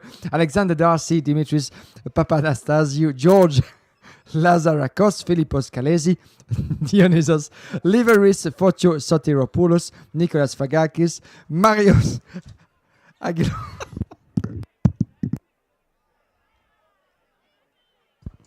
Marios Agilopoulos, apologies, ladies and gentlemen. Georgios Netatopoulos, Georgios Kanfantaris. That's it for the list of drivers impressive from Greece. Over to the next one. I think we're talking about Sweden. So, Swedish drivers. Next, then, we've got 11 drivers from Sweden. Oscar Andreasen, Philip Victorson from the juniors, Patrick Johnson as well as Kasper Janssen. The seniors, Johanna Janssen, Max Salander, Robin Knudsen. I'm not too sure if Robin still here, wasn't out in the last couple of races. Victor Oberg, Isaac Valtonen, and the masters, Tommy Prozzi and Johannes Aber. So, Estonia next, and Guillaume. Yeah, the Estonian delegation that we're going to find in our list. They are Oskar Manamets, and then Rimo Kapadik, Jan Kalimet, Ken Oskar Algri, Patrick Enoch, Slim Ledma, Matthias Ras, Stenderian Perimaji, Kaspar Korius, Carmen Krav, and Ruben Volt, all the drivers from Estonia.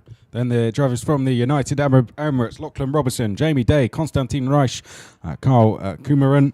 Then we have... behind that, Anthony Hogg, Kinu Al Azadi, Bertie Gibbons, Danny Shields as well, Ekaterina Kazakova, also out there, one of the Masters drivers. Coming up on track next is the delegation from Germany, as we have Linus Janssen, Felix Arndt, Onelomet, Jean-Philippe Springjob, Lucas Andrew Treves, Sebastian Vosges, Chris Rosenkrantz, and Tom Callender. Norwegian drivers will follow the German drivers. That's in the drivers' parade. I'm not saying they do that in the race as well, but the Norwegian drivers will come out next. Michael Arnestad is the junior driver. Havard Hallerud, unfortunately, had a disappointing end to the day. One of the seniors, Trim Tollefsen, one of the other seniors. Then Tommy Nordvang, the Masters driver, along with Vegard Friliv. Then we have the super drivers, Rino Rostad and Christopher Schwabe, and Sebastian Rudd, the other Norwegian driver. That's the only driver from Norway in the mini class. Then we have coming up the United States representative Nicolas Terlecki, Josh Green, Brandon Yagelkrak, Kai Palomino, Ryan Norberg, Brett Cruz, and Jeremy Fletcher from the other side of the ocean. And then we go to the drivers from Denmark, Kasper Norman, Oliver Guth, Alexander Hartvig, Jeppe Nicholson, Rasmus Andreasen. Then we have Per Thompson, Nicholas Nielsen, and Thomas Dam. Coming from Japan, we have as well a few drivers to name coming across the start-finish line. Douglas Bolge, Yuga Furitani, Kotaro Chucho, Riki Tanioka, Takeharu Nakamori, Kosawa Hiroki, Iryoyuki Saka, and Okuda Momo from Japan. And then we go to our drivers from Singapore. Let's just pull up our full list that we have been given. We've got the names of all the drivers from each nation, and our plan is to get through them all as we welcome them onto the track. We've got enough time, I'm sure, to read out all the names while we get so many drivers onto the track. So Christian Ho, Nikhil Brodar, two of the juniors from Singapore. The sole seniors driver, is Alexander Huang. The one masters driver is Adrian Ferguson, and then the two minis, Tiziano Monza, name you like, Tiziano Monza. Absolutely. And then we got Emiliano Siris Yi Ping. Not far from here, from south of Europe, the delegation from Portugal that we're gonna once again try to identify the drivers from the south of Europe, the Portuguese drivers that have answered the call of IAME. Let's find out where they are in this impressive list of drivers and flags.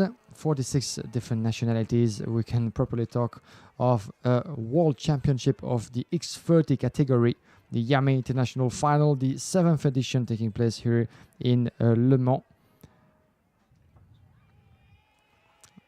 And there they are, the Portuguese driver with 4 names to give you: Rodrigo Ferreira, Matilde Ferreira, Lorenzo Marquez, and Maria Germano Neto.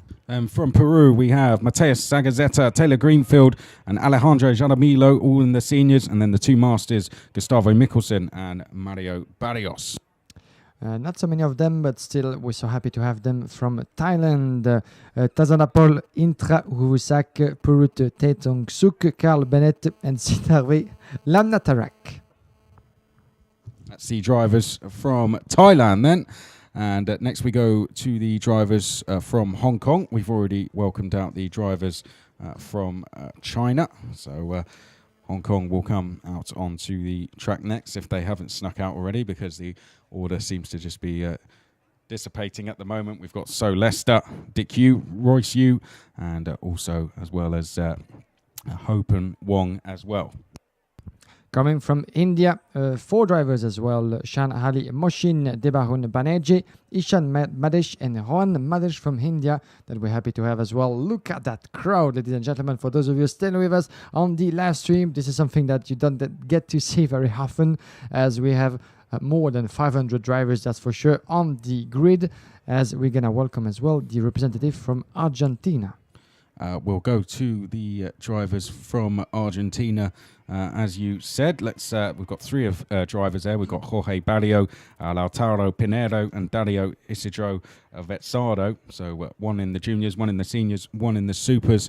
And then to the Brazilian drivers, Antonio Ventre Figlio and Leonardo Ninecotta, both in the Masters class.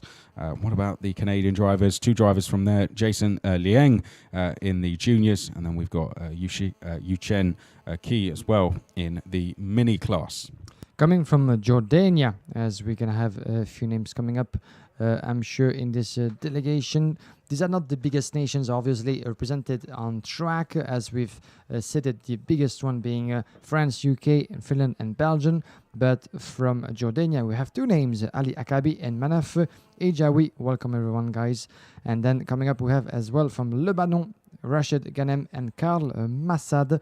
Let's move on with the driver from the Mozambique. Just one representative, Diaz Almeida Rodrigo. And then the 34th nation to come out is going to be the drivers from Poland, Oli Pilka and Jerzy Spinkiewicz, both in the juniors. And then we had David Lewinsky from the seniors. Then the 35th nation to come out will be Algeria. So let's get the drivers from there out. Algeria, the number 35, indeed, on an impressive list from the north of Africa, Algeria. And then we'll get around with the Austrian drivers. But first of all, Algeria, as we're going to try to find where they are in this impressive list of names. I think we're going to get the fireworks coming, ladies and gentlemen, as I'm being told. And then we'll get around the last names on the list. We're going to try to find the drivers from Algeria. There will be. And there we go with the fireworks in the sky. Let it go. In the Le Mans sky. This is the celebration of the IAME International Final for you guys. Fireworks in.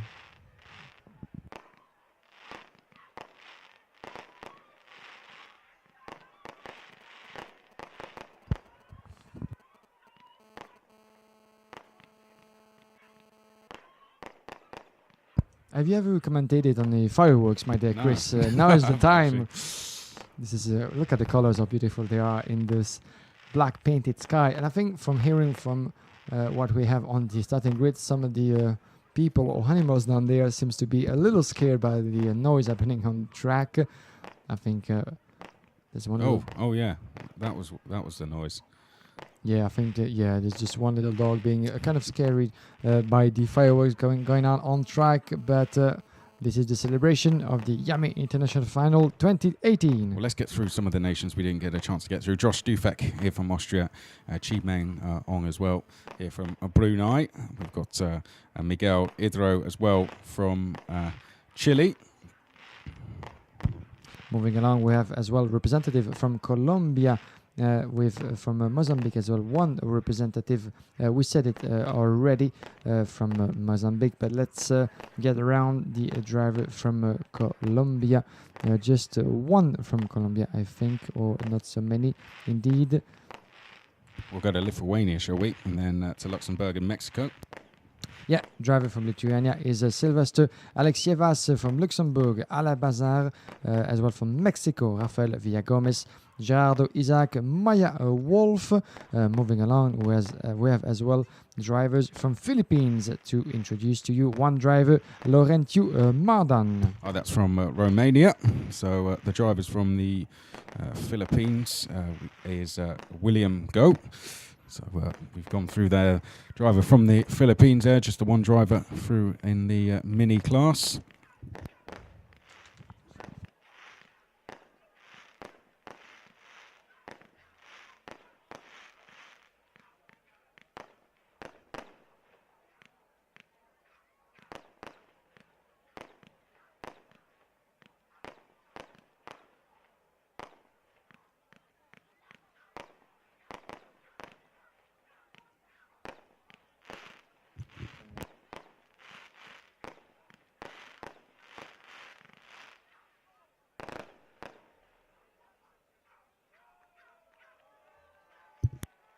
Well, we've Taiwan, we've got Senhan Lin. And thank you very much, So- guys. This was the beautiful fireworks in the beautiful sky of Le Mans. And one of the pinnacle moments of so far what has been a beautiful weekend of racing. This will be the last word, my dear Chris, of this drivers' parade, ended with those beautiful fireworks. Yeah, well, it'd be nice just to, of course, wrap it up for a minute. We try to get through all the drivers there. We've had the fireworks. Thank you, everyone, for coming on to the track. I hope you've really enjoyed the drivers' parade. It seems to get more impressive every year. And it's good to have so many people involved with it and have all the nations get together and be able to have the chance to take some pictures, as well as one big picture as well with all the drivers. And now it looks as if the track is just getting a little bit more quiet as people start to make their way off the circuit. But that's how the drivers' parade done. But the racing, of course, will go on tomorrow. We'll have a full day of racing tomorrow with the finals. And Guillaume, I'll hand over to you to run through the timetable. Yes, tomorrow is going to be once again a very exciting day of racing. We're going to get through a few warm-up sessions in the morning for all the categories involved, the 6 categories from the Mini to the X Super Shifter. So morning is to get yourself ready and with the warm-up sessions. And we have following, starting at 10:30 actually, the first of the many pre-final and finals to come. We have at 10:30 the final C for the senior category that will be followed by the same final for the junior, then back to the senior for the final B. The junior will be followed by with the final B. 9 laps for each of those races, and then we'll have the final B for both master and mini. 9 and 7 laps. Then it will be time for the pre-finals in the afternoon after a well-deserved lunch break, starting at 12:30. No lunch break. No lunch break indeed. You're right. I was You're- about to say. You're just trying to tell the organisers to give you a lunch break. Just a little But suggestion. Maybe could we have at least 10 minutes to get ourselves ready for what comes next, but apparently not. As I was telling you, this is going to be busy, and you pointed out, Chris, very kindly, that there will be no lunchtime tomorrow. So as it is, this is gonna be beautiful anyway to see on track. And starting at 12:30 will be the pre-final for the senior class, followed by the junior and the pre-final as well, 14 and 11 laps respectively. Then back to the super category, 14 laps for the pre-final, then one more pre-final for the master. Then going the same for the super shifter and the mini. Then at 3 o'clock local time here in Le Mans. So keep that in mind. 3 o'clock, we're gonna get through the final races of the week, with starting with the senior, 21 laps to get through, 18 laps following for the junior category, 21 laps again for the super and the master classes, 17 laps for super shifter, and then we'll wrap up the day and the weekend with the mini category, 11 laps to go for the final. That will be followed at 6:30 local time, if everything goes according to plan, by the podium and the award ceremony. So make sure to tune in for tomorrow. This is going to be a long and exciting day to conclude a fantastic week of racing here in Le Mans. This will be my pleasure once again, Guillaume Alvarez and Chris McCarthy, to be alongside you guys on the live stream brought to you by IAME Karting and RGMMC, available on yamekarting.com as well as on the Facebook official page of IAME Karting. So make sure to tune in to follow with us what will be the best day of racing. The quality of the races so far has been absolutely fantastic, and tomorrow is going to be of the same kind, even more. So we say see you tomorrow, and Yes. a good evening to everyone. A good evening to you, Chris. And we get back tomorrow after a long night of rest, on top of our form, as well as for the 453 drivers out there. Yes, thank you everyone for joining us. Thank you to everyone around the circuit for taking part in the Drivers' Parade. Have a good rest, and we'll see you back here tomorrow.